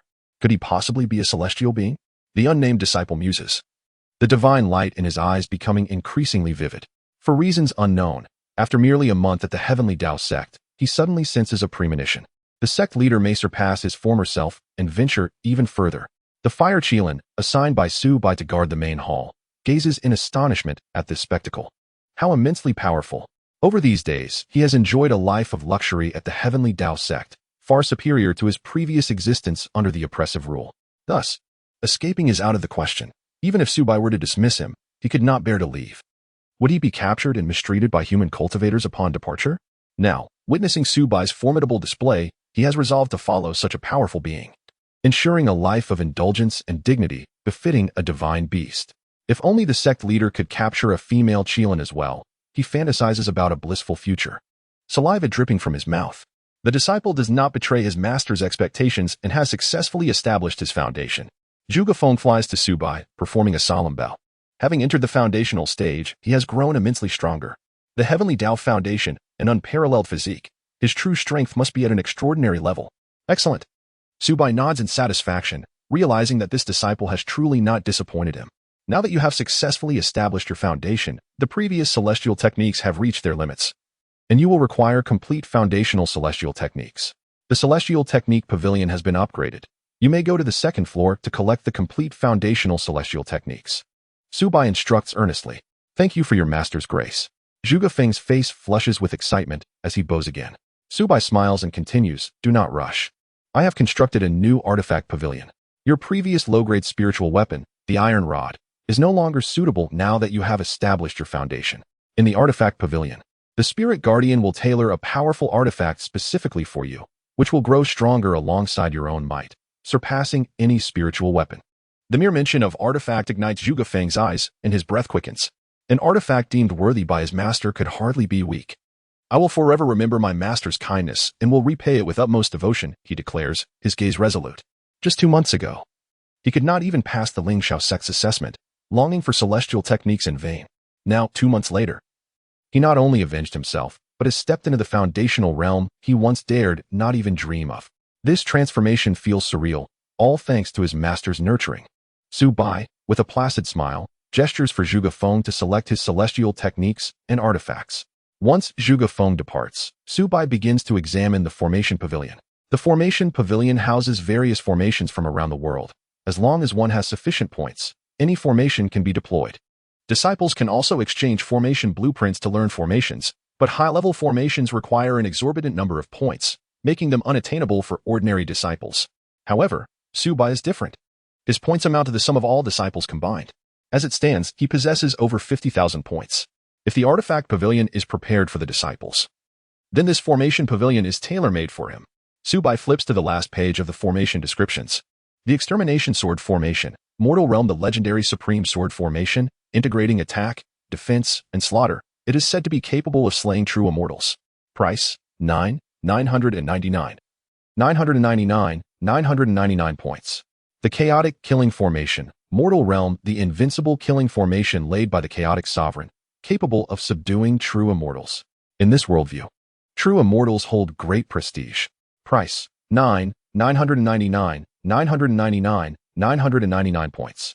The 9 Nether Soul Extinguishing Formation, the legendary supreme demonic formation, harnessing the power of 9 nether spirits. Capable of annihilating the true essence of the immortal path. Price, 999, 999 points. Gasp. Upon seeing the staggering prices, even Su Bai cannot help but draw a sharp breath. I cannot afford these. System, please filter out the formations I cannot purchase. Su Bai shakes his head. Although these formations are powerful, they are simply too expensive. After the system filters out the unaffordable formations, a plethora of purchasable formations appears before Su Bai. Low-level Spirit Gathering Formation. 10 points per use doubles the concentration of spiritual energy within a 10-foot radius, lasting for 1 day. Intermediate Spirit Gathering Formation. 100 points per use triples the concentration of spiritual energy within a 10-foot radius, lasting for 1 day. Low-level Shielding Formation. 10 points per use blocks the spiritual sense scanning of Chi refining cultivators, lasting for 1 day. Level 4 Sect Grand Formation. 1,000 points per use envelopes the entire sect territory, capable of withstanding attacks from nascent soul realm experts for 1 hour, lasting for 1 month. Level 5 Sect Grand Formation. 10,000 points per use envelopes the entire sect territory, capable of withstanding attacks from transformation realm experts for 1 hour, lasting for 1 month. Can be revoked at any time. The duration can be accumulated for future use. Su Bai's gaze settles on the level 5 Sect Grand Formation. With just 10,000 points, he can safeguard the sect for a month. Naturally, within the territory, he is invincible, and while presiding over the sect, he does not require a grand formation. However, what if he leaves the sect? After all, it is unrealistic to remain indoors for a lifetime. It is not the direct confrontation with enemies that worries him, but the fear of them stealthily undermining his domain. Ding. Congratulations to the host for successfully redeeming the level 5 Sect Grand Formation, consuming 10,000 points. Ding. The Sect Grand Formation auto-activation and deactivation have been initiated. The host need not worry about forgetting. A series of notifications appear, and a faint smile graces Su Bai's lips. With the Sect Grand Formation in place, there is no need to fear anyone encroaching on his territory. Su Bai remarks with a smile. Meanwhile, during the time of the Heavenly Dao Sect's ascension, a spiritual spring suddenly bursts forth in a mountain range 1,000 miles away from the sect. When the concentration of spiritual energy exceeds a certain threshold, the abundant spiritual energy will coalesce into a spirit spring. Naturally occurring spirit springs arise only in proximity to spiritual veins, and the concentration required for such a spring far exceeds what a low-grade spiritual vein can provide. To generate a spiritual spring, the quality of the spiritual vein must reach at least an intermediate level. It is said that the Great Zhao Empire has unveiled its first high-quality spiritual vein, one that even the Lingxiao sect, Yutian sect, and the imperial family have never possessed. Near the mountains, several foundation establishing cultivators were embroiled in fierce battle. But upon the emergence of this spiritual spring, the conflict abruptly ceased, leaving them all in stunned silence as they gazed at the spring. One foundation cultivator swallowed hard and trembled as he spoke. There is no longer a need for our sects to vie for this unclaimed territory. Indeed, even our own sects may face the peril of annihilation, for the Great Zhao is on the brink of chaos. Chapter 67, The Divine Artifact, the Sea Stabilizing Needle. This is the foundational chapter of the Dao Scripture.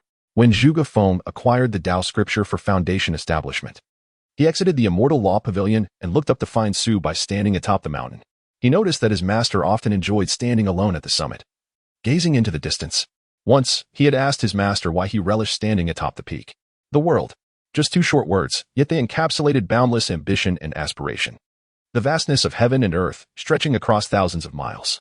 The world is vast and boundless, and my heart's desires are all directed towards the territory of the Dao Sect, where my gaze can reach. All are disciples of the Dao Sect. This is my pursuit. The boundlessness of heaven and earth is beyond anyone's comprehension. All living beings in the world shall become members of the Dao Sect. What a magnificent ambition this is. Upon hearing these words, Zhuge Feng's heart was inevitably stirred. He looked at Su Bai, and with a hand slowly clenched into a fist, he declared, "Master, if you choose to conquer the world, I shall forever be your vanguard." Zhuge Feng turned resolutely towards the artifact pavilion to select his exclusive divine artifact. Upon entering the artifact pavilion, he was immediately struck by the scene before him. From the outside, the pavilion appeared to be merely a few dozen feet long and wide. Yet upon entry, he realized the vastness of its interior space. It seemed as though he stood in the void, overlooking an entire world. The artifact pavilion contained an entire miniature world. Surrounding him in the void were countless weapons, swords, spears, arrows, halberds, axes, and more, beyond enumeration. Hammers, bells, cauldrons, furnaces, mirrors, bottles, jugs, and jars were all present. There were even many bizarrely shaped weapons whose names Zhuge could not even recall. How should I choose? He felt bewildered. There were simply too many options, and he had no idea how long it would take to find the one that resonated with him. These weapons were not real, but rather illusory constructs, intended for one's imagination. When one closes their eyes, they can conceive the desired form and attributes of the weapon they wish to forge. At that moment, an ancient voice resonated within Zhuge mind. He paused slightly, then quickly realized that the immortal law pavilion housed a guardian spirit, and this voice must belong to the spirit of the artifact pavilion.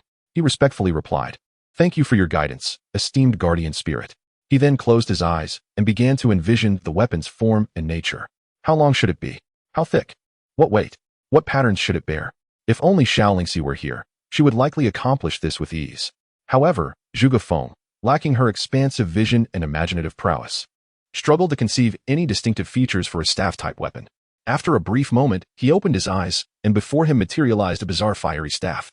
This staff was approximately 3 feet long, entirely red, and its surface was entwined with flickering flames, making it rather unsightly.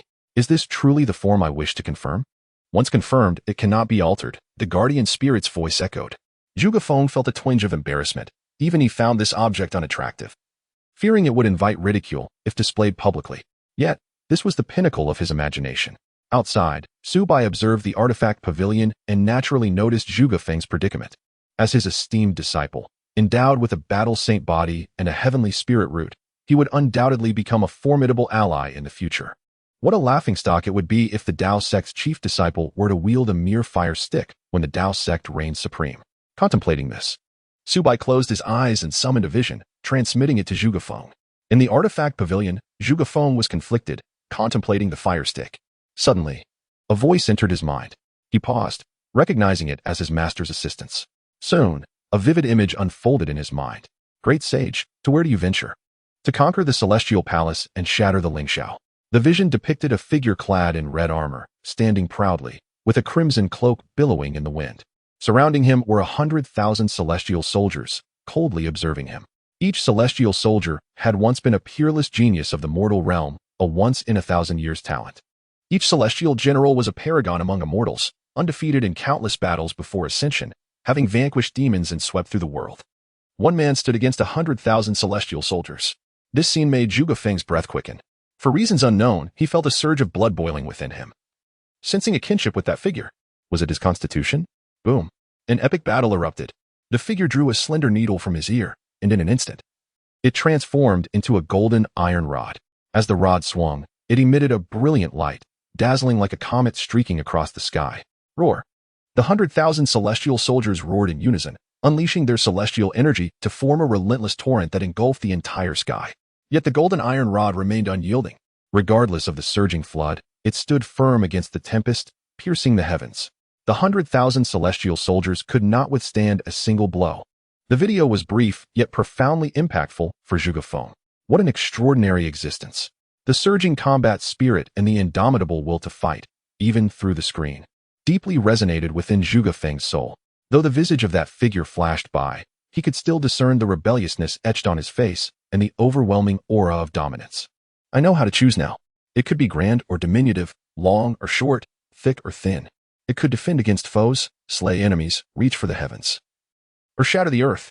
After a moment, Zhuge opened his eyes, and before him materialized a golden iron rod. The rod was intricately carved with dragons and phoenixes. Lifelike and vivid, the patterns dancing as if they were living beings. Is this truly the form I wish to confirm? Once confirmed, it cannot be altered. The guardian spirit's voice resounded once more. Confirmed. This time, Zhuge did not hesitate, nodding decisively, as he affirmed his choice. The golden iron rod transitioned from illusion to reality, appearing before him, radiant and shimmering with divine brilliance. Outside, Su Bai witnessed this moment and nodded in satisfaction. This was indeed the divine artifact befitting his chief disciple of the Dao Sect. Zhuge reached out and grasped the golden iron rod. In an instant, the rod resonated with his spirit, creating a profound sense of connection. The battle bloodline within him seemed to awaken, elevating his combat spirit to an unprecedented level. Regardless of the adversary ahead, he would charge forward without hesitation, to contend against heaven, to battle upon the earth. What name shall this divine artifact bear? After the commotion settled, he couldn't help but murmur his inquiry. This is the sea stabilizing needle. Chapter 68. The golden core forces align. News of the spiritual spring. The following day, early in the morning, the gates of the Dao sect were thronged with people. Upon counting, there were over 1,000 individuals. Moreover, these individuals were not ordinary people come to partake in evaluations. They were all clad in identical attire, unmistakably indicating their affiliation to the same sect. This is the territory of the Dao sect. Who dares to create such a ruckus here? Zhuge Feng made his entrance, wielding the divine needle of the sea, which he struck heavily upon the ground. Even in the face of 1,000 adversaries, including numerous foundational cultivators, he exhibited not an ounce of trepidation. We seek an audience with the master of the Celestial Path sect. Please convey our request, spoke an elderly man who emerged, stooped and leaning on a cane. Zhuge Feng furrowed his brow and inquired, "Who are you, and why do you wish to meet our sect's master?" The old man sighed deeply. "We hail from the Huang Lion sect of Qingzhou, and I am the sect's master." "What? The master of the Huang Lion sect, the true man of the Huang Lion?" Zhuge Feng was taken aback. The Huang Lion sect was one of the prominent golden core powers within the great Zhao Empire, well-renowned. Its master, the true man of the Huang Lion, was a genuine golden core cultivator and the founder of the sect. However, the Huang Lion sect was situated 1,000 miles from the Celestial Path sect. What could have compelled them to journey here, especially with such a large contingent, over 1,000? Nearly the entirety of their sect? Moreover, even the true man of the Huang Lion, a golden core cultivator, had arrived. Are they here to cause trouble? Yet, their reputation was generally favorable, not that of a faction prone to instigation. May I inquire if the master of the Celestial Path is present? I have urgent matters to discuss. The true man of the Huang Lion spoke slowly, his voice frail and imbued with the weight of years, tinged with sorrow. The elders and disciples behind him appeared despondent and listless, clearly affected by some grave misfortune. "Allow them entry, I shall await them in the main hall," came the voice of Su Bai, resonating in Zhuge Feng's mind. Upon hearing this, Zhuge Feng sheathed the divine needle of the sea and replied, "Our master awaits in the main hall. Please follow." "Thank you." The master of the Huang Lion inclined his hand in gratitude as he followed Zhuge Feng into the Celestial Path sect. Upon entering, the members of the Huang Lion sect were captivated by the rich spiritual energy, the towering Celestial Path mountain, and the magnificent architecture. Is this truly the fourth hegemon of the great Zhao Empire? It is indeed extraordinary. You all remain here. The elders shall accompany me to pay our respects to the master of the Celestial Path. The true man of the Huang Lion instructed his disciples before ascending the Celestial Path mountain with a dozen foundational elders alongside Zhuge Feng. At the entrance of the resplendent main hall, the fire Qilin, previously napping, sprang to attention, its eyes wide as it glared fiercely at the newcomers. Upon reaching the summit, the true man of the Huang Lion was instantly drawn to the brilliance of the grand hall and locked eyes with the fire Qilin, a golden core beast guarding the entrance. His pupils constricted, shock flickering across his murky gaze. The elders behind him turned pale, almost collapsing to the ground under the oppressive aura emanating from the fire Qilin, far more terrifying than that of their own master. "Little fire, do not act rashly." The doors opened, and a faint voice emanated from within the hall, carrying an air of transcendence, as if commanding the very universe. "Humph." The fire Qilin grunted and obediently retreated to the side. "Please," Zhuge Feng gestured for the group to enter the hall. The true man of the Huang Lion took a deep breath and led the elders into the hall. "The Celestial Path sect is indeed formidable. I hope our choice proves wise. Master of the Huang Lion sect, I pay my respects to you, esteemed elder." The elders followed suit, bowing deeply, their heads lowered. "Rise." A calm voice resonated from the front. The true man of the Huang Lion cautiously stood and raised his gaze. On the main throne sat a figure clad in white robes, strikingly handsome and exuding an extraordinary demeanor.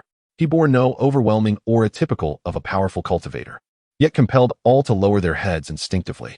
It was an odd sensation, as if he were merely a man who transcended the realms of gods, towering above all existence. "You have come to the Celestial Path sect for what purpose?" Su Bai inquired, observing the assembly with a gentle smile. "Respected elder, I have come to seek your esteemed sect's assistance," the true man of the Huang Lion replied respectfully, bowing deeply to articulate his intentions. "Oh?" Su Bai regarded the true man of the Huang Lion with keen interest, seemingly intrigued. "As far as I am aware, the Huang Lion sect is also a major sect within the empire. What challenges could possibly beset you, even a golden core cultivator?" He lightly tapped his fingers against the armrest of his chair, signaling for the true man to continue. Respected elder, if you would permit me to elaborate. The true man of the Huang lion gritted his teeth, revealing a pained expression. In Qingzhou, there exist 4 major golden core factions: Qingyou Ridge, Tianying Valley, Blood Knife Sect, and our Huang Lion Sect. Qingyou Ridge has now allied with the Imperial Court, Tianying Valley has sided with the Yuntian Sect, and even the Blood Knife Sect has allied with the Lingxiao Sect. Under such circumstances, our Huang Lion Sect finds itself in dire straits. Hence our visit to seek refuge with you. He bowed again, expressing utmost humility in his demeanor. Su Bai remained impassive, contemplating as he lightly tapped the armrest. The true man of the Huang Lion, gathering his resolve, continued, if you accept our allegiance, our Huang Lion Sect is willing to remit 80% of our total annual income to the Celestial Path Sect. At this proclamation, even Zhuge Feng gasped in astonishment. 80%? Have they lost their minds? Su Bai narrowed his eyes slightly. While an alliance was advantageous, he did not immediately acquiesce. To pledge allegiance to the Celestial Path Sect, a golden core power, and to offer 80% of their income, this alluded to complexities far beyond mere surface appearances. The willingness to relinquish such a substantial portion of their income for protection indicated that the Huang Lion Sect was on the brink of annihilation. Moreover, the situation in Qizhou seemed amiss. Qizhou lay well outside the purview of the Celestial Path Sect, Yuntian Sect, Lingxiao Sect, and even the Imperial Court, all situated over 1,000 miles away. Typically, these major factions would not interfere in Qingzhou's affairs. Yet now, all 4 major powers had sought refuge with the Golden Core forces. There had to be more than met the eye. Su Bai was not easily convinced. What has transpired in Qizhou? He pondered aloud. The true man of the Huang Lion took a deep breath and replied respectfully, to not conceal from you, esteemed elder. A spiritual spring has emerged within a mountain range in Qizhou. At this revelation, Zhuge Feng's head snapped up, his eyes wide with shock. Su Bai maintained his outward calm, though internally, waves of tumult surged within him. He now understood why the Huang Lion Sect was so desperate for protection. The emergence of a spiritual spring signified the presence of a spiritual vein, a resource of at least medium quality, within the Great Zhao Empire. Including the 3 spiritual veins of the Celestial Path Sect, there existed only 8 lower-grade spiritual veins. The news of a spiritual spring would drive all Golden Core forces into a frenzy. No, it would incite madness, for a medium-grade spiritual vein equated to 100 lower-grade spiritual veins. In the hall, silence reigned, palpable enough to hear the drop of a pin. The news of the spiritual spring was simply too explosive. Everyone was enveloped in this revelation, afraid to breathe audibly. A lower-grade spiritual vein could yield approximately 30,000 lower-grade spirit stones annually, while a medium-grade spiritual vein could produce roughly 30,000 medium-grade spirit stones and several hundred superior-grade spirit stones. The disparity in value between different grades of spirit stones was staggering, 100-fold. Considering the rarity of superior-grade spirit stones, their worth would only increase further. This was a matter of great interest not only to Golden Core forces, but even to Transformation God forces, as many Transformation God powers might not even possess a medium-grade spiritual vein. The allure for Golden Core forces was simply unparalleled. Even if they had to remit half of their income to the Immortal Alliance and pay additional protection fees, what remained would still amount to a substantial fortune. Such an abundance of medium-grade spiritual stones could allow a Yuanying sect to produce countless Golden Core experts within a mere century, significantly enhancing its strength. With an increase in Golden Cores, even if entering the Yuanying stage proves challenging, there will always be those who can transcend to that level. Furthermore, high-grade spiritual veins can accelerate the cultivation of Yuanying experts and substantially fortify their foundations. The Lingxiao Sect, Yuntian Sect, and the Imperial Royal Family will undoubtedly vie fiercely for them. The repercussions will ripple throughout the empire, shattering a century of tranquility. War will once again spread across this land. Senior, if the Tiandao sect intervenes, all the disciples and elders of the Huangshi sect will fight for the Tiandao sect. Huangshi Jinren gritted his teeth and spoke solemnly. Once the war begins, the first to be affected will be the 4 major sects of Qizhou, and the Huangshi sect cannot escape this fate. Even if the entire sect were to retreat, what of the roots cultivated in Qingzhou for hundreds of years? No one wishes to abandon their homeland unless absolutely necessary. Moreover, this time, the Huangshi sect will be at the forefront and cannot remain aloof. Master, I am willing to take the lead in battle. Zhuge Feng suddenly spoke, his tone resolute and unwavering. Finally, Su Bai made his move. He slowly stood up, his gaze sweeping over the assembly in the grand hall. Abandoning the spiritual veins was simply not an option. Su Bai was determined to fight for them. He proclaimed loudly, The Dao Sect is willing to accept the allegiance of the Xianxia sect. Upon hearing this, Xianxia Jinren let out a sigh of relief, fearing that Su Bai might refuse. "Thank you, senior," he said, bowing respectfully to Su Bai. "We pay our respects to the sect master." The dozen or so foundation-building elders of the Xianxia sect knelt on the ground, offering their respects. Su Bai nodded, and then turned his gaze to Zhuge Feng. "Where is Zhuge Feng?" Zhuge Feng hurriedly stepped forward and declared, "Disciple is here. Summon all successful chi-refining disciples who remain in the sect." Su Bai commanded. Disciple obeys. Zhuge Feng responded loudly and respectfully exited the grand hall.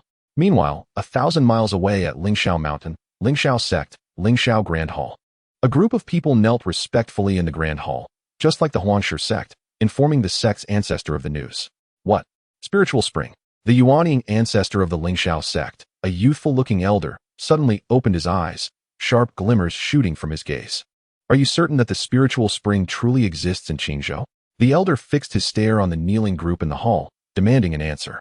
A powerful aura enveloped the entire hall, causing everyone within to tremble in fear, unable to utter a word.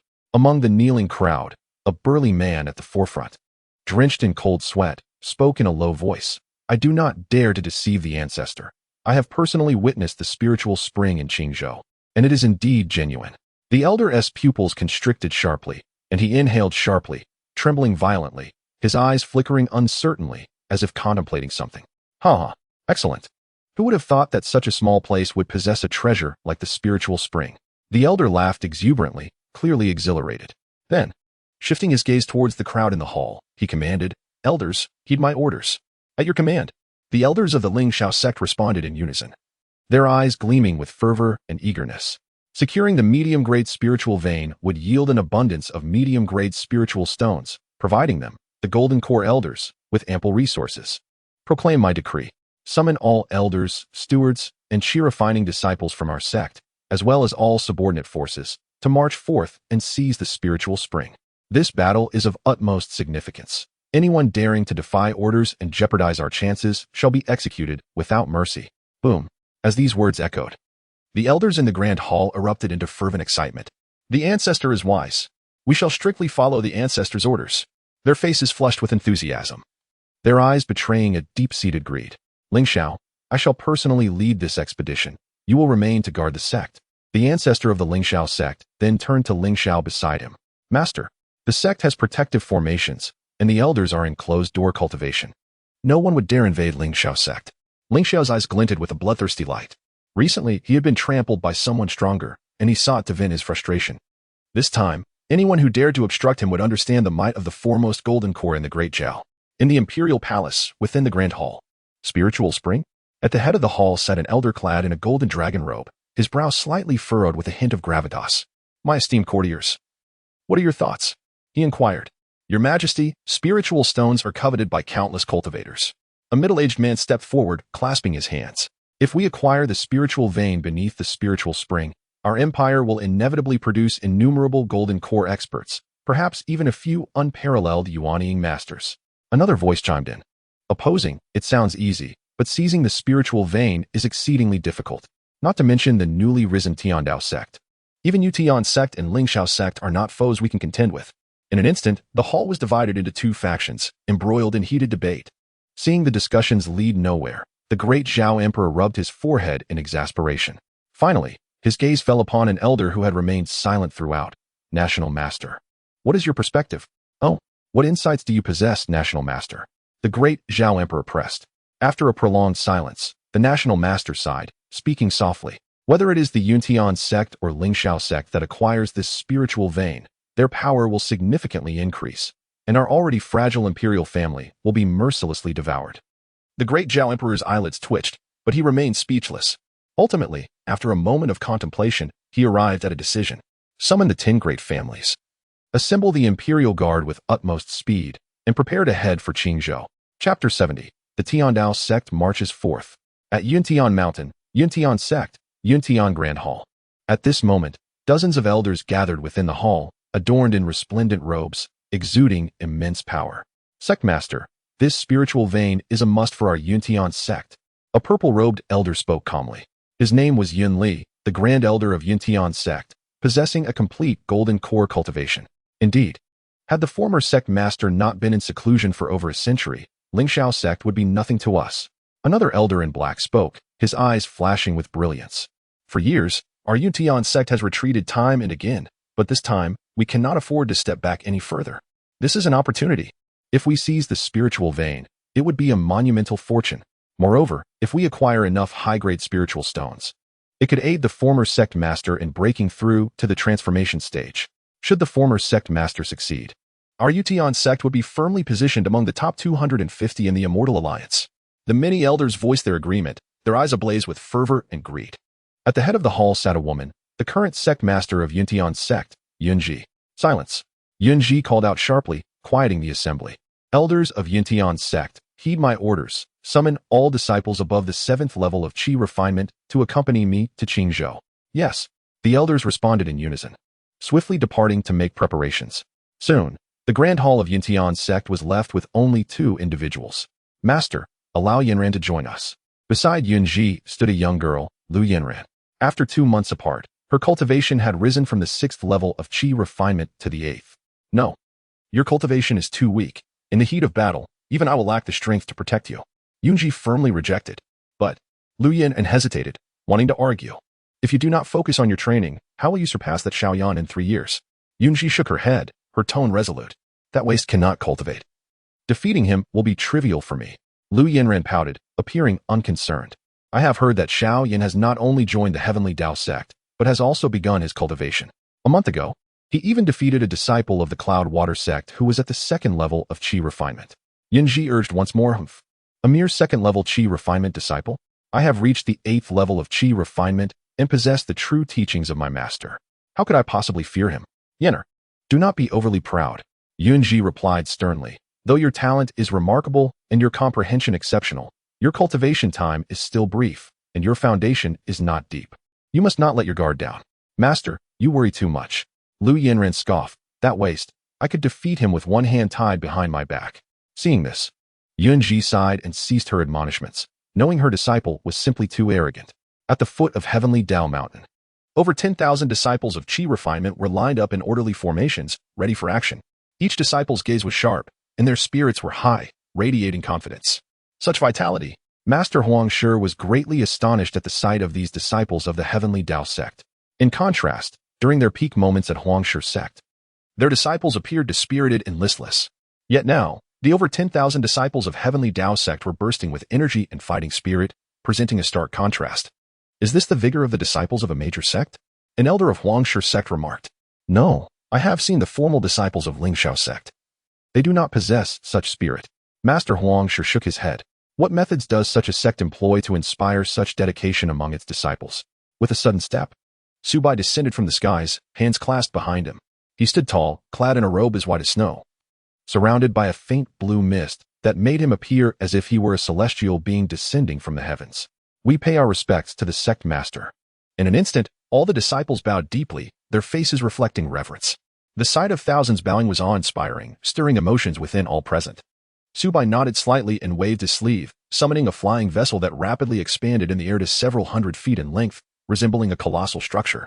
A top-grade spiritual artifact flying vessel. A precious artifact of the nascent soul level. Upon seeing the vessel, Master Huangshi gasped in astonishment, his eyes wide with envy.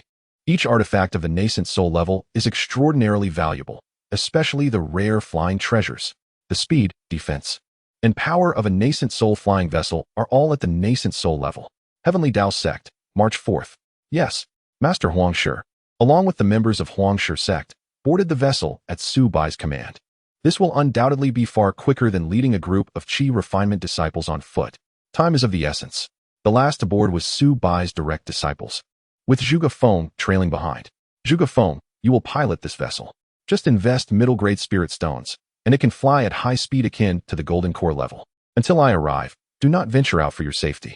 Moreover, in critical moments, you may use this top-grade spirit stone for an attack with the power of the nascent soul realm. Rest assured, the sturdiness of this top-grade vessel can withstand even a nascent soul powerhouse for a considerable time. Su Bai instructed, handing Zhuge Feng a bag of spirit stones. Master, what about you? Zhuge Feng inquired, puzzled as he took the spirit stones. No need to worry. You all go ahead. I will follow shortly. Su Bai replied with a gentle smile, offering no further explanation. Understood, Zhuge Feng answered, entering the vessel and closing the hatch. Moments later, the flying vessel ascended slowly, breaking through the clouds towards Qizhou. After the vessel departed, Su Bai grinned and called out, "Little fire, let us go." As he spoke, a flame erupted into the air, transforming into a fire qian before him. Su Bai mounted the fire qian, rising gently into the sky. Once he left the territory of the Heavenly Dao Sect, a transparent protective shield emerged, enveloping a 100-mile radius centered on Heavenly Dao Mountain. The system's 5th-level protective formation is far superior to the trash formations of Xianxiao sect. Even a transformation stage powerhouse would take a while to breach it. Seeing the protective shield activated, Su Bai smiled faintly, no longer concerned for the safety of his home. Little fire, onward. The fire qian let out a roar and shot forth like a shooting star. However, its path was not toward Qizhou, but rather toward Xianxiao sect. Chapter 71. The 400,000-strong army of Xianxiao sect. Today, Qizhou has never been as bustling as it is now. All the powerful forces of the empire, large and small, received orders and hurried toward Qizhou with utmost speed. The entire Qizhou trembled. Numerous foundation-building cultivators, rarely seen, now appeared in droves. Even the exalted Golden Core masters gathered in abundance. The mobilization of cultivators of such scale had not occurred in the empire for centuries. Moreover, Qizhou is strategically located among the 4 major powers of the empire, making it a powder keg ready to explode. From the 4 cardinal directions, north, south, east, and west, powerful auras surged through the skies, along with numerous smaller factions converging from all sides. The 4 major powers arrived almost simultaneously. From the north, countless ancient war chariots blotted out the sky, rolling in like a tide. On each chariot stood armored warriors, marching with great momentum, resembling a steel torrent. The leading chariot was pulled by a beast at the peak of the Golden Core stage, its entire body dark purple with scales shimmering in brilliant blue-purple light. Thunder crackled around it, exuding an aura of terror. Upon the chariot stood an elderly man clad in a dragon robe, his face etched with the marks of time, emanating a sense of weariness. Beside him were figures including gold-armored generals, elegantly dressed clan leaders, and inconspicuous eunuchs. It was estimated that the royal family of Dezhou dispatched around 30,000 troops. Hiss, that is a thunder dragon serpent. Only a step away from being a nascent soul-level beast. The royal family of Dezhou, along with the 10 great clans, have all come. Such powerful momentum. Could this be the legendary royal guard? It is said that these guards are the elite trained by the royal family, specifically for the protection of the imperial city, yet here they are mobilized. In the distance, many cultivators from smaller factions gazed at the massive assembly in the air, unable to suppress their gasps of astonishment. At this moment, everyone's expression turned grave. The royal family of Dezhou appeared to be sending its elite forces into battle. This was a fight to the death. However, it made sense, as the Dezhou emperor grew older, and with no heirs in sight. The royal family's position was increasingly precarious. The existence of nascent soul powerhouses was the minimum guarantee for survival. If they did not take this chance, they would soon be buried. With the royal family of Dezhou making a move, what of the other major factions? People looked up expectantly. From the western skies came the calls of many flying cranes, massive white and black cranes soaring swiftly. Each crane was filled with people, each exuding powerful auras and considerable cultivation levels. On the foremost crane stood 2 figures, both women, radiating an extraordinary grace that instantly captured the attention of many. This was the flock of Yuntian sect, with every crane bearing cultivators at the foundation building level. Many among them were at the late stage of qi refinement. Numbering over 10,000, Yuntian sect had indeed dispatched their elite. Is that the legendary Master Yunji? So beautiful, so powerful. The one beside her must be her cherished disciple, Lu Yanran. It is said that Lu Yanran is extraordinary, the foremost prodigy of the empire since the great Tianxiao, with promising prospects for the future. Whispers of admiration filled the air as many gazed at the majestic flying cranes, their eyes brimming with envy and reverence. A century ago, Yuntian sect was the undisputed sovereign of the empire. Though it may now be in decline, its foundation remains robust. With the young Yuan-ing master Yunji at the helm and the promising Yuan-ing seed Lu Yanran beneath her. Even if they cannot compete with the currently resurgent Xianxiao sect, preserving their own strength should not pose a challenge. Master Yin, I trust you are well. Upon the arrival of Yuntian sect, the emperor of the Zhao dynasty spoke, his gaze fixated upon the woman atop the flying crane. Suddenly, a tremor rippled through the void. A massive black flying vessel tore through the sky from the south, exuding an ominous aura.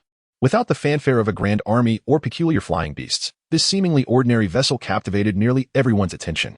The fluctuations in its aura indicated it was a high-grade spiritual vessel. Both the Zhao Emperor and Yun Ji were taken aback. A high-grade spiritual item. Even the most modest weapon costs tens of thousands of mid-grade spirit stones. Many Yuaning cultivators would need to save a lifetime to afford one. Defensive spiritual items, such as armor, can be even more exorbitant, far beyond the reach of ordinary Yuaning cultivators. A flying vessel, known for its superior defensive and escape capabilities, could fetch prices soaring into the hundreds of thousands of mid-grade spirit stones. Such a cost would exceed the combined wealth of all Yuaning cultivators in the Zhao Empire. Before anyone could ascertain the origin of the vessel, a tremendous disturbance erupted in the eastern sky. The once clear heavens darkened abruptly, shrouded by ominous clouds. Thunder rumbled within the darkened expanse. Then, a colossal silver island, spanning roughly 100 miles in radius, emerged from the clouds, soaring toward them. A flying island of such magnitude was nothing short of astonishing. Who reigns supreme in the heavens? Only I, Ling Xiao, stand proud in this world. A commanding voice echoed as throngs of disciples emerged from the island, their numbers overwhelming, teeming at the edges like countless ants. Kill. The disciples of Ling Xiao sect raised their voices in unison, their battle cries resounding through the air. In an instant, darkness enveloped the sky, and fierce winds howled. The entire world seemed overshadowed by the presence of Ling Xiao sect. For 100,000. Witnessing this spectacle, no one was left unshaken. Ling Xiao sect claimed a mere 100,000 formal disciples, yet the number present had surged to 400,000, even accounting for allied forces. Gathering 10,000 disciples would be an impressive feat. 400,000 disciples were utterly absurd. Had even the menial workers and those yet to cultivate been summoned for this occasion? Was no one left behind to guard the sect? Observing this, both the Zhao Empire and Yuntian sect were taken aback, from Yuan Ing to Qi refinement cultivators alike. Leaving aside cultivation levels, merely in terms of numbers, Ling Xiao sect's forces exceeded the combined might of both factions by tenfold. Was Ling Xiao sect seeking to dominate through sheer numerical superiority before the battle even began? As the imposing army of Ling Xiao sect advanced, an unstoppable force, on the other side, Su Bai rode leisurely atop his fire qilin toward the Ling Xiao sect. Soon, he arrived at the lofty heights of Ling Xiao sect, from where he could survey the entire establishment, shielded by a dusty yellow protective barrier. Observing this four-tiered defensive array, Su Bai smiled faintly. The four-tiered protective array is the standard for most Yuaning factions across the continent, with moderate strength. If a Yuaning cultivator were to preside over it, it would be challenging for a typical Yuaning cultivator to breach. However, if only a regular Golden Core elder were in charge, with scarcely any disciples present, the defense would be lacking. A black long spear manifested in Su Bai's grasp, adorned with swirling runes, emanating an impressive aura. A high-grade spiritual item. Among all weapons, spears concentrate their power at the tip, making them exceptional for breaking arrays. Though Su Bai's cultivation was merely at the third level of Golden Core, one must not forget that he inherited the combined cultivation of all disciples, multiplied tenfold. Moreover, the disciples' celestial techniques were of super-divine caliber. A third-level Golden Core with such profound foundations and extraordinary quality of spiritual power. The true combat prowess is beyond that of an ordinary third-level Golden Core. One must test it to truly understand its strength. Little fire, on the count of 3. Attack with me. Su Bai's face glimmered with excitement as he surveyed the protective array below. With a high-grade spiritual weapon and the might of a Yuan Ing-grade divine beast, the unguarded array of Ling Xiao sect would burst like a bubble. All right. The fire qilin nodded in agreement, its eyes alight with fervor. The master promised a sumptuous feast once the task was accomplished. With that, Su Bai tightened his grip on the black long spear. His gaze fixed on the Ling Xiao sect below. 1, 2, 3, strike. As the final word escaped his lips, a brilliant golden aura erupted from him. He raised the spear high, launching it downward with tremendous force, employing the advanced Yuaning combat technique he had discovered in Gao Keping's storage ring. At the same time, the fire qilin raised its head, then suddenly lowered it, unleashing a torrent of searing flames toward the target below. Atop the mountain of Ling Xiao sect, the once bustling figures had vanished, leaving only a few menial disciples to tidy up. At the mountain gate, 2 Qi refinement disciples stood guard. What happened today? Why have all the masters and elders left, taking the disciples with them? Who knows? If it weren't our turn to guard the gate, I would also like to join in the excitement. The 2 disciples whispered to each other, their demeanor lazy and devoid of any sense of vigilance. Who would dare to storm the gates of Ling Xiao sect? Suddenly, one disciple looked up at the sky, noticing the absence of the usual birds flying about. The atmosphere of Ling Xiao sect had turned chillingly desolate. A shiver ran down this disciple's spine as he tightened his ropes. Brother, I have an ominous premonition. The other disciple scoffed dismissively. Brother, you are far too timid. Do you think with all the powerful figures gone, anyone would dare to attack Xianxia sect? The first disciple's face betrayed a hint of fear as he whispered, what if they do? The elder brother chuckled derisively. Brother, we are Xianxia sect. After Yuntian sect's fall, we became the foremost power in Zhao. Who would dare assault us? Besides, before the master departed, he activated the protective array. Only a Yuaning cultivator could breach it. Upon hearing this, the younger disciple sighed in relief. You aren't deceiving me, are you? The senior brother patted his chest and declared, Junior brother, I swear by the heavens, if anyone dares to attack our sect, I will stand on my head and eat my words.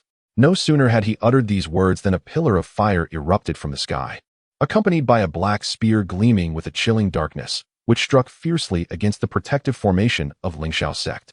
Boom. In the next instant, with a resounding crash, the seemingly indestructible protective array shattered into pieces. The entire Xianxia mountain trembled with the reverberations of the impact. One strike, and the formation was broken. At the mountain gate, the senior brother's eyes widened in disbelief, his mouth agape. Beside him, his junior brother gently tugged at his sleeve, saying, one cannot go against the heavenly vow, or they will invoke divine retribution. Senior brother, you must uphold your promise. In the aftermath of the formation's destruction, the lone Golden Core elder left to guard the sect was severely injured, spitting blood as he was thrown back. Who would have thought that someone would have the audacity to raid the ancestral home of Xianxia sect? Above, Su Bai descended on his fire qianlan, a grin on his face as he beheld the unguarded Xianxia sect. Wealth awaits. Who dares to attack our Xianxia sect? In the depths of the sect, the reclusive Grand Elder was also stirred, for he was the second Yuaning ancestor, the very foundation of their sect. However, age had diminished him, and he stood alone. Little fire, go for it, Su Bai urged, and with a swift motion, the fire qianlan transformed into a blazing streak, darting deep into Xianxia sect. Boom. In the next moment, two Yuaning powerhouses clashed in a fierce battle, while Su Bai leisurely retrieved the black spear, preparing to thoroughly plunder. Where shall I begin my search? Where is the treasure vault of Xianxia sect? Su Bai pondered, stroking his chin, when a figure approached. It was a miscellaneous disciple of Xianxia sect, who walked forward while tearing off his ragged robe. Senior, please do not make a move. I have come to seek refuge with you. The disciple approached respectfully. Seeing this, Su Bai raised an eyebrow and inquired, what, are you betraying your sect? Bah. What do you mean my sect? The disciple suddenly perked up, retorting, Senior, you may not know, but I have been a miscellaneous disciple for 3 years, participating in 6 assessments. And I have failed each time. I have come to realize that without background, status, or wealth, it is impossible to enter Xianxia sect. Senior, I have long heard that Heavenly Dao Sect conducts assessments openly and fairly, and even provides silver to its disciples monthly, so I have decided to join Heavenly Dao Sect. Upon hearing this, Su Bai chuckled and asked, how did you know I am from Heavenly Dao Sect? The disciple grinned. In the empire, who has enmity with Xianxia sect, is bold enough and possesses great strength? Surely, it is you, Senior. Quite right. I await your arrival at Heavenly Dao Sect for the assessment. Su Bai replied with a smile and prepared to plunder treasures. Senior, please follow me. I will lead you, the disciple said, trailing behind Su Bai. Oh, you know the way? Su Bai's interest piqued. The disciple chuckled, I have been a miscellaneous disciple here for 3 years, and I am well acquainted with everything about Xianxia sect. I not only know where the treasure vault is located, but also where the spiritual veins are buried. Moreover, before the disciples embark on expeditions, the sect master prevents them from dying in battle and having their storage bags explode. So all the storage bags are piled together, and I know where they are kept. Listening to this, Su Bai could not help but regard the miscellaneous disciple with newfound respect. What an impressive individual, despite lacking any background. He possesses such valuable information. What is your name? Su Bai inquired. Upon hearing this, the disciple's face lit up with joy, clearly recognizing that he had gained the acknowledgement of this powerful elder. I am Han Feiyu. Over here, Senior, this is the treasure vault of Xianxia sect. Han Feiyu indicated, leading Su Bai effortlessly through layers of intricate formations. Oh. Su Bai followed the direction he pointed, and soon beheld a stone chamber hidden within the mountain's belly. At the entrance stood 2 foundation establishment guards. Who goes there? Before the guards could react, Su Bai swiftly struck them down with a wave of his hand, seizing their storage rings. Senior, this stone door is engraved with restrictions. Only the sect master's token can pass through, Han Feiyu remarked, gazing at the thick stone door. Simple, Su Bai calmly shook his head. Boom. He hurled the spear in his hand, which struck the stone door with a resounding impact. Crack. The restrictions collapsed, and the stone door shattered. The treasure vault of Xianxiao sect was said to house countless rare treasures, representing the very foundation of the sect. Han Feiyu rubbed his hands together and stepped into the stone chamber. Hiss. Upon entering, he was taken aback, inhaling sharply. His eyes widened, nearly doubting his own vision.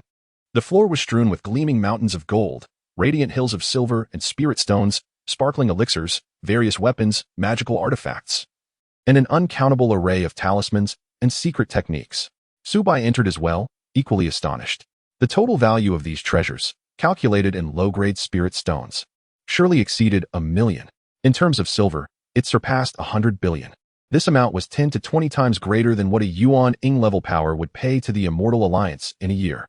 Yet, this was merely the accumulated wealth of Xianxiao sect over the centuries. How could it be otherwise? Thus, Su Bai began to frantically gather these resources. Silver and gold? Take. Low-grade and mid-grade spirit stones? Take. Spirit weapons, elixirs, talismans, and treasures? Take. One storage ring was insufficient, then 2. If 2 were not enough, there could be 3. If 3 wouldn't suffice, there were 4, 5, 6, 7, 8, or even 9. Could they possibly spend this vast fortune? I had overestimated. Poverty still limits my vision.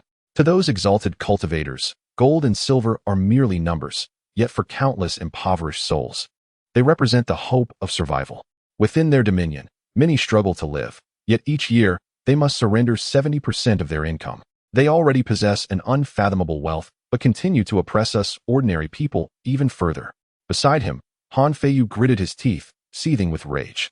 Having come from the lower strata, he naturally understood the suffering of the common folk. The rest this too?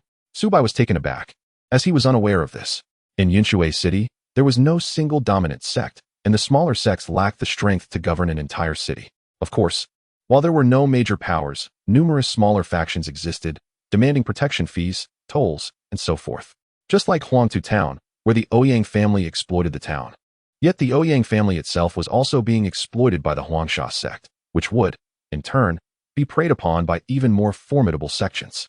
Xianxiao sect merely lacked intermediaries. The layers of exploitation still rendered life difficult for the common people. It is akin to how Xianxiao sect too would be subject to the Immortal Alliance's exploitation. The strong prey upon the weak. This world operates under the law of the jungle, where the weak are oppressed and the strong dominate. Perhaps the living conditions of ordinary people are even more dire than Su Bai had imagined. Now, the territory of Dao Sect already encompasses Yinshui City. But due to the short time, the issue of collecting fees has yet to be addressed.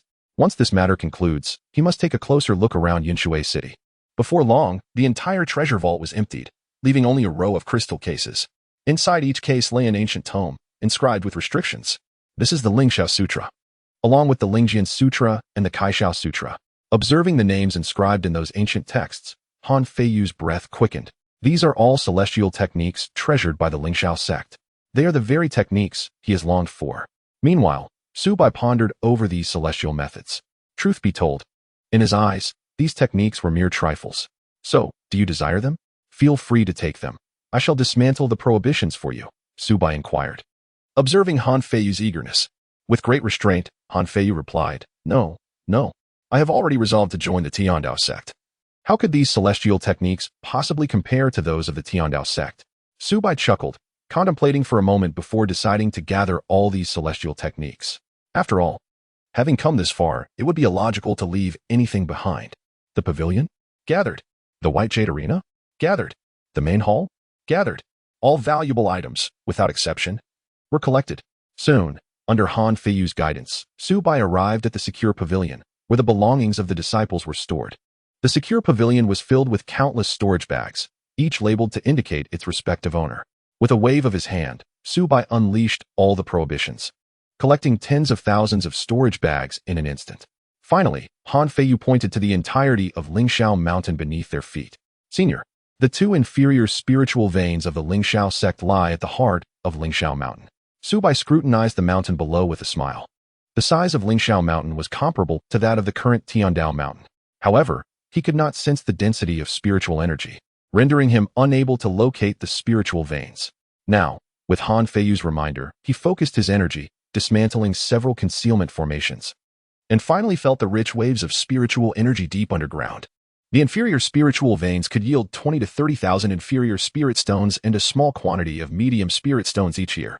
However, this was contingent upon sealing the spiritual energy to prevent its leakage. Otherwise, yields would be halved. In contrast, the Tiandao sect had not sealed any of its spiritual veins, merely establishing formations at the periphery to prevent energy leakage. Consequently, the concentration of spiritual energy within the Tiandao sect far surpassed that of the outside world, significantly enhancing the disciples' cultivation speed. Could they not spare even one spiritual vein for the disciples' cultivation? Su Bai shook his head. Did they not realize that the strength of their disciples and their continuous breakthroughs would only serve to bolster the sect, providing for the disciples' cultivation? Such a cultivation chamber costs 10 taels of silver per day. There was no money for such luxuries. The higher-ups, aside from their favored disciples, treated ordinary disciples merely as cash cows, shearing them daily. Han Feiyu could not help but mock himself, for he was one of those cash cows. Oh no, he was not quite a cash cow. Only those wealthy enough to become formal disciples were truly in that category. At best, he was but a little lamb. In this world, ordinary people were destined to be exploited throughout their lives. The greatest fairness in this world was that all were born as the dominant race of the continent. Yet the greatest injustice was simply being born human. The disparity between individuals is far greater than that between dogs. From the moment of birth, one's fate was sealed. Would one toil as a beast of burden or indulge in a life of luxury? Chapter 74. For 100,000 against 60,000, the advantage is mine. Su Bai assessed the size of Lingxiao Mountain while calculating data in his mind. After a moment, he smiled slightly and said, "Stand firm. Don't fall. Senior, what do you intend to do?" Han Feiyu asked, puzzled. Yet, the next moment, he understood Su Bai's intentions. Boom. The entire Lingxiao Mountain trembled, as massive rocks cascaded down from the peak, producing a thunderous sound. Crack. The ground split open, and the periphery of Lingxiao Mountain was riddled with countless fissures, which continued to expand outward like a spider's web. Moments later, the entire mountain shuddered violently, nearly toppling Han Feiyu. This was utterly bewildering to Han Feiyu.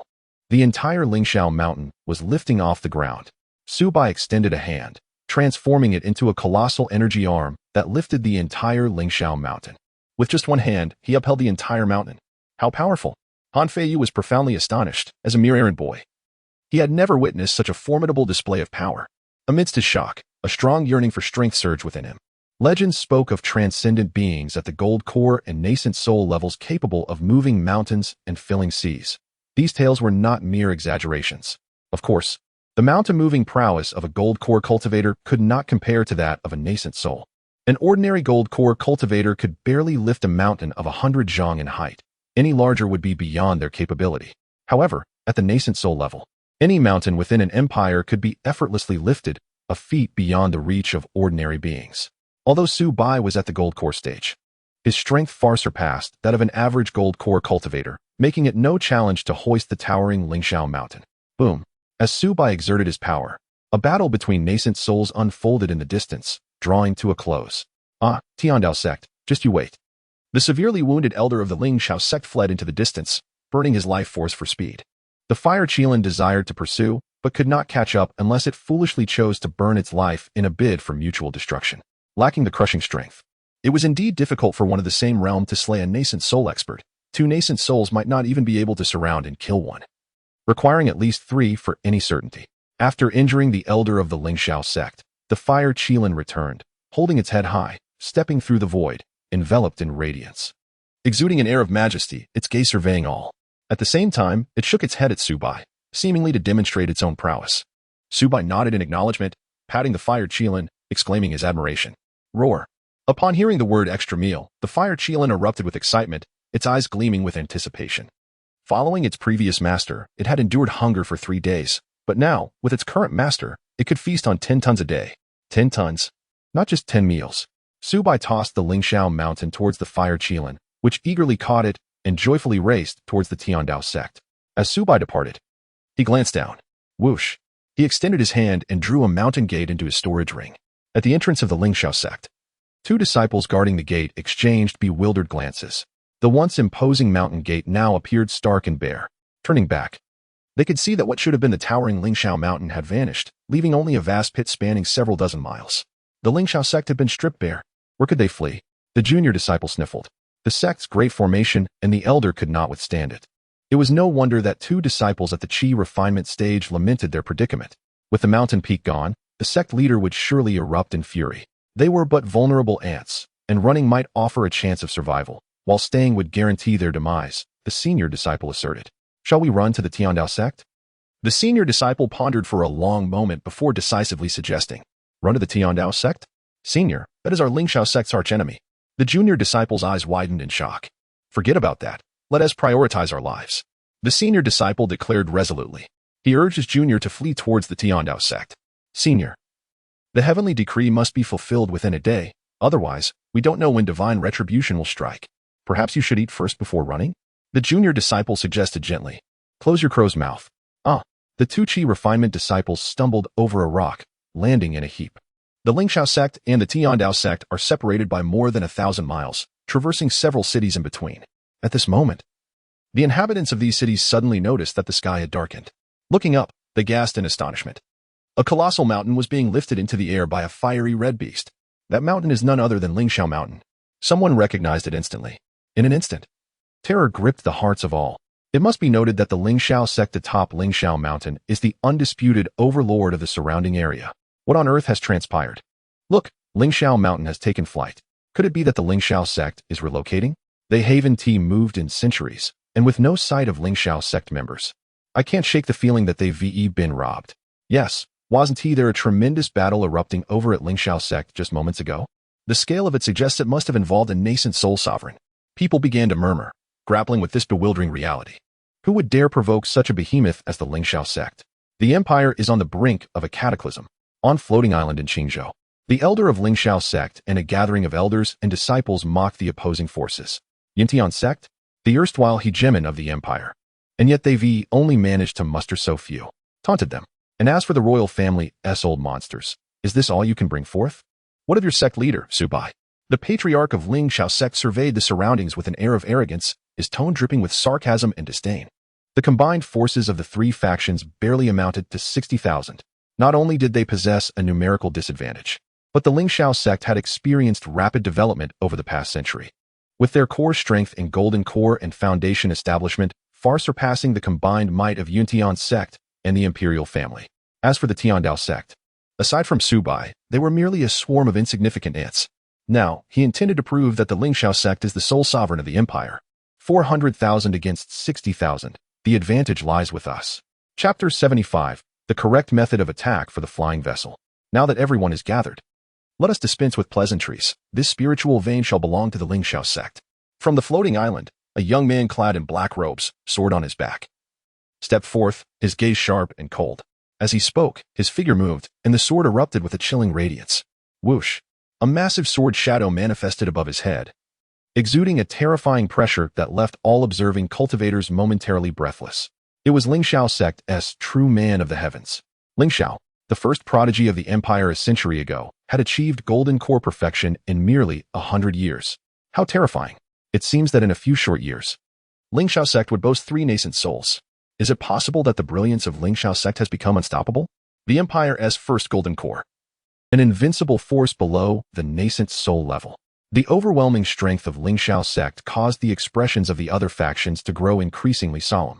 For the power of Xiao sect was formidable indeed. With 2 nascent soul ancestors and 1 invincible golden core entity, the emperor of the Zhao dynasty, although reluctant to confront Xiao sect, found himself compelled to step forward. It would be unreasonable for Xiao sect alone to devour this spiritual vein, he said with a furrowed brow. In another direction, the leader of Yuntian sect, Yunji, also spoke. Your Xiao sect certainly has a large appetite. Upon hearing this, Xiao let out a cold snort, his eyes filled with contempt. A large appetite? Does your sect even merit comparison with Xiao sect? He declared, if that is the case, then let us settle this with strength. Attack. With his command, tens of thousands of disciples above the 7th level of Qi refinement surged forth from the floating island. In an instant, the entire void was enveloped by various techniques, sweeping across the 8 directions like crashing waves. Xiao, boundless power. Above the 9 heavens, invincible. Over 30,000 disciples of lower cultivation roared in unison, shaking the heavens. The emperor of the Zhao dynasty and the leader of Yuntian sect exchanged glances before issuing orders to commence battle. A mid-grade spiritual vein is no ordinary treasure. One alone is worth more than a century's worth of resources and cannot be relinquished. At this juncture, there was nothing more to discuss. It was time for fists to speak. Although the forces of the Zhao dynasty and Yuntian sect were few in number, their cultivation levels were high, with most being above the 7th level of qi refinement, capable of flying using artifacts. In an instant, the sky became densely populated with cultivators, various magical artifacts shining brightly, and an array of techniques thundering through the air. The 3 nascent soul powerhouses had already ascended high above, engaging in a fierce battle. The intensity of this level of conflict could unleash catastrophic waves even from the slightest residual force that touched the ground.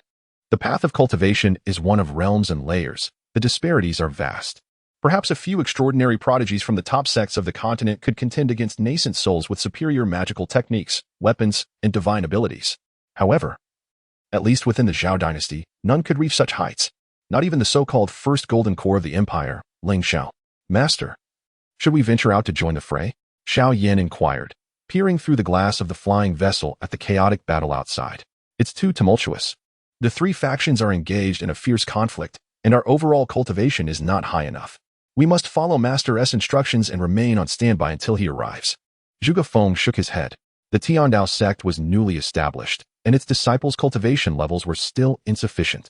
Nonetheless, while Zhuge Feng and the others held back, others had long harbored resentment towards the Tiandao sect. Draw the sword, Ling Xiao. A loud shout echoed as a massive sword appeared in the void, descending with immense force. The sword's radiance extended for thousands of feet, its silver body shimmering with a strong aura, carrying a destructive energy directly towards the flying vessel. It was Ling Xiao sect's true man of the heavens, Ling Xiao. The power of the Empire's first golden core was unmistakably on display. The might of a single sword could shatter mountains and rivers. Boom! The colossal sword finally struck the flying vessel, producing a deafening roar. Once the residual energy settled, what was initially thought to be an easily severed vessel left Ling Xiao's expression slightly altered. His strike had not only failed to cleave the vessel but had left not a single mark upon it. An upper-grade spiritual artifact. If it could be easily shattered by a golden core, how could it command such a high price? Even a nascent soul powerhouse would require considerable effort to breach such a vessel. Damn it, I can't hold back any longer. Master, let us retaliate. Seeing Ling Xiao's sword strike, Xiao Yan cursed angrily. Good. Zhuge Feng's expression was grave as he flipped his hand, revealing the upper-grade spiritual stone entrusted to him by Su Bai. One upper-grade spiritual stone could unleash an ordinary nascent soul attack from the flying vessel. However, after a moment of hesitation, he exchanged it for 10 mid-grade spiritual stones. The upper-grade spiritual stone was singular. Without the right opportunity, it might not hit Ling Xiao. The speed of an upper-grade flying vessel is determined by the energy stones invested. At its peak speed, it can reach the velocity of a nascent soul. Naturally, such speed requires 10 upper-grade spiritual stones, a consumption that is unfeasible. 10 mid-grade spiritual stones, however, would suffice for the vessel to operate at golden core speeds for an hour. Without delay, he fed all 10 mid-grade spiritual stones into the vessel's energy core. Who says that aside from energy attacks, the vessel lacks other means of assault? Now is the time. Zhuge Feng uttered a low command, pushing the speed to its maximum. Instantly, the flying vessel surged forward with incredible velocity, hurtling towards Ling Xiao and parting the air with a series of sonic booms. As a treasure for escape. Time is of the essence, and the vessel's acceleration is terrifying, capable of reaching astonishing speeds in an instant. Ling Xiao could not have anticipated that the vessel would suddenly unleash such rapid velocity. After all, not only upper-grade vessels but even mid-grade ones had never been possessed by anyone in the Zhao dynasty. They were entirely unfamiliar with their capabilities. At this moment, he was flying ahead of the vessel, searching for any weaknesses. Not good. The sudden shift in circumstances left Ling Xiao feeling apprehensive. The proximity was too great. Leaving no time for retreat, he could only instinctively activate his protective spell, conjuring a barrier. Bang! In the next instant, the flying vessel collided violently with Ling Xiao. Buzz! The protective shield before him trembled violently, shattering into fragments. Subsequently, he was propelled like a cannonball, crashing onto a nearby peak and creating a deep crater. Meanwhile, Zhuge Feng continued to maneuver the vessel, recklessly barreling toward the area densely populated by disciples of Ling Xiao sect. In its wake, no one could withstand the onslaught. Boom. Soon, a large number of Ling Xiao sect's disciples were sent sprawling. Zhuge Feng then swiftly altered the vessel's trajectory, charging forward once more. Although there were not enough high-grade spirit stones to unleash the vessel's energy attacks, why waste precious resources on opponents beneath the nascent soul stage? A single high-grade spirit stone could easily entice a golden core cultivator to willingly serve as a subordinate. A direct collision sufficed. With the speed of the golden core and the defense of the nascent soul, this high-grade vessel could dominate the battlefield of tens of thousands. Chapter 76. Brother, our home has been stolen by Su Bai. Ling Xiao crawled out from the deep pit, his mouth bleeding profusely, hair disheveled, appearing exceedingly disheveled. He glared at the flying vessel in midair, his eyes ablaze with fury. This marked the second time he had suffered such a setback since becoming invincible in the Golden Core stage. It was infuriating. The last time, he had been crushed by Gao Keppen of the same realm. That could be excused, as he was a core disciple of the first power in the Immortal Alliance, beyond comparison. Yet this time, as the foremost Golden Core of the Empire, he could not even handle a single flying vessel and was injured in the process. How embarrassing it would be to tell others. Yet, he was utterly helpless against this vessel. Is it not infuriating? Rumbling. The flying vessel continued its rampage above.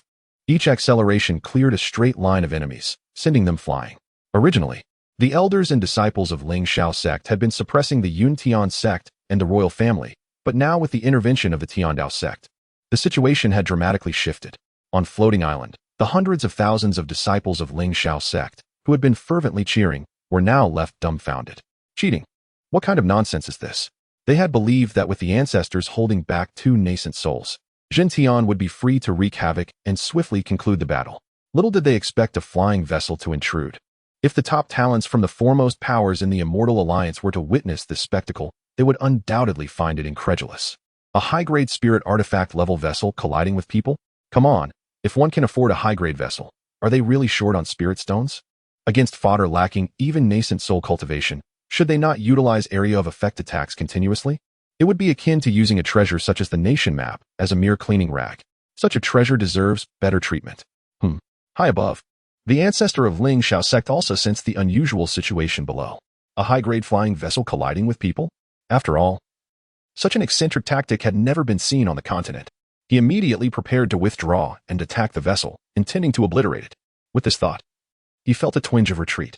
However, the emperor of the Zhao dynasty and Yunji would not allow the ancestor of Ling Xiao sect to leave. Even united, they were no match for Ling Xiao sect. Now, the tables had turned. As long as they could detain the ancestor of Ling Xiao sect, they could eliminate the strongest Ling Xiao sect from the competition. At that point, their chances of competing for the spiritual veins would greatly increase. Want to leave? It would not be so simple. Without a clear victor, how could one flee? The emperor of Zhao and Yunji simultaneously issued stern warnings. They could not allow the ancestor of Ling Xiao sect to escape. Consequently, the two nascent soul powerhouses unleashed their full strength, ensnaring the ancestor of Ling Xiao sect. With the sword as his name, they sought to strangle. Yunji wielded a spirit sword, executing a remarkably sharp set of sword techniques aimed at the ancestor of Ling Xiao sect. Meanwhile, the emperor of Zhao did not lag behind. With a wave of his hands, countless streaks of blade light coalesced into a river of knife energy, sweeping toward their target. In an instant, the ancestor of Ling Xiao sect was firmly suppressed. Damn it! The ancestor of Ling Xiao sect wore an anxious expression if he were to be entangled here. The battle below would undoubtedly turn overwhelmingly adverse. Yet, he could not defeat the combined might of the two nascent souls and dared not act rashly. Rumbling. The battle raged on, the entire mountain range trembling as if it were the end of the world. This was the largest battlefield the Empire had seen in 100 years. In the distance, those observing this scene were filled with excitement, their blood surging. Today, this battle would be etched in history. Perhaps it could determine the true first power of the Empire. What on earth is that? The disciples of the Tian Dao sect who had not gone to Qizhou were startled by this sight. Especially when they saw Su Bai and the fire Qilin carrying a mountain peak, everyone gasped in astonishment. Su Bai took action, clearing an unoccupied area beside Tiandao Mountain and placing Ling Xiao Mountain down. On Ling Xiao Mountain, Han Feiyu remained in shock. This was splendid. He had enjoyed a free ride, saving on travel expenses to reach Tiandao sect. After settling Ling Xiao Mountain, the territory of Tiandao sect now boasted two towering peaks. The disciples' cultivation grounds had expanded significantly. Subsequently, Su Bai took further action, lifting the restrictions on the spiritual veins sealed within Ling Xiao Mountain, allowing the spiritual energy to be released. Ling Xiao sect was reluctant to allow their disciples to cultivate enriched spiritual energy for free. But Su Bai had no such qualms. As a result, within the territory of Tian Dao sect, there were now 5 lower-grade spiritual veins. The concentration of spiritual energy had increased considerably. After completing everything, Su Bai clapped his hands, nodding in satisfaction. With Ling Xiao sect's matters settled, it was time to seize the spiritual veins. Little fire, he called out. The fire Qilin immediately scampered over, grinning widely. Hey, master, what other commands do you have? Su Bai mounted the fire Qilin, pointing in a direction. Let us depart for Qizhou. As you command. The fire Qilin grinned, steering the fiery rainbow into the sky. In Qizhou, the battle had gradually subsided. Apart from the Heavenly Dao Sect, the three major powers had suffered heavy losses. Of course, due to the presence of the flying vessel. The greatest losses were borne by Xianxiao sect. In a single battle, the elite of the sect had lost nearly half. The aerial combat had also concluded, with all three nascent soul powerhouses bearing injuries to varying degrees. The strongest, the ancestor of Xianxiao sect, was not lightly wounded from the assault of the two nascent souls. Haha, what a delight! Inside the flying vessel, the disciples of Heavenly Dao Sect erupted in cheers, their faces alight with exhilaration. Aside from expending some mid-grade spirit stones, the entire sect emerged unscathed. Now, we must calm ourselves and engage in earnest discussions. The Emperor of Zhao declared solemnly, surveying his surroundings. Although the royal guards had sustained considerable losses, Xianxiao sect was in a far worse predicament, thereby earning the right to negotiate. On Floating Island, the ancestor of Xianxiao sect was furious. What had once been a decisive advantage had devolved into this. Heavenly Dao Sect. His gaze fixed on the flying vessel of Heavenly Dao Sect, his hatred reached its zenith. This was not the end. Xianxiao sect had more than one nascent soul. The ancestor of Xianxiao sect bellowed, immediately retrieving a communication jade slip to summon his sequestered junior brother, urging him to hasten to Qingzhou. Just as he set down the slip, a powerful aura surged from the distant horizon. He recognized the aura. It belonged to his junior brother. What astonishing speed! Could it be that his junior brother had come to provide support ahead of time? Observing this scene, the Emperor of Zhao and Yunqi furrowed their brows. The strength of Xianxiao sect lay precisely in the existence of two nascent souls. With the formidable strength of the ancestor of Xianxiao sect, who is the most powerful nascent soul in the empire, they indeed surpassed the current generation by leaps and bounds. You shall all perish. The spiritual veins belong solely to my Xianxiao sect. And you, Heavenly Dao Sect. We shall personally dismantle your flying vessel and cast each of you into the myriad soul banner. We will also settle accounts with your cowardly leader, Su Bai. The ancestor of Xianxiao sect laughed heartily, his eyes glinting with malice as he spoke with venomous intent. Although Xianxiao sect has suffered considerable losses this time, its foundation remains robust, and once the two nascent soul brothers make their move, suppressing the entire empire will be effortless. Aha! The aura of a nascent soul in the distance has finally approached. It is none other than the elder of Xianxiao sect, the master brother of the ancestor. However, at this moment, he is covered in blood, his aura significantly weakened. He lifts his head and addresses the ancestor. Master, our home has been stolen by Su Bai. That day, while my brother was away, Xianxiao sect's defenses were vulnerable, and Su Bai launched a sudden attack. That scoundrel has a powerful fire Qilin, likely the mount of that celestial alliance genius from before, and I was grievously wounded. The elder of Xianxiao sect, looking at the ancestor, spoke in a weak tone. Upon hearing this, the ancestor of Xianxiao sect was instantly enraged. Damn Su Bai! He shouted, consumed by fury, disregarding the dignity of a nascent soul elder. Unable to restrain his curse. Simultaneously, his overwhelming aura erupted, shaking the surroundings. Junior brother, what is the current state of Xianxiao sect? He gritted through clenched teeth. Xianxiao sect has completely collapsed. That Su Bai has seized all our resources. Master, our centuries-old foundation is utterly ruined. The elder began to report the situation, his tone laced with sorrow. After hearing this report, the ancestor of Xianxiao sect spat out blood, nearly fainting from the shock. Scoundrel! That brat Su Bai! I will annihilate your entire sect. The ancestor roared, his eyes bloodshot, resembling a frenzied beast, fixated on the direction of the Heavenly Dao Sect. The members of Yuntian sect and the Zhao royal family were momentarily stunned by this scene.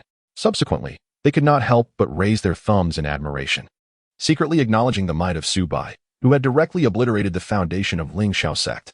Consequently, Xianxiao sect's power would undoubtedly be significantly weakened. If the Heavenly Dao Sect is not eradicated, I shall not remain human. The ancestor of Xianxiao sect declared with rage, his gaze locking onto the flying vessel of the Heavenly Dao Sect, bellowing with fury. Let us first collect some interest. Kill. He charged towards the Heavenly Dao Sect's vessel, intent on destroying it. I am coming. How will you extinguish me? Just then, a faint voice resonated from the horizon. Following that, amidst the clouds, a figure entirely engulfed in fiery red, radiating intense flames, appeared, and with a single hoof, it struck downwards like Mount Tai upon the ancestor of Xianxiao sect. It was indeed the fire Qilin. Boom! A thunderous explosion erupted, flames engulfing the sky. With one strike, the ancestor of Xianxiao sect staggered back, spitting blood. After a successful hit, the fire Qilin proudly lifted its hoof, gesturing mockingly at the ancestor. The face of the ancestor of Xianxiao sect flushed, his chest heaving violently. The scent of charred flesh rising. Above the heavens, a figure clad in white robes approached, and with each step, the sound of his footsteps seemed to echo in the heart of the ancestor of Xianxiao sect. Thump, thump. The footsteps resonated like thunder. Su Bai, you wretched child, roared the ancestor of Xianxiao sect, wishing to tear Su Bai into shreds. Master, it is truly the master. Wonderful, wonderful, the master has arrived. The disciples of the Heavenly Dao Sect aboard the vessel were filled with joy upon seeing Su Bai's appearance. Especially at this moment, Su Bai's magnificent figure stirred their spirits. No wonder the master arrived late. It was to decimate the Xianxiao sect. Such a remarkable achievement. Who else in the entire Zhao Empire could compare? Su Bai remained calm, suspended in the void, casting a serene gaze over all. I am Su Bai, the leader of the Heavenly Dao Sect. The leaders of Yuntian sect and the Zhao Emperor both stared intently at Su Bai, their pupils filled with profound apprehension. In recent days, they had tried to gather intelligence on Su Bai, but to no avail. This individual appeared as if he had emerged from thin air, leaving not a trace of information. All they could ascertain was that he possessed immense strength, unfathomable in depth. With a single strike, he annihilated the golden core power of Ling Lang sect. With another, he slayed 3 golden core true immortals. And with a third, he dared to kill even the celestial beings from the Celestial Alliance. His power is not merely at the golden core level, but at least at the nascent soul tier. His strength is formidable, and his audacity exceeds it, as he dares to challenge even the foremost disciple of the Celestial Alliance. Moreover, he is accompanied by a fire qilin of the nascent soul realm. Such power has already begun to overshadow Xianxiao sect. I will hold back the fire qilin. You confront that brat Su Bai. The ancestor of Xianxiao sect resolved, determined to avenge the sect by sacrificing his own life if necessary. His eyes burned with murderous intent and hatred as he charged at the fire qilin, engaging in battle. Master, shall we intervene? The Grand Elder of Yuntian sect inquired solemnly. Do not act rashly. Yunji decisively rejected. Currently, Xianxiao sect is half crippled, and the Heavenly Dao Sect is vigorous. If we intervene, we may suppress the Heavenly Dao Sect's momentum, enhancing our chances of seizing the spiritual veins. Yinli continued. Still, it is unwise. The leader of the Heavenly Dao Sect, Su Bai, is unpredictable. If we recklessly become enemies, it would be extremely disadvantageous for our Yuntian sect. Yunji furrowed her brow as she spoke. While she indeed wished to vie for the spiritual veins, she had not lost her rationality. In the face of an unknown enemy, remaining still was the most prudent choice. On the other side, after much debate, the Zhao Emperor glanced at the direction of Yuntian sect, holding back from making a move. After all, at this juncture, a single misstep could spell disaster. Meanwhile, Ling Xiao drew his great sword and slowly approached Su Bai. Su Bai, today, let this true immortal test your true prowess. If you are indeed a nascent soul, I shall concede. If not, you shall experience the might of the Empire's foremost golden core. Boom. With that, Ling Xiao soared into the air, charging towards Su Bai. An overwhelming sword intent erupting from his body. 9 strikes of Tian Xiao. He bellowed, his arms swinging, transforming into 9 dazzling silver sword beams that surged towards Su Bai. Each sword beam was capable of slaying an ordinary golden core true immortal. This was the supreme skill of Xianxiao sect, and Ling Xiao had mastered it entirely. As the sword energy rushed towards him, Su Bai merely smiled faintly. The Empire's foremost golden core? Unmatched by the nascent soul? Indeed, in the Zhao Empire, Ling Xiao's strength is formidable among his peers. However, in reality, he is leagues away from the ultimate combat power of the golden core. Let us not forget that he is merely considered a genius in this minuscule expanse of the Zhao Empire. There are undoubtedly countless individuals with exceptional talent, like Zhuge Feng, who, lacking the means to cultivate celestial techniques, remain obscured. Ling Xiao's true potential might not even rank within the top 10 in the Zhao Empire. Yet, the vast continent renders the Zhao Empire merely a speck of dust, inconsequential.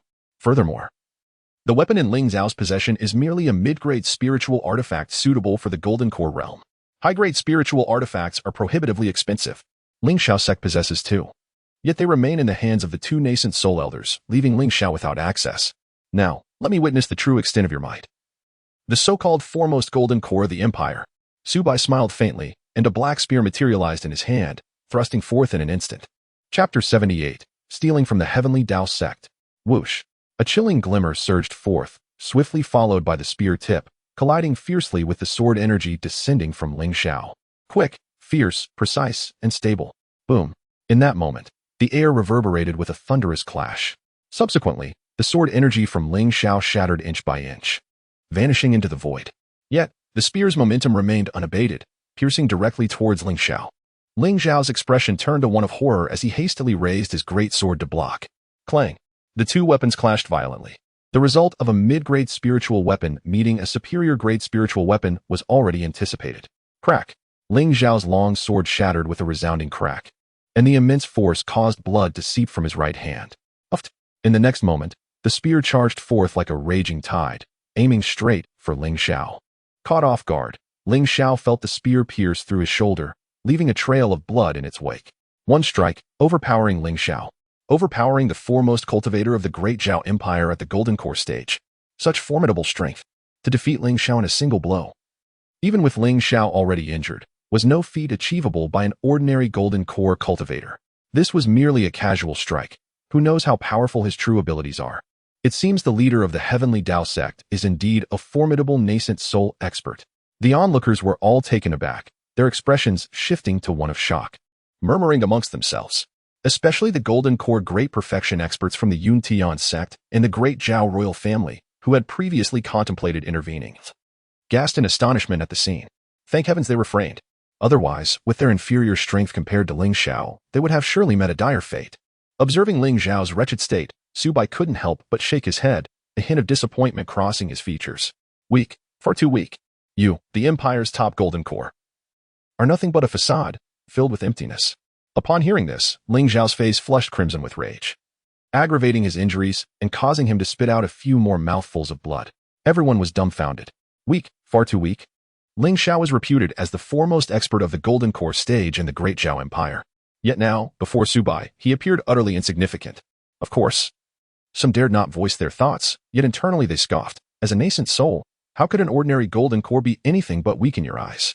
However, unbeknownst to all, Su Bai was not a nascent soul, nor even a Golden Core Great Perfection. His true cultivation level was merely at the third layer of the Golden Core. Oh no, that was incorrect.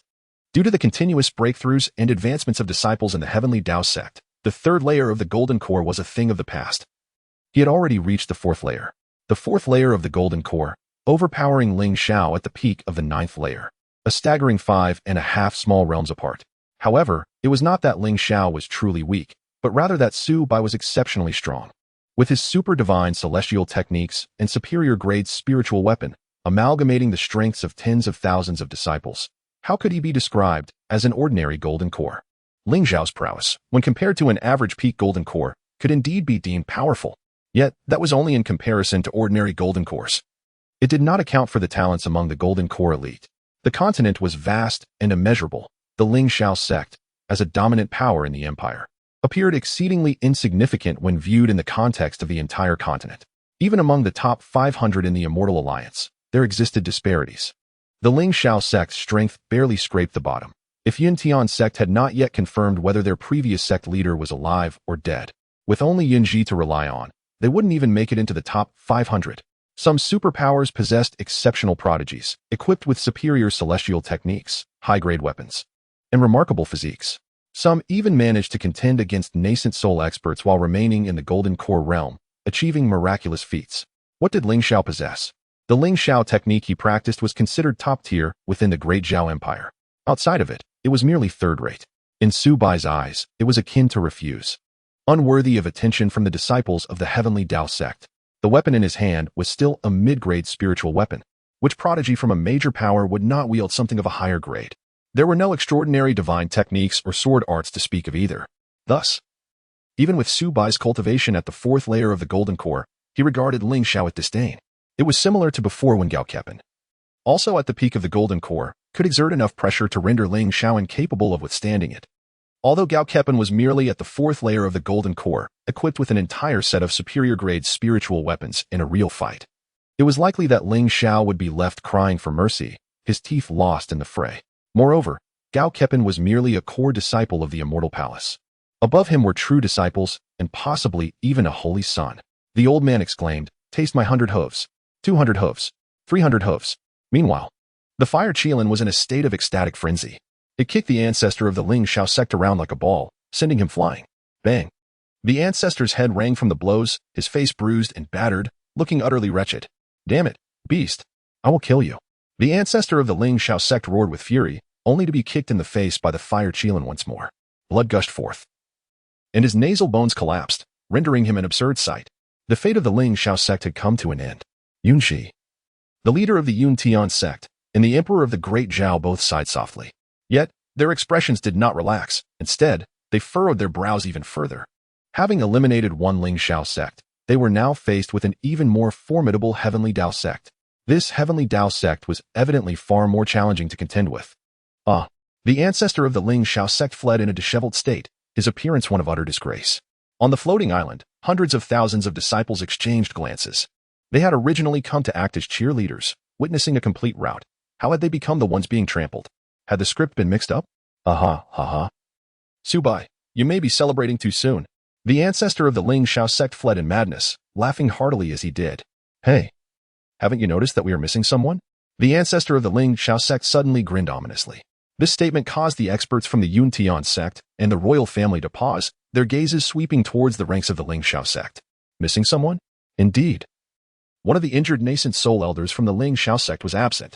Someone exclaimed in realization, finally identifying who was missing.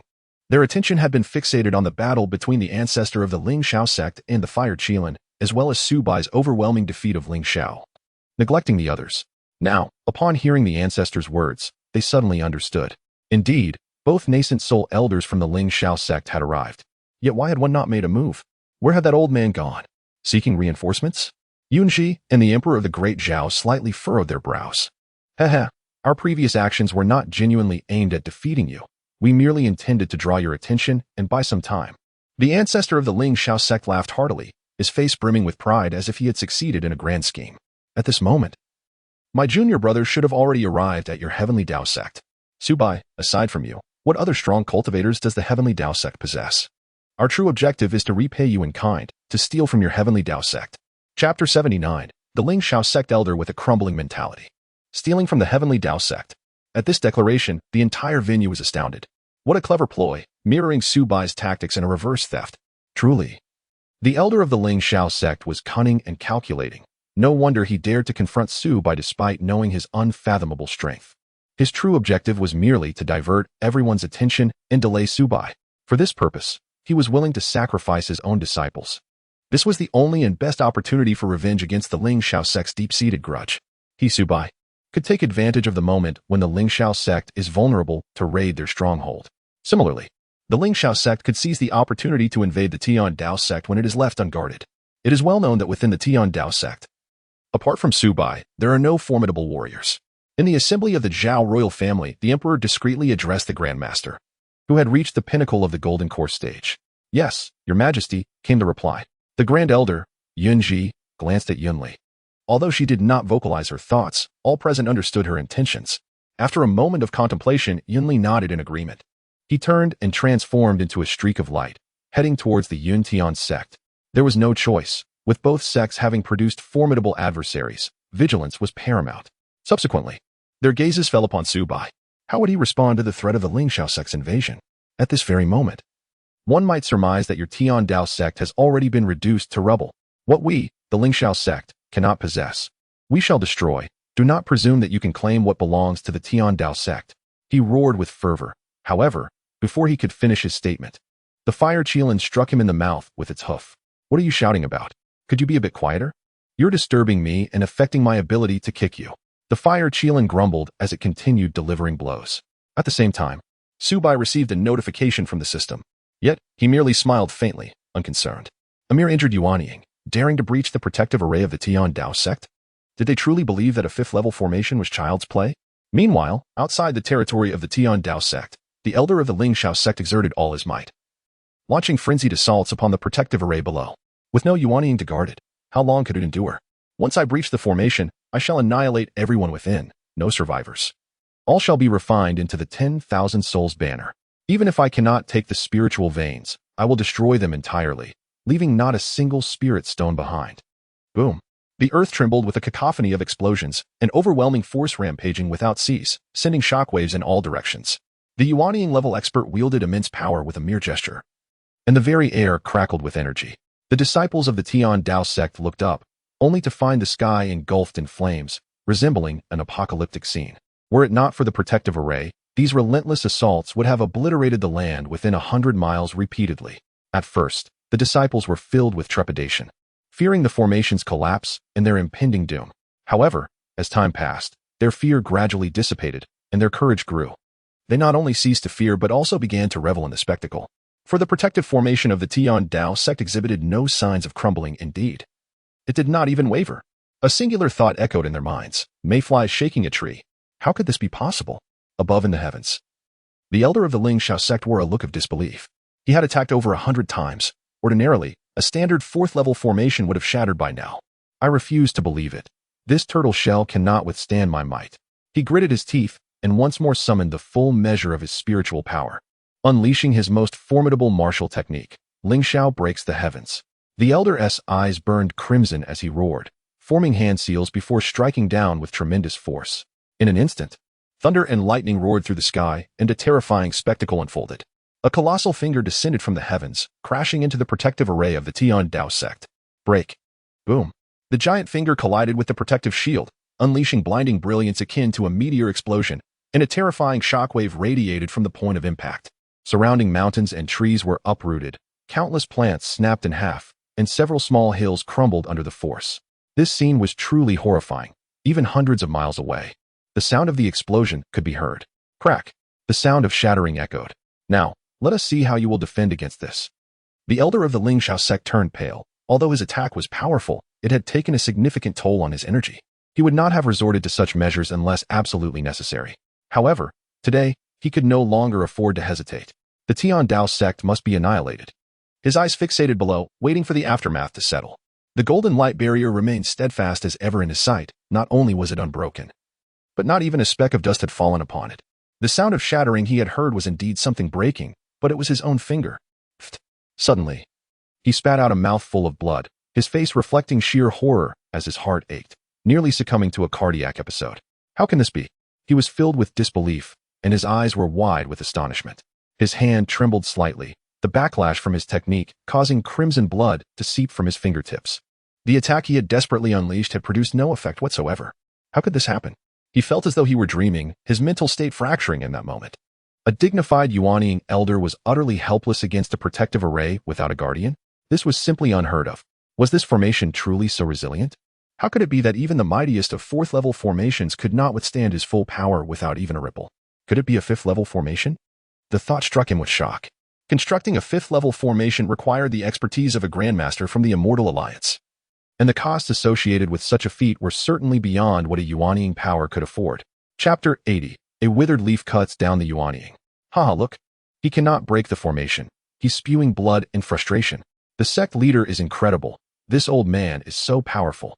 Clearly a Yuanying ancestor-level figure. Such a supreme being is akin to an imperial overlord, and yet he cannot breach the sect leader's formation. The leader's strength must have surpassed the Yuanying realm. The golden barrier instilled a profound sense of security in the disciples of the Heavenly Dao Sect, who erupted in cheers. These voices, however, reached the ears of the elder of the Xianxiao sect, igniting his fury. A swarm of ants, silence yourselves. He seethed with rage, wishing to tear apart the mouths of these disciples. Yet, no matter how he attacked, from any angle, he could not budge the formation even slightly. The protective array of the Heavenly Dao Sect was unassailable. Damn it. Finally, after another 3 full-force strikes, he ceased his efforts, exhaustion etched across his face. At that moment, over half of his spiritual power had been depleted. He could not steal the treasures of the Heavenly Dao Sect. I will not accept this. I will not accept it. The elder of the Xianxiao sect gazed skyward, fists clenched, veins bulging, and his eyes bloodshot. Fine, fine, fine. Since it has come to this, do not blame me for my ruthless heart. I shall wash the surrounding cities of the Heavenly Dao Sect in blood. Do not blame me for the deaths incurred. Blame only the Heavenly Dao Sect for failing to protect you. His gaze was as cold as ice, revealing his murderous intent. He turned, his weapon emanating a chilling aura that sent shivers down the spine. Surrounding the territory of the Heavenly Dao Sect were 3 cities of similar size to Yunshui City. With a total population exceeding 3 million, he intended to slaughter 300,000 innocents. It is worth noting that even the Immortal Alliance, which regarded ordinary people as mere ants, had regulations against mass slaughter. It was not out of respect for life, nor fear of rebellion among the lower classes. To them, these ordinary individuals were not human, but mere cattle and insects. The Immortal Alliance was not afraid of resistance. They possessed sufficient power to quell any uprising. In the face of absolute strength, all defiance appeared as naught but a farce. They fear that with the demise of these lower-class individuals, their targets for exploitation will dwindle, consequently diminishing the resources they can amass. Presently, the elder of Xianxiao sect, disregarding established conventions, intends to commence a large-scale massacre of ordinary people. This signals the onset of madness. At the foot of the mountain belonging to Heavenly Dao Sect, beside a grand tree, a middle-aged man clad in a plain gray robe has been diligently sweeping the ground. He appears out of place among the surrounding crowd, sporting a bushy beard and an unkempt appearance. While others watch the commotion as the sect's protective barrier comes under attack, he remains unfazed, focused solely on his task. However, when the elder of Xianxiao sect declares his intent to bloodily cleanse an area of several hundred miles, the man's sweeping motion abruptly halts. He lifts his gaze, observing the elder preparing to depart. A glimmer of brilliance flashes in his eyes. With a gentle sweep of his broom, he stirs up a cluster of withered yellow leaves from a nearby elm. These leaves, instead of falling to the ground, begin to float higher into the air. Initially, their ascent seems slow, yet in the blink of an eye, they vanish from sight. When they reappear, they hover in front of the elder of Xianxiao sect, who is on his way to the nearest city for his sanguinary quest. The elder notices the inconspicuous leaf and, though puzzled by its unusual altitude, brushes it aside with a dismissive hand. Suddenly, an excruciating pain radiates through him. He looks down to find a ghastly hollow formed on his left arm, as if something had silently pierced through it. In that instant, a chill runs down his spine, and he senses an imminent threat to his life. An entity of unimaginable power has struck. Oblivious to the anomaly of the leaf, he cannot grasp its true horror. Run. Flee. Quickly. His instincts scream as he feels the hairs on his body stand on end, propelling him forward in a frantic dash. Yet, a terrifying scene unfolds. No matter how swift his escape, the distance between him and the leaf, the seemingly lethargic leaf, diminishes with alarming speed. What is happening? Is he running too slowly, or is the leaf moving too rapidly? After what feels like an eternity of running, he halts in a daze, staring ahead. The nearest city, once only 50 miles away, still looms at that same distance. How long has he been running? At his pace, he should have covered over 200 miles by now. Yet, the city remains stubbornly distant, indicating that he has made no progress at all. The elder of Xianxiao sect stands, mouth agape and eyes wide, grappling with the bizarre reality. After 8 centuries of cultivation, he has never encountered such an enigma. Before he can comprehend the situation, a flash of yellow and crimson light pierces his vision. In an instant, his body stiffens, as if struck by lightning, rendering him completely frozen. A leaf penetrates the back of his head and emerges from his brow, obliterating his soul in a single moment. Along with him, his nascent soul is consigned to silence. His form remains suspended momentarily before plummeting to the ground in a lifeless descent. A single leaf has claimed the life of a powerful nascent soul elder. As it completes its purpose, the leaf drifts gently to the earth, its blood-red sheen whispering tales of its brief encounter. Under the great tree of Heavenly Dao Sect, the gray-robed man continues his solitary task of sweeping leaves, oblivious to the extraordinary events unfolding around him. Look, that elder from the nascent soul realm just fell from the sky. A nearby disciple exclaims to him. The gray-robed man remains silent. His previously bright eyes now clouded once more. In Qingzhou, the battle between the fire Qilin and the elder of Xianxiao sect has concluded. The elder, with a face swollen like a pig, laughs triumphantly. Su Bai, your Heavenly Dao Sect is likely no more. Suddenly, sensing something amiss, he retrieves a life token from his storage ring, his junior's life token, which signifies that his junior is still alive. Crack. To his astonishment, the token shatters into fragments. In the absence of Su Bai's intervention, with all the nascent soul experts of the empire present, his junior has perished. Chapter 81. Disciples of Heavenly Dao Sect. Heed my command. Flatten Xianxiao. How long has it been since a nascent soul expert was slain in the empire? A century? 2 centuries? Or perhaps a millennium? The passage of time blurs, and it seems impossible to recall. With a lifespan of 1,000 years, the oldest nascent soul expert in the empire, the previous leader of Yuntian sect, is on the brink of death. If he fails to break through in the next year or two, he will surely perish. The next oldest nascent soul is the Emperor of Zhao, now nearly 950 years old, growing frail. Should the royal family fail to produce another nascent soul to succeed him, they too will fade into the annals of history. Following them are the 2 elders of Xianxiao sect, each over 800 years old. These imperial overlords achieved their nascent soul status more than 5 centuries ago. In the past 500 years, only one nascent soul expert has emerged in the empire. The youngest nascent soul, Yunji, the current leader of Yuntian sect. This indicates that across the empire, nascent soul elders are exceedingly rare and formidable, emerging only a few times every millennium. Indeed, Su Bai is the exception. For 1,000 years, apart from those who naturally passed away, none have been slain by others. Even during a fierce battle between Xianxiao sect and Yutian sect a century ago for the title of the empire's foremost power, no nascent soul had fallen. In the eyes of the populace, nascent soul experts are the pillars of their dominant factions, capable of sustaining a superpower for a millennium. As long as a nascent soul elder remains alive, other sects dare not provoke them too aggressively. For beings of such caliber are exceedingly difficult to kill, with robust life forces. Once the pride of heaven and exceptional survival capabilities. Thus, the people have grown accustomed to viewing nascent soul elders as invincible. One must not provoke them to the brink of destruction. Yet, with Su Bai's emergence, this long-standing belief has been shattered, as he has indeed caused the death of a nascent soul expert. The myth of the invincibility of the nascent soul is thoroughly debunked. The elder of Xianxiao sect stares blankly at the shattered life token, murmuring in disbelief, "Has my junior truly fallen?" A tempest of emotions, resentment, fury, and despair overwhelms him. The nascent soul, the pillar of the sect, his right hand and left hand, the indispensable force for Xianxiao sect's supremacy over the empire. His form wavers, barely able to stand, as he turns to see the disheartened faces of his fellow elders and disciples. At this juncture, it is clear to all that the tide has turned. Xianxiao sect is doomed. In Tiandao sect, aside from Su Bai and the Fire Qilin, there remains at least one other nascent soul. Otherwise, it remains inexplicable why the venerable elder of Xianxiao sect would fall at the hands of Tiandao sect. "Come forth." The ancestral master of Xianxiao sect bellowed, extending his hand like a claw, and seized a pale-faced young man who had been hiding behind a floating island. "Master, spare my life." The young man cried out in alarm, hastily pleading for mercy.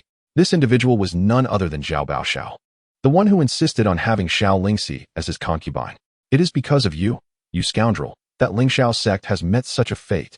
His eyes burned with rage as he gritted his teeth and grasped Xiao Baoxiao by the throat. If not for Xiao Baoxiao's repeated conflicts with Tiandao sect, how could Xianxiao sect have suffered so? If Tiandao sect did not plunder the homes of Yutian sect and the imperial family, would they have solely targeted Xianxiao sect? "Father, save me." Xiao Baoxiao struggled, looking towards Xianxiao with terror in his eyes. Upon hearing this address, all members of Xianxiao sect widened their eyes in disbelief. It was well known that Xianxiao had only one disciple, Xiao Baoxiao. Yet now, he called him not master, but father? Was it not said that Xiao's heart was solely devoted to the sword path, never tainting itself with romantic entanglements? How could he have a son? In that moment, all eyes turned to Xiao, their expressions rife with incredulity. No wonder Xiao favored Xiao Baoxiao so, nurturing him into a complete wastrel. In response to Xiao Baoxiao's cries for help, Xiao did not even glance his way, his gaze fixed firmly on Su Bai. "You have ruined the millennium foundation of Xianxiao sect." The ancestral master of Xianxiao sect seethed with fury, tightening his grip until Xiao Baoxiao's neck was snapped. Subsequently, the ancestral master looked towards the direction of the spiritual spring, his eyes reflecting desire, greed, hatred, anger, and helplessness. However, upon meeting Su Bai's icy gaze, all those emotions were subdued. Elders and disciples of Xianxiao sect, retreat. "Yes, ancestor." The numerous elders of Xianxiao sect breathed a sigh of relief and hastily took to the skies, retreating alongside the floating island. They were terrified by Su Bai, fearing that the ancestor would command them to fight to the death. Now that a retreat was ordered, they hurried away as quickly as possible. The ancestral master of Xianxiao sect took a deep breath, his eyes revealing intense unwillingness and indignation, yet ultimately, he could only choose to flee. Su Bai, with a faint smile, remarked, "To cut the grass, but not the roots, will lead to regrowth with the spring breeze." His gaze fell upon the disciples aboard the flying vessel, and with a wave of his sleeve, commanded, "Tiandao sect disciples, flatten Xiao." "Understood." Zhuge Feng nodded in response, piloting the flying vessel in pursuit of the retreating Xianxiao sect members. Who would have thought that one day we could bring Xianxiao sect to such ruin? Just half a year ago, I was cast out by Xianxiao sect, believing there was no hope for my cultivation. Now it feels like a dream. Previously, even a mere servant of Xianxiao sect could bully us at will, yet now we can chase after them. Ha ha, flatten Xiao, and ascend to the heavenly palace. Not so fast, my friend. The heavenly palace is the foremost among the immortal alliance. It's still too early to speak of ascending. Let us first crush Xiao. Within the flying vessel, excited voices erupted, everyone eagerly preparing for action. "Xiaohua, go assist." Su Bai turned his gaze to the Fire Qilin, instructing, "Pursuing Xianxiao sect solely with the flying vessel is insufficient. We need the combat power of the nascent soul level." "All right." The Fire Qilin responded, transforming into a streak of red light and darting off in pursuit. Fighting is its favorite pastime. Lord Yun, old Zhao, hold them off. Xiao sect will surely come to express their gratitude one day. Upon noticing the pursuers approaching, the ancestral master of Xiao sect grew anxious, seeking aid from Yutian sect and the Zhao imperial family. Yet, both Yunji and the emperor of Zhao remained unresponsive at that moment. For a century, both factions had suffered under the bullying of Xiao sect, and it was improbable they would assist their foes now. Chapter 82. The Fall of Xiao sect. Dao sect possesses 3 nascent souls, capable of encircling and annihilating a single nascent soul. If you do not intervene, once Xiao sect is annihilated, you will be next. The ancestral master of Xiao sect cried out desperately. Upon hearing this, the expressions of the two powerful figures shifted slightly, for this statement struck a chord deep within their hearts. A tripartite balance is crucial for maintaining stability. Although Xiao sect had been formidable, they had not reached the point of absolute dominance. Even the weakest Zhao imperial family could endure. As the ancient saying goes, strike once, pursue twice, and kill thrice. At the nascent soul level, life force and resilience are significantly enhanced. Even if one's physical body collapses, the nascent soul can still escape. Among ordinary nascent souls at the initial stage, one can win in a one-on-one battle, but if the opponent wishes to flee, they shall not be detained. Even in a 2-on-1 scenario, it is exceedingly difficult to truly kill someone. Only with 3 nascent souls may one qualify to encircle and slay a single opponent. Currently, Dao sect boasts Su Bai and the Fire Qilin as clear nascent soul powerhouses. There is also another hidden within the sect, who killed the elder of Xiao sect. This means Dao sect possesses at least 3 nascent souls. This is already sufficient to encircle a single nascent soul. While Yuntian sect and the imperial family currently possess only 1. If Dao sect were to target these 2 factions, the outcome would be unimaginable. The wolf of Xiao sect has fallen, yet what approaches is an even more ferocious tiger. Observing the subtle movements of the 2 nascent soul powerhouses, Su Bai took a step forward. Thud. As he stepped down, a ripple emanated from beneath his feet, instantly causing the 2 nascent souls to halt their movements. Their gazes snapping to Su Bai. Should you take a step forward, the heavens and earth shall be turned upside down. Su Bai's voice was cold, his eyes sweeping over the 2 nascent soul powerhouses. In an instant, the pupils of the 2 nascent souls constricted, facing a formidable adversary. The heavens and earth shall be turned upside down. Su Bai is resolute in his intent to annihilate Xiao sect. At this moment, the flying vessel and Fire Qilin were in pursuit of Xiao sect, leaving only Su Bai behind in Qizhou.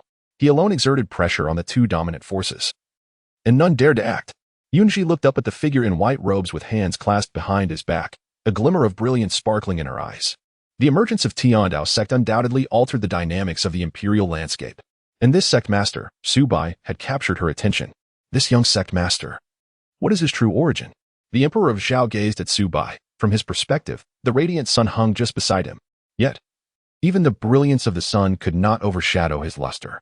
One man, standing proud amongst the multitude. One man, intimidating 2 nascent souls. One man, pressuring an empire. Ultimately, after weighing the pros and cons, the 2 nascent soul powerhouses sighed in resignation, opting to remain inactive. We cannot win this fight. Dao sect's 3 nascent souls are each more terrifying than the last. The Fire Qilin, as a divine beast, even as a newly ascended nascent soul, can suppress the ancestral master of Xiao sect, who is at the 3rd level of nascent soul. Meanwhile, the 2 of them could only defeat the ancestral master of Xiao sect when working together. Neither could stand alone against him. This implies that even a single Fire Qilin could not be subdued by their combined efforts. Furthermore, within Dao sect, there exists another hidden expert capable of slaying nascent souls. As for the strength of sect master Su Bai, no one knows its limits. It is unfathomably deep. Xiao sect is finished. Who would have thought that the first to be eliminated would be the mightiest Xiao sect? Dao sect's might is overwhelming, and after this battle, who knows how many factions will seek to ally with them? Ally? Yet I hear that Dao sect does not respect the Immortal Alliance. Who would dare to oppose the Immortal Alliance?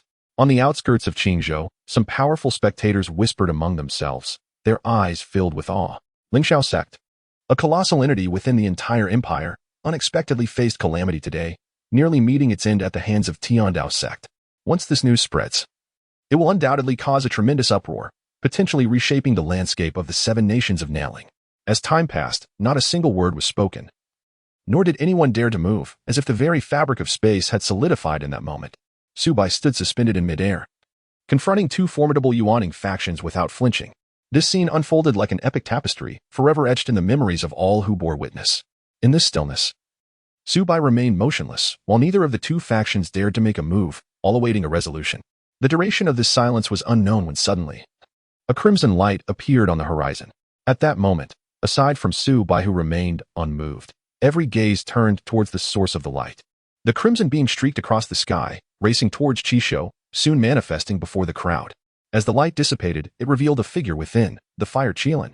With one proud claw, it brandished a bloodied head and exclaimed to Su Bai, "Master, look at this." As the onlookers focused, a collective gasp echoed through the air. This was the head of the ancestor of Xianxiao sect. The sect's leader had been captured and slain. The once dominant power had perished. The ascendance of the Dao sect was now inexorable. Everyone was left dumbfounded. Even the emperor of Zhao and Yunji gasped in shock. The ancestor of Xianxiao sect, at the third level of Yuan, had fallen at the hands of the fire Qilin? How could this be? If he attempted to flee, could the fire Qilin truly pursue him? Su Bai's gaze mirrored that of the crowd, astonished to learn that the fire Qilin had indeed slain the ancestor of Xianxiao sect. His prior hope had merely been to retain everyone else aside from the ancestor. Sensing Su Bai's astonishment, the fire Qilin chuckled. "I knew this old fellow would be difficult to kill, so I focused solely on Ling Xiao." He claimed that Ling Xiao's potential far surpassed his own, and that revenge would come in the future, thus forcing him to confront me directly, which led to his untimely demise. However, after I dealt with him, Ling Xiao had already fled. The fire Qilin wore a proud expression. Upon hearing this, Su Bai nodded in acknowledgement of the fire Qilin's accomplishments. "Well done. In 3 years, I shall find you a partner," Su Bai remarked with a smile. "Thank you, master. I prefer those with white fur." The fire Qilin replied with a goofy grin. Thus, the Xianxiao sect was utterly annihilated. Its vast territory would now be fully absorbed by the Dao sect. Although Yunji and the emperor of Zhao had mentally prepared themselves for this outcome, witnessing it unfold left them both sighing. They were uncertain whether they lamented the fate of Xianxiao sect or their own impending destiny. With the fate of Xianxiao sect sealed, Su Bai descended to the fire Qilin's side and turned his gaze towards the remaining 2 Yuaning powerhouses, offering a faint smile. "What do you think about the ownership of this spiritual vein?" Su Bai's calm voice resonated through the heavens. Upon hearing this, Yunji and the emperor of Zhao exchanged glances, each perceiving a hint of bitterness in the other's eyes. What other perspective could there be? Should they continue to fight? The Xianxiao sect had been obliterated. Their combined strength had barely managed to contend with it. How could their outcome possibly improve? Yet, to concede was an unbearable notion. That was a mid-grade spiritual vein. "Master Su, I have a question I wish to pose," Yunji began, her demeanor serious as she regarded Su Bai. Su Bai nodded, inviting her to speak freely. Taking a deep breath, Yunji inquired, "May I ask, should the Dao sect one day rule the empire, how shall we of the Yun sect be treated?" At her words, the breath of everyone present held in anticipation. The stance toward the Yun sect would inevitably reflect the attitudes toward all other sects within the empire. Thus, both the Zhao royal family and the gathered onlookers awaited the answer with bated breath. Su Bai smiled gently and countered, "The territory of the Yun sect radiates 1,000 miles. How do you handle the numerous smaller sects within that radius?" With this statement, silence enveloped the crowd. In the world of cultivation, strength reigned supreme. There were no laws or moralities, only the supremacy of might. The hierarchy of predator and prey was starkly evident on this continent. Setting aside the purported strength of the Immortal Alliance, the dominion within the Zhao Empire was already formidable. Take Xianxiao sect as an example. The Immortal Alliance mandated that Yuan powers contribute 50% of their income. However, the actual contributions often exceeded this figure. To curry favor with influential figures or solicit protection from certain factions necessitated additional expenditures, often exceeding 60%. Faced with such demands, Xianxiao sect would inevitably seek ways to compensate for these losses, exerting pressure on the various factions and families within their territory. Thus, they would impose levies of 70 or even 80% on their vassal golden core powers. Consequently, the foundational forces were expected to yield 80% or more. Those powerless mortals bore the brunt of this oppression, suffering under a staggering tax rate that could reach 9 out of 10. For instance, the tens of thousands of citizens in Huangtu town toiled endlessly, struggling to make ends meet, while the Ouyang family lived in extravagant luxury. Meanwhile, the Ouyang family had to pay protection fees to the Huangsha sect, which in turn paid fees to higher authorities. In this hierarchy, those in the Qi refinement stage viewed mortals as insignificant. Those in the foundation establishment stage regarded Qi refiners as mere ants. And golden core cultivators perceived foundation establishment practitioners likewise. Yet, to Yuaning powerhouses, even golden core cultivators were but insects. This was the grim reality that Su Bai now witnessed, a reflection of the most brutal laws governing the world of cultivation. The most afflicted in this chain of dominion were invariably the lower strata, comprised of the vast majority of ordinary people. In my domain, dissenting voices shall not be tolerated. You are left with but two choices, submission or annihilation. Sect leader Yun, you are an astute individual. Surely you comprehend my meaning? Su Bai stated matter-of-factly. Yunji's expression shifted between light and darkness. She fully understood Su Bai's implication. The Emperor of Zhao furrowed his brow, recognizing the formidable ambitions of the Dao Sect. If we were to submit, what resources would be required annually? Yunji inhaled deeply, posing her question once more. Su Bai chuckled softly. Extending his hand with 5 fingers splayed, as a Yuan-ing level faction, this is your requisite contribution. What? 50%? Yunji gasped in disbelief. This serves as a prelude. However, an explanation is necessary to clarify potential confusion regarding the differences between the Dao Sect and the Immortal Alliance. In the future, within the territory of the Dao Sect, the more other sects and factions earn, the more they must contribute, capped at a 50% tax rate. Only sects and factions that submit or dissolve into the Dao Sect will be exempt from this. Due to the vast disparities in treatment, these subservient factions will see their disciples and elders flocking to the Dao Sect within 2 years, effectively rendering them non-existent. Conversely, those earning less will contribute less. And if their income falls below a certain threshold, they will be completely exempt from taxes and even receive subsidies to ensure a basic livelihood. The Immortal Alliance demands a minimum of 50% with no ceiling, thus any faction residing within the Dao Sect will find their existence considerably more comfortable, leading to a scenario where they all come to find it appealing. This is the distinction. Sect leader Su, are you jesting? We are already required to contribute nearly 60% to the Immortal Alliance, and now you demand an additional 50% for the Dao Sect? How could we possibly amass such resources? Yunji shook her head. The Emperor of Zhao wore a similarly grave expression. The combined demands exceeded their total income. No. You misunderstand. By paying 50% to the Dao Sect, we shall offer you protection, allowing you to completely disregard your contributions to the Immortal Alliance, Su Bai clarified. Waving his hand dismissively, Yunji and the Emperor of Zhao were left speechless. To disregard the Immortal Alliance? The disparity between the Yuan-ing forces and the Immortal Alliance, are you attempting to extinguish the sun with a mere squirt gun? Over the millennia, all who dared to oppose the Immortal Alliance have been reduced to dust. Do you wish to see the Millennium legacy of Yun Sect obliterated in an instant? Su Bai, do you truly believe that your Dao Sect is invincible? If our sect's ancestors successfully attain the transformation stage, annihilating your Dao Sect would be a trivial matter. An elder of Yun Sect, unable to contain his fury, stepped forward to berate Su Bai. Enough of this noise. Su Bai's gaze flickered. In an instant, a divine light shot from his eyes, severely injuring the elder, who fell to his knees.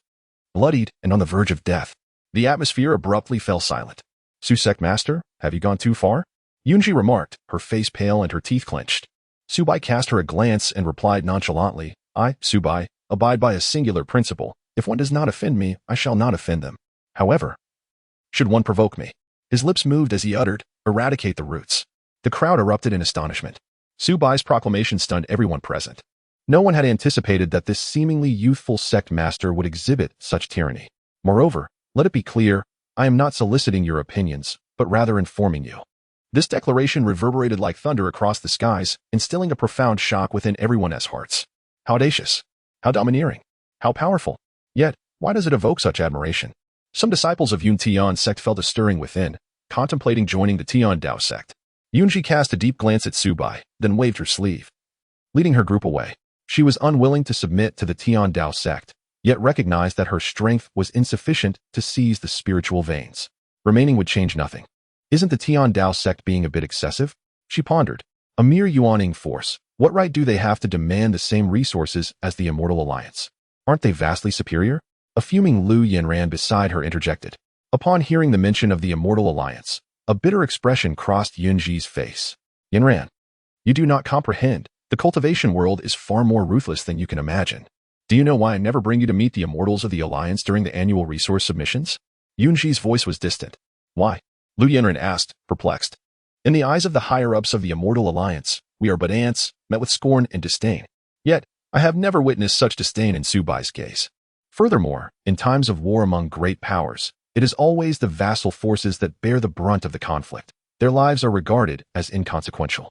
However, the Xianxia sect, having allied with the Tian Dao Sect, enjoys the same privileges as the disciples of the Tian Dao Sect, rather than being relegated to the front lines as mere cannon fodder.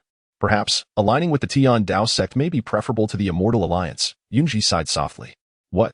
Lu Yanran exclaimed, utterly shocked that even her master perceived the Tian Dao Sect as a better option. Focus on your cultivation. That lad from the Xiao family. In such a sect, you will truly be defeated by him one day. Impossible. Strength lies within the individual, not in external factors. That waste, Xiaoyan, will forever look up to me. Once the members of Yun Tian sect departed, only the Zhao imperial family remained. Su Bai's gaze turned towards the Emperor of Zhao, awaiting his decision. The Emperor, having witnessed the recent events, understood the futility of opposing the Tian Dao sect. His eyes fell upon the spiritual spring below, where the rich, liquid spiritual energy surged forth. Even from a distance, its potency was palpable. With a mid-grade spiritual vein cultivating in such an abundant spiritual environment, one could only imagine how much the cultivation speed would increase. Su Sect Master, I, the old man, am willing to pledge allegiance to the Tian Dao Sect, submitting 50% of our annual profits. After a long silence, the Emperor of Zhao finally sighed and addressed Su Bai with a bow. Really? Su Bai was taken aback, not expecting the royal family to express such willingness. Your Majesty, this is unwise. The royal family's income has dwindled in recent years. If this continues, we will have no resources left for our own cultivation. Your Majesty, think carefully. A tumult of voices arose as several ministers and generals hurriedly dissuaded him. The Emperor raised his hand, signaling for silence. He gazed earnestly at Su Bai, stating, Su Sect Master, I have but one request. Speak. Su Bai nodded. The Emperor inhaled deeply, gesturing for a youthful figure to step forward from behind him. This is the most talented descendant of our royal family, named Zhao Tianlong. I implore you, Su Sect Master, to allow my grandnephew to enter the Tian Dao Sect for cultivation, requiring only 1 day of training per month in the spiritual spring. Should you agree, our royal family will immediately provide the resources you request. The sincerity in the Emperor's tone belied the demeanor expected of a Yuan-ing strongman. Su Bai narrowed his eyes and asked, Is this your only request? The Emperor sighed, You may not know, but our royal family has not produced a Yuan-ing for 1,000 years. I am elderly, and when I pass, the royal family will be swiftly consumed. Although Tianlong is young, his talent surpasses that of my youth. However, I fear I may not live to see him mature if he remains within the royal family. Thus, I hope you can watch over him. After the Emperor's plea, Su Bai's gaze fell upon Zhao Tianlong. The boy was handsome, yet his eyes radiated an unyielding resolve. Fully aware of the weight he bore, Zhao Tianlong respectfully knelt before Su Bai, bowing, Greetings, Mr. Su. In Zhao Tianlong's gaze, Su Bai perceived sincerity rather than mere pretense. Given Zhao Tianlong's aptitude, passing the Tian Dao Sect's assessment would pose no challenge. Therefore, Su Bai nodded lightly, agreed. Su Sect Master. This represents half of our royal family's earnings from the past year, with no concealment. Please, verify it. Understood. Su Bai extended his hand, and the contents of the storage ring materialized before him. A dazzling array of treasures appeared, including various rare materials crafted into magical artifacts, as well as an assortment of celestial minerals and spiritual herbs. Countless spiritual stones piled high, matching the sum of a Yuan-ing force's annual revenue. Tianlong, once you join the Tian Dao Sect, you must cultivate diligently, respect your masters, and adhere to your duties, the Emperor of Zhao advised with hopeful anticipation. Rest assured, Ancestor, I will not disappoint your expectations. Zhao Tianlong nodded solemnly in assurance. Su Sect Master, we take our leave now. Tianlong is entrusted to you. The Emperor of Zhao bowed deeply, leading the ministers and generals away, leaving Zhao Tianlong behind on a war chariot. With the annihilation of Lingxiao Sect, the retreat of Yun Tian Sect, and the allegiance of the imperial family, no one remained to contest Su Bai for the spiritual vein. This mid-grade spiritual vein now belonged to him. Chapter 85, The Superior Spiritual Vein, Ascension. Little Fire, keep an eye on him. Su Bai instructed the fire Qilin to watch over Zhao Tianlong. He then leaped into the spiritual spring below. What a rich spiritual energy. Truly, it is liquid spiritual energy born from a concentration attained only at a certain point. Upon entering the spiritual spring, Su Bai felt enveloped in warmth, every pore of his body relaxing, a wave of indescribable pleasure washing over him. Instantly, pure spiritual energy flowed through his meridians, enhancing his cultivation speed. However, his cultivation required no effort on his part, for no matter how exceptional one's talent or resources, none could match his meteoric rise. Yet, for the disciples of the Tian Dao Sect, their cultivation speed would be astonishing. Something feels amiss. Soaking in the spiritual spring, Su Bai suddenly furrowed his brow. Sensing something amiss, The spiritual energy within this spring was far too pure. He possessed numerous medium-grade spirit stones. Yet even the energy contained within them paled in comparison to this level of purity. A thought struck him, and with a flicker of insight, Su Bai followed the gushing spring's outlet, delving deep into the underground mountain range. Moments later, emerging from the liquid spirit water, he beheld a scene of unparalleled brilliance. Countless pristine spirit stones adorned the underground cavern like stars scattered across the night sky. These stones emitted a gentle white glow, wisps of white mist slowly wafting from their surfaces. This mist, composed of highly refined spiritual energy, would condense in the air to form droplets that adhered to the rocky walls. As these innumerable droplets dripped steadily, they pooled on the ground, creating a vast spiritual pond. Once the pond reached its capacity, an abundance of spiritual liquid would overflow, forming a fountain on the surface. The presence of a spiritual vein with such a spring indicated at least a medium-grade vein. For the energy concentration of a low-grade vein could not meet the requirements for condensing into liquid spirit water. However, while it was said that medium-grade veins and above could produce such springs, it was not explicitly stated that it had to be a medium-grade vein. High-grade veins were exceedingly rare. When most individuals encountered a spiritual spring, their immediate assumption would be a medium-grade vein. Yet now, something felt decidedly off. Su Bai surveyed his surroundings. The sheer quantity of spirit stones was overwhelming, making it impossible to ascertain their total reserves. Even without a complete view, he sensed something was amiss. While medium-grade veins are valued at 100 times more than low-grade veins, the difference in quantity is not as substantial. A medium-grade vein contains many low-grade spirit stones, but it also possesses a significant number of medium-grade stones, where one medium-grade stone equals 100 low-grade stones. In totality, the quantity of spirit stones from a medium-grade vein only exceeds that of a low-grade vein by 2 or 3 times. However, what he currently observed surpassed the total number of spirit stones found in over 10 low-grade veins. Could it be? Su Bai gradually ventured deeper. And the further he went, the more translucent the surrounding spirit stones became, and the concentration of spiritual energy intensified. After an indeterminate period, he came to a halt. And before him lay a vast expanse of medium-grade spirit stones. 100,000? A million? Or even 10 million medium-grade spirit stones. This was a high-grade vein. Su Bai was awestruck by the sight before him, and his suspicions were confirmed at that moment. Continuing deeper, he discovered an abundance of high-grade spirit stones. In fact, in the central area, he even spotted a few rare supreme-grade spirit stones. What does possessing a high-grade vein entail? Each vein, if not excessively exploited to the detriment of its foundation, continuously absorbs spiritual energy to form spirit stones. Under normal extraction conditions, maximizing resources could yield a steady supply for hundreds of years. However, if forcibly extracted all at once, only enough for about a decade would remain. Thus, unless absolutely necessary, no one would dare to exploit it recklessly, for it would be a tremendous waste. A low-grade vein, under normal development, can produce 20 to 30,000 low-grade spirit stones and several hundred medium-grade stones annually. A medium-grade vein can yield around 10,000 medium-grade stones, approximately 100,000 low-grade stones, and about 100 high-grade stones each year. The Xiao sect, with its 2 low-grade veins and additional income, would require a full 30 years of total revenue to equal just 1 year's output of a medium-grade vein. This is precisely why the Xiao sect exerted all its efforts to seize spiritual veins.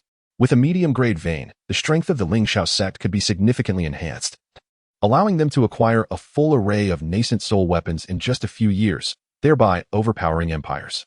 As for a high-grade vein, its value is 100-fold that of a medium-grade vein. When accounting for the scarce high-grade spirit stones and the even more precious supreme-grade stones, its worth increases immeasurably. Even at the most conservative estimate of 100-fold, the annual yield of a high-grade vein would equate to the cumulative resources of the Xiao sect over several millennia. Has the history of the Xiao sect even lasted 1,000 years?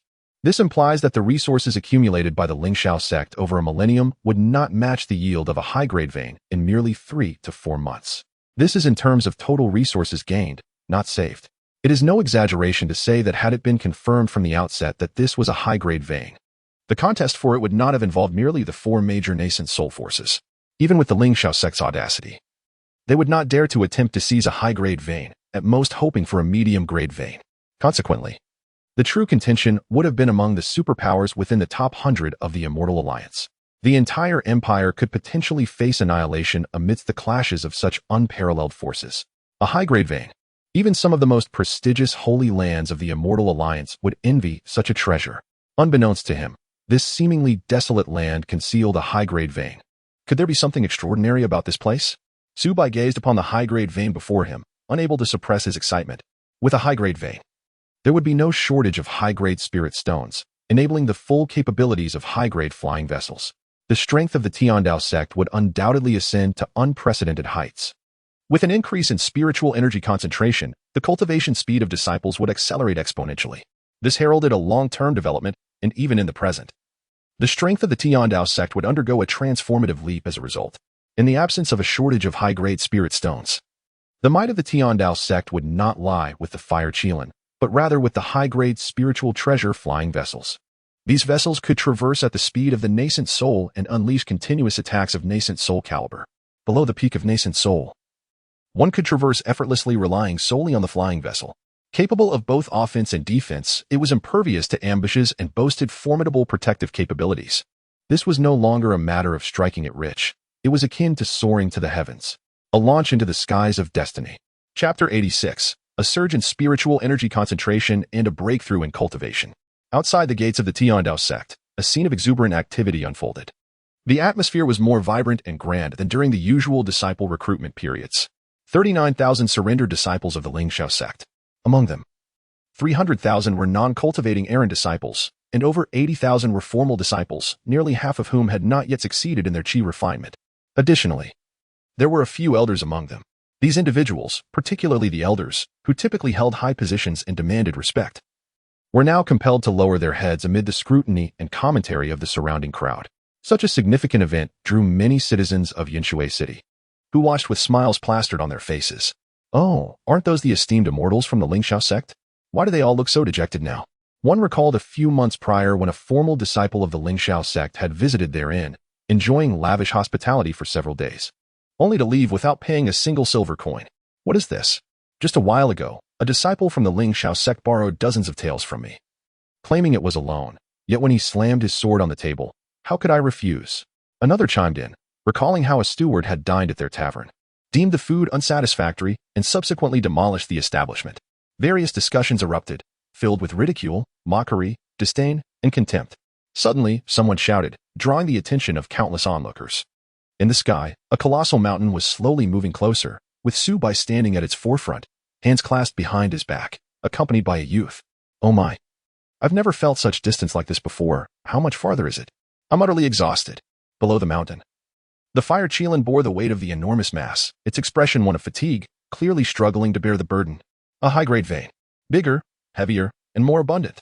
Certainly far more substantial than Xianxiao Mountain. While the fire Qilin could carry Xianxiao Mountain with ease, it was no longer possible in this case. Su Bai chuckled lightly. And upon hearing his words, the fire Qilin's eyes instantly sparkled with excitement. Heh, a mere hill, I possess ample strength. The fire Qilin felt invigorated, its speed surging dramatically. After all, it was a spirit pool, an expanse of pure spiritual liquid condensed within.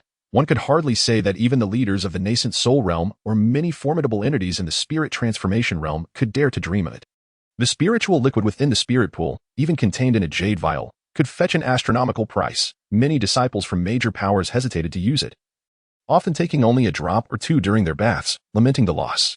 After bathing to enhance my physical form, I might just drink it all. Perhaps I could advance to the mid-stage of the 4th tier. The fire Qilin reveled in its thoughts, filled with anticipation for the future. Previously, it had just advanced to a 4th tier beast when it was captured by a powerful human, forced to serve as a mount for his disciple, to prevent rebellion. Not only was its path to further advancement sealed, but a curse was placed upon it, causing excruciating headaches at the mere thought of the incantation. Moreover, it endured relentless torment, with no glimmer of hope in sight. Now, having arrived at the Dao Sect, its seals were lifted, and it was free from curses, enjoying abundant resources and rapid cultivation. And now, it could even bathe in the spirit pool. The disciples of the previous human captor did not even possess this privilege. Boom. Bow down to the sect master. At that moment, the disciples of the Dao Sect shouted in unison, their voices echoing to the heavens. Bow down to the sect master. Bow down to the sect master. The defeat of the Xianxiao sect had undoubtedly elevated the disciples' admiration to unprecedented heights. With the return of the sect master, morale soared, and everyone felt an overwhelming urge to leap and cheer. Ahem, silence. Su Bai coughed lightly, and the crowd fell silent. Everyone, the ensuing events may be rather grand, so please remain calm.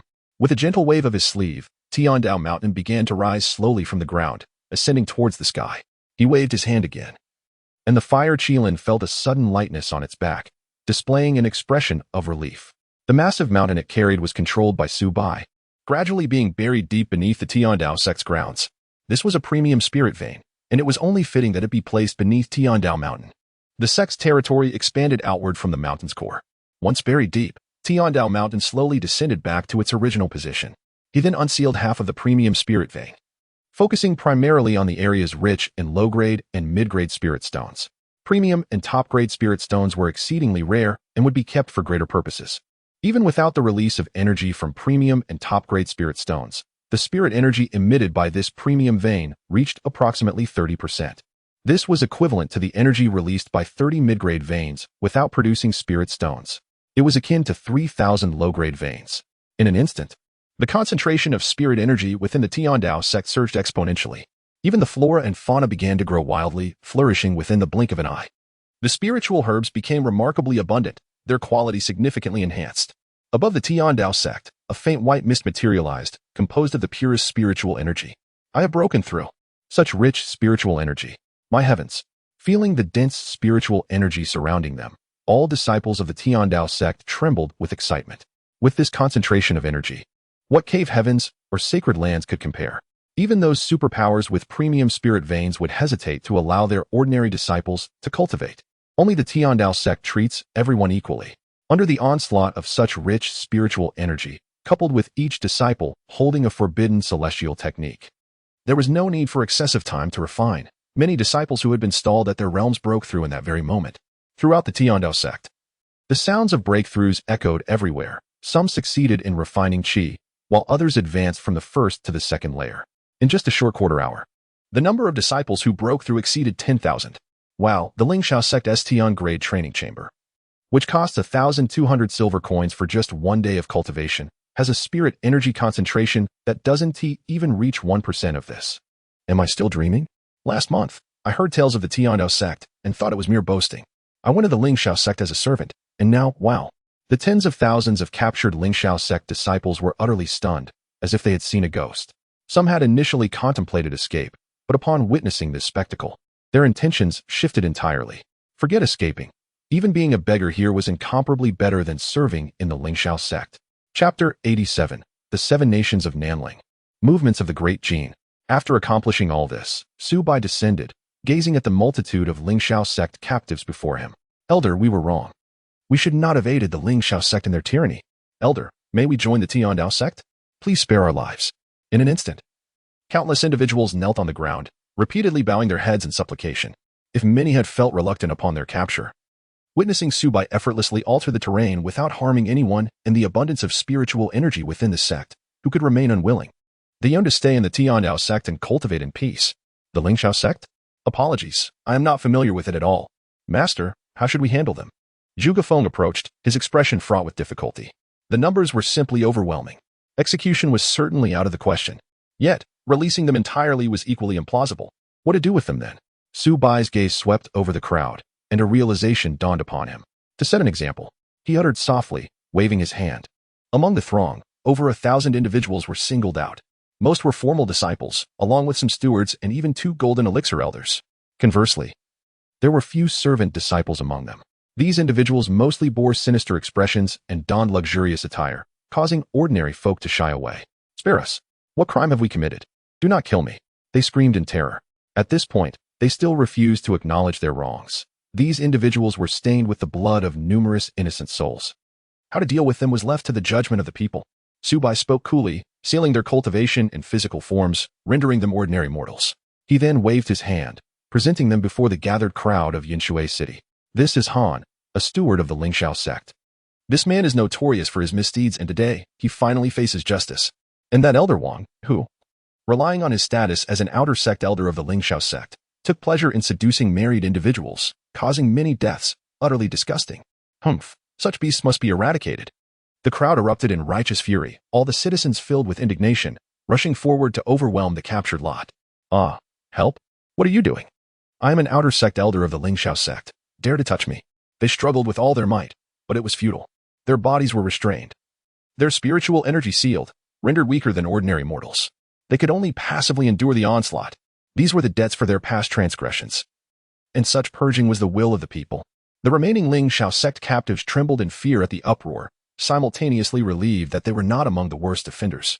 As for the rest, they had not committed any grave crimes. However, while death sentences could be avoided, lesser sins could not escape. Su Bai's gaze shifted toward the 30,000 individuals before him, and an idea formed in his mind. Within the 1,000-mile territory of the Xianxiao sect, there were 38 mines, typically worked by servant disciples and ordinary folk. Those mines required precisely 38,000 laborers. With their cultivation sealed, they would be perfect for labor to amend their wrongs. They would mine for 4 hours each day, with 2 days of rest per week, but the assigned tasks must be completed. The miner's remuneration as a punishment for you shall henceforth be a mere 5 taels of silver each month. Upon hearing Su Bai's decree, the crowd stood in stunned silence, their faces reflecting disbelief. Are we to receive silver for mining? Only 5 taels? Yet why does it sound so sarcastic? Furthermore, after 6 months, one may partake in the examination of the Heavenly Dao Sect, and upon success, be welcomed as a disciple? Such a fortunate prospect?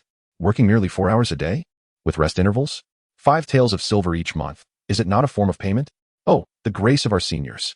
In an instant, 300,000 laborers knelt in gratitude, tears of excitement brimming in their eyes. This scene left the disciples of the Heavenly Dao Sect utterly perplexed. Thanking for being sent to mine?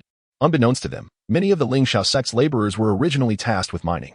They toiled for 8 hours daily, with no holidays, received no silver, and were required to pay 30 taels as a labor fee each month. In contrast, the treatment received from the Heavenly Dao Sect was incomparably superior. The irony lay in the fact that they were not even disciples, but prisoners of war. The Xianxiao sect executed all who were captured from defiant sects. An elder of the Gold Corps, despite his status, would never stoop to mining. As he began to voice his thoughts, he caught sight of a scene behind Su Bai. Disciples such as xianxia and xiaoyin produced a considerable quantity of spirit stones, proclaiming, "Our master has decreed that due to the grand victory of the Heavenly Dao Sect, each person shall receive 10 low-grade spirit stones and 1 medium-grade spirit stone for cultivation." What? Spirit stones? Even the disciples who had not succeeded in their chi refinement?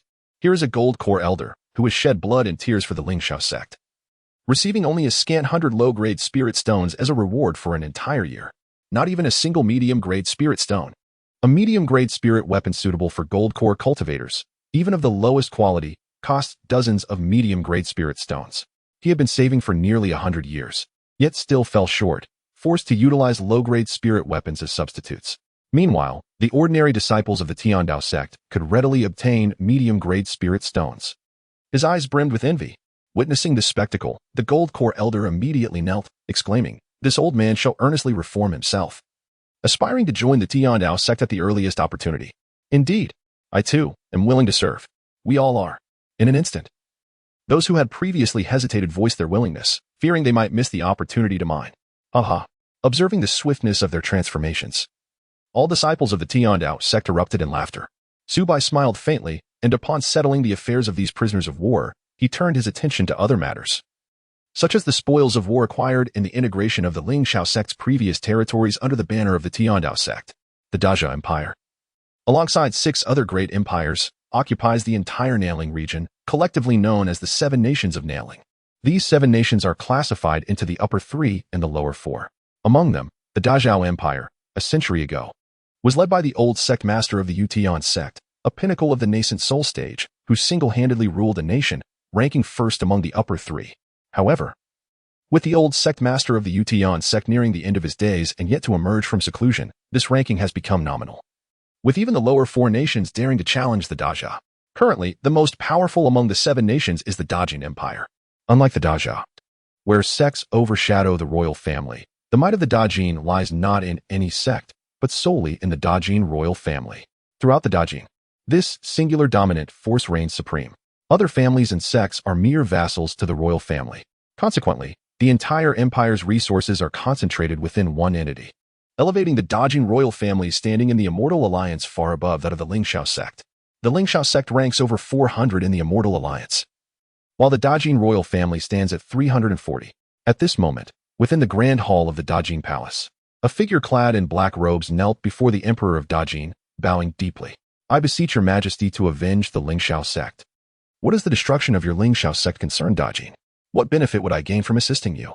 The Dajin emperor retorted coldly, "Your majesty, the downfall of the Xianxiao sect was due to the contention for the spiritual spring. As I understand, The Tiandao sect possesses 3 nascent soul cultivators, yet at most, only one in the mid-nascent soul stage, lacking any in the late stage. If your majesty were to annihilate the Tiandao sect, all that they possess, including the spiritual spring, would be yours. I only desire the death of Su Bai. The young man in black raised his gaze, madness gleaming in his eyes. Upon hearing this, the dodging emperor, who had remained indifferent thus far, suddenly revealed a glimmer of interest. Throughout the Nanling, no medium-grade spiritual veins had ever been discovered. The dodging, once suppressed by that old fogey from the Yuntian sect, had to lie low for 100 years. Now, it was time to rise again.